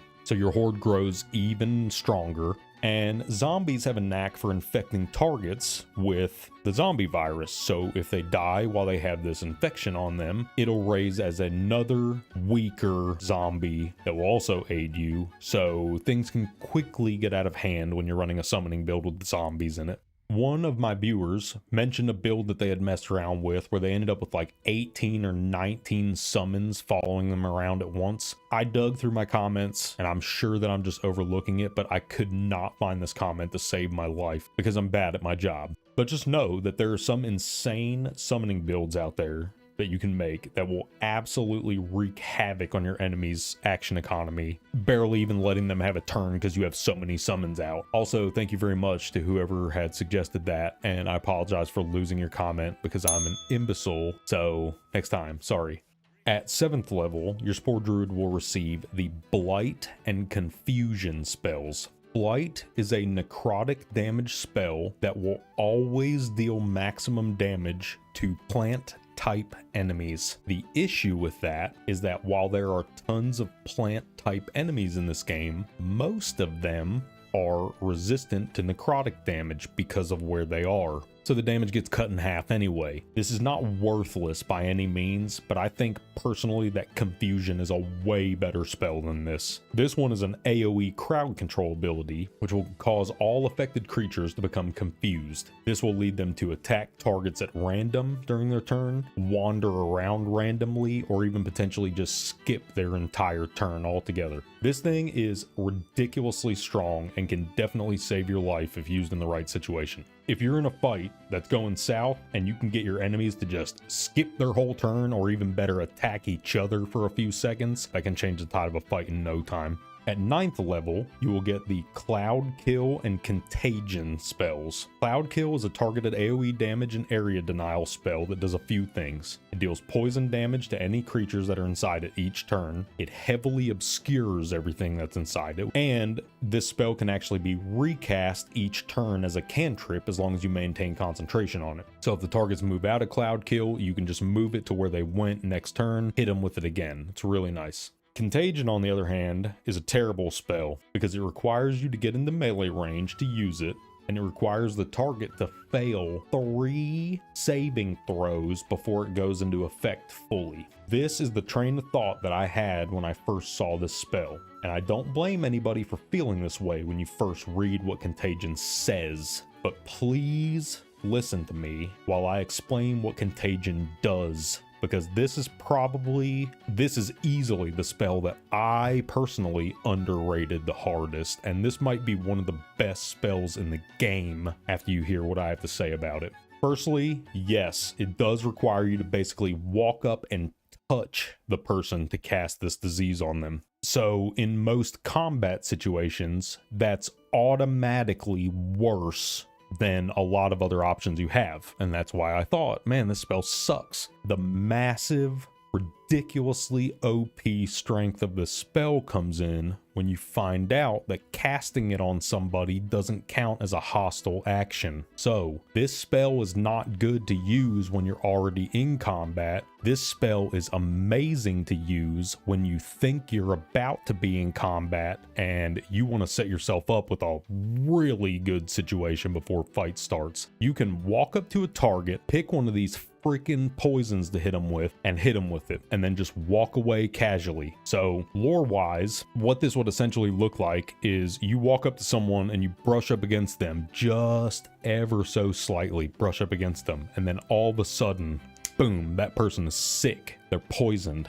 Gives them disadvantage on attack rolls and saving throws, and this is where the timer starts. After you inflict this poison on the target, if they're able to succeed 3 Constitution saving throws before they fail 3, then they'll be cured. However, if they fail 3 before they succeed 3, they get struck with a permanent disease that you chose when you cast the spell. So the poison that you hit them with turns into this permanent disease. So that already sounds crazy. You did all this without even entering combat. That person doesn't even know you did this to them, and they're not hostile with you. However, they are struck with a very powerful, permanent debuff. The debuffs can be removed if they have a way to cleanse disease, but if they don't, they're stuck with it. 2 notable options out of the 6 are Flesh Rot and Mind Fire. Flesh Rot will give the target disadvantage on charisma checks and make them vulnerable to all forms of damage. What?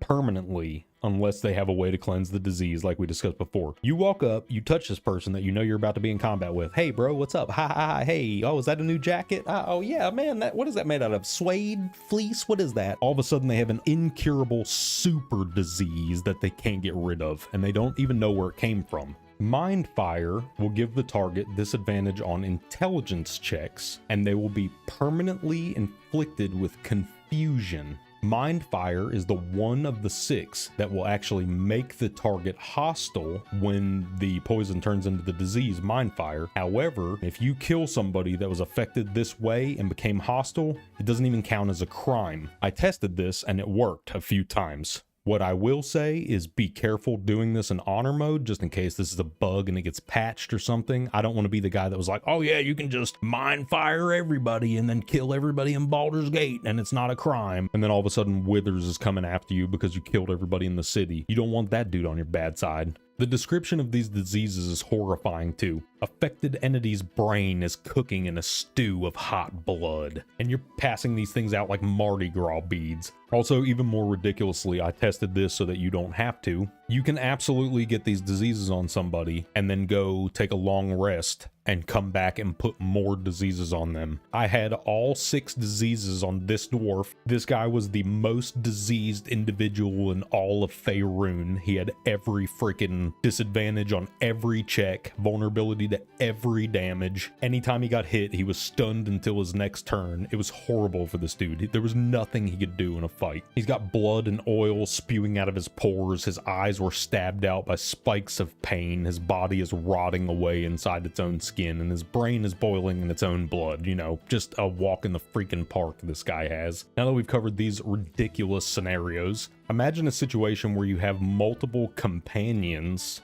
that have access to these contagion abilities, and you send them into the room before you bring your main party in there just to start touching people left and right, spreading diseases around. Then your party walks in and everybody's hacking up a freaking lung and you just chop them all down, no problem. And for your final subclass bonus, we're back at 10th level, where your Halo of Spores reaction ability is going to get upgraded for the final time to a total of 1d8 necrotic damage, which is doubled while you have symbiotic entity, as we said before. So 2d8 is not bad at this level. Once again, for a reaction, it's not terrible, and over the course of your playthrough, you are definitely going to be causing hundreds of damage with Halo of Spores, so it's definitely a great ability to have. Almost for free, so yeah.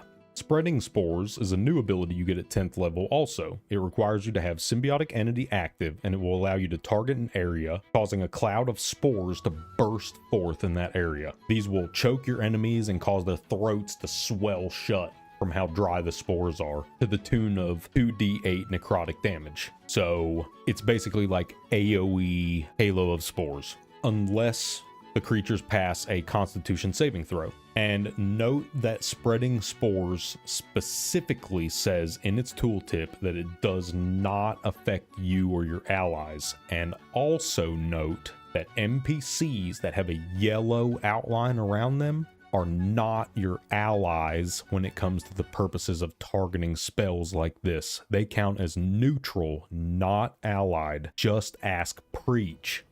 He'll tell you. Oh.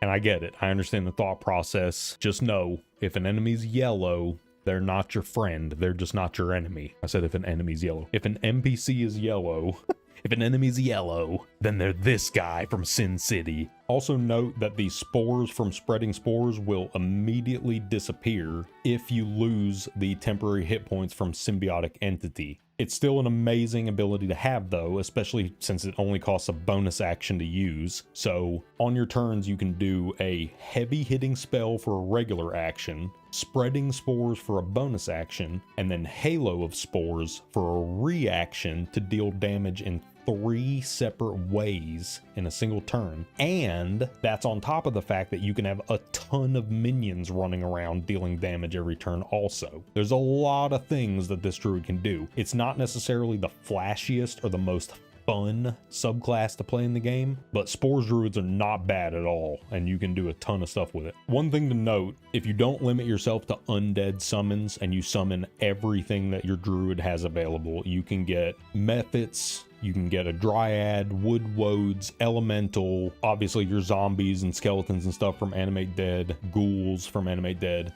your 4 fungus zombies, Dance Macabre for good measure, so you can summon a ton more zombies. You can have a freaking ridiculous amount of summons, and let me be the first to tell you, if you haven't heard anybody say this, when you have that many summons on the field and you enter combat, it can take a long time to get through a fight, so just know that. Some of your fights are going to take forever because you have like 15-20 turns to go through per round. It can really be slow, but the odds are stacked firmly in your favor when it comes to action economy because you have every minion in the world standing in between you and your enemies. They're not just there for damage. You can put them in between you and archers to have them eat the arrows instead of you. You can have them eat opportunity attacks by moving in close to enemies and then moving away. The person swings at them. That wastes their reaction, and now if your other character moves away, they don't have an opportunity attack to use against you. So you can bait out attacks like that. You can use them to reposition enemies or even just distract them. You put a zombie right up in your enemy's face, there's a good chance that the enemy's going to sit there and swing at that zombie at least one time. Even if it kills the zombie in one hit, that's one hit that your caster didn't just take to the face. It's ridiculously powerful. And zombies, like we said before, where they spread their zombie disease, they have a knack for making even more minions for you to use in the fight. So things can seriously snowball. And ladies and gents, that's it. This sums up the entire Circle of the Spores Druid. There is life and there is death.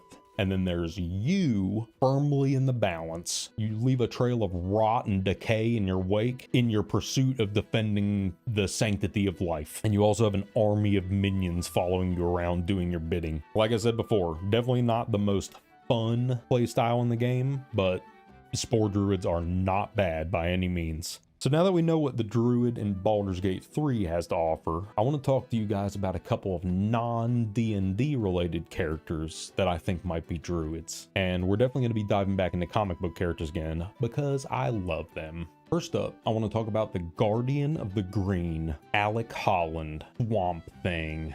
I'm using the DC Universe fandom page for this info, by the way, so check them out also. I want you guys to see this freaking powers and abilities list. First off, his body is made entirely of sentient plant matter. He survives through photosynthesis and composting because he's a plant. His strength level is incalculable when he's tapped into the green, which is essentially DC Universe's version of the source of all nature magic. He can talk to and control all forms of plant life, up to and including rapidly growing the microscopic flora inside a person's body, causing it to burst out from their body, killing them instantly from the inside out. He can also astral project his essence into any plant anywhere in the world, forming a new body out of the plant matter in that area. So he can teleport anywhere there's plant life almost instantly. He friggin' grew a giant model of an actual brain out of plant matter with working neurons and everything, connected it to his own brain, and it massively increased his intelligence while he was connected to it. So it rooted him in place, but he was ridiculously smart while he was connected to this super brain. So honestly, travelers, I don't think we can safely sit here and call the Swamp Thing a druid. Honestly, I don't know what he would be classified as. If someone forced me to make a decision, I would probably put him closer to being an archfey than a druid. I think he is so powerful in nature magic. He's almost like the embodiment of nature. He's like Mother Nature's wrath. basically. So I would put him at Archfey. If you guys know a better way to classify him, let me know down in the comments. I would love to hear even more lore stuff that I don't know about. But either way, he's a freaking absolute unit of a character. He's very nature related, definitely fits in with the theme of druids anyway. Every time this guy gets called into a fight to help, he friggin' wrecks somebody. It's awesome. And here to showcase a few similar powers, we have Dr. Pamela Isley, Poison Ivy. Ivy gained her powers through an experiment gone wrong, which turned her into like a half-human, half-plant hybrid kind of thing. So she might not even really fit with the druid classification either, but too bad. She's definitely closer than Swamp Thing. He's just too much of a force of nature itself. Don't mistake that for me calling Ivy weak though, because she's definitely not. You don't get to be a Batman main villain by being weak. Like the Swamp Thing, she can control plants that are in her vicinity. She can cause them to grow and attack her foes, entangle them, ensnare them, you know, whatever. She can control it like it's part of her body. Her body generates various different poisons, and she herself is completely immune to almost all toxins, bacteria, and viruses. She can produce pheromones that basically mind control people into doing her bidding by making them so attracted to her. And even when she doesn't have access to her pheromones, obviously she's still attractive, so that works in her favor too. She can regenerate lost limbs like a plant regrows its branches or stem or whatever. So she's very, very powerful. She's essentially like a spore druid in a lot of ways, but also maybe like a nature-based warlock kind of character. She gets her powers from the green also. Anyway, if there's a better way you guys think to categorize Poison Ivy, let me know once again. I just wanted to nerd out about some damn druidic, druid-like characters that I knew of. And that's it. That's the whole thing, ladies and gents. Thank you for watching the video if you did. If you enjoyed yourself, be sure to like the video. That really helps me out for sure. Subscribe to the channel if you want to see more content like this or various other RPG content. I'm going to be covering other games coming up soon as well. Come to the Discord if you want to hang out, nerd out about video games and comic books or anything like that. We're a bunch of like-minded nerds talking about RPG stuff or comic books, whatever you got. If you want to support the channel further, there's a link to my Patreon in the video description. And I think there's some way to do it through YouTube, but I don't know. I'm going to have to look into this more, because I'm bad at this. Anyway, I do appreciate all the support you guys have given me, but as always, I am glad you got to see me. Do your best to stay alive. Until next time. See ya. And keep still, devil. Tila is restless. The knight in shining armor, the protector of the weak and helpless, the holy avenger. The Paladin is a class that invokes certain imagery when it is mentioned, usually resembling some kind of heavily armored knight in full plate, using the divine powers of their deity to smite their foes and drive evil itself from the land. Welcome back, travelers. I'm glad to see you made it. I'm Kolo, and today we're going to be talking about the Paladin class in Baldur's Gate 3. We're going to be taking an in-depth look into all the skills and abilities you'll earn as you level up with your Paladin, as well as each specific subclass so you know what each one of those offers you. In this video, I will be using a bunch of information and images from the Baldur's Gate 3 wiki at bg3.wiki. Those guys over there do a really good job setting up and maintaining the site. I highly recommend you check them out. I'm going to leave a link to the wiki in the video description below. Definitely show them some love. They do really good work. Now, let's get started with character creation. As soon as you choose the Paladin class, when you're creating your character, you're going to gain proficiency with all weapons, all armor, and shields. So you can pretty much use anything. This also means that you don't need to get these proficiencies from your race. Just look through the races and decide for yourself whatever race you want to be. If you see something, if you want to be a halfling paladin and you think that looks cool, go for it, make one. If you want to be a half orc paladin, make one. The game's not going to hold you back for doing that. There are races that are probably optimal, but play what you want. Once you've chosen your race, you'll be able to start looking over the first level class bonuses that the paladin gets.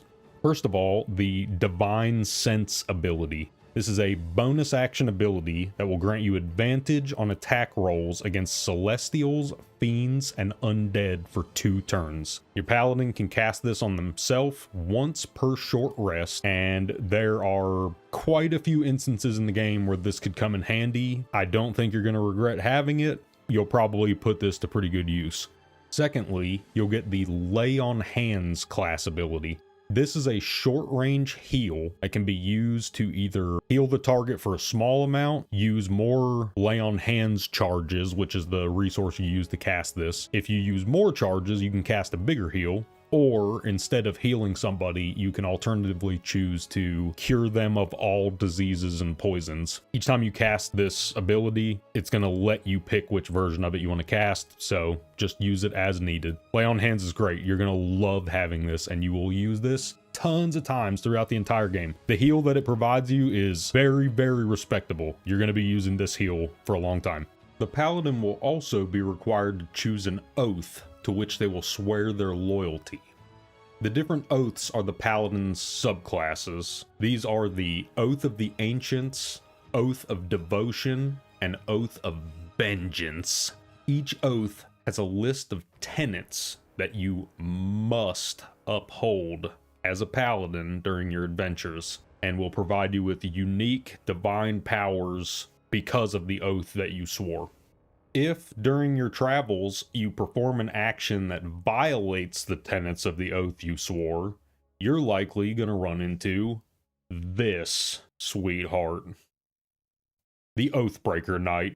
You see, the Paladin has 3 oaths that constitute their subclasses, but they actually have 4 subclasses. The 4th being the Oathbreaker. This subclass is for anyone who accidentally violates an oath, violates it on purpose, anyone who just doesn't want to be bound by the rules of an oath, whatever it is.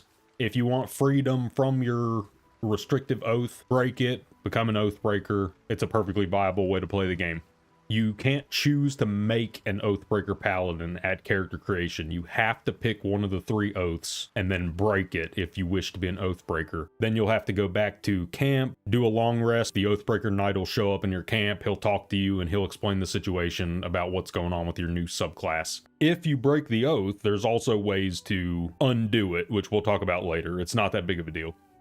Paladins earn something at pretty much every level, which makes each level feel really nice and special because you always feel like you're just a few experience points away from something new and cool. So the way we're going to break this down in this video is I'm going to go through all the generic Paladin levels where each subclass gets the same stuff, and then after covering all the basic Paladin levels, we will go back to the beginning and I'll cover the subclass specific bonuses individually. That way we can tell which subclass is giving you what and when you're going to get it. Let's get to it. When you hit 2nd level on a Paladin, you're going to be offered another very important choice, which is your fighting style. These fighting styles are passive buffs that affect your Paladin depending on what kind of gear they're using, and they include things like defense, which will grant you a +1 bonus to your armor class if your Paladin's wearing any armor. This is always a safe bet. If you're not sure which one to pick, you're perfectly fine to just choose defense, and then for the entirety of the game you'll have this +1 bonus to your armor class. You'll never regret that. That's always a good choice to make, and all it requires is that your Paladin is wearing some kind of armor.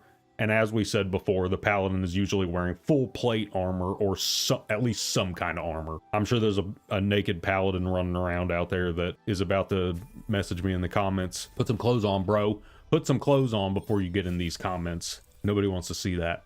The next fighting style, dueling, will provide you with a +2 bonus to any damage rolls when you hit with a one-handed weapon while not using a weapon in your offhand.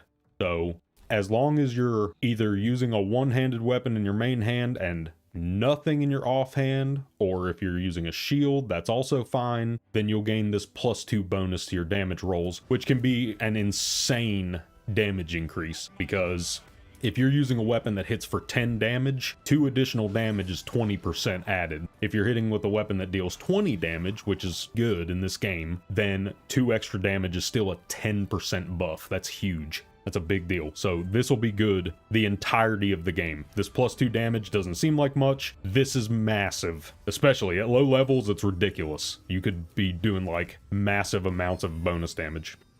The next fighting style, Great Weapon Fighting, is an option for players that want to use a two-handed weapon, which is also a perfectly viable choice. The difference between this and dueling is that dueling increases the damage you do directly. This one's more of a luck-based thing where it's kind of, instead of an increase to your damage, it's more of a bad luck protection. The way it works is this. When you land a hit with a two-handed weapon, if you roll a 1 or a 2 for how much damage that hit is going to do, the game will re-roll that die one time and then use the new roll for the damage roll. So is it possible that you roll 2 1s in a row, or a 1 and then a 2, or a 2 and then a 1? Yes, it is. It's very, very rare for that to happen, and this just kind of gives you a do-over on a bad roll. You could still roll a bad roll again, twice. It will happen, but the odds of it happening twice in a row are much lower than the odds of them happening once. Anything in the game that'll allow you to re-roll a bad roll is good. Having that safety net, excellent. The final fighting style, Protection. This one is very, very different from the rest. The rest of them, all you have to worry about is what gear you're wearing, basically. And then after that point, the passive ability just does its own thing. You set it and forget it. You never think about it again. Protection, like I said, is its own animal. If your paladin is using a shield, they see an enemy attacking one of your allies while they're standing within 5 feet of that ally, then your paladin can throw up the shield and try to block the attack. And what it actually does in game terms is it imposes disadvantage on the attack roll against your ally. In theory, this is a cool idea. Your paladin sees someone getting ready to attack your ally and they're like, no way, dude, and they jump up and throw the shield up and try to block their friend. It makes sense. That's what paladins do in movies and shows. That's what your paladin does. You're the holy defender, dude. You're there to jump in front of the arrows to protect your teammates. The problem is, in practice, this ability requires that you be standing within 5 feet of one of your allies, while also in line of sight of an enemy that's attacking that person, while also wearing a shield. It also requires a reaction to use. I forgot to mention that. So you also have to have a reaction available on top of it. There's a lot of stuff going on with this. It's very, very difficult to play around. I'm sure somebody out there swears by playing a protection paladin, but man, I find this really hard to recommend because of how tough it is to actually get use out of this. If you're playing a sword and board character that's using a shield anyway, you could take dueling and get a +2 damage roll to every hit you land with your weapon. At all times, no questions asked, +2 damage. Or, if you're wearing armor, which you probably are, you could take defense and get a +1 AC bonus. Flat +1 armor class. It's really hard for me to recommend protection over one of these other things. So anyway, just do what you want. I'm sure that there's instances where you're going to love having this fighting style, but I can't recommend it. Let me know in the comments if I'm, just totally stupid about this. Somebody out there is dual wielding shields and, blocking arrows left and right like a phalanx or something. But anyway, along with choosing your playstyle defining fighting style, you'll also be granted 2 level 1 spell slots and all the paladin's level 1 spells. This is a very important level because mixed in amongst those level 1 spells, there are a few real heavy hitters. These are the smite spells, one of the signature features of the paladin class. These smites are the main thing people usually bring up when they're talking about paladins in Baldur's Gate 3, and for good reason. They're very versatile and incredibly powerful. At 2nd level, you will be granted 4 total smite spells. These are Searing Smite, Thunderous Smite, and Wrathful Smite, which are all similar to each other. We'll discuss that here in a second. And then a fourth one, which is Divine Smite. We'll cover that on its own. Searing Smite, Thunderous Smite, and Wrathful Smite are all similar. You'll spend an action, a bonus action, and a level 1 spell slot, and they're going to add elemental damage and or status effects to your swing. If your smite attack misses, it doesn't charge you the bonus action or the spell slot, just the action. So it's the same as just missing a regular swing, not that big of a deal. The fourth smite, Divine Smite, functions differently from the rest. You can activate this like a regular spell, just like the others, but it will also function as a reaction. You go into your reactions menu, you set up these options. You can have it either trigger every time you land a hit, never trigger, or ask you every time you land one if you want to. I always choose to have it ask me because sometimes you don't want the extra damage. Sometimes the guy has 1 health left and you don't need to blast him for 27 radiant damage to kill him. You can just do something else that you know will do 1 damage and finish him off. But having the option is always nice because sometimes you do need to kill that guy that has 1 health left just because he's about to do something bad. It's also important to note that even though this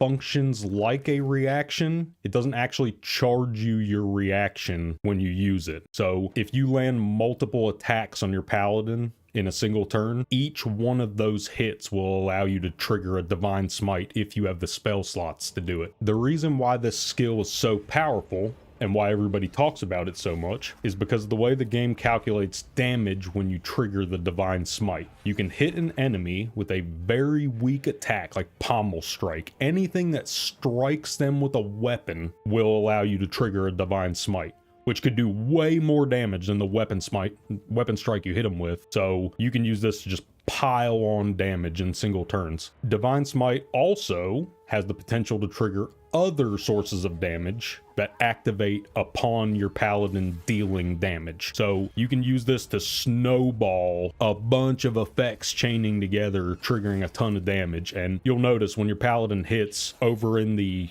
combat log, you'll see like 5 or 6 different sources of damage sometimes where different things are activating. It's really good. At 3rd level, the paladin will receive another level 1 spell slot, the Divine Health ability, which is a passive buff that makes you immune to diseases. Immunities in this game is always good to have. Anything you can become immune to is just something you don't have to worry about. And you will also be granted a subclass specific bonus at 3rd level, but like I said before, we're going to come back later and talk about those all together at the end. 4th level is going to grant you another Lay on Hands charge, which brings you up to 4 total at this point, since you started with 3, and you'll be able to select your first feat.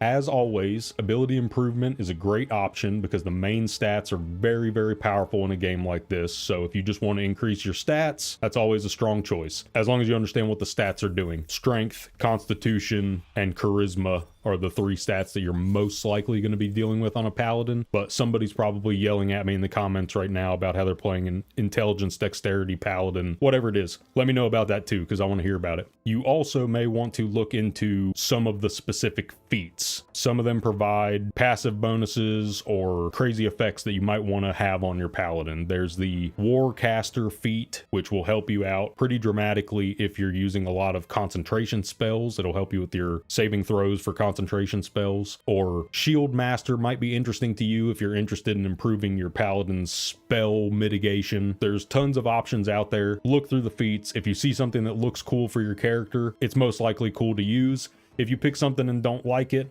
go talk to Withers, pay him a couple bucks, respec your character, and change your feats. It's no big deal. As I discussed in one of my other videos, shameless self-promotion right here, you can just pickpocket Withers and get all your gold back after you pay him to respec. So technically it doesn't even cost anything. If he catches you pickpocketing him, he doesn't care. He'll just stand there and let you do it 100 times till you get your money back. There's no negative consequences whatsoever to pickpocketing your money back from Withers. I highly recommend it. He's like a freaking walking loot pinata. Just like the other martial classes, and in fact pretty much every class, 5th level is a huge one for the paladin. 5th level is like a turning point in this game. This is where stuff starts to get real. The martial classes get the extra attack passive ability at 5th level, which will allow you to make 2 attacks per per turn, per action from now on. So basically doubles the potential damage of your martial class at this level. And then caster classes also get really strong 5th levels. They get access to really strong spells at this level too, but that doesn't affect your paladin. One of the main reasons why having more attacks per turn is important on a paladin is because each strike, like we said before, has the potential to trigger a divine smite. So more hits is more smites, and more smites is usually always the name of the game when you're playing this paladin. You're going to be stacking up some big damage with these smites. There's also a couple of racial bonuses that are interesting to think about interacting with multiple attacks and different smites, like the half-orc savage attacks ability. When you're playing a half-orc and you roll a critical hit, it lets you roll an extra damage die to calculate your damage. So critical hits already roll double damage die. So let's say you roll a damage ability that does 1d10, okay? Well, if you crit, you'll roll 2d10. So instead of being a 1 to 10 damage possibility, now you have a 2 to 20 damage possibility on a crit. Pretty good. Basically doubles your damage. Well, for the half-orc, you would roll another die. So now it's 3d10, potentially tripling your normal damage. And then on top of that, Divine Smite, when you crit with a weapon attack, the Divine Smite itself will also roll the critical version of the half-orc savage attacks ability, procs with that and rolls additional die for the Divine Smite crit, and you can really drop some nukes on your turns. If you guys know of any other cool interactions like this, racial bonuses and stuff, let me know. I guarantee there's some I don't know about. There's some that I've not looked into, but I always love hearing your guys' different combinations. Along with this extra attack passive, your paladin will also be granted another level 1 spell slot, 2 level 2 spell slots, and access to their level 2 spells. Once again, mixed in amongst these spells is another smite spell, which functions very similarly to Searing and Thunderous Smite from before, except that it requires a level 2 spell slot instead of a level 1 spell slot, and Branding Smite can actually be used with a ranged weapon attack. So all the other smites require a melee weapon hit. This one, you can fire a bow and arrow across the room and trigger Branding Smite with it. It has a chance to mark the target with light magic, preventing them from stealthing and stuff like that. It's not a bad ability to have, just another smite on your bar for sure. You will also be granted another subclass bonus at 5th level, but we're going to cover those here in a bit. So 5th level is massive for paladins. Upon reaching 6th level, the paladin will receive another class-defining feature, their first aura spell. Aura of Protection is a buff that the paladin will cast on themselves, but it will also benefit any allies within 10 feet of the paladin after it's cast. It's a permanent buff. You click this and it should, in theory, stay on your paladin forever after that point, but you lose the effect if they lose consciousness.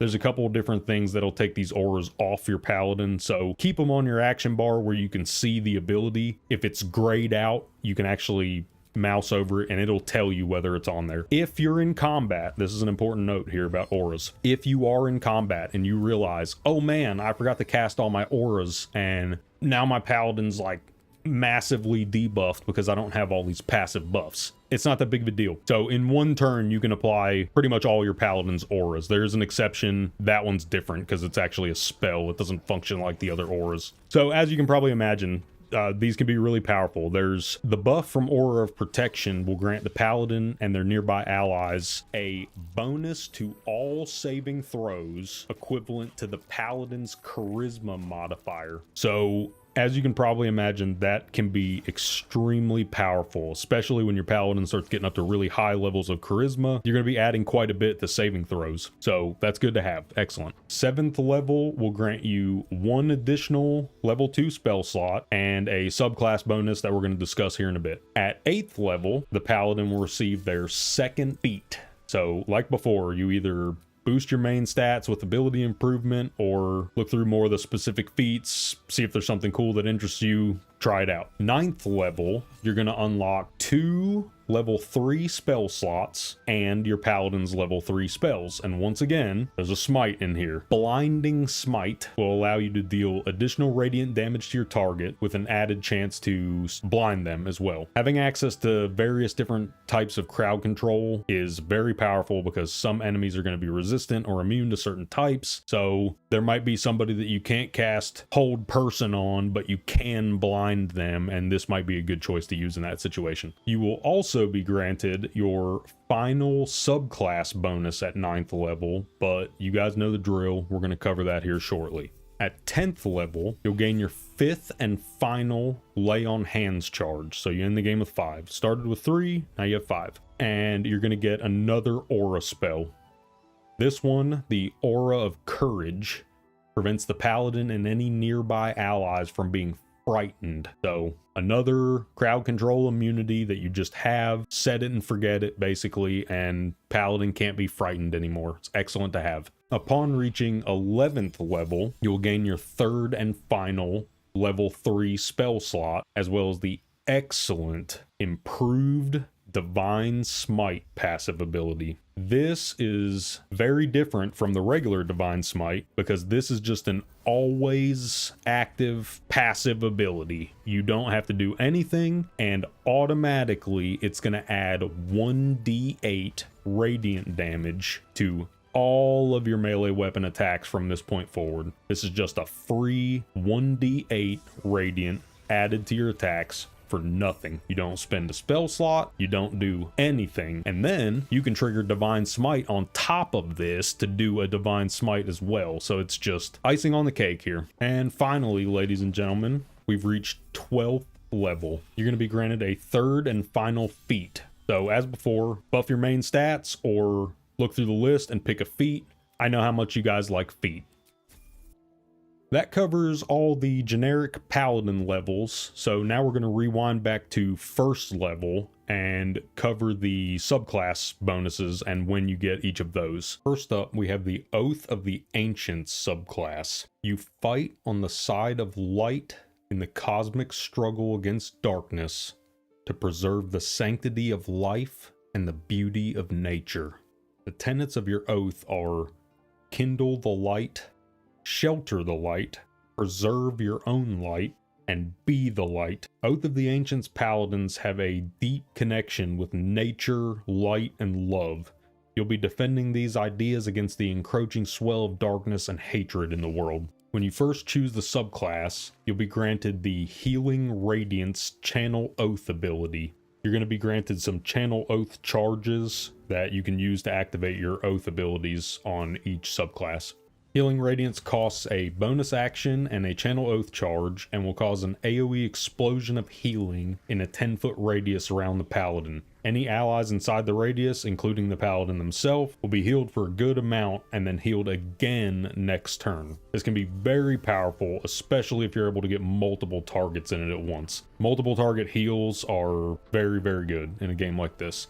At 3rd level, the Oath of the Ancients Paladin will receive 2 always prepared oath spells, Speak with Animals and Ensnaring Strike. Speak with Animals is incredible, and I highly recommend having access to the spell in some manner. You're probably going to want it to be the person who you talk to most NPCs with, because they're going to be better at speech checks and stuff like that. But there's a couple of animals that you can have conversations with that will actually progress quest lines faster, provide you with shortcuts and information and stuff like that. A great spell to have. You never know when that totally inconspicuous animal in the corner might have a few words of wisdom for you. Ensnaring Strike works pretty similarly to your Smite spells. It costs an action, a bonus action, and a level 1 spell slot, and has a chance to ensnare your target with thorny vines that will deal damage to them each turn that they're stuck. There is definitely nothing wrong with having access to more potential crowd control options. Anything you can use to disable or slow your opponents and mess up their plans on their turn, always great to have. When you land a hit with Ensnaring Strike, you can also trigger Divine Smite off that hit, which can lead to massive damage on top of your crowd control. You ensnare them and blast them to oblivion at the same time. On top of these 2 oath spells, you'll also receive 2 more channel oath abilities. The first of these is Nature's Wrath. This will allow the Paladin to spend an action and an oath charge to attempt to root an enemy who is within 10 feet of the Paladin. This will prevent the target from moving, grant the target disadvantage on their attack rolls and dexterity saving throws, and will grant attack rolls against the target advantage. So, pretty strong way to shut somebody down. You can root them, make them have disadvantage on their saving throws and attack rolls, and give yourself advantage against them. But it costs an action, and the odds of me choosing to spend my action for that turn to root a target in place is pretty low. This early in the game, before you have extra attack, you might make use of this, but as soon as you can get 2 attacks and 2 smites out of that action, it's really hard to justify spending it on this ability. I'm sure there's going to be uses for it though. The second channel oath ability you get at this level is Turn the Faithless. This is a 30-foot radius AoE centered on the Paladin and will turn any Fae or fiends that it hits. Turned is a status effect that will force the target to move as far away from the caster as possible, preventing them from triggering reactions, and will only be able to use dash as an action on their turn in order to get away from that person even faster. So they have to do everything in their power to sprint away from your Paladin as fast as possible. The turn debuff is removed if the target takes any damage. So if you can use it properly, it can be very strong, needless to say. But if you're in combat with a bunch of enemies and none of them are Fae or fiends, it's worthless. There's going to be times where you're going to be cursing the spell out for being a waste of space on your action bar, and then you'll run into a room full of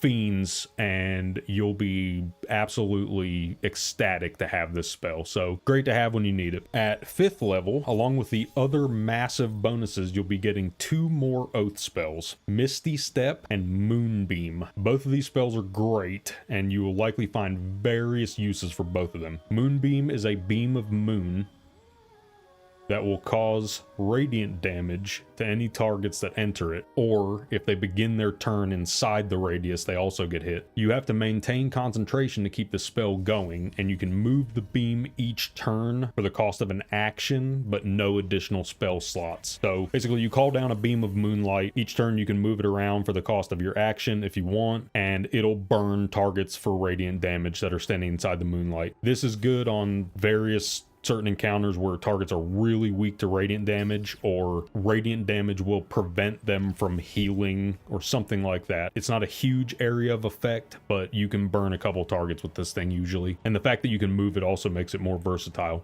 Misty Step, though, is one of the best spells in the entire game. No questions asked at all. For the price of a bonus action and a level 2 spell slot, the caster can teleport to any unoccupied space within 60 feet of where they're currently standing that they can see. They have to be able to see the area they're teleporting to as well. In a game like Baldur's Gate 3, where tactical combat is involved, where your characters are standing in relation to other characters is very important. Mobility is one of the most important things that you can focus on. Anything you can use to get your guys from one side of the field to the other, in or out of combat situations where you need them properly, is amazing. Mobility is king in this game, and Misty Step is pretty much the king of mobility. 7th level for the Oath of the Ancients Paladin is also very rewarding. You will obtain the Aura of Warding ability. This one functions just like the other auras that we talked about before, but it grants the Paladin and all nearby allies resistance to damage from all spells. Yes, that's correct. Your 7th level Ancients Paladin is going to take half damage from all spells from now on, basically. I don't think I need to stress how strong that is, but I'm gonna. That's strong. At 9th level, you'll gain your final 2 oath spells, Protection from Energy and Plant Growth. Protection from Energy is a single target concentration spell that will grant the target resistance to either acid, cold, fire, lightning, or thunder damage until they long rest or the caster loses concentration. This buff can be powerful. Getting resistance to spells, like I just said, is very strong, but it's a single target concentration spell. I'm not a very big fan of those because there's much stronger ways you can use concentration in most situations. I'm sure somebody's getting use out of this. It's not bad to have. You just probably won't be using it a whole ton. Plant growth, it's an area denial spell. You choose a circular area and it grows these crazy plants all over the place that will massively slow down anybody that's walking through them. It cuts your movement speed down to a quarter of its normal amount, which means that you're basically going to be stuck in there for forever, and it does not require concentration to maintain this on the ground. The catch here for plant growth, because that sounds busted, the catch is that if any fire touches any area on the plant growth radius that you chose, the entire circle of plants burns immediately. It'll do fire damage to the people that are inside of it, basically turning the plants into a fire trap, but the plant growth is gone. It doesn't slow them down anymore. They're just standing in fire now. That can be used as a strategy, or it can accidentally happen, like it's happened to me 400 times in this game, where you cast plant growth somewhere and there happens to be a candle sitting over there that you didn't notice. One of the plants touches the candle, burns all the plants, and your entire plant growth is gone immediately. So, you know, don't be me, be better than me. So to sum up the Oath of the Ancients Paladin in a nutshell, you have all the tools that every paladin gets access to. Those levels we talked about before, everybody gets those. All the smites, those 2 auras we talked about, you're going to get all that stuff. Plus multiple potential crowd control abilities, the ability to speak to animals and do some nature related stuff, and Misty Step and Aura of Warding. Ridiculously strong abilities. So Healing Radiance too, don't forget about that. The Channel Oath ability, Healing Radiance, very, very strong. This is a really powerful subclass. If you want to go this route, you get plenty of utility, plenty of mobility, and you still have all the damage of a normal paladin dropping smites like it's going out of style. Next up, we've got the Oath of Devotion. Following the ideal of the knight in shining armor, you act with honor and virtue to protect the weak and pursue the greater good. The tenets of the oath that you'll be defending are honesty, courage, compassion, honor, and duty. When you first choose the subclass, you'll be immediately granted the Holy Rebuke Channel Oath ability. This will allow the paladin, for the cost of a bonus action and oath charge, to grant their target a buff for 2 turns. The buff will cause 1d4 radiant damage to any enemies that strike the target during those 2 turns. Is this good? It depends. There's certain situations, depending on how many people are getting ready to attack the person you're going to cast this on, where you can get a pretty good chunk of damage out of this. If you got 4 or 5 people that are getting ready to swing on somebody and you hit them with this, you could put out a decent chunk of damage for casting this. But if nobody's close to your guys, or you're not about to take a bunch of attacks on one character, or you don't know who's about to get hit, it can sometimes be tough to justify spending your bonus action and oath charge on this. You might be better off using them on something else. It's not bad, it's just not the best spell there is. You'll probably use it. At 3rd level, the Devotion Paladin will receive 2 more Channel Oath abilities: Sacred Weapon and Turn the Unholy. First of all, Turn the Unholy's tooltip here is incorrect. It says on this page that it turns Fae and Fiends when it in fact turns Undead and Fiends. This is functionally the same exact spell as Turn the Faithless, except it works on Undead and Fiends instead of Fae and Fiends. So, great crowd control, AoE ability just like the other one. You're fighting Undead or Fiends, you can get them to run away from you. Sacred Weapon is a bit unique. It costs an action and an oath charge to cast, lasts 10 turns, and will grant your paladin a buff that adds their charisma modifier to their attack rolls during that time. This will increase your chances of landing attacks by a good amount, but it won't actually increase the damage of those attacks when they land. Attack rolls is just to see whether or not the attack hits. Then you do a damage roll afterwards to see how much damage it does. So This just affects the accuracy, not the damage. You'll also gain 2 oath spells, the protection from evil and good and sanctuary spells. Protection from evil and good is interesting, and it actually has some quest-related uses in the game. There's a couple of times where you're going to run into creatures that are among those that this will protect you from, and you can actually use this to solve certain puzzles from what I've read, and there might be other stuff that people haven't found yet. So this is a good one to have on your bar, and if you feel like it might work for something, if you're just imagining some off the wall,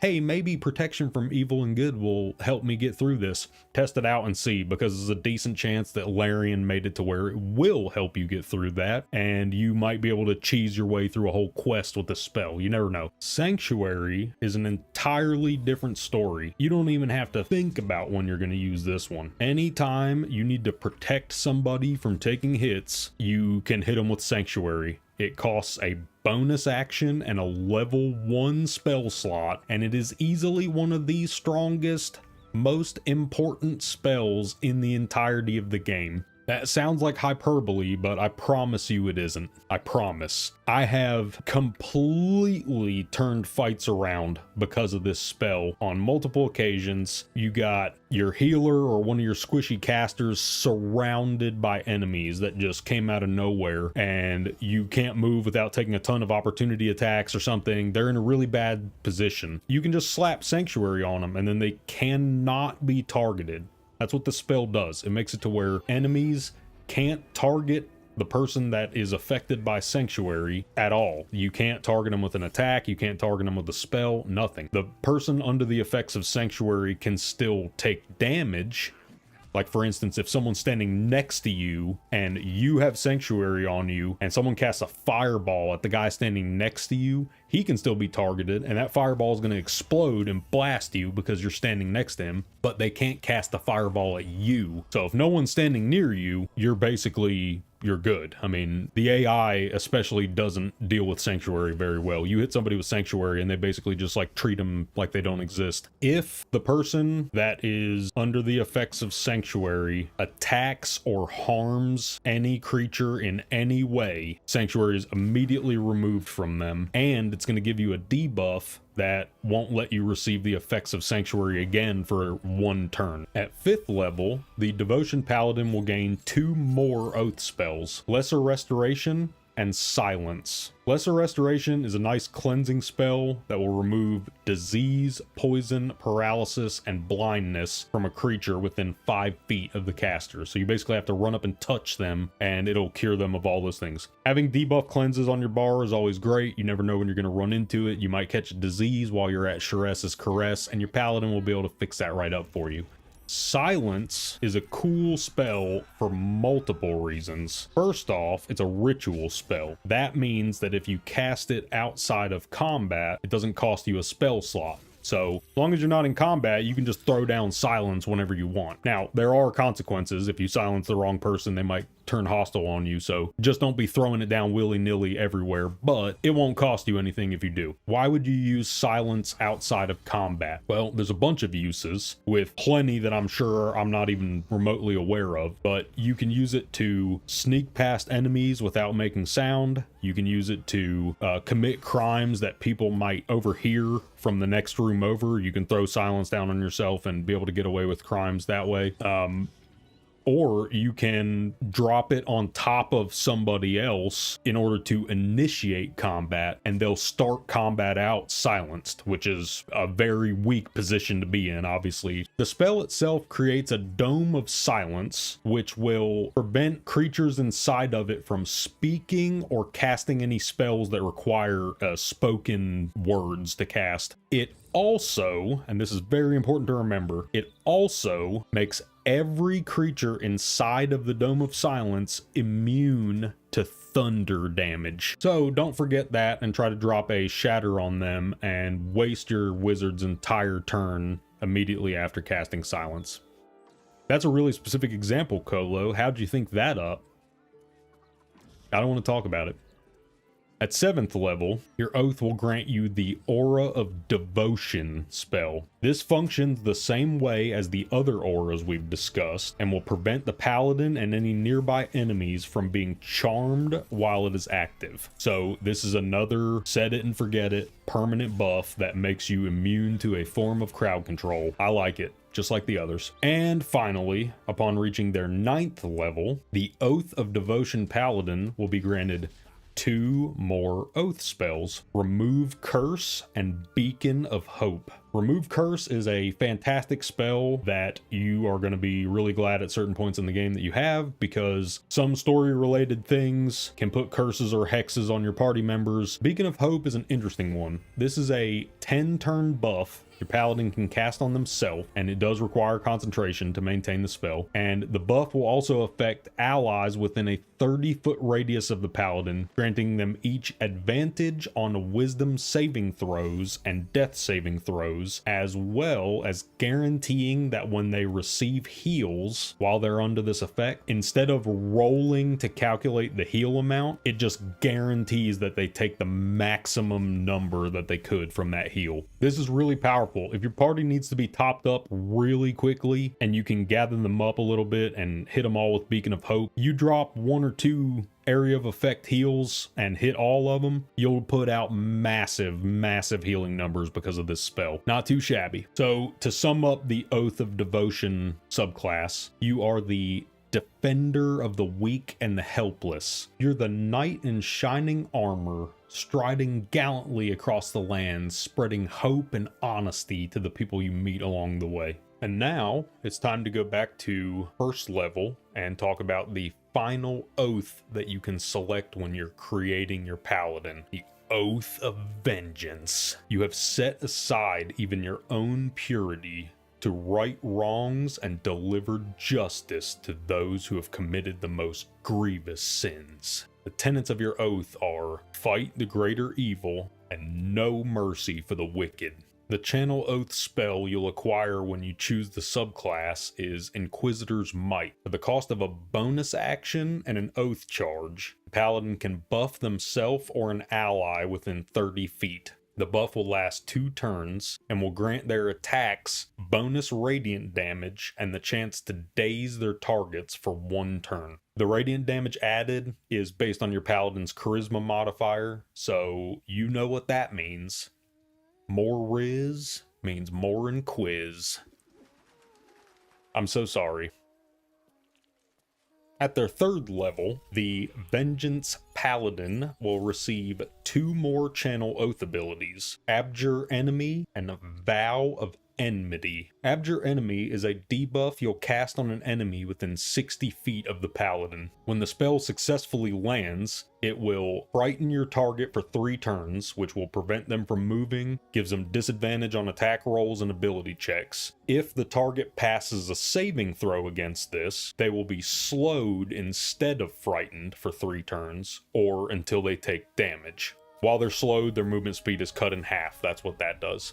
Vow of Enmity is a pretty cool ability that will allow your paladin to gain advantage on their attack rolls against a targeted enemy for 10 turns. It also only costs a bonus action and an oath charge, whereas Abjure Enemy costs an action and an oath charge. This means that Vow of Enmity can be cast on an enemy directly before you attack them, so you get immediate return on investment for casting it. You cast it, you get to use it this turn, and then whatever happens after that is extra, but you get at least 1 turn of advantage on your attacks against the enemy. Being able to grant yourself 10 turns of advantage against the target can be really powerful, especially if it's a boss fight where the boss is going to last for more than, a few turns. Gaining advantage on your attack rolls pretty drastically increases the chances that you're going to land some damage on that person during these 10 turns. So for anyone who's not aware, advantage means when you go to roll to see if your attack lands, instead of rolling 1 die, you roll 2, and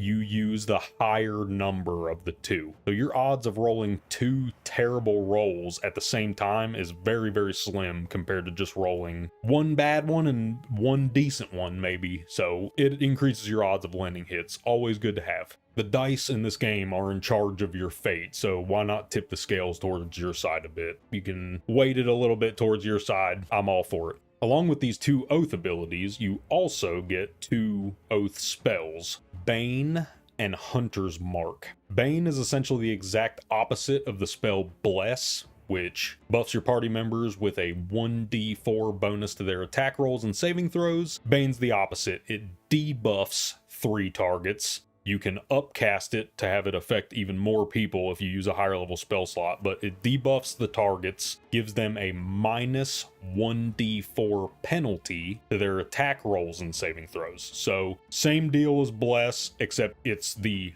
minus 1d4 instead of plus 1d4. This is the bad version.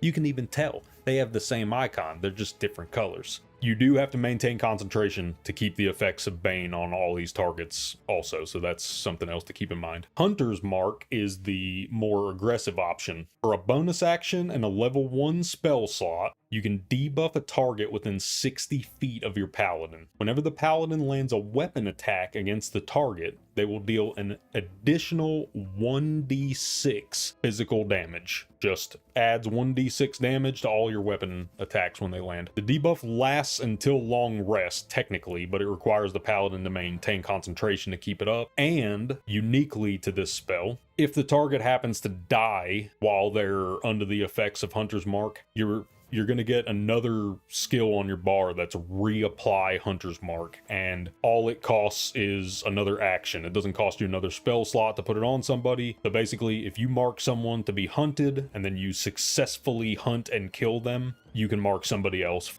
At 5th level, the Vengeance Paladin will get 2 amazing spells. Misty Step, which we've already covered. This one is the teleport ability that I was talking about earlier. Easily one of the best spells in the game. Hands down, no questions asked. The second spell is Hold Person. Hold Person is an extremely powerful crowd control ability that can be used to remove 1 or more humanoid targets from the fight for up to 10 turns. Is it going to last 10 turns? No, it's probably not going to last 10 turns, but it can last 10 turns. It does require concentration to maintain, and the affected enemies are going to be held in place. You're going to see them, they're kind of like, ah! They can't take actions or reactions, and all attacks against them from within a 10-foot range of their body will be guaranteed critical hits. You can upcast the spell by using higher level spell slots to make it affect more targets per spell slot. So you can take quite a few people out of a fight for multiple turns using this spell, which is incredibly powerful. Even if you only get 1 turn of use out of it. If you've ever lost a fight where you got to take 2 turns in a row from your whole team, let me know in the comments. I want to hear about this disaster because that doesn't happen very often. So 5th level is really strong for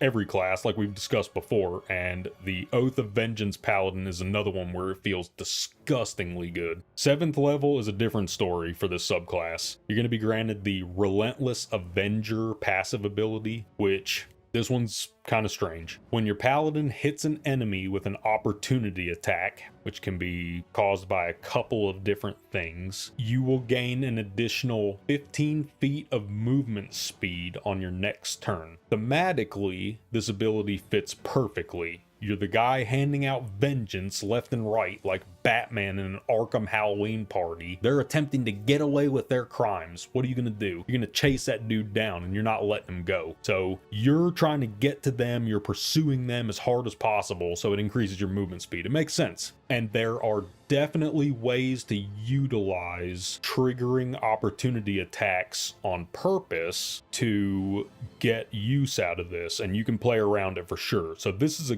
good ability, but it's kind of hard to compare it to some of the other Oath's 7th level abilities. Some of them get really strong abilities at 7th level, and I just don't feel like this one stacks up. It is good though, and when it works, you're going to be glad you have it. And finally, we've arrived at 9th level, where we're going to receive our final 2 Oath-related spells, Haste and Protection from Energy. We've already discussed protection from energy before. This is the one that lets you choose an elemental damage type and grant your target resistance to it until long rest while you maintain concentration. I don't think it's the best spell in the world. I don't think it's awful, but you probably won't use it very often. Haste, on the other hand, this spell is special. Remember how I said earlier that I knew you liked feet?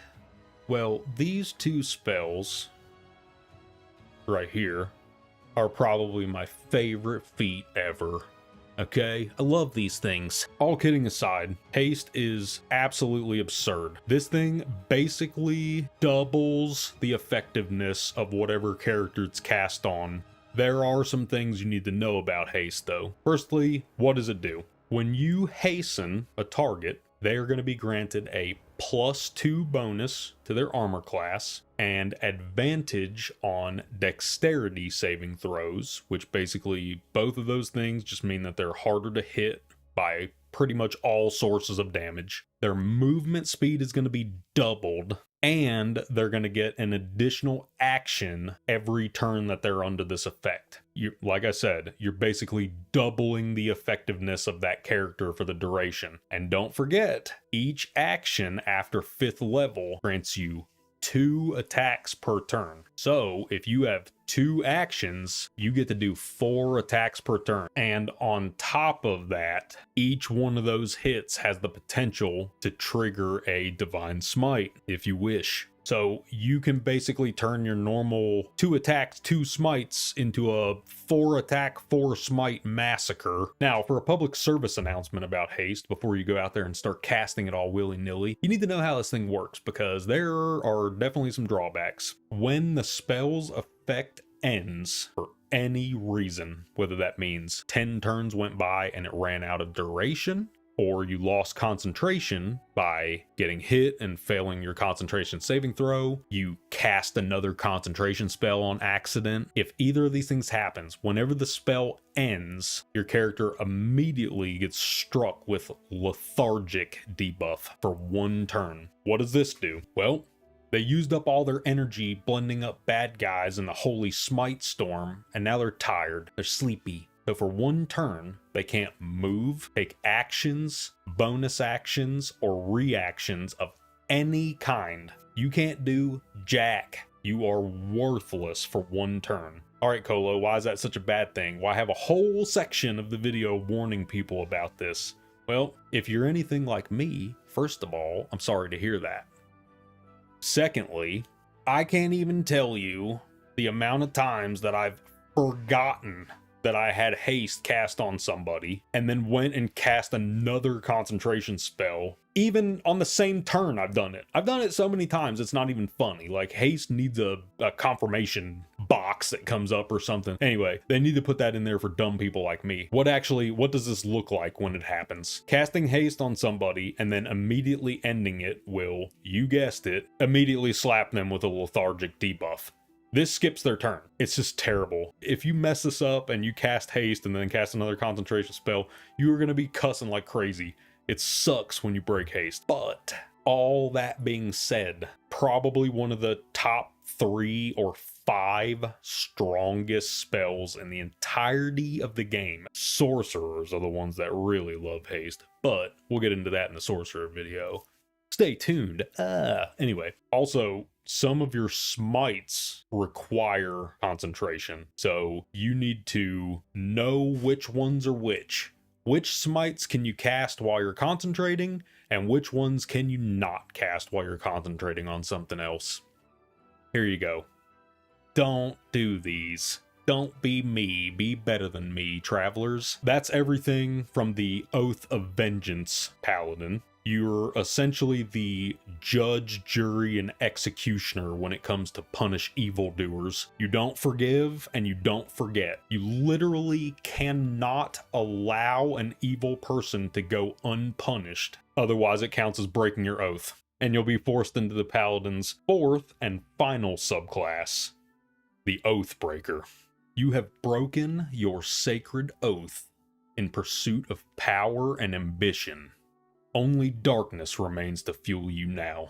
There are no tenets for this one, because there's no oath. You broke your oath, So you don't have any tenets to uphold. You can pretty much do whatever you want as an Oathbreaker Paladin. You can be a straight up evil Paladin by playing Oathbreaker, but critically, for new players, you're going to see Oathbreaker. You're going to say, oh man, well, that sounds terrible. That sounds like this is a bad guy. You don't have to be an evil Oathbreaker. The Oathbreaker Knight even tells you that when you first do it. Tells you a story about how he became an Oathbreaker. The first one tells you what went down with that. He sounds like he's a pretty decent guy, actually, based on what went down in his story. He tells you straight up, you can use these powers for good or evil. The powers come from a dark source, but they don't have to be used for dark reasons, if that makes sense. The choice is going to be entirely up to you. I think it's actually a really cool idea, going down kind of an evil path, but like forcing yourself towards the good side of things. And I think the Dark Urge good run is another instance of something like this. You could do a Dark Urge Oathbreaker good run, and I think that'd be pretty awesome.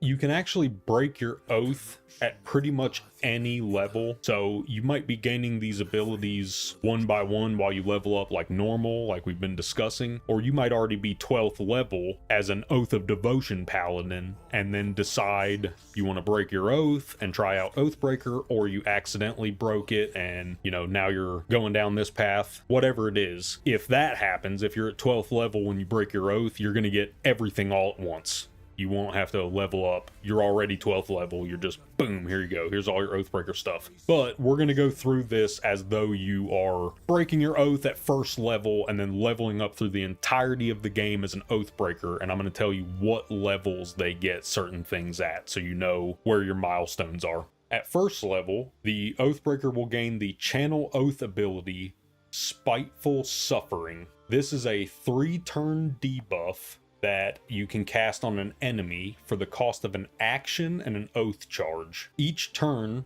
while under the effects of this, the enemy will take necrotic damage based on your charisma modifier, and all attack rolls against them will have advantage. This one can be pretty strong depending on your group's composition. If you're able to make the best of 3 turns of advantage against the specific target, this can be insanely powerful. You can get a ridiculous amount of attacks on certain targets with advantage if you have certain people in your party. It's great to have. It is disappointing that it costs an action to use though, because once you get to 5th level, like we talked about before, it's really hard to justify giving up potentially 2 attacks and 2 divine smites in that turn to use this ability instead. Most of the time, slamming all that damage into your enemies is going to be the way to go. The Oathbreaker's 3rd level bonuses are 2 more Channel Oath abilities, Control Undead and Dreadful Aspect. Control Undead will allow the Paladin to spend an action and an oath charge to take control of a targeted undead creature until long rest. The creature will follow the Paladin around like a summoned minion and will attack your enemies when you're in combat, but you don't actually get to control this thing like a pet. Dreadful Aspect will cast a 30-foot radius explosion of fear around the Paladin, potentially frightening any enemies caught in the blast. Once again, it costs an action and an oath charge, but this one can be quite handy because an area of effect crowd control ability under the right circumstances can be one of the most powerful things you can do in a turn. If you're really bad off in a fight and you can scare 5 or 6 people away from you by casting this and save your party member's life, absolutely going to be worth using in those situations. You'll also gain spells that they're not oath spells because you don't have an oath, but they work the same as oath spells. So they're oath spells, but we're just going to pretend they're different because of lore reasons. They're anti-oath spells, oath break spells. Anyway, whatever you want to call them. The spells are Hellish Rebuke and Inflict Wounds. Hellish Rebuke is a reaction spell that will allow the Paladin to blast an enemy with 2d10 fire damage when they deal damage to the Paladin. You retaliate, you blast them back with fire damage when they hit you. If you choose to trigger this reaction and the enemy succeeds a dexterity saving throw, they still take half damage from it, so it's guaranteed retaliation damage under normal circumstances. There's going to be times when that's just not the case. You can also upcast Hellish Rebuke when someone attacks you. If you want to use a higher level spell slot, it'll retaliate with even more damage. That's up to you. Sometimes that's going to be a good idea. It is cool because you can retaliate against range attacks. Someone hits you from across the room, you blast them with fire damage. Sometimes your paladin just can't get over there to hit them, but you can blast them with this and do some damage, and it's not a bad amount of damage either. It's pretty good. Inflict Wounds is a melee range spell that will deal 3d10 necrotic damage to your target, and it can be upcast to deal an additional 1d10 necrotic damage per spell slot level. So this thing can do quite a bit of necrotic damage, and there will be times when putting out that much necrotic damage can be a really good idea, but you have to pretty much be in melee range anyway, and while you're standing in melee range, instead of casting this once, you could hit that person and smite them twice. So you really gotta weigh your options here. Are they immune to certain damage types? Are they resistant to physical damage and inflict wounds might do more damage? Are they super vulnerable to necrotic damage? You got to look at everything, weigh your options, see if this is worth casting. Sometimes it's not going to be, sometimes it might. Sometimes being a paladin is tough because you're like, you have too many good options. You have all this crowd control and all this built-in utility and stuff in your spells, but they cost actions that you can use to be a smite turret instead for that turn and absolutely annihilate somebody in a storm of steel and radiant damage. But, you know, throwing a plant growth across the room sometimes is going to be a smarter choice, and if your paladin's the only one that has that, you got to give up the smite storm for that turn to do the plant storm across the room instead. At 5th level, the Oathbreaker will gain 2 more non-oath, anti-oath, Oathbreak spells. Crown of Madness and Darkness. Crown of Madness is a single target debuff the paladin can cast on a humanoid enemy within 60 feet. It lasts 3 turns and requires the paladin's concentration to maintain. During this time, the affected enemy will attack the creature that's nearest to them on their turn, whether or not that's one of their friendlies or one of your guys, doesn't matter. Whoever's closest to them, they're going to swing on them. This spell is pretty awesome. It's a form of crowd control, but it's also a potential source of damage from across the room. This thing has a long range, 60 feet, and if you just can't make it 60 feet to do damage that turn, but the enemies are standing right next to each other and you can maybe have one of them do some damage to the other one, hit one of them with it. See if they'll beat each other up while you're on your way over there. Sounds good to me. Sweet, sweet betrayal. It's delicious. Darkness is a great spell for your group to have access to. It can be used in combat to block off enemy sight lines or prevent them from making ranged attacks into or out of a certain area, because you can't use ranged attacks through this. Projectiles won't go through darkness, they get blocked by it. And you can cast a spell on any area that you can see within 60 feet, and it creates a 17-foot wide cloud of darkness in that area, as long as your paladin maintains concentration to keep it up. Any creatures inside the area are going to be both heavily obscured and blinded. And it's important to note, besides some very, very rare exceptions in the game, there's almost no way to see through this form of darkness. Dark vision won't work, potions and scrolls won't work. This is magical darkness, and those things only work on non-magical darkness. There are ways to become immune to blindness and be granted vision in magical darkness, but they are very, very rare items, mid to late game items, or you have to be a warlock. The cool thing is, Lockadins are a thing, which is a multi-class paladin warlock, and you can definitely do that. You can mix and match if you want your paladin to take a step more towards the weird magic stuff. You can kind of go down the warlock route and gain some of the benefits of that. It's all going to be personal preference. If you don't feel like multi-classing, full class paladin is excellent. The Lockadin's good. Sorcerer paladin is a decent multi-class that a lot of people use. These are really strong things, and you can actually do, people call it Sorlockadin. You can do a sorcerer, warlock, paladin, triple multi-class. There's all kinds of things you can mix and match. They all use charisma as a casting stat, so you've got charisma. You can mix and match these however you want. Just make sure you know the benefits and drawbacks of each level. On top of the combat benefits that darkness grants you, it's also great for open world exploration, because you can cast the spell near a doorway, for instance, if you need to pick the lock of a door and you're standing right in the middle of the main town square in Baldur's Gate or something like that, you don't want anyone to see you, throw down this cloud of darkness, stand in it, pick the lock to your heart's content, walk through, nobody saw you do it, nobody's the wiser. The Oathbreaker has a pretty awesome 7th level ability also, the Aura of Hate. This one functions just like the other auras we discussed, but instead of granting you a defensive buff or some form of crowd control immunity, this one is a purely offensive buff. It will grant your paladin and any nearby fiend or undead allies extra slashing damage on their attacks. The amount of damage will be equal to your paladin's charisma modifier. This is an excellent bonus for your paladin, even if they are the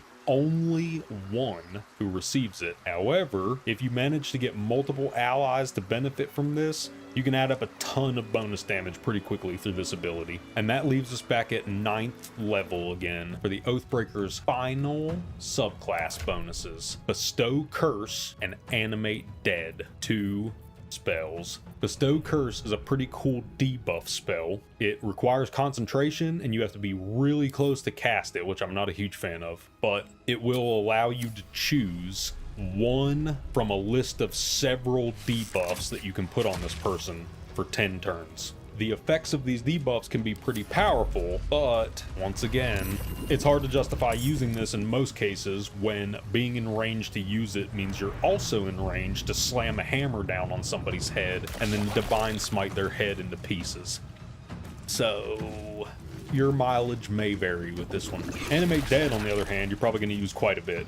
This is like one of the signature things of the Oathbreaker Paladin. You can bring undead people in to help you. You're kind of like, sort of like a Death Knight, not exactly lore-wise. Don't flip out, guys. I understand it's not the same thing, but you're on your way there, right? But yeah, you gain control over undead, you gain bonuses to your undead allies. You could be walking around as like a general of the undead and fiends and leading this evil army against your enemies. It's pretty cool. Casting Animate Dead allows you to target a corpse and summon an undead companion to help you fight. There's various different types of undead you can choose from. Just know that if you pick the zombie, they attack with their bare hands and it doesn't count as weapon damage, so your Aura of Hate doesn't actually add anything to them. I don't know if that's on purpose, but probably, because Aura of Hate is weapon damage. So to sum up the Oathbreaker, this is the Paladin you're going to want to play if you don't want to be worried about having to follow the oath requirements, if you don't want to be a good guy but you still want to be a paladin and put out truckloads of damage. I recommend trying it out, honestly. It's not a bad way to go.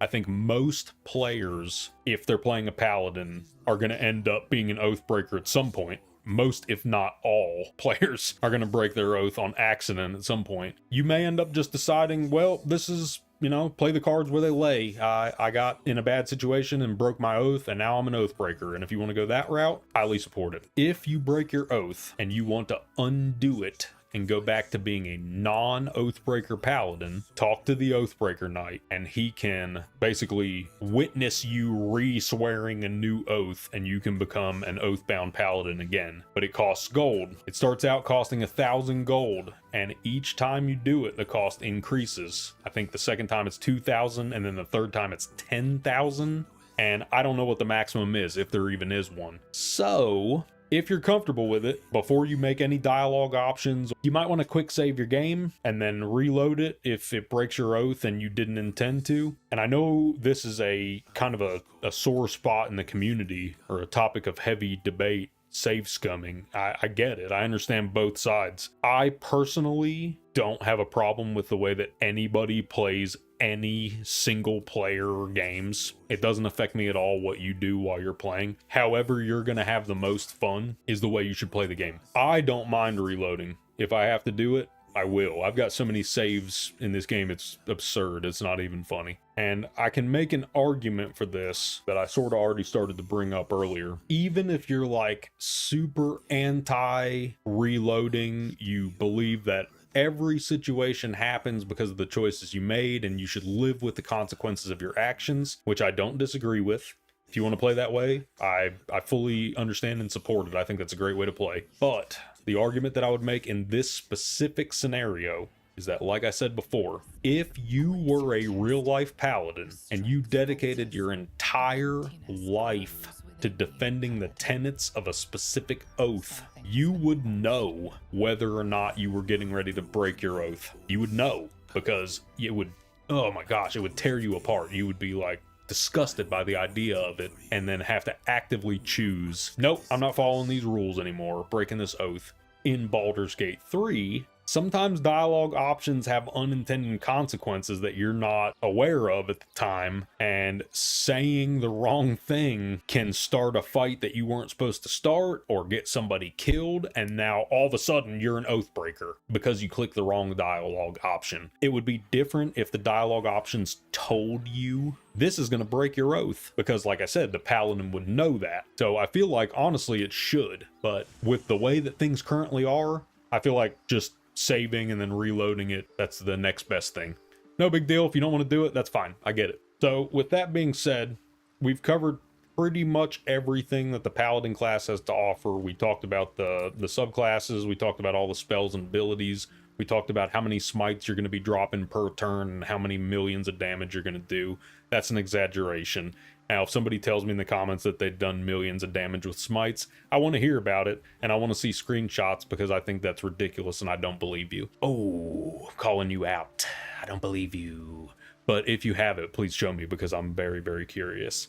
So, which oath are you planning on swearing and defending on your paladin? Or are you planning on playing an oathbreaker, whether good or evil? Why don't you let me know in the comments below, and while you're down there, like and subscribe to the channel, ring the bell so you get notified when I post more things, and we'll come back here and do this again here soon. So as always, travelers, I'm glad you got to see me. Do your best to stay alive. Until next time, see ya.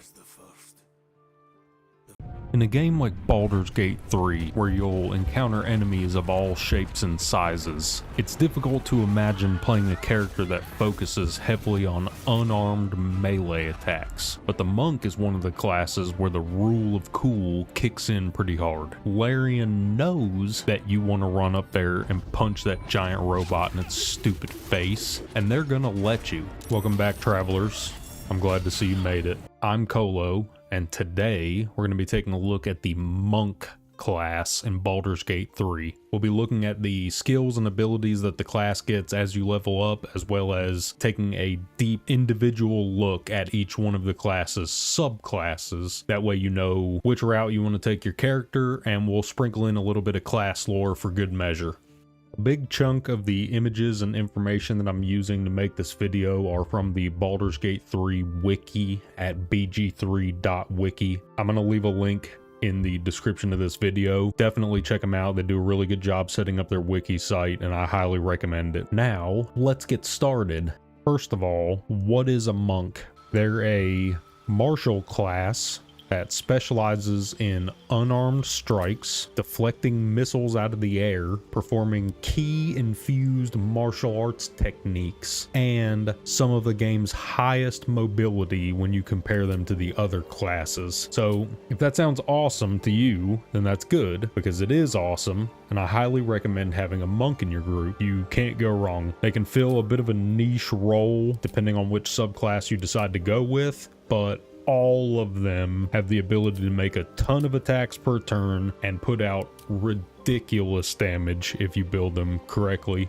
So you'll definitely be throwing hands no matter what when you pick this class. When you're creating your monk, as always, you are absolutely able to pick whatever race, class combinations you want, even in the highest difficulty. If you just simply pick a race because of how it looks, that's not going to stop you from being able to finish the game without question at all. You'll be able to do it. However, there are a few races that have either passive abilities or built-in proficiencies that you may or may not want when you're playing a monk. So let's take a look at a few of those. One example of a bonus you might not want is shield proficiency, because all monks, regardless of which subclass you decide to go with, all monks are going to receive a ton of built-in passive bonuses that are only effective if your monk is not wearing armor or using a shield. So light armor, medium armor, heavy armor proficiency,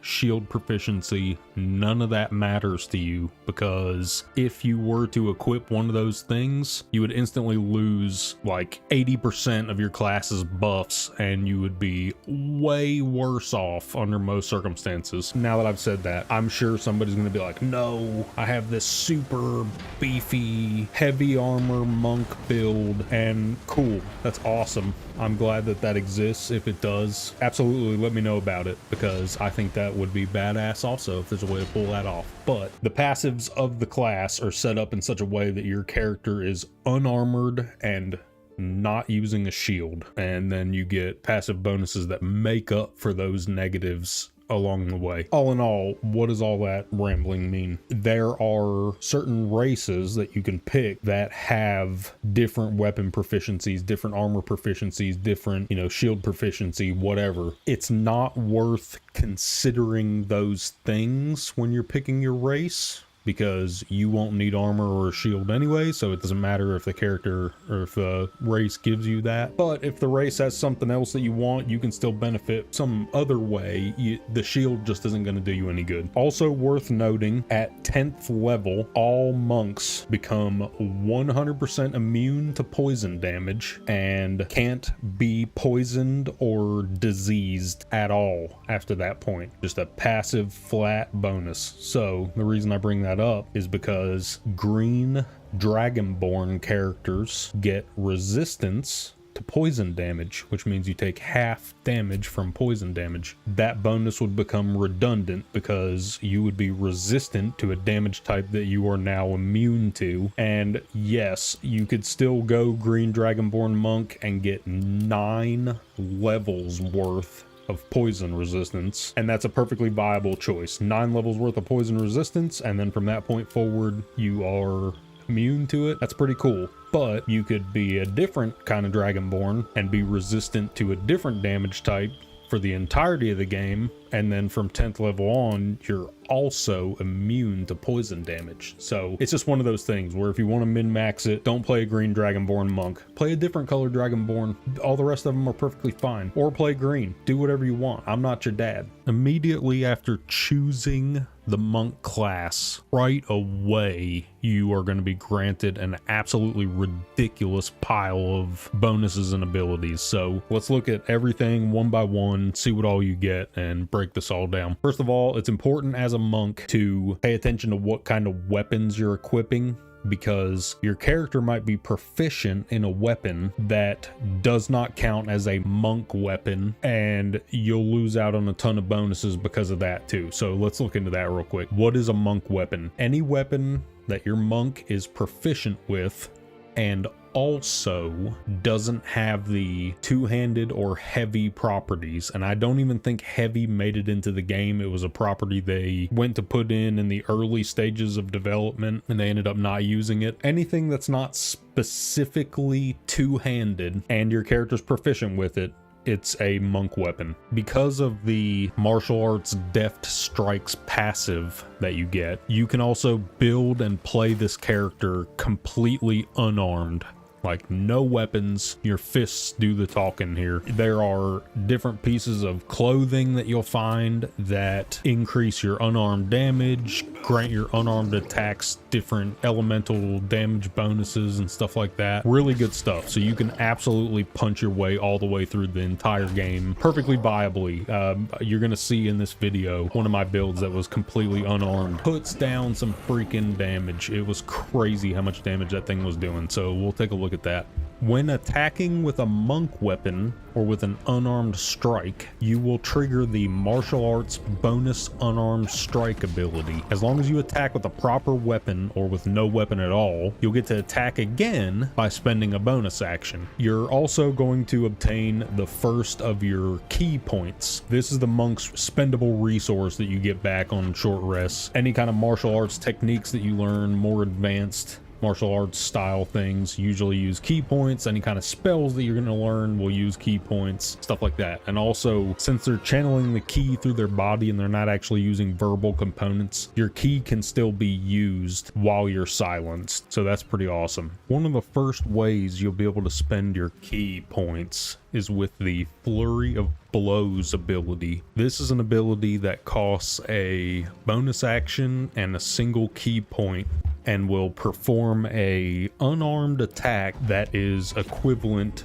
to 2 normal unarmed attacks. So Flurry of Blows, like it's called, you're throwing out a bunch of punches, but it's actually 2 unarmed attacks. Any bonuses that you have to unarmed attacks will roll into Flurry of Blows. So with the right build, with the right gear, this thing can do a crazy amount of damage. You'll get to see some of that later on in this video, and the setup that I have is far from optimized. I was just using whatever monk gear I had from a playthrough without a monk in it, so I wasn't like collecting the gear. I just threw on a couple pieces that made sense, and you'll see the results here shortly. The first level monk will also be granted the Unarmored Defense passive, which will add your wisdom modifier to your armor class as long as you're not wearing any armor and you're not using a shield. That's going to keep coming back up. You also get the martial arts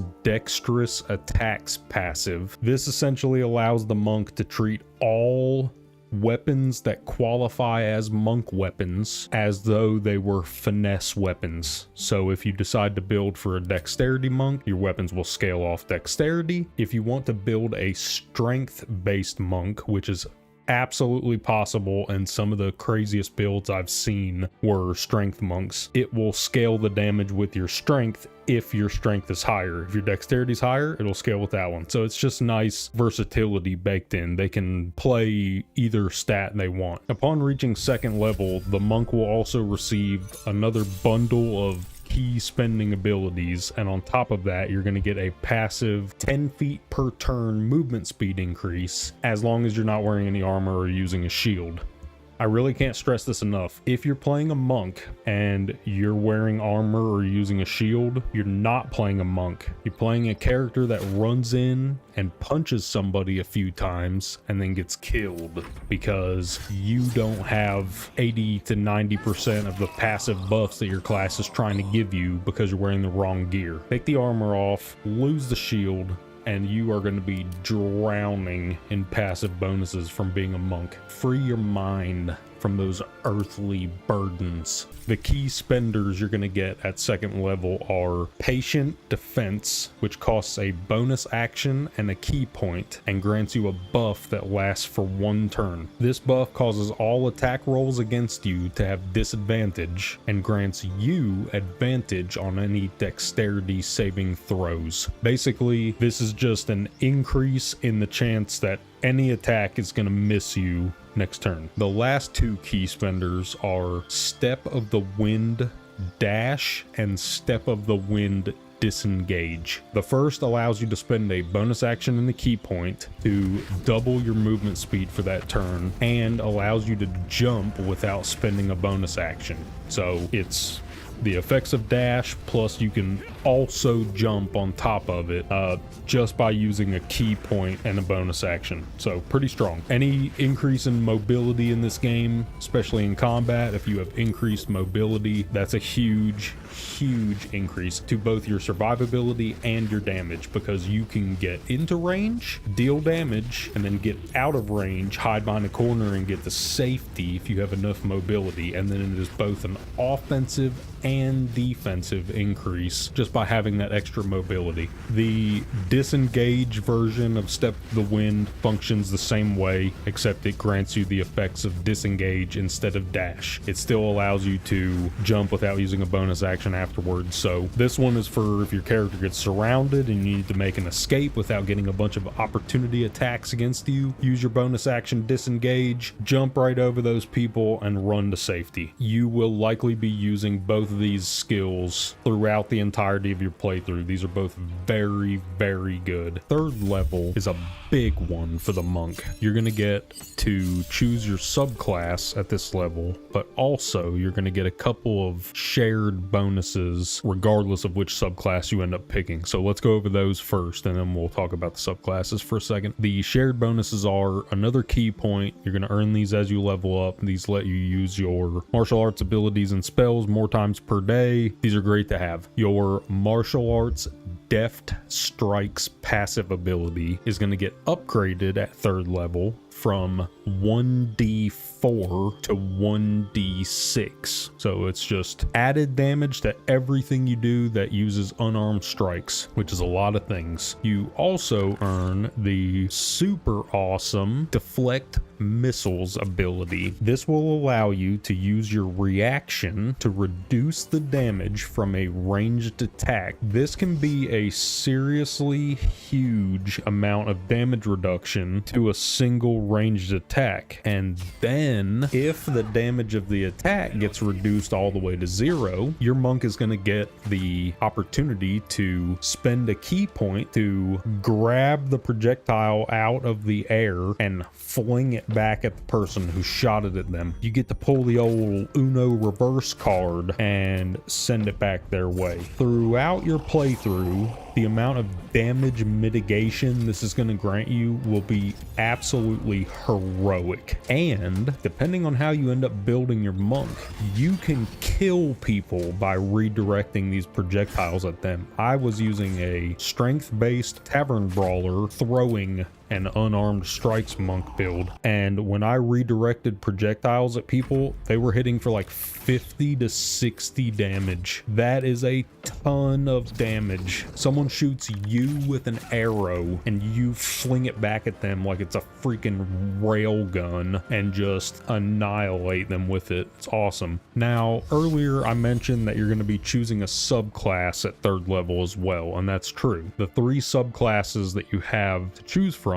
are Way of the Four Elements, Way of the Open Hand, and Way of Shadow. Each one of these is going to lean towards a unique play style with a focus on a certain like monk training style or play style niche, and you're also going to get a bunch of bonuses that every monk gets. So what we're going to do is this. We're going to go through all the levels covering everything that all monks are going to get. And then after we do that, we'll come back and take a more in-depth look at each subclass individually and dive into what each one of those gives you. Let's get into it. At 4th level, you're going to gain another key point and your first feat. And as always, ability improvement is a very strong choice on your feat levels, as increasing your main stats ends up to a huge amount of gameplay bonuses throughout your playthrough, as well as, you know, bonus damage, bonus armor scaling, stuff like that. But there's also a few feats worth mentioning for the monk. I mentioned earlier the Tavern Brawler feat allows for some pretty broken builds. You focus on strength and unarmed attacks and throwing things. Tavern Brawler adds your strength modifier in multiple times and causes those attacks to do tons of damage. So you can be like absolutely cracking skulls with a build like this. The Alert and Athlete feats are both also great for increased initiative and increased mobility. So neither one of those is ever going to be a bad thing to have. You also gain the Slow Fall passive bonus at 4th level, which will allow you to use a reaction to gain resistance to falling damage when your monk falls. So during the course of a playthrough, this might prevent a bit of damage, but I would say this is probably going to be mostly unnoticed by most people, because odds are if you're going to be jumping off somewhere that's high enough to cause you fall damage, you would probably plan for that. You'd probably use either Featherfall or something, teleport down. I don't know. Somebody right now down in the comments is probably like, oh no, my parkour monk build, taking reduced fall damage is imperative for my monk build. So anyway, If that's the case, that's awesome. Let me know how you built it. I'd love to talk to you about it. 5th level is huge for all of the martial classes. This is the level where melee classes, melee characters get extra attack. This lets you attack twice per action on each turn. So getting this one ability massively increases the damage potential of your characters and potentially doubles the effectiveness of certain abilities. Like I said, 5th level is huge. You also gain another key point and the Stunning Strike ability. This is a monk ability that's going to allow you to spend a key point and an action to strike your target with the potential to stun them. There are both armed and unarmed versions of this ability, so both of them function the same way. You'll just use whichever one makes sense for your character. If you're using weapons, use the weapon one. If you're using your bare hands, then use the unarmed one. At 6th level, you'll gain another key point. Your bonus movement per turn will increase from 10 feet to 15 feet. Extra mobility is always welcome. Like we've said before, we'll take every bit of mobility per turn that we can get. You're going to get the Key Empowered Strikes ability. This is an ability that is going to count your unarmed attacks as magical damage for the purpose of overcoming resistances. So if you're fighting a target that is either resistant or immune to non-magical bludgeoning damage, well, now your fists count as magical bludgeoning damage, so you may have just doubled the damage you're doing to that person just because your fists are overcoming that resistance or immunity. This is a big deal here. Each one of the subclasses also receives something at 6th level, but we're gonna come back to that later on, and we'll talk about all those later on. 7th level has some pretty awesome benefits for you. Personally, you're going to get another key point. And next, I'm going to go out of order for dramatic effect. The Stillness of Mind passive ability. If you are charmed or frightened, you automatically cast Stillness of Mind to remove the condition. This is permanent, passive, almost immunity to 2 crowd control effects. This is very powerful. And lastly, the dramatic ability that we skipped for this very moment, the Evasion passive ability. Your agility lets you dodge out of the way of certain spells. When a spell or effect would deal half damage on a successful dexterity saving throw, it deals no damage if you succeed and only half damage if you fail. What in the world does that mean? That sounds super confusing. So let's take a look at that. In order to look more closely at this ability, we're going to pull up the Fireball spell, everybody's favorite, and this is going to help explain how attack rolls and saving throws are different. When you cast certain spells, you don't have to make an attack roll when you cast them. This effectively means that the spell is guaranteed to hit where you're casting it, and then enemies or creatures that are within that area get a chance to make a saving throw as though like they saw it coming. They saw the fireball flying into the room and they dove out of the way. That was their saving throw. Oh no! And they dove out of the way. Well, the fireball exploded and they were still in the radius of it, but they were diving out of the way. So they take half damage because they passed their saving throw. Yeah, they still got hurt in the blast, but it was only half. They still took some damage though. Well, evasion is essentially the monk being so fast that they're thinking 2 steps ahead of the rest of the people in the room. That fireball starts to be cast and the monk they were already moving. If they fail their saving throw, they take half damage like the other guy that was diving out because they were that far ahead. Them failing, worst case scenario,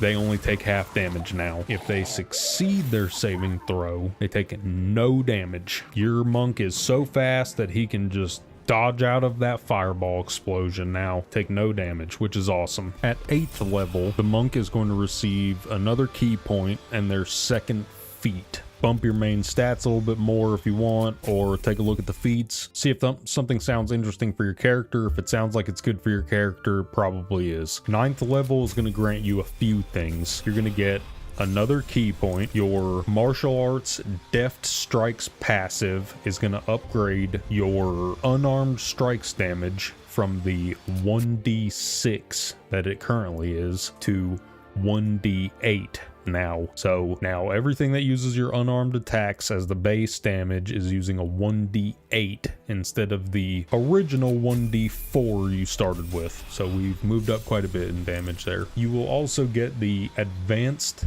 unarmored movement passive, which will make it so difficult terrain no longer slows you down, and you can jump an additional 20 feet as long as you're not wearing armor or using a shield. There are also some subclass bonuses that we're going to come back and discuss here in a bit. 10th level is a really crazy, unique one, and it's the reason that I mentioned the green dragonborn monk, and you know why you potentially would not want to roll a green dragonborn for your monk at the beginning of this video. Firstly, you're going to get your normal key point. Your bonus movement speed will increase from 15 feet per turn to 20 feet per turn. You guessed it, as long as you're not wearing any armor or using a shield. You get it? You're not allowed to wear armor or use a shield. Make sure you're not doing either one of those things on accident. Sometimes you can accidentally equip armor on people and it can disable a bunch of stuff. Make sure you're not wearing armor. Also, you're gonna gain the Purity of Body passive ability. What the heck is that? This makes the monk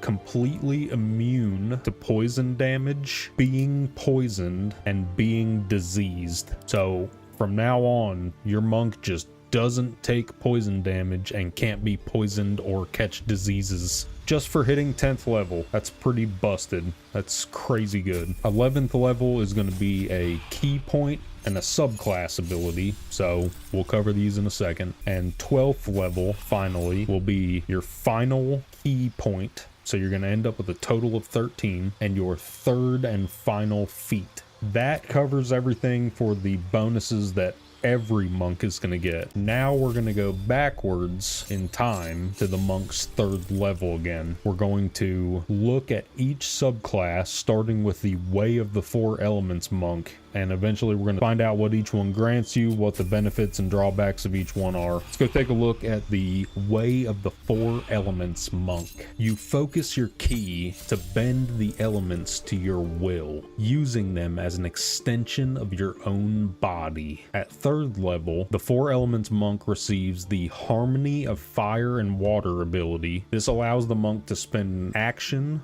once per long rest in order to regain half of their key points for that day. You can only use it outside of combat, but if you use it at an optimal time, it essentially gives you an additional 50% key points for that day. So that's good. Pretty decent skill. I like it. I like the idea that it rewards really good, really attentive players, but it doesn't actually punish you if you don't use this. It's just a little bit of a boost if you pay attention to it, and if you don't, your gameplay experience is not going to be ruined. You will also be allowed to choose 3 subclass spells from a list of 11 options. The spells on this list are mostly slightly altered versions of spells that exist in the game already. However, there are a few unique spells on the list that are only available to Four Elements monks. Fangs of the Fire Snake is one such example. This will allow you to strike your enemy from a short distance away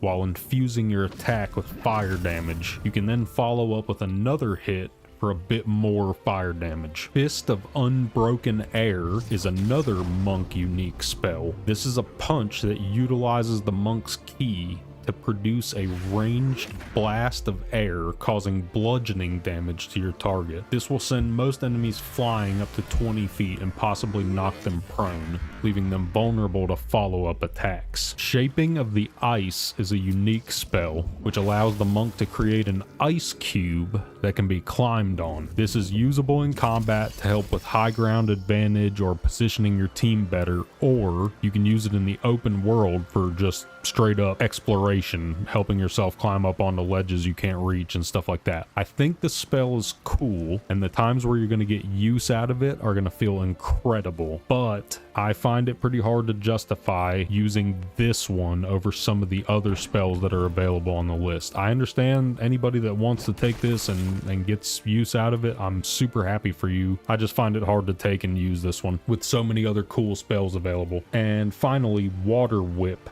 is the last monk-only spell we're going to be covering for now. This is a mid-range spell which lashes out with a whip made of water, attempting to either grab the enemy and violently pull them towards you, or grab them and yank them off their feet, leaving them laying prone. When you go to cast it, it's going to ask you, which version do you want to cast? Do you want to cast the one that pulls somebody towards you, or you want to cast the one that yanks them off their feet and knocks them prone? You get to choose each time you cast it. Having access to one spell that can do various types of crowd control is always good. I like this a lot, and the other spell options on the list are all variations of other existing spells from the game. There's nothing wrong with any of them, and they range from Thunder Wave to Chromatic Orb in their functionality. You have a wide variety of elemental spells to choose from here. You can pick whatever will suit your character the best here, honestly. There is definitely a min-maxed set of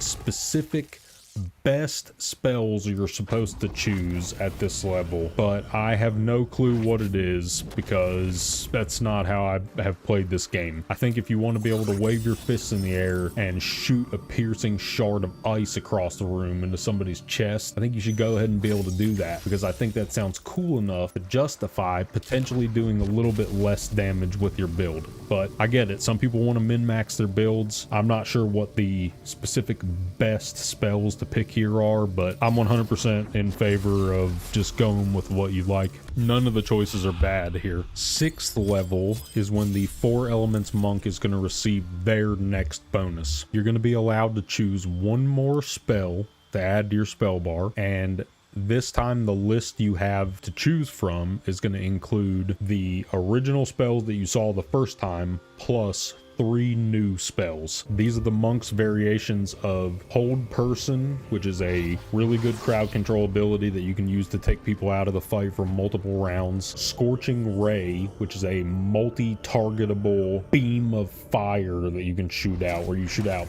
pew pew pew different beams of fire at different targets, or shoot them all 3 at one person, whatever you want to do. And then Shatter, which is a thunder damage explosion where you pick an area and it blast thunder damage there. So once again, you have a ton of great spell options. Look through them, pick out what you want for your character. All these spells are good for certain situations, so whatever you need covered, go ahead and pick those spells. At 9th level, the Way of the 4 Elements monk is going to gain a new passive ability, Improved Elemental Casting. This is going to add damage to a bunch of the monk spells that are on that list that you've been choosing from. Your Hold Person spell is going to be able to hold an additional target now. Scorching Ray will be able to fire an additional fire beam. All in all, this level is going to be a big damage improvement to a ton of the spells that you've already picked, so this is going to be a good one. You also are going to be allowed to choose another spell from the spell list at this level. Next up, 11th level will grant the monk one last spell from the monk's spell list, except this time 3 more new spells are going to be on the list. These ones are crazy. Flames of the Phoenix, which is the monk's version of Fireball, and I mean, who doesn't love slinging a fireball? Then you're going to get Mist Stance, which is a monk only version of the gaseous form spell that will only transform yourself, won't transform your party like gaseous form does. Transforms you into a little tiny ball of gas. You can sneak through pipes into people's houses and stuff like that. So you're not going to be able to take your whole party through the pipe opening you found as a monk, but maybe you can get through there yourself and find some way to open the door and let your party in, something like that. And your final choice of the 3 new spells is Ride the Wind. This one is a self buff that requires concentration and allows your monk to fly until they long rest or lose concentration. This ability is really strong for both combat and exploration, but it might be less useful to you depending on what story choices you end up making. I'm not going to go into any spoilers, but just know that this skill is going to be disappointing to some of you. All in all, to sum up the Way of the 4 Elements monk, you are the avatar. You get the same ridiculous storm of unarmed blows that every monk gets, and you also get a pile of elemental spells that you can use to help control the battlefield and cause havoc amongst the ranks of your enemies. This is a great subclass, and I think anybody could fit this into their party effectively. That's it for the Avatar Monk. Now we're going to rewind back to 3rd level again and go down the Way of the Open Hand. You specialize in unarmed combat, using your hands and control of ki to heal or inflict grievous hurt. Just for choosing the Open Hand subclass, you'll receive 3 variations of the Flurry of Blows ability. One that can potentially knock targets prone, one that can stagger the target, which prevents them from using reactions, and the third, which has the ability to potentially knock your target back up to 17 feet. These are all very nice to have. It functions the same way as Flurry of Blows, except with these added bonuses. You're going to use these a ton. At 6th level, the Open Hand Monk is going to receive a fantastic ability. Wholeness of Body is an action you can use once per long rest. The ability will instantly heal you for a respectable amount of health, grant you half of your ki points back, and then every turn for 3 turns, it's going to grant you another ki point and a bonus action. And coincidentally, 1 ki point and a bonus action is the ingredients for a knuckle sandwich. So you're going to be passing these out left and right while this buff counts down. You'll also earn 3 manifestation abilities. These are the Manifestation of Body, Manifestation of Mind, and Manifestation of Soul. Each one of these functions the same way. They're all toggleable abilities. You can only have one of them active at a time, and each one of them adds a little bit of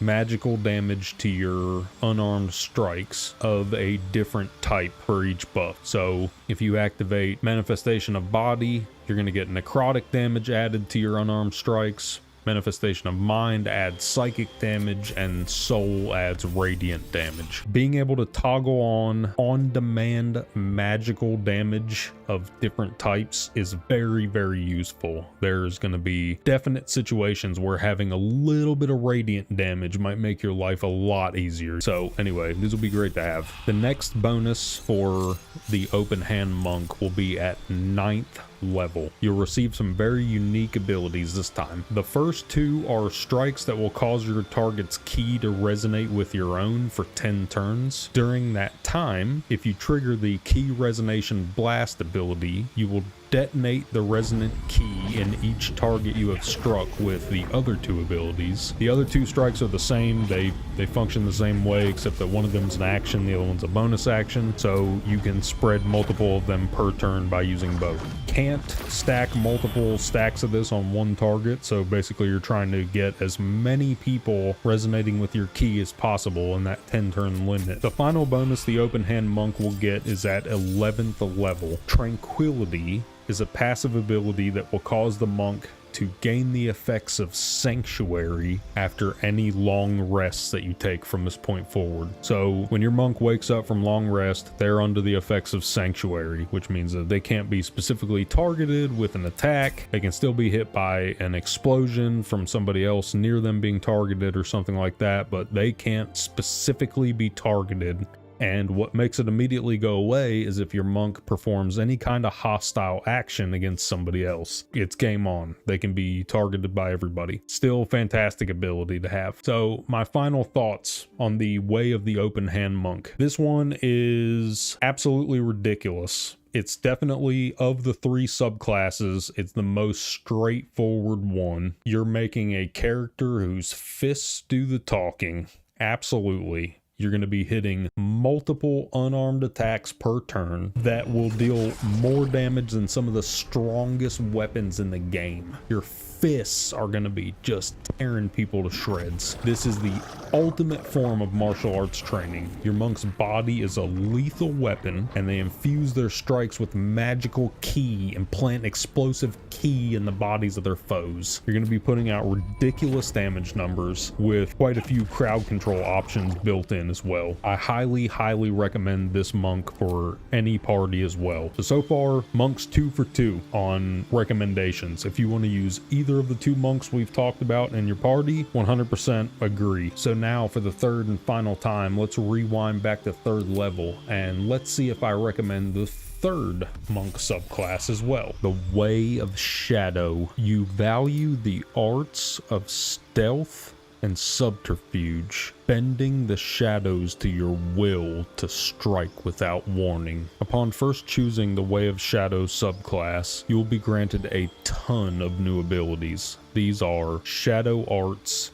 Hide, which will allow you to hide for the cost of a bonus action, and then you're going to gain 4 Shadow Arts spells: the Pass Without Trace, Darkness, Dark Vision, and Silence spells. Each one of these allows the monk to cast the respective spell for the cost of an action and 2 key points. These are all excellent spells for sneaking around both inside and out of combat. You can use these in open world exploration. Do not underestimate Darkness when you desperately need to steal something right out from underneath somebody's face, because you can just throw down a cloud of darkness, steal it right in front of them, and escape before they ever know what happened. You also are going to get the Minor Illusion cantrip, which is another tool for a sneaky character. Hit them with the Kansas City Shuffle. You make them look right and you go left. All of that stuff right there was just for picking the Way of Shadow. That's ridiculous. Next up, we're going to be going to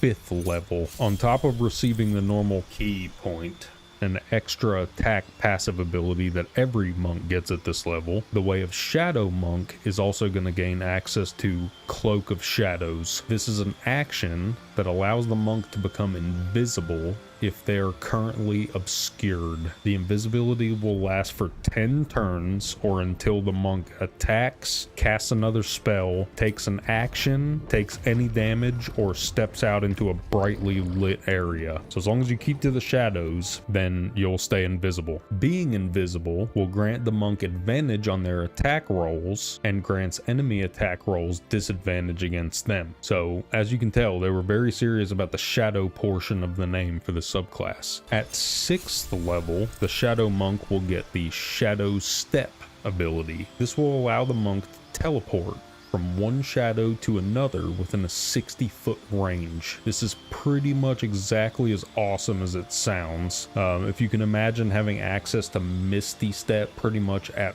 all times, as long as there's some shadows in the room, which, let's be honest, there are. So you get a ton of mobility out of this skill. That's already awesome enough. On top of all of that, Shadow Step also grants the monk advantage on their next melee attack roll. Not only do you get this like unlimited mobility skill, but also when you do use it, it grants you advantage on your next attack roll. Why not? The final bonus that the Way of Shadow Monk is going to receive is at 11th level. This one is Shadow Strike. This is another one of the abilities that comes in both the weapon and unarmed variations, so you'll use whichever one of them makes sense for your character. If you're using a weapon, you'll use the weapon one. If you're not, you will use the unarmed one. The ability allows the monk to teleport 30 feet, and it deals a weapon strike with added psychic damage. It costs an action and 3 key points, and it can do a pretty significant amount of damage, with the added benefit of also being a 30-foot mobility skill on top of it. All right, so here's the finale. What are my final thoughts on the Shadow Monk? I think it's awesome. I think Larian absolutely killed monk design in this game. I think all 3 subclasses are awesome for different reasons. I think any party has room for a monk of some kind in it, and I think it feels incredible to be dealing the amount of unarmed damage that you can do by properly gearing a monk. And I think being able to teleport from shadow to shadow, assassinating targets with lethal psychic stabs is pretty awesome. Also, as an added little bit of somewhat lore tidbit, without going too far into spoilers, Astarion can work very well as a Way of Shadow monk. If you don't want to play him as the rogue that he started as, you can absolutely respec him to Way of Shadow, and it would fit his character very, very well. You can still have him be the sneaky thief character in your party and everything. Way of Shadow monk works great for that because it's a freaking literal ninja, okay? You want to play a ninja? This is the guy right here. So I've got nothing negative to say about any of that. That's pretty much it. Travelers, we've covered the monk class abilities and took an in-depth look into each one of its subclasses. We've ranged from being the mighty avatar with the Way of the Four Elements monk, or absolutely obliterating foes with unarmed strikes as an open hand monk, and finally, the unseen assassins of the Way of Shadow. Which of the 3 subclasses sounds the most interesting to you? Which one are you planning on using in your next run? Let me know down in the comments below. While you're down there, if you've enjoyed yourself or if you've learned anything, why not leave me a like, subscribe to the channel, and then when I release more content like this, you'll be able to come here and watch it. If you want to support the channel even further, check out my Patreon, which I'm going to link in the video description below. Either way, I appreciate all the support you guys have shown the channel. It's been really awesome to see all the feedback. Travelers, I'm glad you got to see me. Do your best to stay alive. Until next time, see ya. You've purchased Baldur's Gate 3, installed it, and are now on your 3rd hour in the character creator trying to decide which class to play. All of a sudden, you're gripped by an unavoidable realization. You want to swing a giant sword and chop up bad guys with it, or good guys. I don't judge. Regardless of who the sword is destined to chop up, the fighter is definitely the one who's destined to be wielding it. Welcome back, travelers. I'm glad to see you made it. I'm Kolo, and today we're going to be taking a look at the fighter class in Baldur's Gate 3. We're going to look at each one of the subclasses individually and take a good look at the skills and abilities that you get as you level up. So let's get started, shall we? A bunch of the information and images in this video was also obtained from the Baldur's Gate 3 wiki at bg3.wiki. I'm going to leave a link in the description below. Make sure to check them out. As soon as you choose the fighter class, you're going to get a number of immediate benefits, such as the proficiency to use any weapons or armor that you find or have available. They're proficient in all of it, so you can pretty much use whatever gear you get.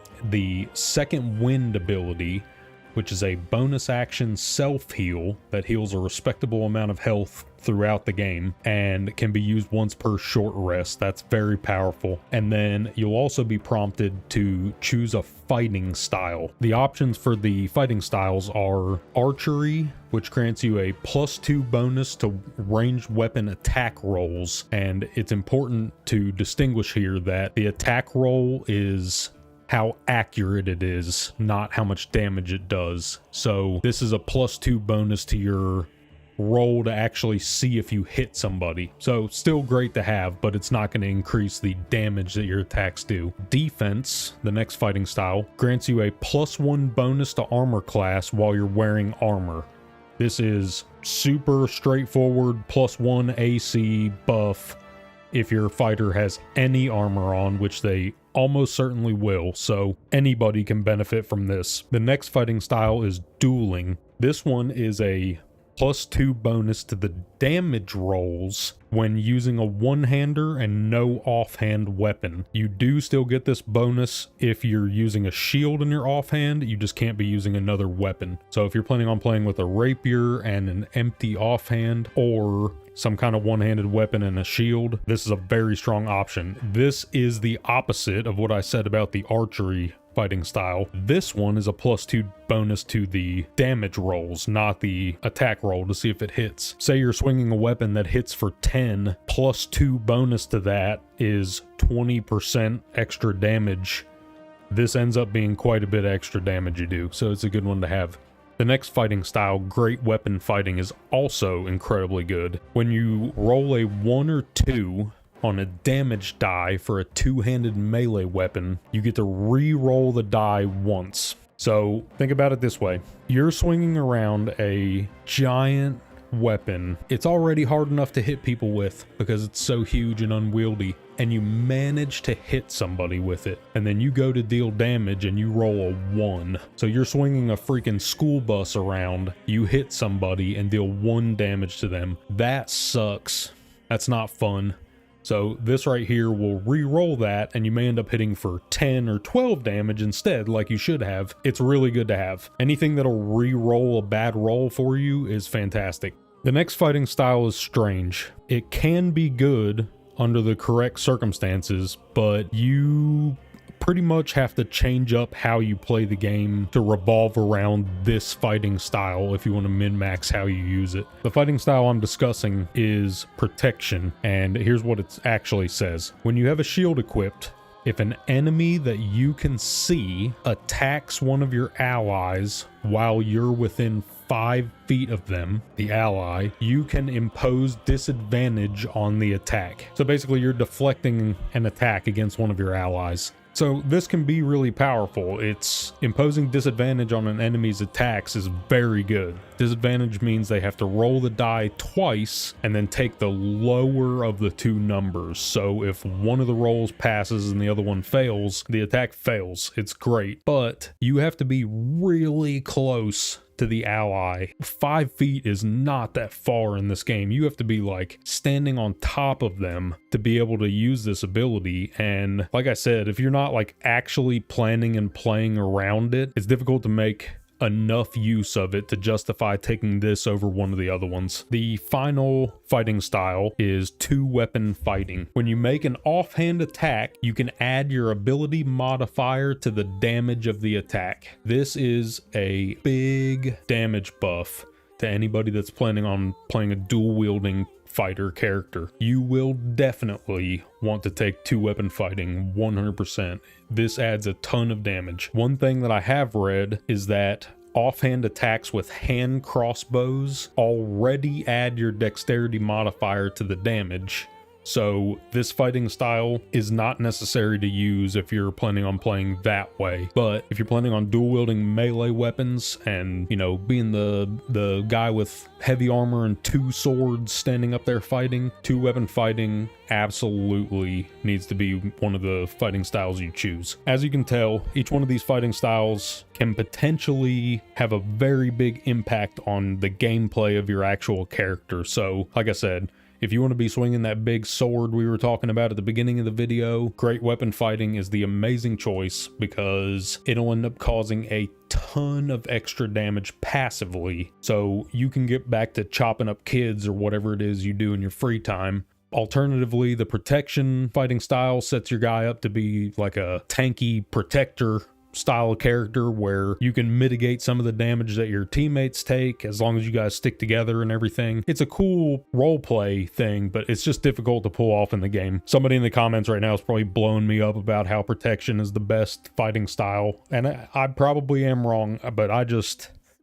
it's hard for me to justify taking that one over one of the other ones. And, you know, don't forget, the fighter is not limited only to melee range either. You can absolutely play a dual-wielding hand crossbows fighter or bow and arrow fighter. There's all kinds of options for you. At 2nd level, all fighters gain the Action Surge ability.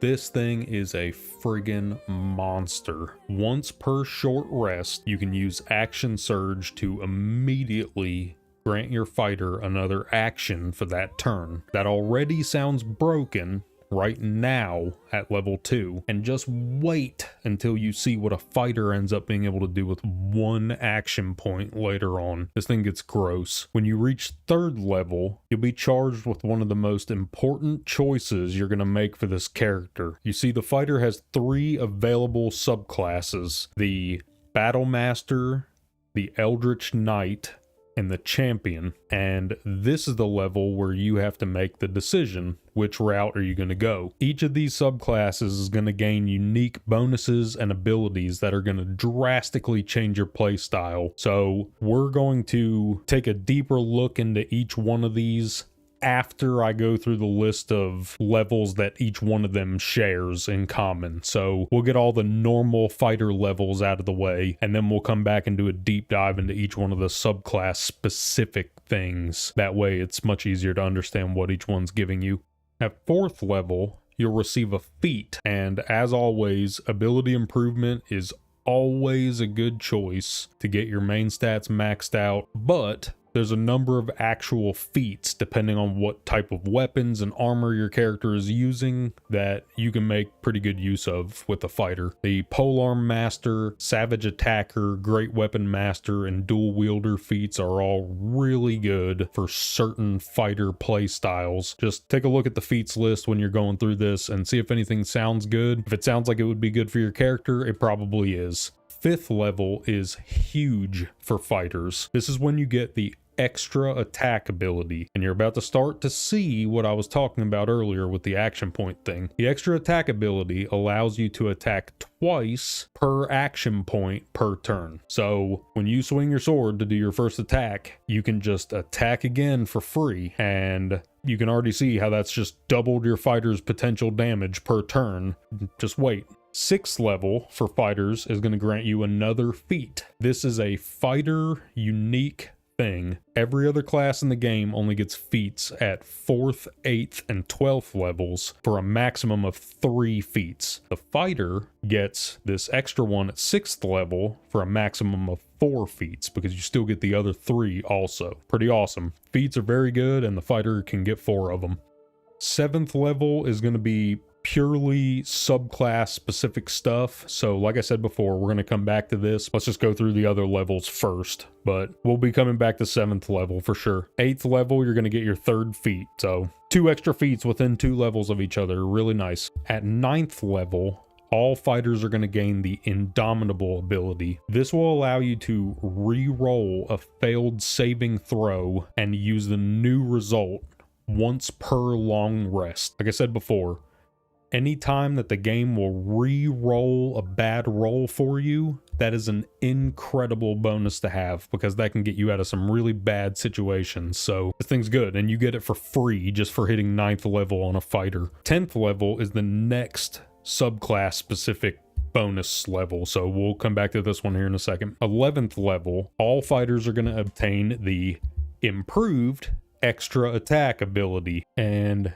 as you can probably imagine, this increases the amount of attacks that you can do to 3.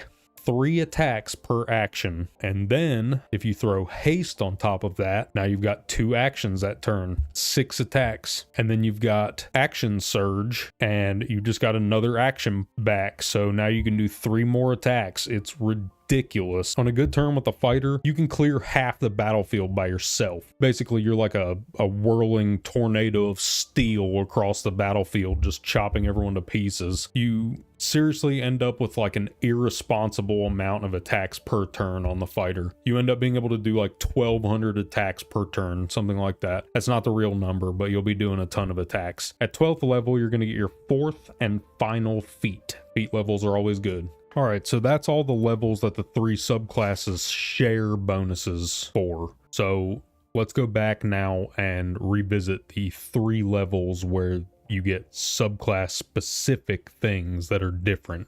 We'll start at the beginning with the Battle Master subclass. What is that, a Battle Master? Let's take a look at the description that we're given. Battle Masters are paragons of tactical superiority, combining combat maneuvers and experience in the field to dominate every fight.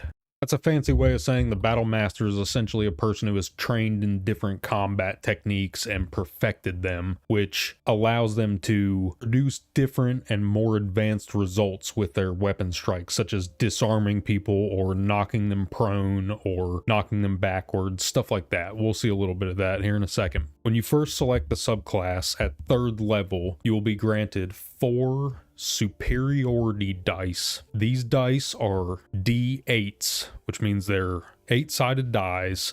When you use your battle maneuvers that we're about to discuss, it's going to cost some of these superiority dice to use. You'll also be allowed to choose 3 combat maneuvers from a list of 14 total. If you end up sticking with the fighter all the way to 12th level, you're going to end up being able to choose at least 7 of these 14 combat maneuvers. The effects of the maneuvers range pretty widely from, like we discussed before, knocking people down, knocking them backwards, disarming them. You can goad people into attacking you. There's a lot of different effects that you can choose. It's pretty cool. You get a lot of variety. One cool interaction that you might find useful, one of the combat maneuvers, Rally. You can actually use this to bring back to life a downed party member as long as they aren't completely dead. If they're downed and still doing death saving throws, any kind of heal, you can throw a potion at them and it hits them and splashes healing stuff on them. That'll bring them back to life. Well, Rally will too, because it grants them 8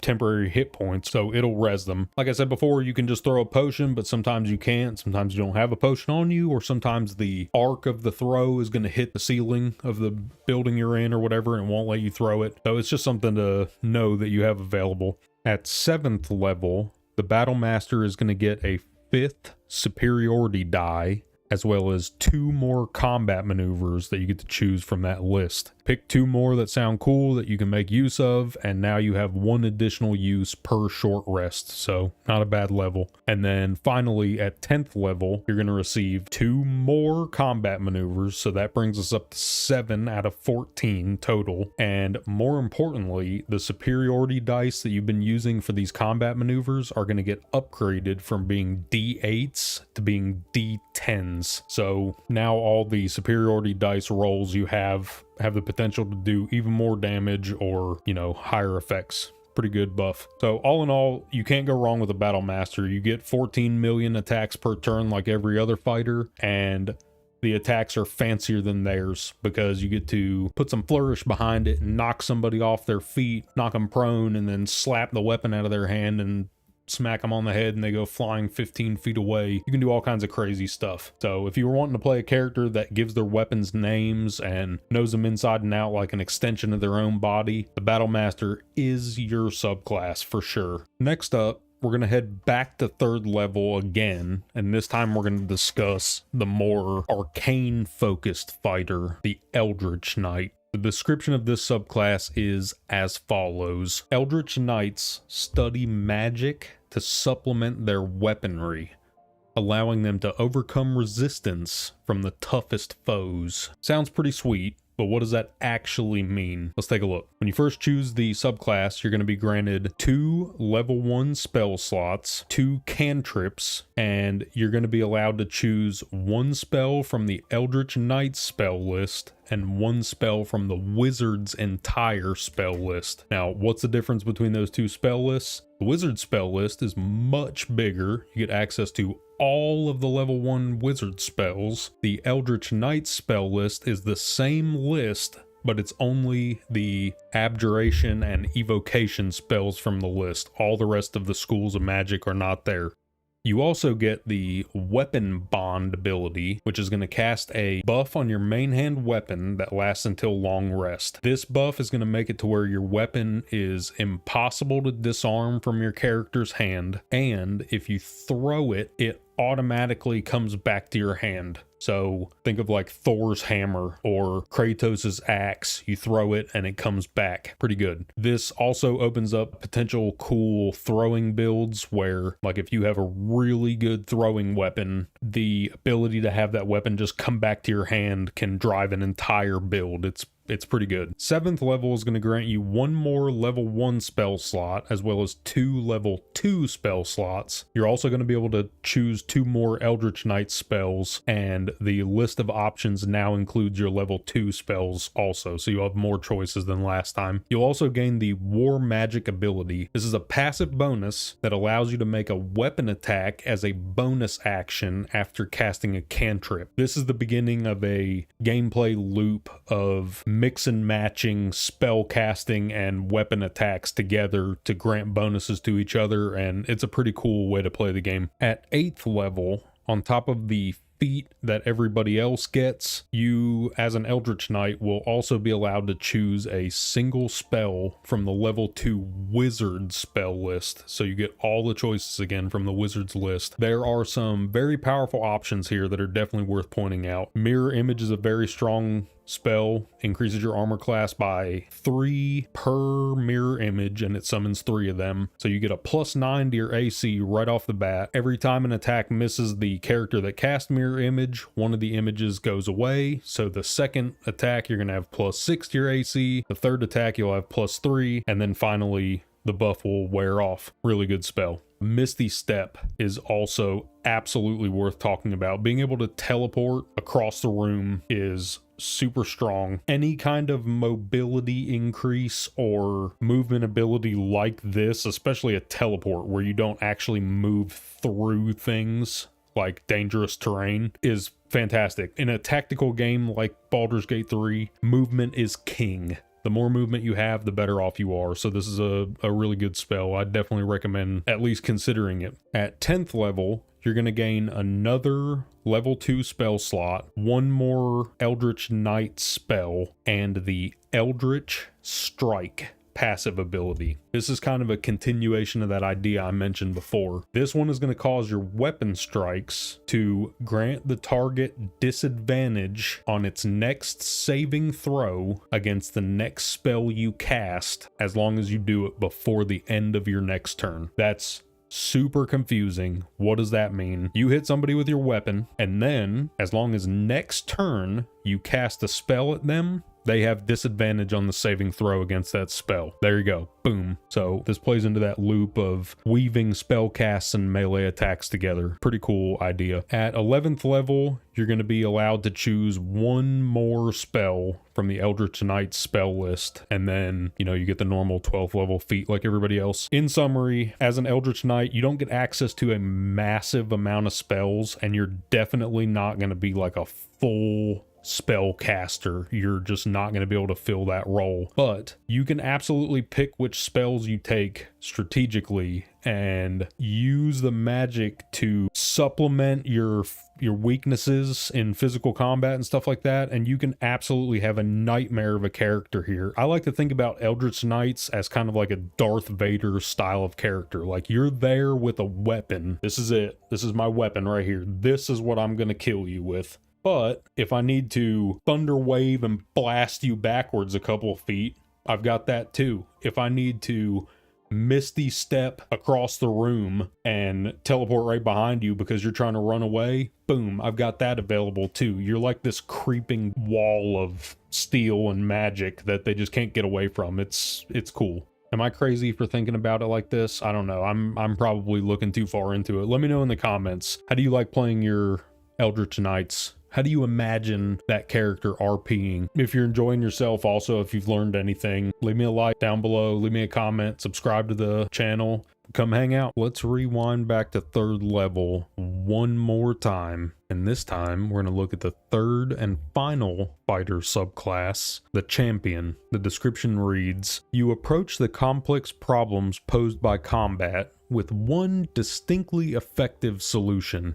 You hit those problems really quite hard. So this may automatically sound similar to the Battlemaster subclass to some of you. So what is the actual difference? Well, the Battlemaster is essentially a fighter who has trained in all these different combat styles, using their weapons to the fullest advantage to disarm their targets and all those various effects we described earlier. The Champion, on the other hand, their body is essentially the weapon. They're like the big, just really strong guy that happens to be swinging a sword at you also, but he is the dangerous part. The sword is just the tool he's using. Immediately after choosing the Champion as your subclass, you'll be given the improved critical hit passive ability. This reduces the number you need to roll to get a critical hit by 1, and the effect stacks with other buffs that grant you the same effect. So for a lot of people, reading that, it's going to sound kind of weak. I mean, you understand right away having a better chance to deal critical hits is obviously a good thing,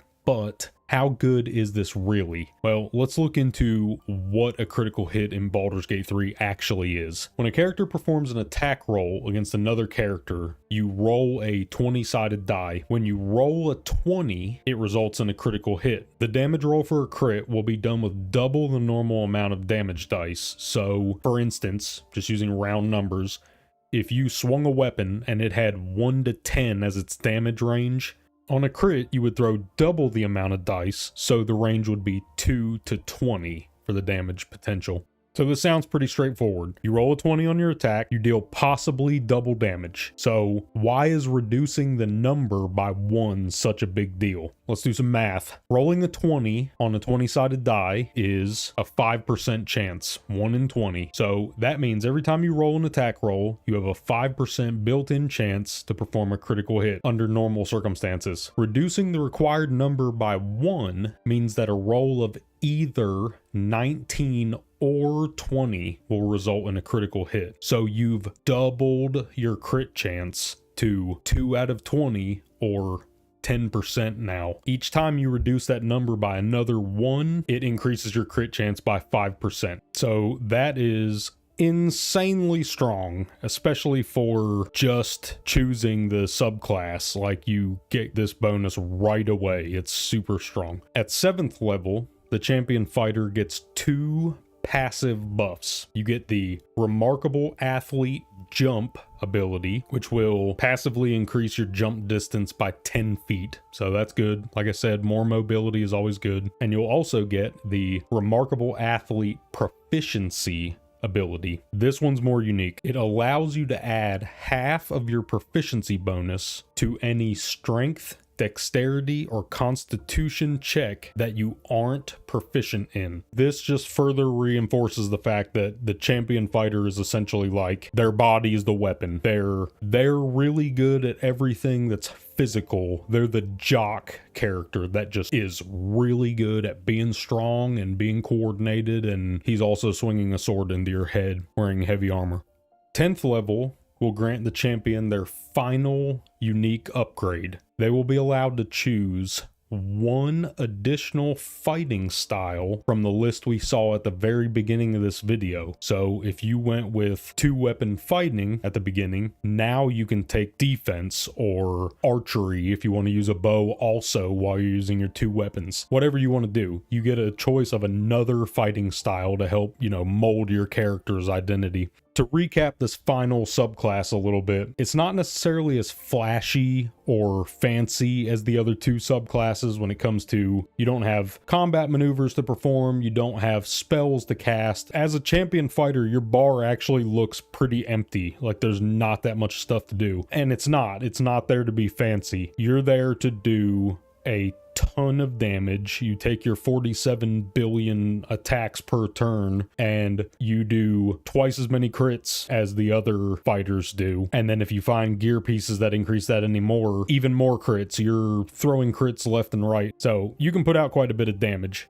That pretty much covers all the information about the fighter, though. We went over all the normal levels that they shared, and then we've just got done covering all of the individual subclasses. Let me know in the comments, what are you guys doing with your fighter? Which subclass are you choosing? What kind of weapons are you going to use? You're going to make your fighter a dual-wielding hand crossbows kind of fighter, or are you going to be up close and personal with a sword and shield, or swinging a giant axe? One thing I will say is that even though the fighter might not be the most complicated class in the game, you're not going to have as many min-max opportunities as some of the other classes in the game. But even though that's the case, an argument can be made for almost any other class in the game to dip at least a couple points into fighter for multi-classing because of action surge. It is so strong, it's worth giving up a 3rd feat for most other classes just to get action surge, depending on how you're playing. Because of the fact that it's so easily usable by every other class, I think the fighter deserves a top rank amongst the classes in this game. I think it is simply one of the best, and with the amount of attacks per turn you can do, you can get so much stuff done that it's almost like you have 2 people in that character slot. It's ridiculous how productive fighters can be in combat. That does it for this one though, travelers. I appreciate you watching all the way through. Leave me a comment down below. Let me know how you're playing your fighter, what kind of weapons you're using, and what fighting style you decided to go with. If you enjoyed your time here, like the video, subscribe to the channel. If you feel like supporting the channel even more, I've got a link to my Patreon in the video description down below. I appreciate all the support you guys have given me in these past couple of videos. It's definitely greatly appreciated. Anyway, I'm glad you guys got to see me. Do your best to stay alive. Until next time, see ya. When you think of a cleric, what image conjures itself into your mind?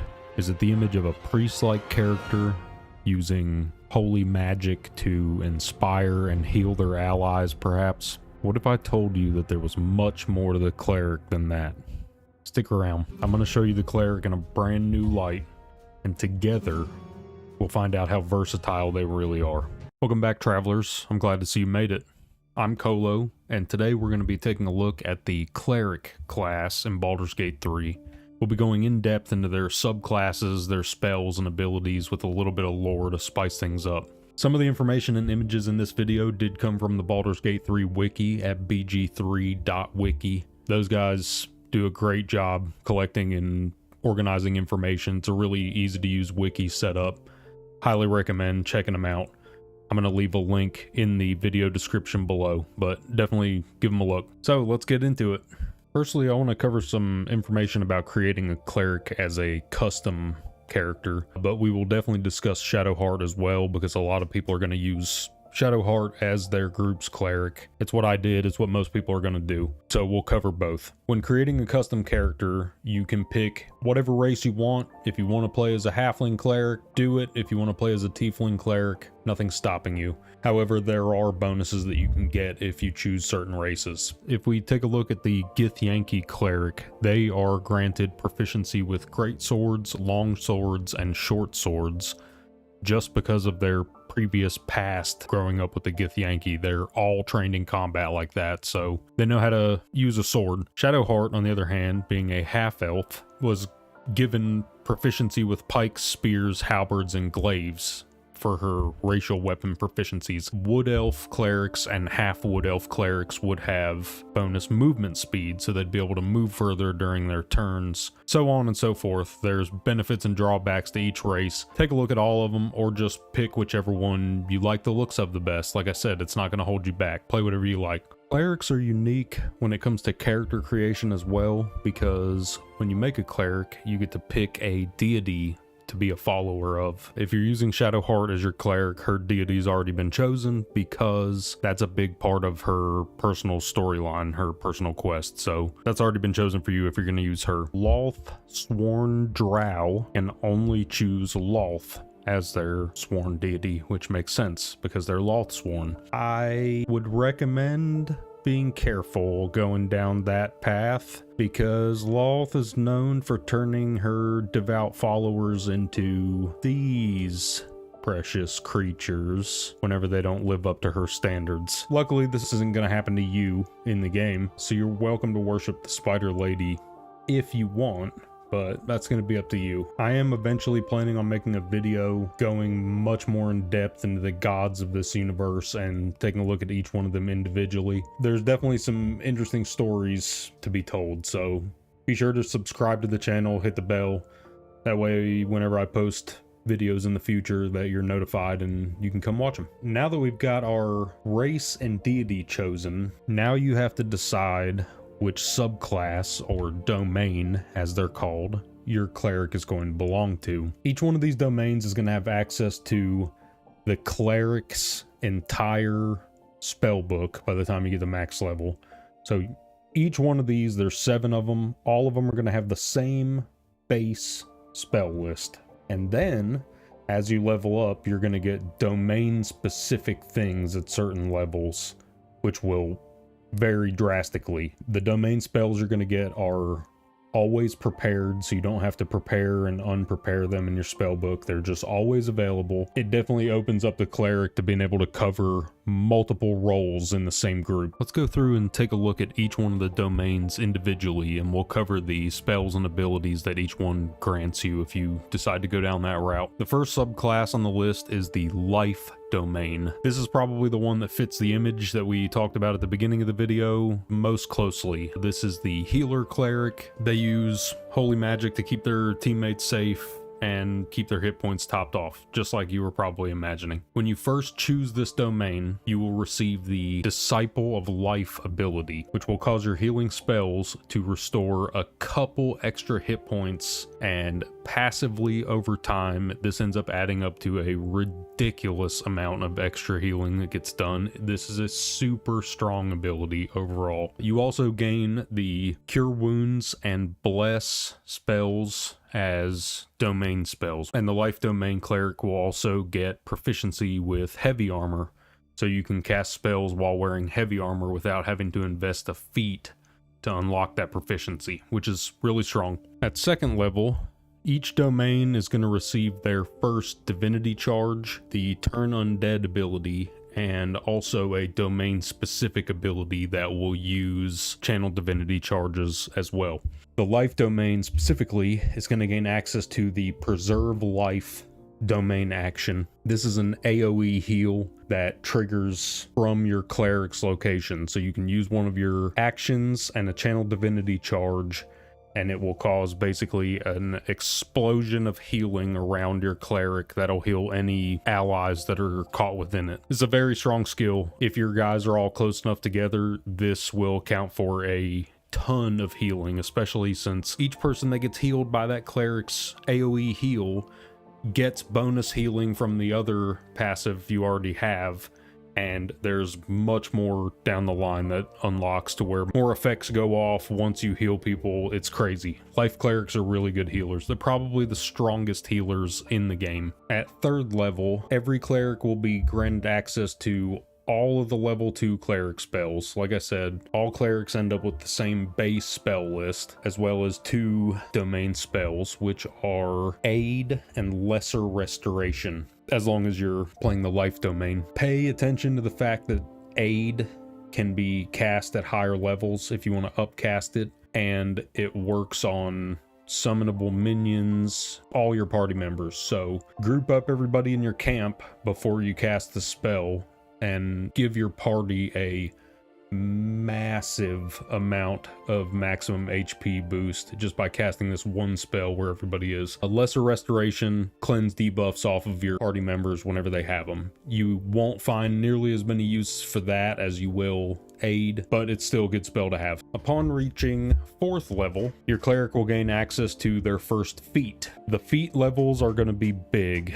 There's ability improvement that you can take to increase your base stats, which is good because you increase the stat by 2. It basically gives you a +1 on all rolls that are related to that stat. So increasing your stats is a big buff in this game. Or you can take one of the feats. Things like Warcaster is really good if you're trying to maintain concentration on spells while you're in combat. There's also the Spell Sniper feat, which if you're planning on going more of a caster DPS route for your cleric, Spell Sniper might be a viable choice. It grants you access to one of these cantrips and basically doubles your chance to crit with spells. So that's excellent. On top of getting access to this feat, you're going to get to choose another cleric cantrip, and you'll also be granted another level 2 spell slot. 4th level for the cleric it's pretty strong. You're going to get quite a bit of good stuff. At 5th level, the cleric gets access to all their level 3 cleric spells,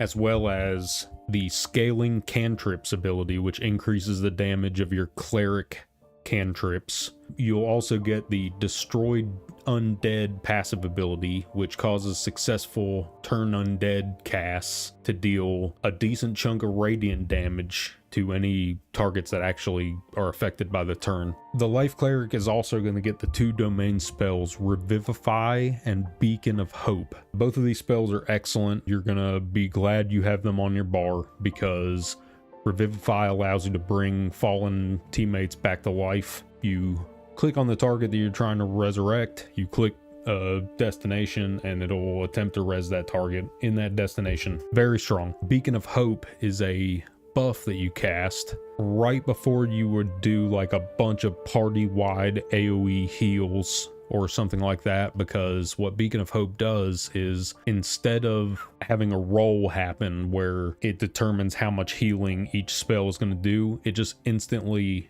heals them for the maximum amount. So if you're doing heals on 5, 6, 7 targets and all those heals are guaranteed maximum healing numbers, you are outputting a ridiculous amount of heals, so this buff is very strong. At 6th level, all clerics are going to receive another Channel Divinity charge, another level 3 spell slot, and 4 of the 7 subclasses are going to receive another domain-specific ability. Life clerics do get something here. You will obtain the Blessed Healer passive ability.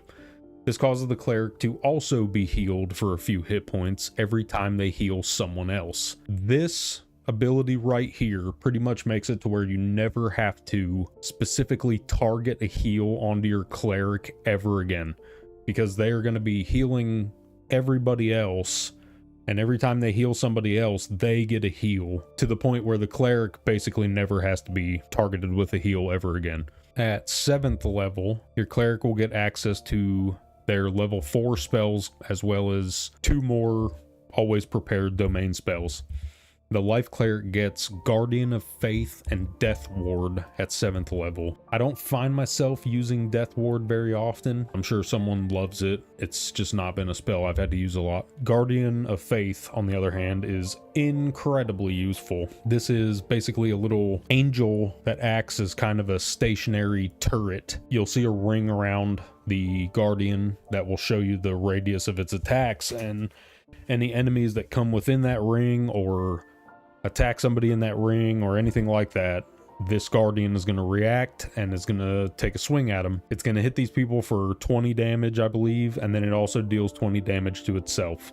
At 8th level, the cleric will receive their 2nd feat. So, like we talked about before, the feat levels are very powerful. You'll get another level 4 spell slot and another domain-specific ability. 2 of the subclasses will receive the Potent Spellcasting passive ability, which adds the cleric's wisdom modifier to the damage they deal with cleric cantrips.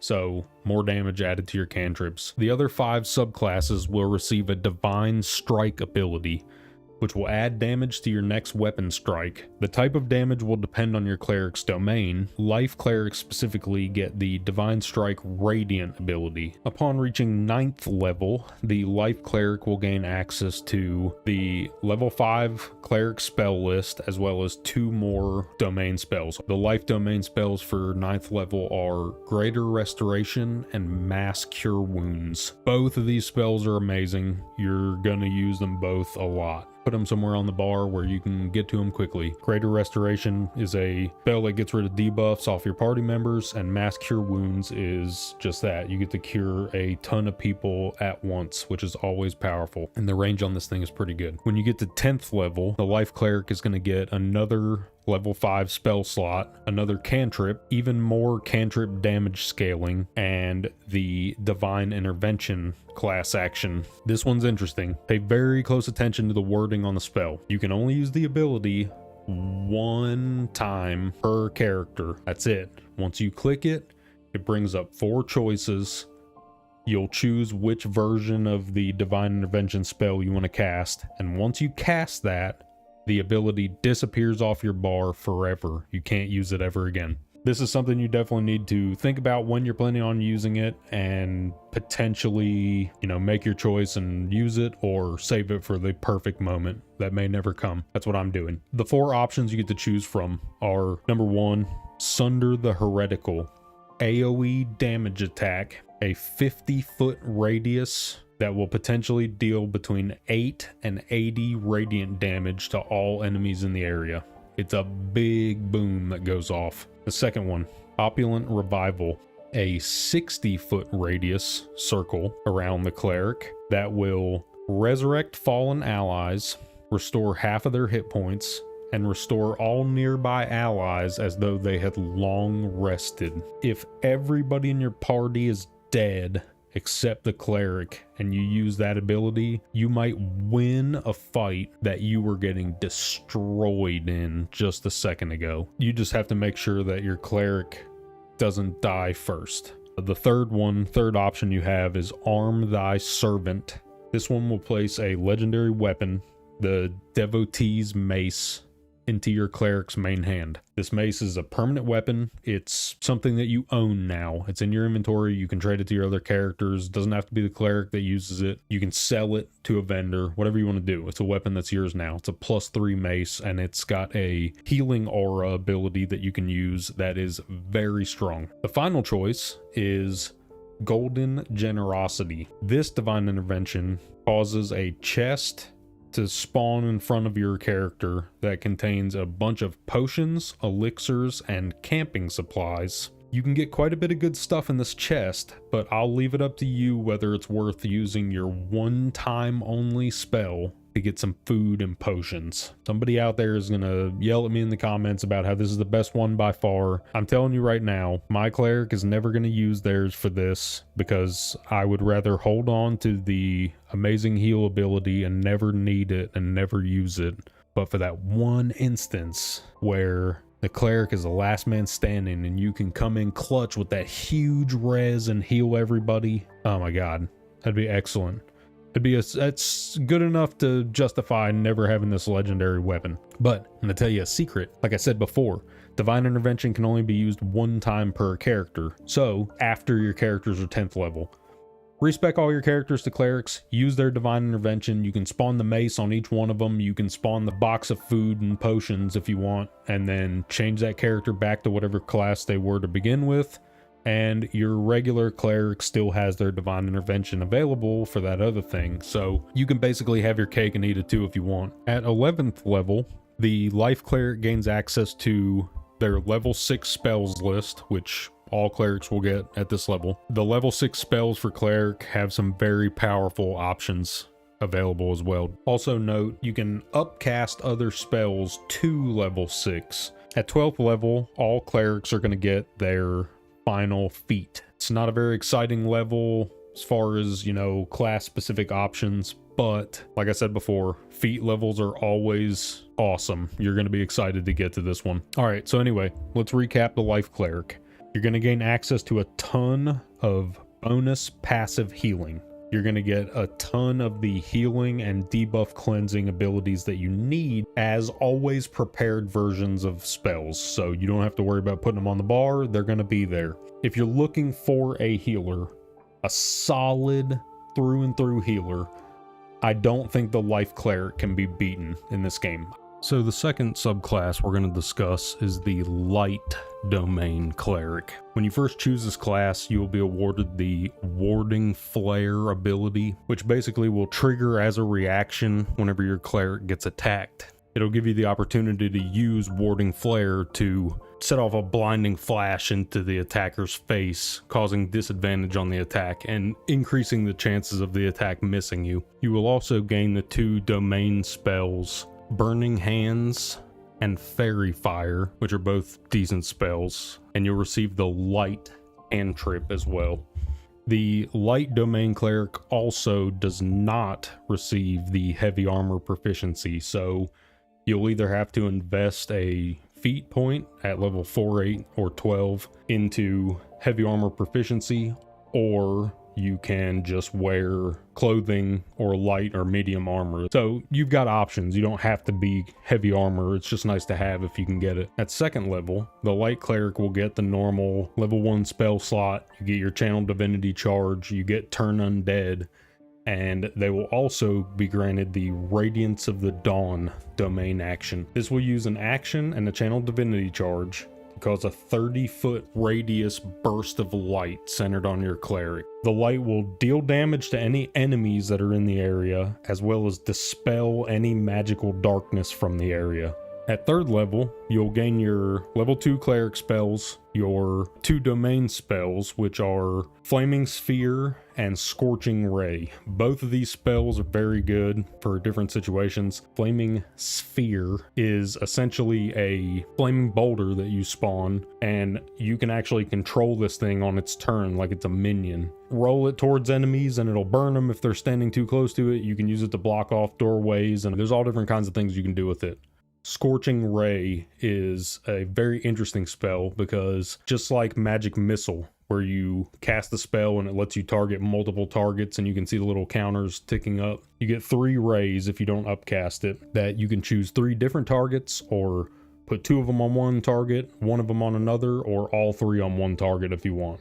It's a really versatile spell. At 4th level, the light domain cleric is going to get an extra cantrip, a level 2 spell slot, and their first feat. At 5th level, the light cleric gains their level 3 spells, as well as scaling cantrips. You get destroy undead, 2 domain spells, which are going to be daylight and fireball. Daylight is a very interesting spell because it can be cast in one of 2 ways. You can either basically enchant an item with it by casting daylight onto somebody's weapon. That weapon will be shining a huge area of daylight all over the place. Or you can cast it straight out into the world, basically leaving a floating ball of daylight sitting there.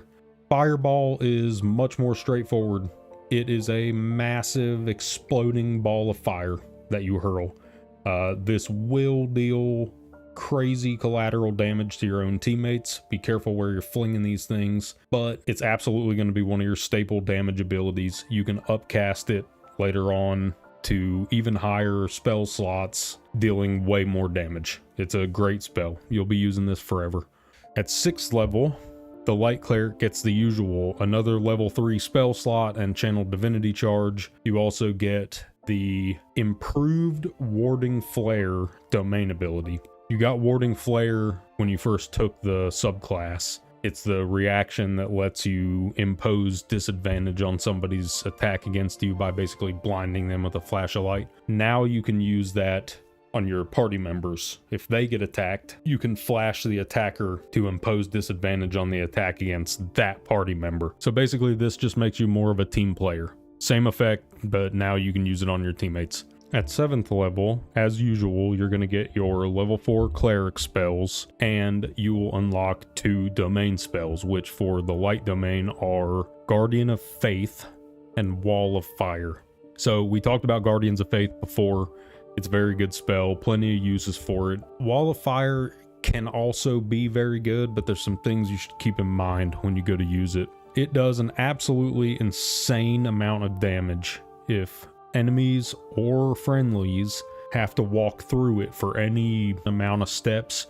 They're going to get burned multiple times and it will tear them to shreds. So if you can cast it down a long hallway and enemies have to walk through it, they'll be dead before they get to the other end. And it's a concentration spell. So if you forget that you're channeling this wall of fire and you cast something else like Bless, that's a concentration spell, it'll disrupt the concentration from Wall of Fire to cast Bless. Your Wall of Fire will disappear and Bless will show up. So just keep that in mind. Pay attention to your concentration spells. At 8th level, the Light Cleric will receive the Potent Spellcasting ability, which will increase the damage of your cleric cantrips.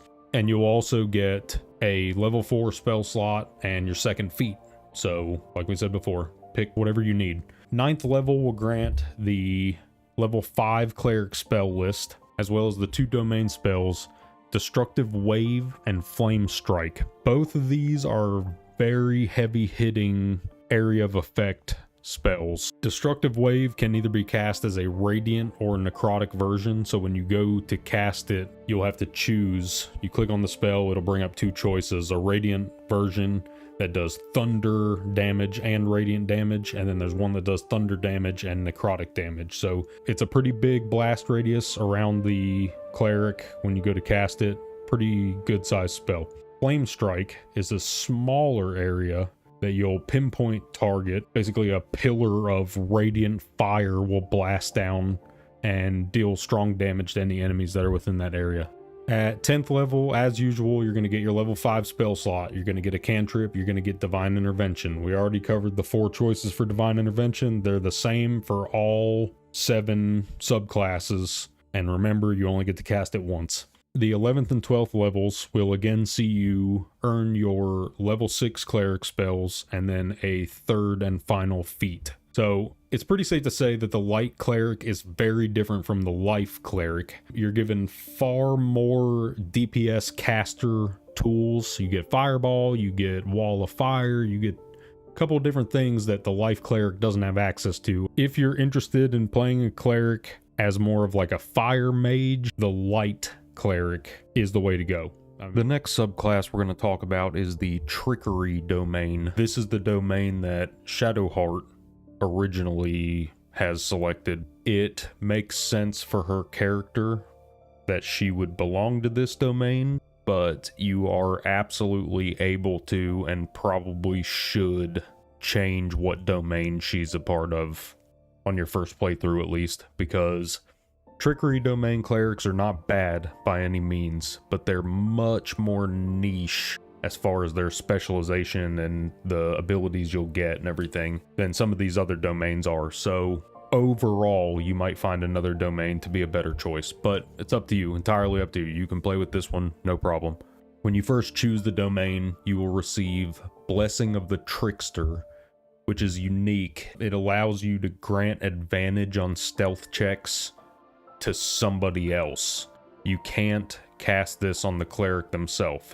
If you were making your cleric your sneaky character, this ability can't be cast on them, so it's almost like it wants you to have another party member be the stealth person, and the trickery cleric is just there to grant that bonus to that person. I find it strange, but I'm sure somebody out there has found a lot of use for this. You also get the Charm Person and Disguise Self domain spells to start with. Charm Person is great. It'll help you with dialogue options and passing certain charisma checks and stuff like that. Disguise Self is also fantastic. It'll allow you to resize your character. So if you're playing like a Dragonborn or a High Elf or, you know, whatever regular sized humanoid person, there's certain holes that you'll run into that your character won't fit into. You can climb through a wall and get into a later part of the dungeon, but your character's too big to fit. Well, you can use Disguise Self to turn yourself into a midget, basically, and squeeze through. Disguise Self is also a ritual spell, so if you cast it outside of combat, it doesn't cost you a spell slot, so you can do this as many times as you want. It's great. It's an excellent spell to have available. At second level, the Trickery Cleric will receive their normal spell slot, Turn Undead, and Divinity Charge, and also they'll get the domain skill Invoke Duplicity. This one's pretty cool. It allows you to create a clone that it'll help you out by granting your allies advantage on attacks if the clone is close enough to the person they're attacking. It's pretty good. At third level, you're going to receive the normal level 2 cleric spells from the spell list, as well as the 2 trickery domain spells for this level, which are Mirror Image and Pass Without Trace. Both of these spells are very good. Mirror Image is absolutely ridiculous in combat. It gives you 3 little clones around you that each boost your armor class by 3. Every time an attack misses that character, they lose one of their clones. Pass Without Trace is plus 10 on stealth checks to you and all nearby allies. If you're trying to sneak through places and you have to sneak your whole party through, Pass Without Trace is the spell to have for that, for sure. Plus 10 on a stealth check is ridiculous. Fourth level, the Trickery Cleric is going to receive level 2 spell slot, the normal ability to choose a cantrip, and their first feat. At 5th level, the Cleric will receive their level 3 Cleric spells, Destroy Undead, Scaling Cantrips, and the Trickery Domain spells Bestow Curse and Fear. Bestow Curse is a concentration spell that debuffs the target with a curse of your choice. When you go to cast the spell, it's going to bring up the different curse variations, and you'll choose which one suits your current situation the best. Fear is a very powerful crowd control ability. It casts in a cone shape in a direction of your choosing, and will show a horrifying illusion to all enemies. This will make affected targets drop their weapons and attempt to flee from the source of their fear. At 6th level, Trickery Clerics only get the usual Divinity Charge and level 3 spell slot. They don't get a domain-specific ability, which certainly feels like a trick.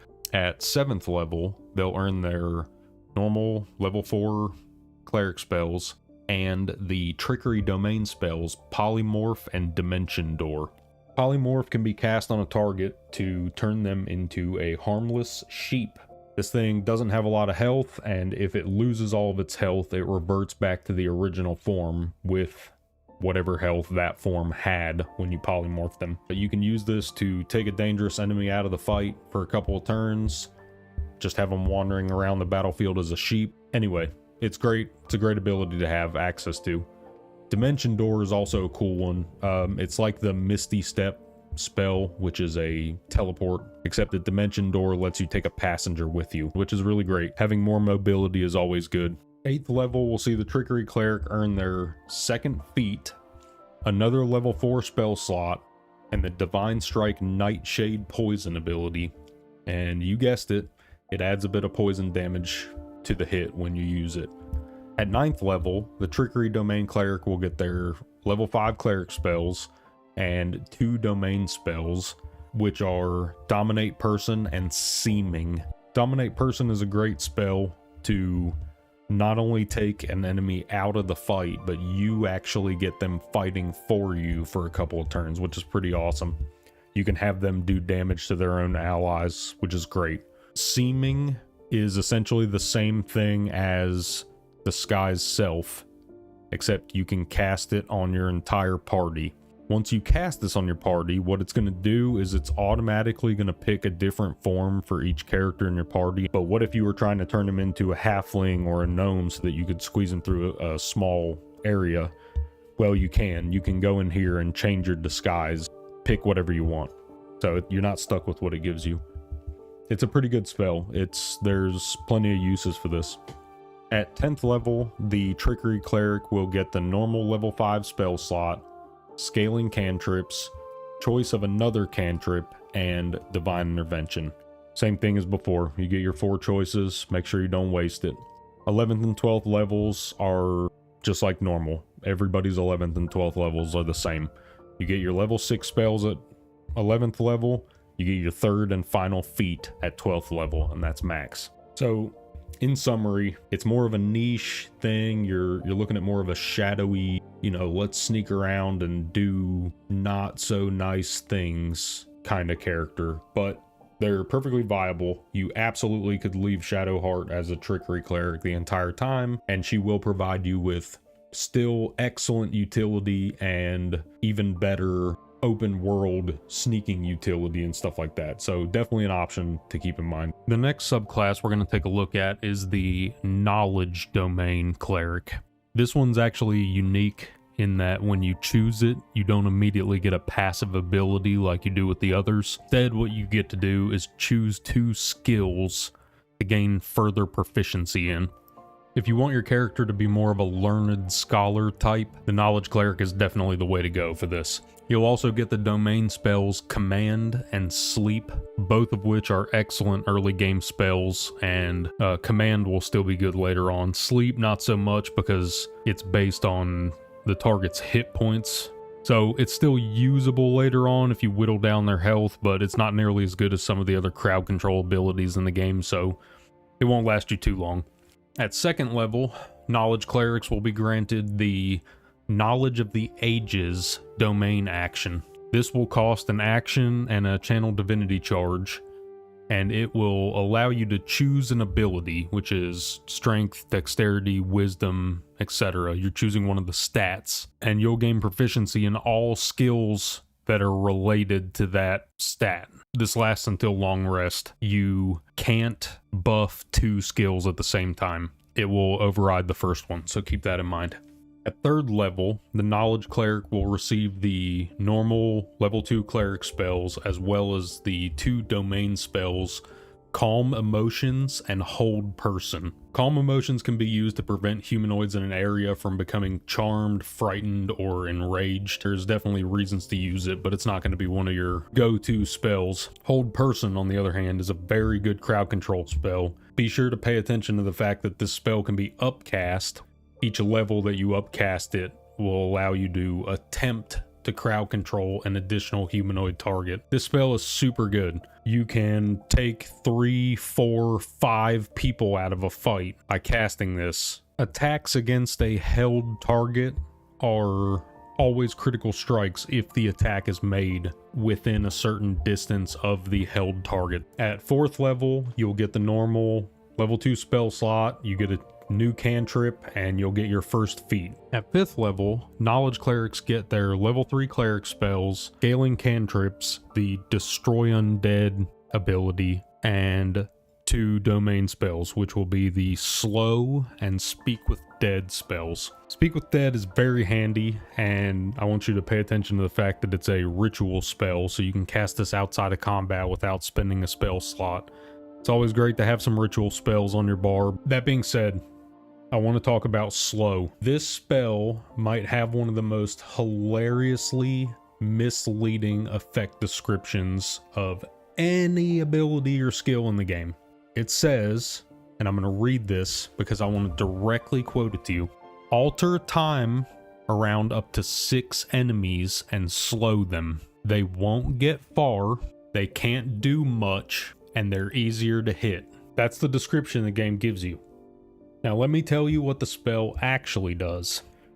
When you cast it, you'll be able to select up to 6 targets within 60 feet of your cleric. The affected targets get a debuff called Slowed. What does this debuff do? It reduces their movement speed by half. So this is the they won't get far. Their armor class and dexterity saving throws are both reduced by 2, which means they're easier to hit. Spells, physical attacks, everything will be easier to hit them with because of those 2 numbers being reduced. And they can only perform either an action or a bonus action. They can't do both in a single turn. And they can't activate any reactions. It is a super powerful spell. The Knowledge Cleric's 6th level is very similar to the Trickery domains. You get another Channel Divinity charge, you get a level 3 spell slot, but there's no domain ability. Spoiler alert, the next domain we're going to talk about is also like this. It sucks. The 6th level for the 3 that don't get anything doesn't feel great. At 7th level, your Knowledge Cleric will receive the level 4 cleric spells, 2 knowledge domain spells. This time around, that's going to be Confusion and Odaluk's Resilient Sphere. Confusion is great because it's an area of effect crowd control ability. You'll choose an area in a circle and the confusion effect will explode in that area. Any targets that see this pattern that it makes are going to get confused, and they may skip their turn, they may wander around aimlessly, they may attack each other, or they could still attack your teammates. They'll hit anybody around them, but there's a chance that they'll hit their teammates instead. It's a nice spell to have. And Odaluk's Resilient Sphere is more unique because it's more of a utility spell.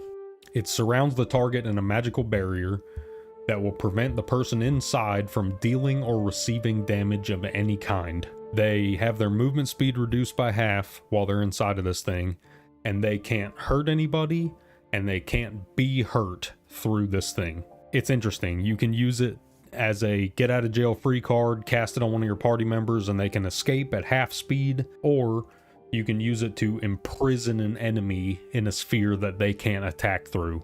It's utility because you've got multiple options on how to use it. At 8th level, the Knowledge Cleric receives their 2nd feat, another level 4 spell slot, and the potent spellcasting ability. This makes them the only other domain besides the Light Cleric that gets potent spellcasting. And remember, all the rest of the domains are going to receive a Divine Strike variation. Upon reaching 9th level, the Knowledge Cleric will be granted the level 5 cleric spells, a level 4 spell slot, and the 2 knowledge domain spells, Dominate Person and Telekinesis. We talked about Dominate Person already in the Trickery domain, just in case you guys skipped that part and you don't know what it was.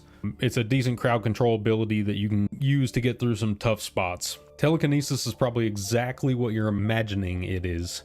It allows the cleric to pick up and move things with their mind. You can use it to fling a massive robot at his own teammates, or grab a boss that's standing there next to a ledge and just fling them off the ledge and instantly kill them. There's a ton of things you can do. You can pick up things in the environment and fling it at people. I've actually used telekinesis to grab one of my own allies that was about to have an explosion go off on top of them and fling them out of the radius of the explosion. They took minimal damage from getting slung by telekinesis, but they avoided like 70 explosion damage when this bomb went off. There's all kinds of things you can use telekinesis for. It's a cool spell. Keep your eye on this one. At 10th level, you guessed it, you're going to get your level 5 spell slot, another cantrip, scaling cantrips, and divine intervention. One of 4 choices, one-time use. 11th and 12th levels are also the same as they have been. You get your level 6 cleric spells at 11th. You get your 3rd and final feat at 12th. Up next, we've got the nature domain. Nature clerics are those that worship the gods of the very land itself. They will end up learning quite a few spells from the Druid spell list, as well as all of the base cleric spells. Upon choosing the subclass, you'll gain multiple immediate benefits. First of all, you're going to get the Acolyte of Nature ability. This is going to allow you to pick a Druid cantrip and a nature-related proficiency. You'll also gain the Heavy Armor proficiency and the 2 starter domain spells for nature, which are Speak with Animals and Animal Friendship. As you might imagine, both of these help you have a friendlier relationship with animals. You can calm animals with Animal Friendship, basically make it to where they won't attack you. And then Speak with Animals can allow you to actually get story quest progression by talking to animals, just like Speak with Dead, except you can talk to a squirrel or a cow instead of a dead body. Speak with Animals is also a ritual spell, so if you cast it outside of combat, it doesn't cost you a spell slot. You can just use it, talk to the cat's gonna cuss you out and tell you you're stupid, and then you're gonna be like, man, I'm glad I used that spell and it didn't cost me a spell slot. The 2nd level Nature Cleric will gain the usual Divinity Charge, Turn Undead, and a level 1 spell slot. They'll also get the Charm Animals and Plants domain ability. This one is kind of strange. It spends a Channel Divinity Charge, and it might be the most situational one of these abilities of all the subclasses, because it does exactly what it says. It charms all nearby animals and plants. Spoiler alert, there are enemies in this game that are plants. I'm not sure that it's worth more than blasting a fireball at them. At 3rd level, you're going to gain the normal level 2 cleric spells and also your 2 domain spells, which this time around are Spike Growth and Bark Skin. Spike Growth allows the cleric to choose a location, and it'll cause thorns to grow up out of the ground, and any creatures that are caught inside the area will have their movement speed cut in half, and they will continuously potentially take damage as they move through these spikes. Depending on where you get to place your spike growth, you may end up causing a ton of damage with this, and this can also cause enemy casters to lose concentration on spells. Definitely something to keep an eye out for. Spike growth is not a bad ability. You do have to maintain concentration to keep it going though, so definitely something to keep in mind. Bark Skin is a much more straightforward buff. Turns their skin into tree bark and brings their armor class up to 16. If your character's AC is above 16 and you use Bark Skin on them, nothing happens. Also, Bark Skin requires concentration. This right here, for me, just completely rules it out. I already don't like single target concentration spells. It's hard for me to justify it. Anyway, if I'm wrong about this, someone leave me a comment telling me how dumb I am. Also, if you're enjoying the video, make sure to leave me a like, subscribe to the channel. I'm very appreciative for all the support you guys have been showing. I've gotten much more support than I thought I was going to when I got started. It makes me really excited to get back in and make more videos like this for you guys. So anyway, I appreciate it, travelers. Let's get back to it. 4th level Nature Cleric is going to get the normal level 2 spell slot, choice of a cantrip, and your first feat. 5th level, you're going to get Scaling Cantrips, Destroy Undead, level 3 Cleric spells, and the 2 domain spells, which this time will be Plant Growth and Sleet Storm. Plant Growth is another area denial spell. Basically what this means is you pick an area to cast this into, and it's going to cause plants to grow everywhere in this area. Anyone moving in the area has their movement speed quartered, so you can use this to like strangle up hallways where you know the targets all have to move down a certain hallway. You throw this plant growth in the middle of that and they all have to walk right through it. It's going to take them 4 times as much movement to get through as it normally would. The plant growth is very flammable though, so keep that in mind. You can use this, and if any fire touches the area, all the plants bust into flames and becomes a fire trap. You can use that to your advantage as well. You could get everybody stuck in this area and then set all the plant ring on fire and burn everybody that's stuck inside of it. It could be a two-prong pincer strike. Sleet Storm, the second domain spell.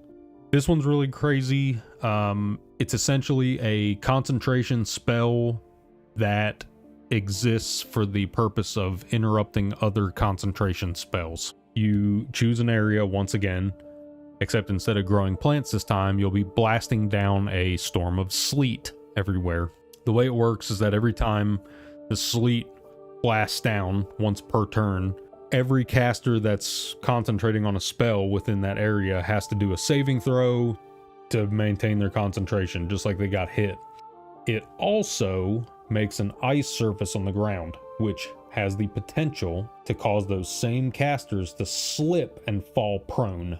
And if you fall prone, you instantly lose concentration on any spells you were concentrating on. So this is like a dual strike as far as interrupting concentration on spells.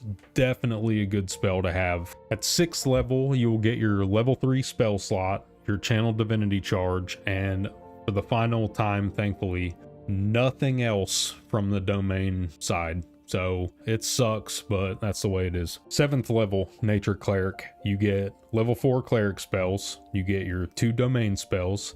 And this time those 2 are going to be Dominate Beast and Grasping Vine. Both of these spells do pretty much exactly what their names imply. Dominate Beast works just like Dominate Person, which we already talked about, but it only works on beasts. You probably won't use it like a ton of times, but it'll be nice when you get to use it. Grasping Vine summons a giant vine. When it's this thing's turn, you can do little vine grasp and try to grab targets and pull them towards the vine. 8th level is going to see you get your level 4 spell slot, your 2nd feat, and for nature you'll get Divine Strike Elemental Fury. This one is unique because the Nature Cleric gets to do one of 3 types of elemental damage with theirs. They can either do cold, fire, or lightning damage, and you get to pick each time. It's not random. So this is a nice ability to have. Being able to switch out damage types in the middle of the fight is always strong. Upon reaching 9th level, the Nature Cleric will obtain their level 5 spells and 2 domain spells, which is Insect Plague and Wall of Stone. Insect Plague is another concentration spell, so as you can see, the Nature Cleric is getting quite a few of those, and it also focuses on area denial just like the others did. You choose the target area, it casts a circle of bugs into the area, and anyone that's in the area will potentially be taking piercing damage while they're inside. They have disadvantage on perception checks, and their movement speed is cut in half. So similar to the others, except they're also taking piercing damage from getting stung by all these insects that you've spawned. Wall of Stone is basically entirely a utility spell. I say that, but that does not mean that it can't be used in combat. It's very strong in combat for utility reasons. This spell basically summons a wall of stone, just like it says. The wall is made up of different stone panels or pieces that each have their own health bar. They can be destroyed individually, but while they're standing there, they block line of sight and they block off a chosen area. So if you, for instance, want to throw a bomb into a room and set the room on fire that has all the enemies in it, and then use a wall of stone to block the doorway closed so they can't get out, then they're stuck in a room that's on fire. 10th, 11th, and 12th levels are the same as always. At 10th, you get your level 5 spell slot, scaling cantrips, you get to choose another cantrip, and divine intervention. 11th, you get your level 6 cleric spells, and then 12th, you get your final feat. This next domain is a fun one. It changed my opinion on the cleric the most out of all the possible subclasses, and I would wager that it'll probably do the same for a lot of you as well. The Tempest Cleric. Listen to this description. I'm going to read this so I don't mess it up. Your faith has made you the very thunder that quakes the black firmament, the lightning coursing through the veins of a terrible storm. Are you going to try to sit there with a straight face and tell me that you don't want that guy on your team? I don't think so.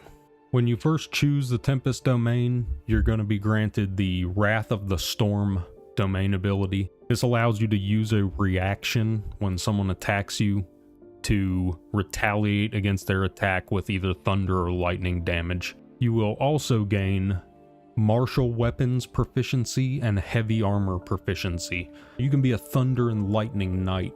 That's correct. Yeah. The two domain spells you're going to get this time around are Thunder Wave and Fog Cloud. Thunder Wave is insanely good.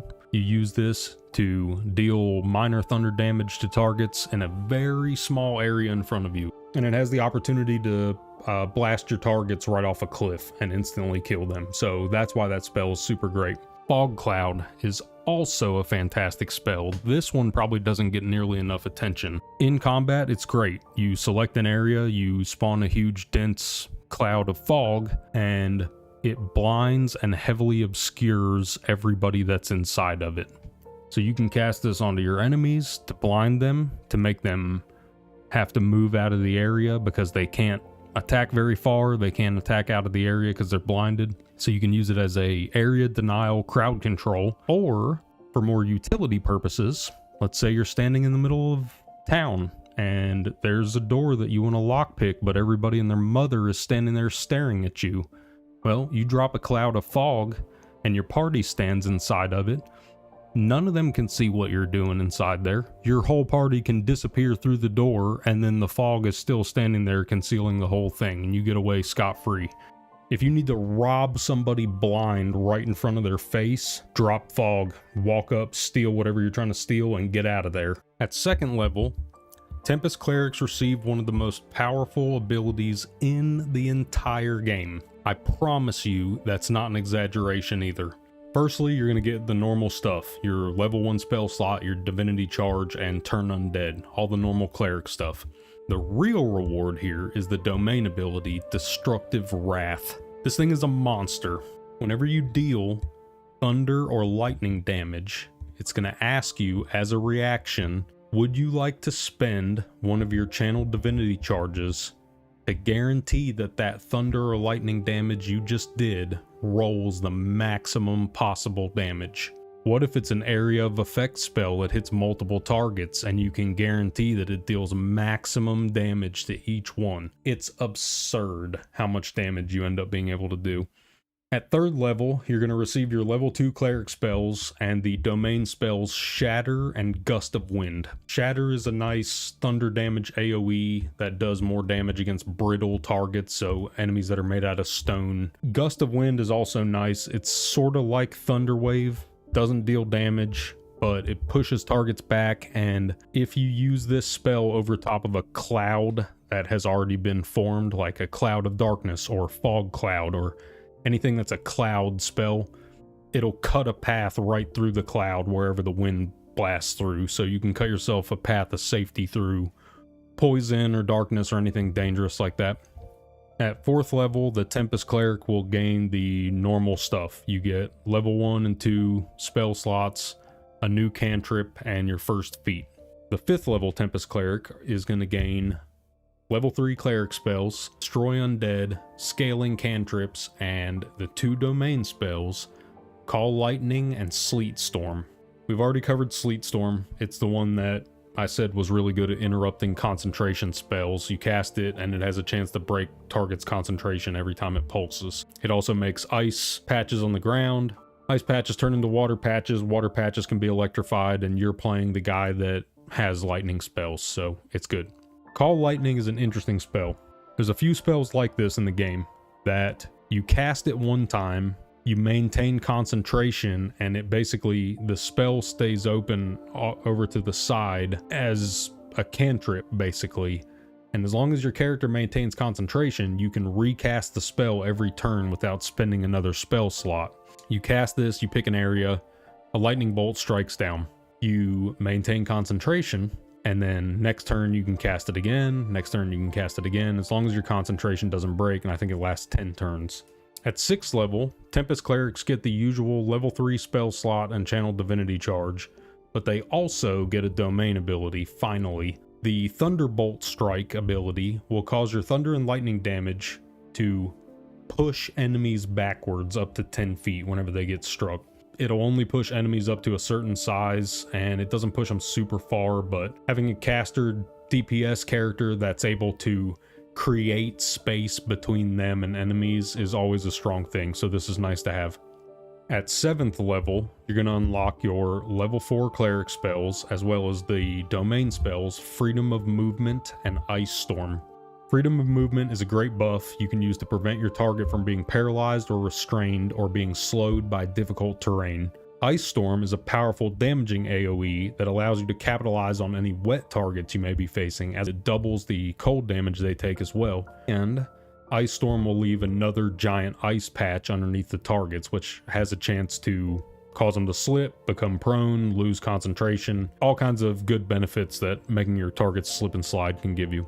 Upon reaching 8th level, the Tempest Cleric will be granted the normal level 4 spell slot, their second feat, and Divine Strike. 9th level will bring you your level 5 cleric spells and the 2 Tempest Domain spells, Destructive Wave and Insect Plague. I've already covered both of these in other subclasses, but Destructive Wave is worth mentioning here again because both variations of the spell deal thunder damage, and you can trigger additional effects. So it does a big blast AoE, has a chance to knock targets backwards, has a chance to be guaranteed maximum damage if you use your Destructive Wrath. All kinds of ways you can make this stronger now. 10th, 11th, and 12th levels are again as follows. Level 5 spell slot, a new cantrip, scaling cantrips, divine intervention, level 6 cleric spells, and a feat and a partridge in a pear tree. We still have to do that one more time. I promise you're going to be excited for those 3 levels. I'm skimming over it because it's not fun to talk about 7 times when it's the same thing 7 times, but you're going to be stoked by the stuff you're getting. All right, we've arrived now at the final subclass, the War Domain Cleric. If you're interested in playing a character that's more of the knight in shining armor archetype, can absolutely hold their own in physical combat, and still gets access to all of the cleric's basic spell list, the War Cleric is a completely viable choice. Upon first choosing War Domain, there's a few things you get right away. You'll obtain the War Priest Domain ability, which will allow you to perform an additional attack during your turn by spending a bonus action and a War Priest charge. You get these War Priest charges when you first take this domain. You'll start with 3 of them, and by the end of the game, at 11th level, you'll be topped out at 6 charges. You regain these charges by finishing a long rest. War Domain also gets the martial weapons and heavy armor proficiencies. The 2 War Domain spells you'll get are Divine Favor and Shield of Faith. I'm not a huge fan of either one of these because, as I've mentioned before, I'm not a huge fan of single target concentration spells. It's so easy to be concentrating on one of these spells, granting yourself a buff, and then an enemy stabs you with a tiny freaking attack and it breaks your concentration, and now all of a sudden you've lost your buff. Concentration can be used for some very strong things, and I just don't think these 2 cut it. They're not terrible, but I would rather cast Bless on 3 party members for the same cost than use either one of these. Bless is a great spell. Absolutely don't sleep on Bless. It's freaking incredible. At 2nd level, the War Cleric is going to get a level 1 spell slot like normal. You're going to get Channel Divinity Charge, Turn Undead, and the domain ability Guided Strike. This one's unique. It allows you to spend your Divinity Charge when you do an attack to add a +10 to the attack roll. Doesn't increase the damage that it does, it just increases the % chance of that attack landing. But this is great. This will help you out on those emergency attacks where you have to get some damage right now, like to stop a countdown from happening, or somebody's about to transform into something and you can stop it if you you know, kill him this turn. This will help that attack land and maybe clutch the fight for you. Third level grants you your level 2 cleric spells and 2 war domain spells, the spiritual weapon and magic weapon. Magic weapon I never used a whole lot because it's a single target concentration buff, increases the attack and damage by +1 for a weapon that you've infused. I'm not going to use it. I would cast Bless on 3 or 4 party members instead. Spiritual weapon, on the other hand, is incredible. This is a bonus action spell, so you can basically take your turn, and then as a bonus action, summon a spiritual weapon that will float there, and then when it's that weapon's turn, you get to control it, and you can make it fly around and attack people for you.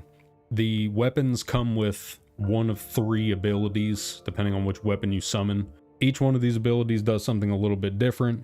It's not hugely important which one you summon. It's just great having the extra damage that you can put out for the cost of a bonus action. It's absolutely absurd. At 4th level, you will get the usual level 2 spell slot, a new cantrip, and your first feat. At 5th level, you get your level 3 cleric spells, destroy undead, scaling cantrips, and 2 domain spells. This time around, it's going to be Spirit Guardians and Crusader's Mantle. Both of these are concentration spells. Spirit Guardians summons some spirits that fly around your cleric in a ring. Any enemies that enter the ring while it's being concentrated on will take either radiant or necrotic damage, depending on which version of the spell you cast, and they have their movement speed cut in half while they're inside the ring. The War Cleric is going to be up in melee range anyway, most likely. Why not try to maintain concentration on Spirit Guardians and have these things spin around you and just do extra damage to anybody you walk up to? Spirit Guardians is a super strong spell. Crusader's Mantle is not terrible by any means. It's still not my favorite spell in the world, but it casts a radius around your cleric that will stay there. It follows your cleric around. Any allies that are within that radius do extra radiant damage with their weapon attacks. It's sort of like magic weapon, but it applies in an area around your cleric and benefits everybody. So, you know, it's better. It's not a single target concentration spell. 6th level war clerics receive the obligatory level 3 spell slot and divinity charge, but fortunately, they are one of the subclasses that receive something else here. You get the War God's Blessing. This ability is essentially exactly the same as the one you got at 2nd level that adds +10 to your attack roll, except now you can use it on your allies' attack rolls when they attack. So now you're more of a team player, handing out extra hits where they're needed. Just remember it costs a channel divinity charge, so you don't have unlimited of these per day. Use it when you need it. 7th level will grant you your level 4 cleric spell list and 2 war domain spells, which are going to be Freedom of Movement and Stone Skin. Freedom of Movement we've already seen. It's a powerful buff spell you can use to prevent a party member from being slowed by difficult terrain, paralyzed, or restrained. So if you need to keep your guys from getting trapped in one place, Freedom of Movement is a great spell. Stone Skin's a bit strange to me.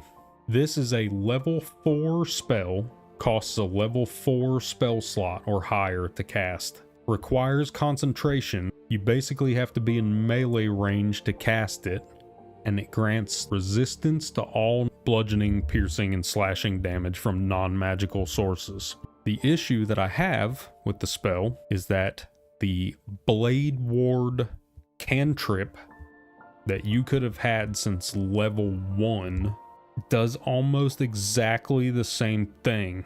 Effectively, it's a cantrip. You can cast it whenever you want without using a spell slot. It still takes an action, doesn't require concentration, it only lasts 2 turns, but it will prevent half damage from the same things. So this is another situation where I'm sure I'm just dumb about it. Someone, if you know how stupid I am right now, leave me a comment explaining why I'm wrong about this. I'll happily learn. I love learning new things about these classes. That's why I'm diving down into this stuff and we're all learning it together. At 8th level, The War Cleric gains the expected level 4 spell slot, their second feat, and the Divine Strike War Master ability.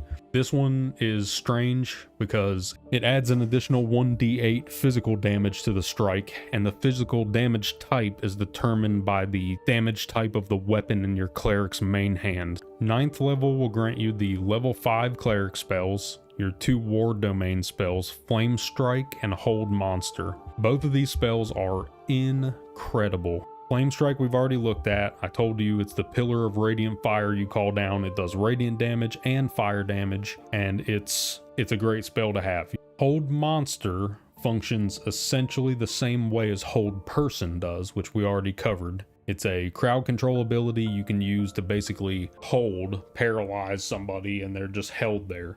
Any attacks that come from within a certain distance of those held targets are guaranteed critical strikes. It's fantastic, but Hold Person only works on humanoid targets. Hold Monster works on everything else except undead. Hold Monster can also be upcast to level 6 in order to hold 2 creatures at the same time with it. And then for the final time that we're going to go over this, 10th, 11th, and 12th levels are the same for War Clerics as they are for all the rest of the subclasses. You get your level 5 spell slot, a new cantrip, scaling cantrips, Divine Intervention for 10th level, level 6 cleric spells for 11th level, and your 3rd and final feat for 12th level. So that's all the subclasses covered. I mentioned before at the beginning of this video that regardless of which domain you end up choosing for your cleric, you're going to end up with a ton of powerful cleric specific spells anyway, and then the domain stuff is just added bonus on top of that. So light clerics will get Fireball and Wall of Fire, but they also have Create Undead and Blade Barrier and Flame Strike and all of the other cleric spells that aren't part of their domain, but they still have access to them.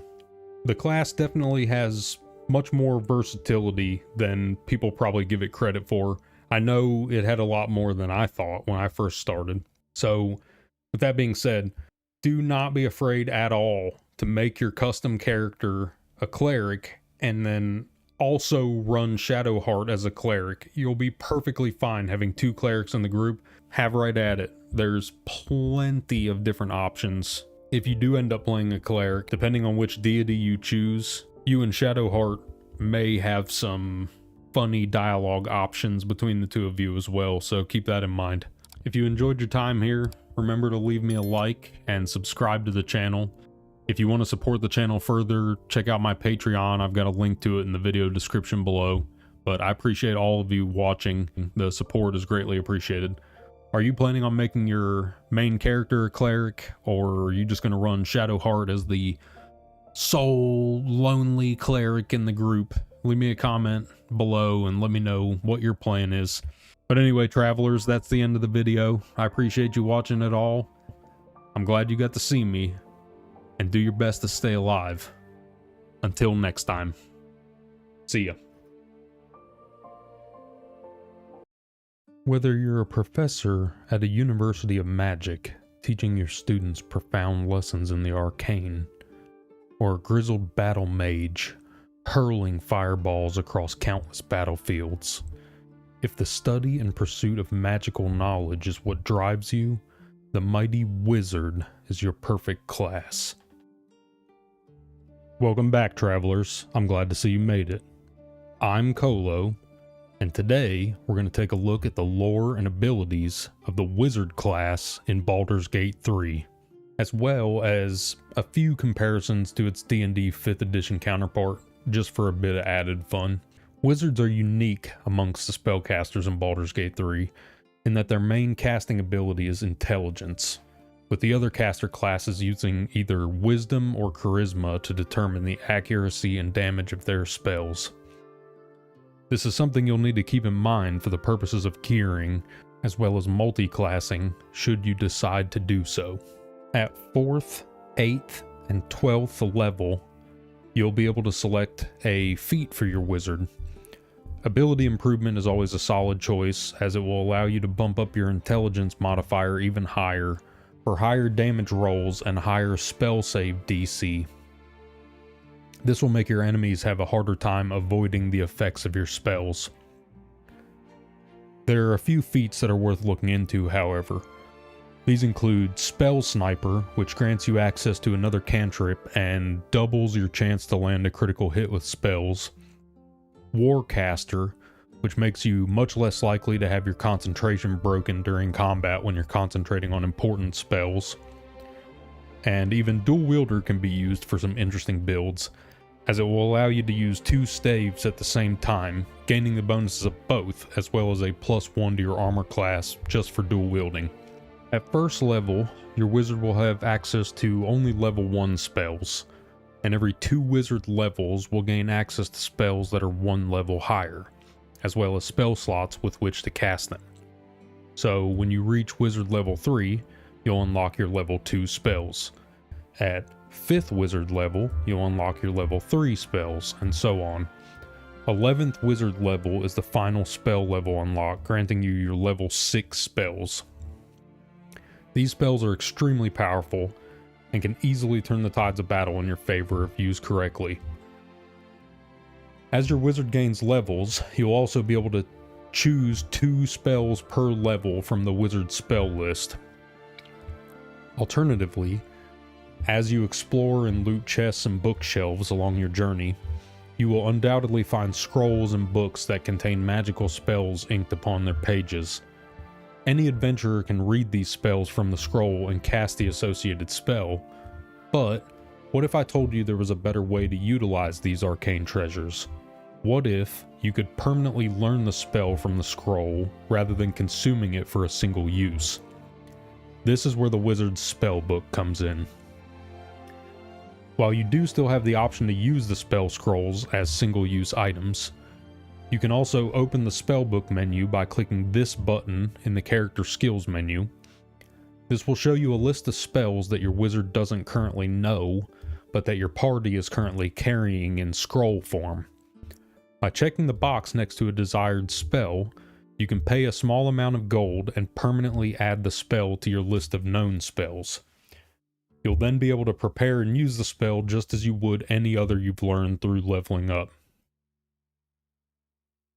While sorcerers and warlocks may end up with the upper hand in raw damage numbers in BG3, there are none who can top the sheer magical utility of a wizard. If you pay attention while adventuring, and check your spellbook page often, you'll essentially be able to learn every spell in the wizard's spell list through the use of these scrolls. Not only that, but you'll also be able to permanently learn a few very powerful spells that are only available in scroll form. This means that you will likely have a magical solution to almost any problem right at your fingertips. Once your wizard reaches 2nd level, you'll have a very important decision to make. You'll be presented with 8 subclasses, each tied to a unique school of magic. You'll have to decide which one of these 8 schools you wish to pursue. In this next section, we're going to explore the subclasses individually and discuss the bonuses that they each provide. Before we get into these unique bonuses, however, I'm going to mention the Savant passive that every school will give you. When you choose your subclass as a wizard, you will become a Savant in that school of magic, which simply means it will only cost you half as much gold to learn spells from that specific school from scrolls. This is a nice bonus, but it won't make enough of a difference to actually influence your choice of subclass. Just think of it as a small discount you'll receive, and you basically won't think about it ever again after choosing your subclass. Right, so let's get started with our look at the subclasses. First up, we have the Abjuration Wizard. This school of magic is considered to be mostly protective in nature, though there are certainly offensive uses or variations of some of the spells. Spells that form barriers, shields, or glyphs of warding generally fall under this school of abjuration, as well as those that banish your foes from this very plane of existence, removing them from the fight entirely until they return. Upon choosing the Abjuration subclass, you'll be granted the Arcane Ward ability. This grants you a shield that will increase in power as you cast abjuration spells. Upon completing a long rest, you'll also be granted arcane ward stacks equal to your current wizard level. The maximum number of stacks you can have at any time is equal to 2 times your current wizard level. So for a few examples, if you never multi-class and get your wizard all the way to the maximum level, which is 12th level in BG3, you'll be able to stack your arcane ward up to 24 total stacks. Alternatively, if you only take 2 levels in wizard and 10 levels in something else like cleric, you'll only be able to build up to 4 stacks of arcane ward since your wizard level is only 2. Having an arcane ward that can absorb 24 damage may seem very powerful, and you'd be correct in that assumption.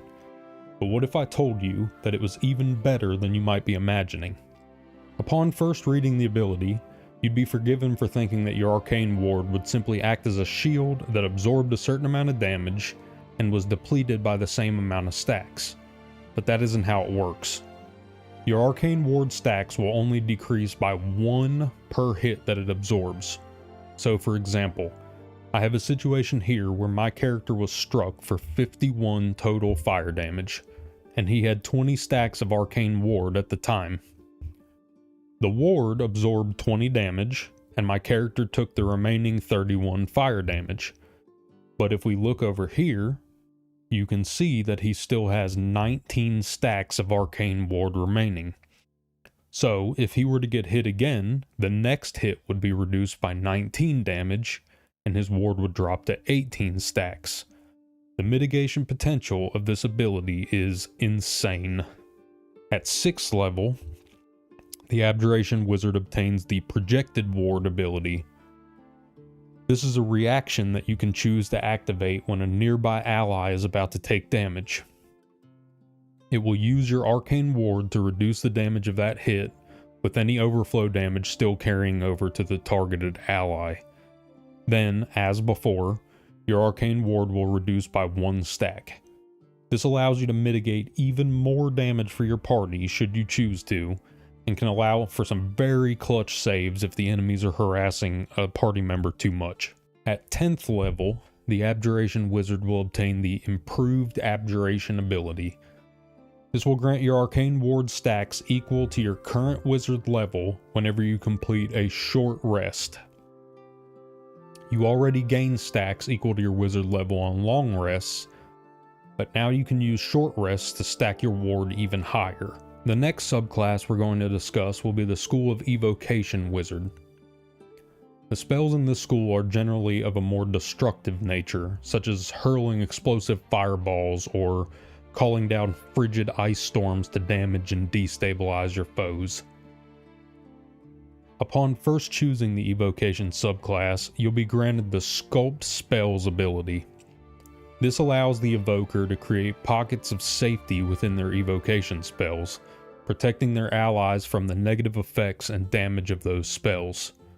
This allows you to cast that fireball directly on top of your teammate in order to hit the enemy standing next to them, without worrying about your ally being blown to bits as well. Upon reaching 6th level, the Evocation Wizard will gain the Potent Cantrip ability. This will cause enemies to take half damage from your cantrips even if they pass their saving throw when targeted. The 10th level ability for the Evoker is Empowered Evocation. This will add your intelligence modifier to the damage roll of any evocation spells you cast. More damage is the name of the game when you delve into the School of Evocation, so you can't go wrong with this one. Our next subclass will be Necromancy. You probably have an image in your mind of the kinds of things this school focuses on, and you're probably at least partially correct. Necromancers focus their studies on the forces of life, death, and undeath. They specialize in spells that bestow curses, animate dead bodies to serve them, or steal the very life force from their targets. Upon first choosing the Necromancy subclass, you'll be granted the Grim Harvest ability. This will allow you to regain hit points once per turn if you kill a creature with a spell on that turn. The amount of HP regained will be equal to twice the spell slot level used, or 3 times the spell slot level if the spell was a necromancy spell. This ability does not work when you kill undead creatures or constructs. This allows you to passively turn your opponent's deaths into life energy for yourself. At 6th level, the Necromancer will obtain 3 separate Undead Thralls abilities. These are Undead Thralls Animate Dead, which will grant you the Animate Dead spell if you don't already have it. Undead Thralls Additional Undead, which will allow you to raise 1 additional corpse when you cast the Animate Dead spell.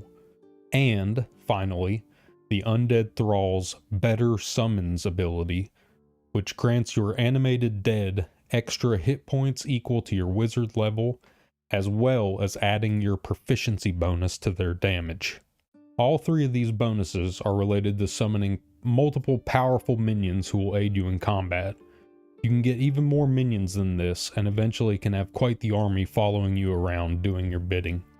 At 10th level, Necromancy Wizards gain the Inured to Undeath ability. This makes you permanently resistant to necrotic damage, which will reduce any damage of that type you take by half.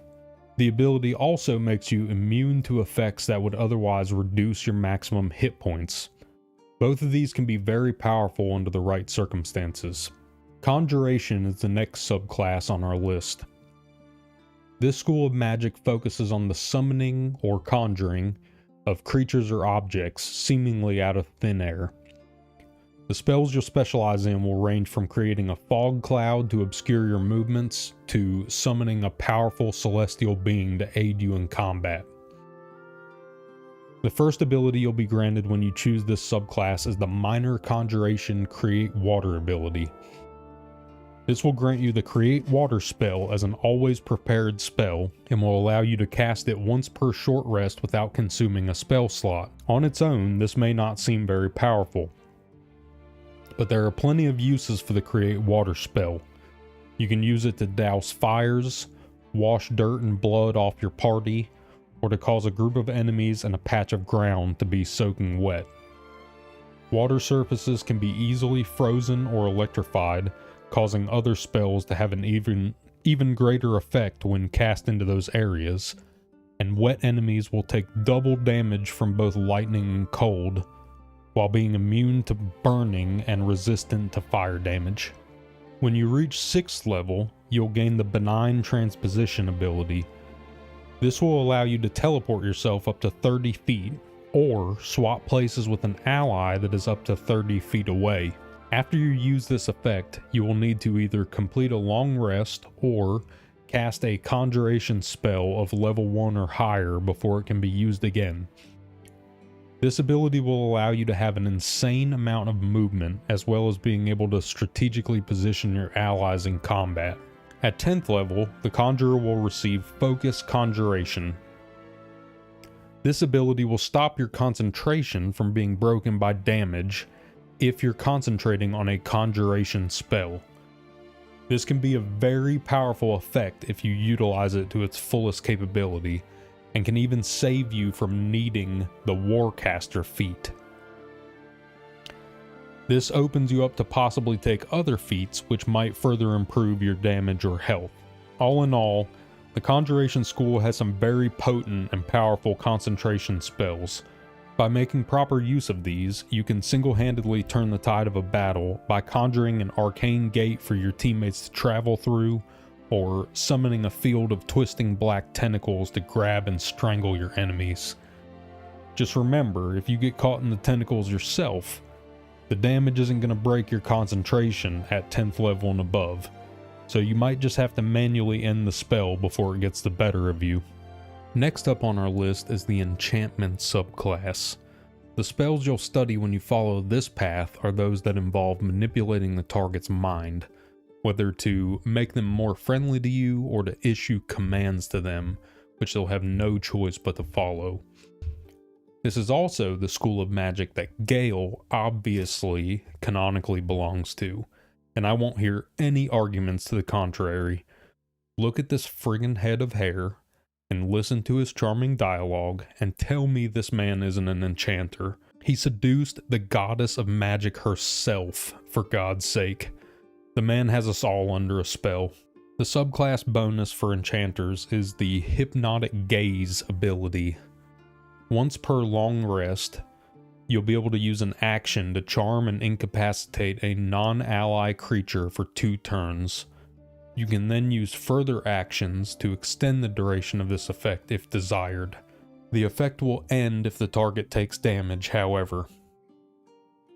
There are a few uses for this ability, and I'm sure there are tons that I haven't considered, but it definitely isn't as powerful as some of the other subclass abilities on this list. At 6th level, the enchanter will obtain the Instinctive Charm ability. This will allow you to, as a reaction, charm an enemy who is attacking you. The enemy must succeed a Wisdom saving throw, or they will have to choose a new target for their attack if possible. If they succeed on the saving throw, you won't be able to use this ability against them again until after a long rest. Being able to force enemies to change targets can be pretty strong, but it's also difficult to recommend this one over some of the other options you have available. Upon reaching 10th level, enchantment wizards will learn the Split Enchantment ability. This will allow you to target 2 creatures with enchantment spells that normally only target 1 creature. This ability right here can be incredibly powerful, considering the enchantment school contains several of the game's best crowd control spells. The ability to cast Otto's Irresistible Dance on 2 targets simultaneously should not be underestimated. Taking 2 targets out of the fight, even for a single turn, is a very powerful ability to have at your disposal. Our 6th subclass will be the Divination Wizard.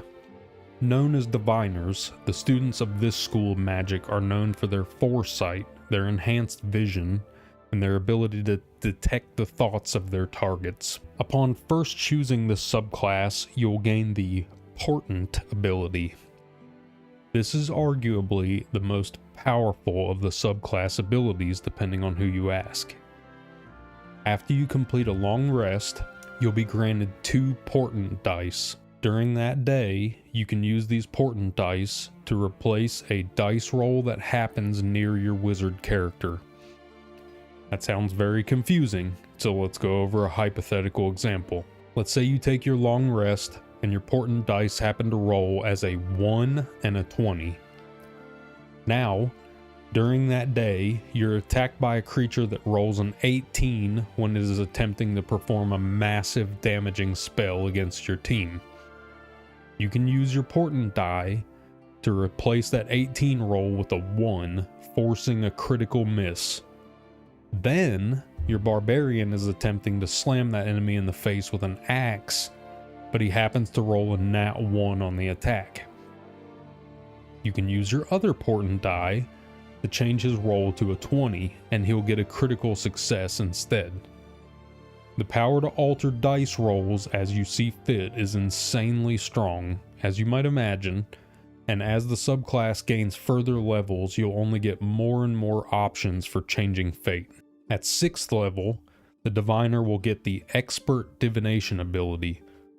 This will provide you with a 3rd Portent die per day, but also will grant you prophecy buffs when you take a short rest. These prophecies will have objectives on them, such as deal psychic damage to an enemy. If you complete the prophecy, you'll regain one of your spent Portent die, so with this 6th level ability, you'll potentially have access to quite a few replaced dice rolls per day, and they'll always work in your favor. At 10th level, the Divination Wizard will gain 2 abilities. These are the Third Eye Dark Vision and Third Eye See Invisibility skills. The first will allow you to see up to 80 feet in non-magical darkness, and the other will allow you to see invisible creatures unless they pass a saving throw to maintain their invisibility. Both of these abilities are useful, but not nearly as powerful as the 6th level ability we got for Divination. This subclass can be argued to be the most powerful of all the wizard subclasses for sure. It's absolutely worth looking into if the Portent dice mechanic sounds interesting to you at all. Next up is the Illusion Wizard. This school of magic focuses on spells that make your target see things that aren't there or to overlook things that are. These include things like Fear, which will show your enemies a terrifying illusion and cause them to flee in horror, or Invisibility, which will hide you from sight, allowing you to sneak into places where you don't belong. The first illusion subclass bonus is the Improved Minor Illusion ability. This allows you to cast the Minor Illusion cantrip as a bonus action. This may not sound that good, and it definitely isn't as powerful as some of the other subclass abilities we've discussed, but there are certainly a ton of uses for this. Being able to distract your enemies in combat by using a bonus action can be very useful for using hide or triggering backstab critical hits for certain classes.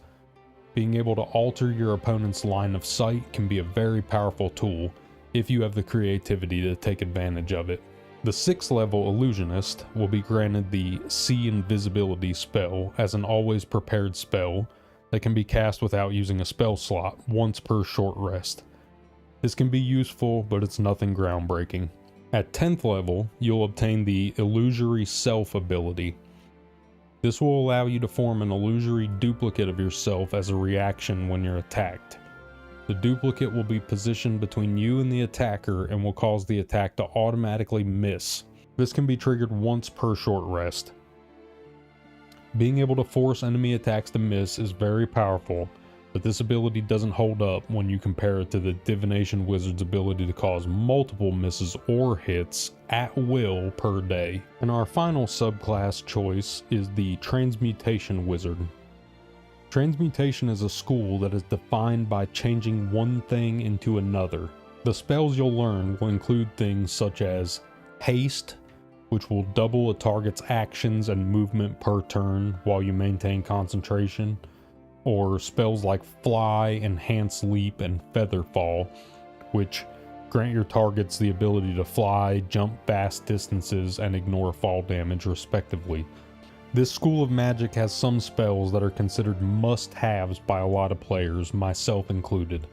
There's most certainly something here for everyone. Upon choosing this subclass, you'll gain the Experimental Alchemy ability. This will allow you to brew 2 alchemical solutions instead of 1 when you combine extracts, as long as you can succeed a DC 15 medicine check.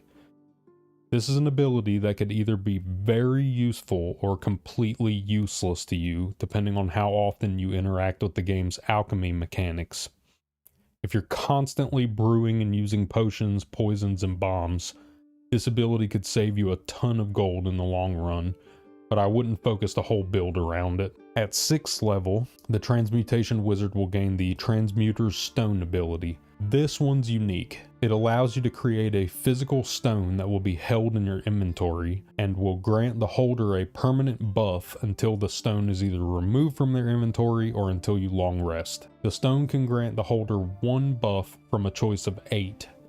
These include 60 feet of dark vision, proficiency in Constitution saving throws, movement speed increase of 10 feet, or resistance to acid, cold, fire, lightning, or thunder damage. You can hand this stone to any member of your party and they will gain the effects until it is either traded away or another stone is created or a long rest is completed. You can't create more than 1 stone at a time. There is apparently a way to use the camp stash to create multiple stones at once, but I've never tested this and I wouldn't build around it because it's likely a bug and it may end up getting fixed, but something to look into if you're interested. The 10th level ability for transmutation is the Shape Changer ability. This allows you to turn into a blue jay, which has the ability to fly. This is one of the single most disappointing 10th level abilities out of every subclass on this list. The distance you can fly is not even that far, and the Transmutation School already has the fly spell within it. Depending on the story choices you make in the game, you may also gain no benefit from this spell,